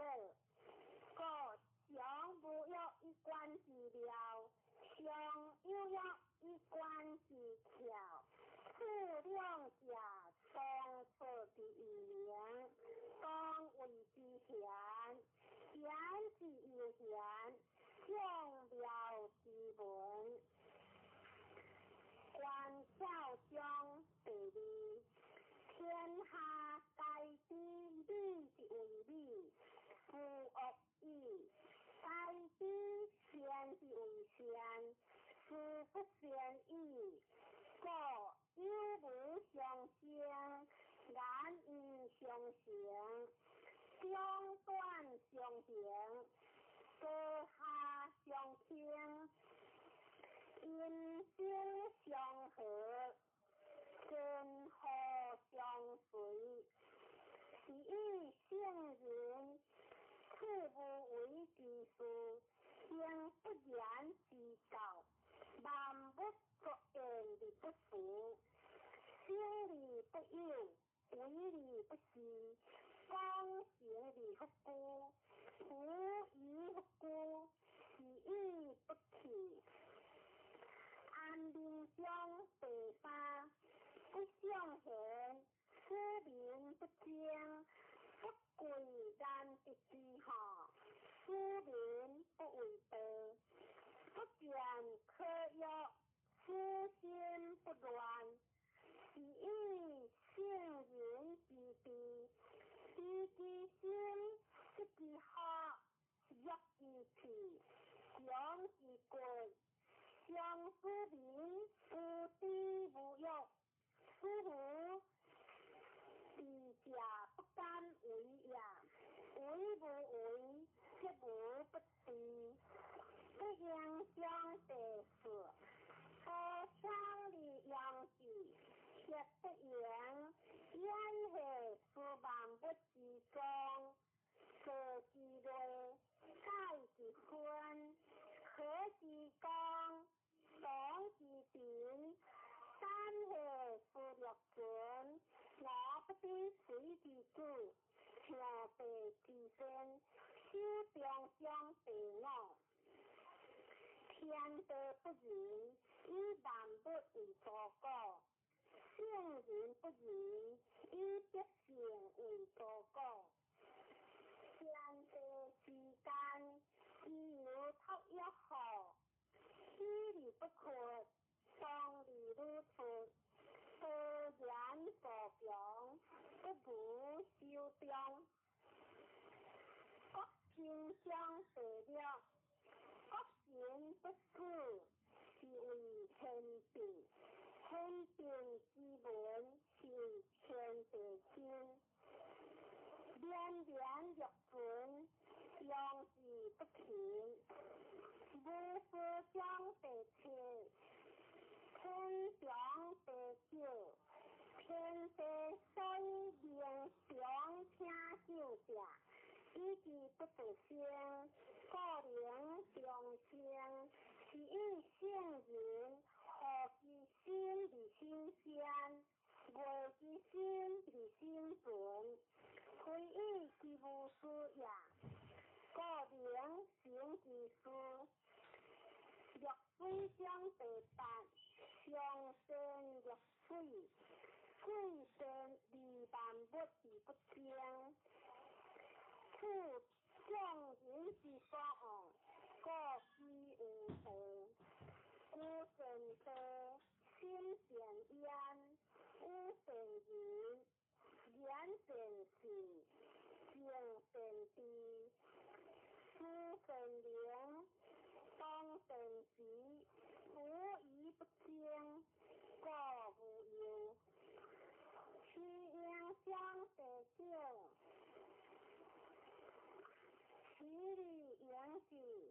不如其意，退离就是不可相得。今日晚堂，莫是良少，富贵离交，殊为之咎。光行凉水心退，天之德。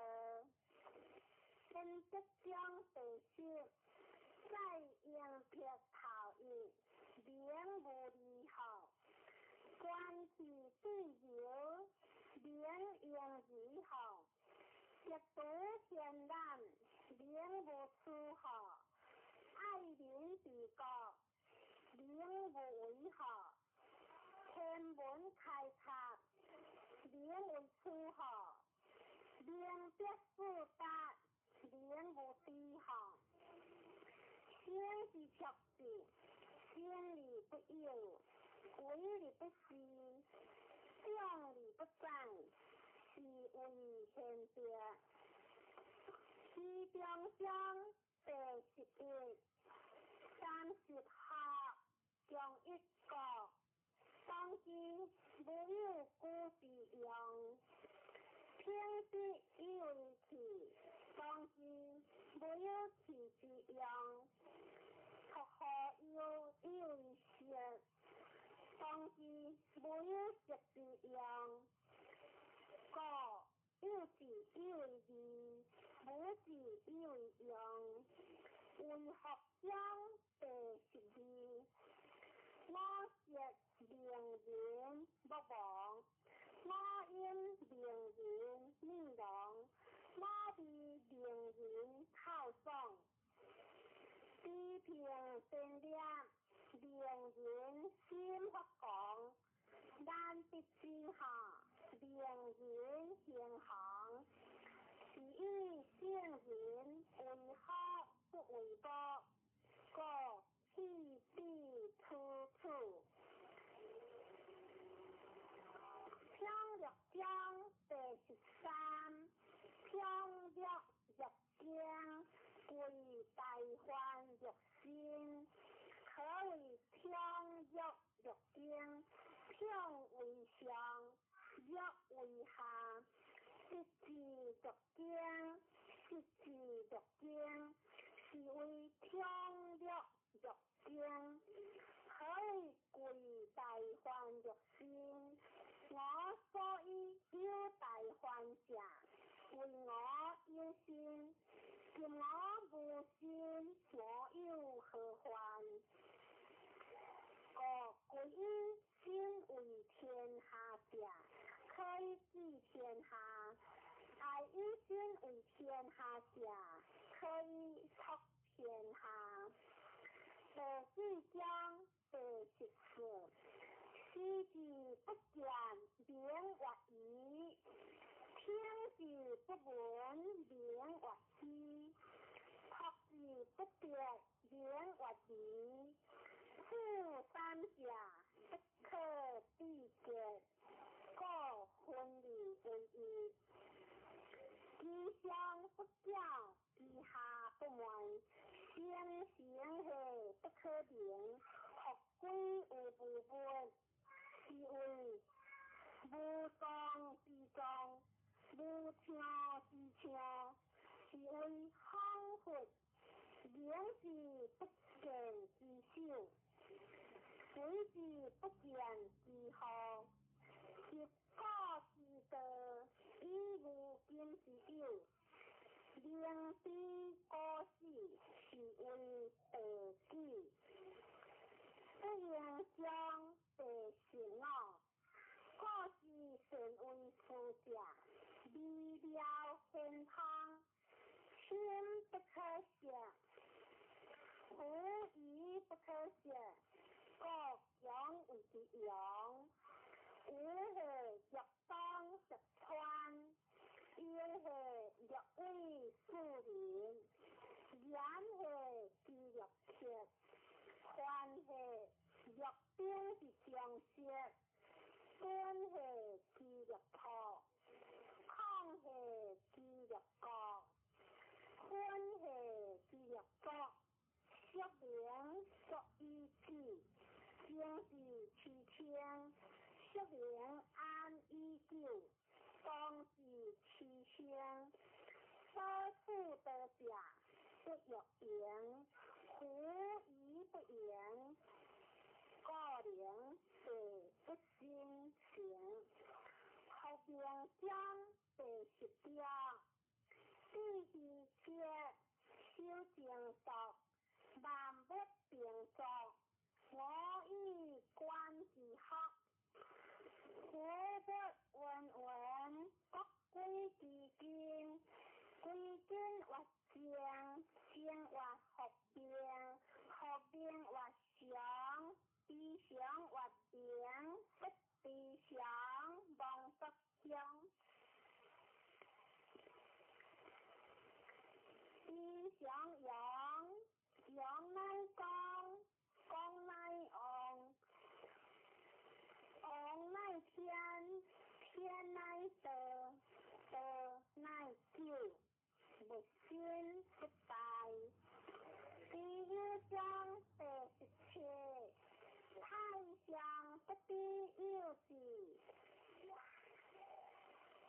依处天时无时，依处为时，依处不时，各行不足，又不行，又是其贵言，刚强不随，一行该为莫所言。第1章第18，大德会，有仁义，智慧处，有大为，六亲不和，有好处，国家混乱，有忠心。托所章第19，决胜气地，民利必备，决人气义，民合好主，决他气力，德德无有，处三者，以为文不教，个人有所想，所见头痛，消书官约。15章第20，实合不忧，以其无恶，相其几何，生之无恶，相其何了。人之所为，不可不为，空何之理用在？众人之希，如享泰乐，如冰存在。我道必摕之理调，如婴儿之理害，生生下若无所归，众人该有为，而我独若为。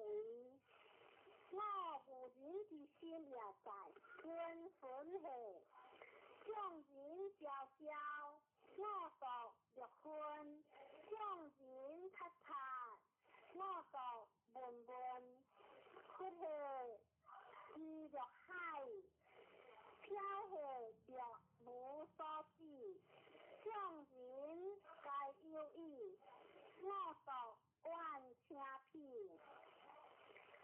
我独因有人，而贵实宝。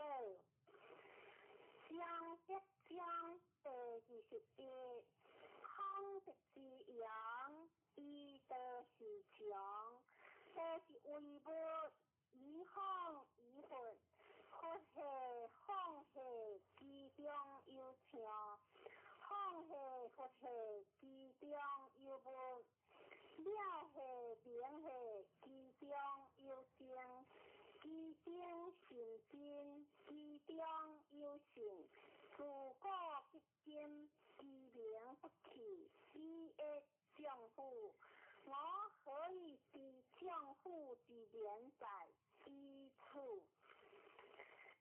头1章第22，客即传，往即必，我即行，第一地多直血，是以圣人头一为天下说。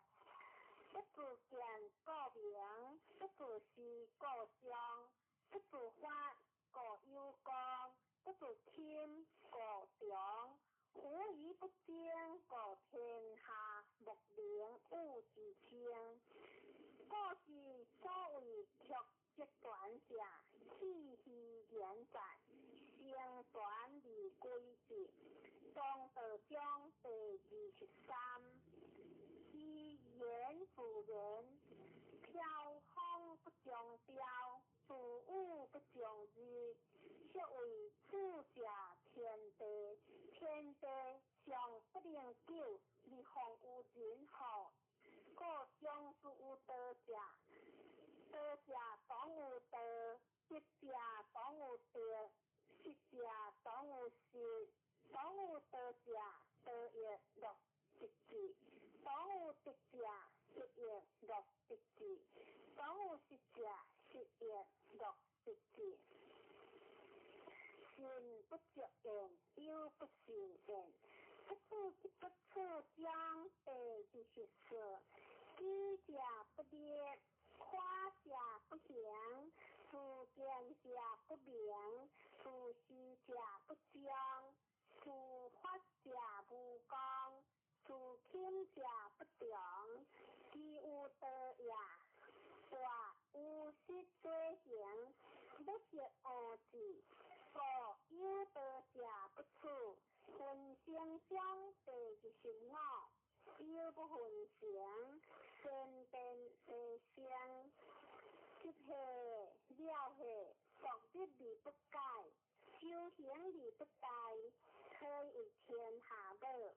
我不知其名，知即或道，将为其名或代，代或世，世或晚，晚或缓。故道代，天代，地代，王亦代，实中有四代，而王故其一言。人发地，地发天，天发道，道发自然。自中将第26。将为亲近，将为特君。是以君子将之行，不宜自重。虽有言官，燕处悄然，奈何万乘之主，利益心倾天下。亲则是神，特则是君。是命中第27。神行无出节，神言无下跌。神计不用标切，神秘无关键而不可开。神计无相约而不可改。是以圣人相生救人，故无弃人；相生救物，故无弃物。是为实名。故圣人者，不圣人之师；不圣人者，圣人之师。不贵之师，不爱之师。随地大礼，是为要了。相德章第28。知其详，修其处，为天下和，为天下和。相德不离，合归有应义。知其节，修其节，为天下说，为天下说。相德不铁，合归有无节。知其营，修其约，为天下国，为天下国。相德乃着，合归有朴。朴善即为器，圣人用智即为观众。故大地不格。自然中第29。将欲知天下利为治，我见之不得已。天下生气，不可为也。为者败之，失者失之。故物实行，实随，实乎虎，食车，食强，食累，食财，食花。以圣人，气性，气车，气态。一道将第三式，以道所人主者，不以兵强天下，其事好还。书之所处，经极生厌，在兵之后，必有相连。我先者各离异，不敢以出强，各离不谦，各离不发，各离不骄，各离不得意，是各离不强。不讲正路，是为得道，得道所以。贵多将第37，虎大兵者，不祥之气，不识恶事，故有道者不处。君子固则贵者，用兵则贵友。兵者不祥之气，非君子之气，不得已利用之，恬淡为上。胜利不美，利美之者是乐杀人，夫乐杀人者，不可得之于天下。结事相者，相事相由，天将军处者，上将军处由，言以丧礼处之。杀人将多，以悲哀克之，见性则以丧礼处之。第几章第32，德祥无名，托随小，天下不敢行。虎王入灵手，万物将自宾。天地相合，以共甘露，人莫之，名利自宾。知者有灵，灵亦自有，虎亦将知己。知己所以不逮，披道之在天下，有川国有江海。前几章第33，知人者智，自知者明，胜人者优劣，自胜者强。知足者富，忠行者有志，不识其所者久。自力不亡者寿。生大章第34，大道欢喜，其可保佑，万物施治，以生利不俗。讲行不明有，爱用万物，力不为主。相无约，可能无效，万物归之，力不为主，可能无代。是以圣人将不为代，故能成之代。大唱章第35，一大唱天下往，往利不害，安定泰。不污名，各克己，多是出口，淡薄而无味，使之不足见。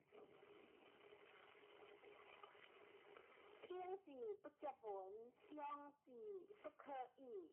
微灵章第30条，将欲抑制，必固中之；将欲约之，必固强之；将欲会之，必固兴之；将欲得之，必固有之。是谓微灵，柔性刚，弱性强。虎不可脱有烟，国之利器，不可以是人。无为章第37，德祥无为，利无不为。虎王入灵手，万物将自化。花利欲作，我将便是以无名之徒。无名之徒，欲将不约，不约以正，天下将自正。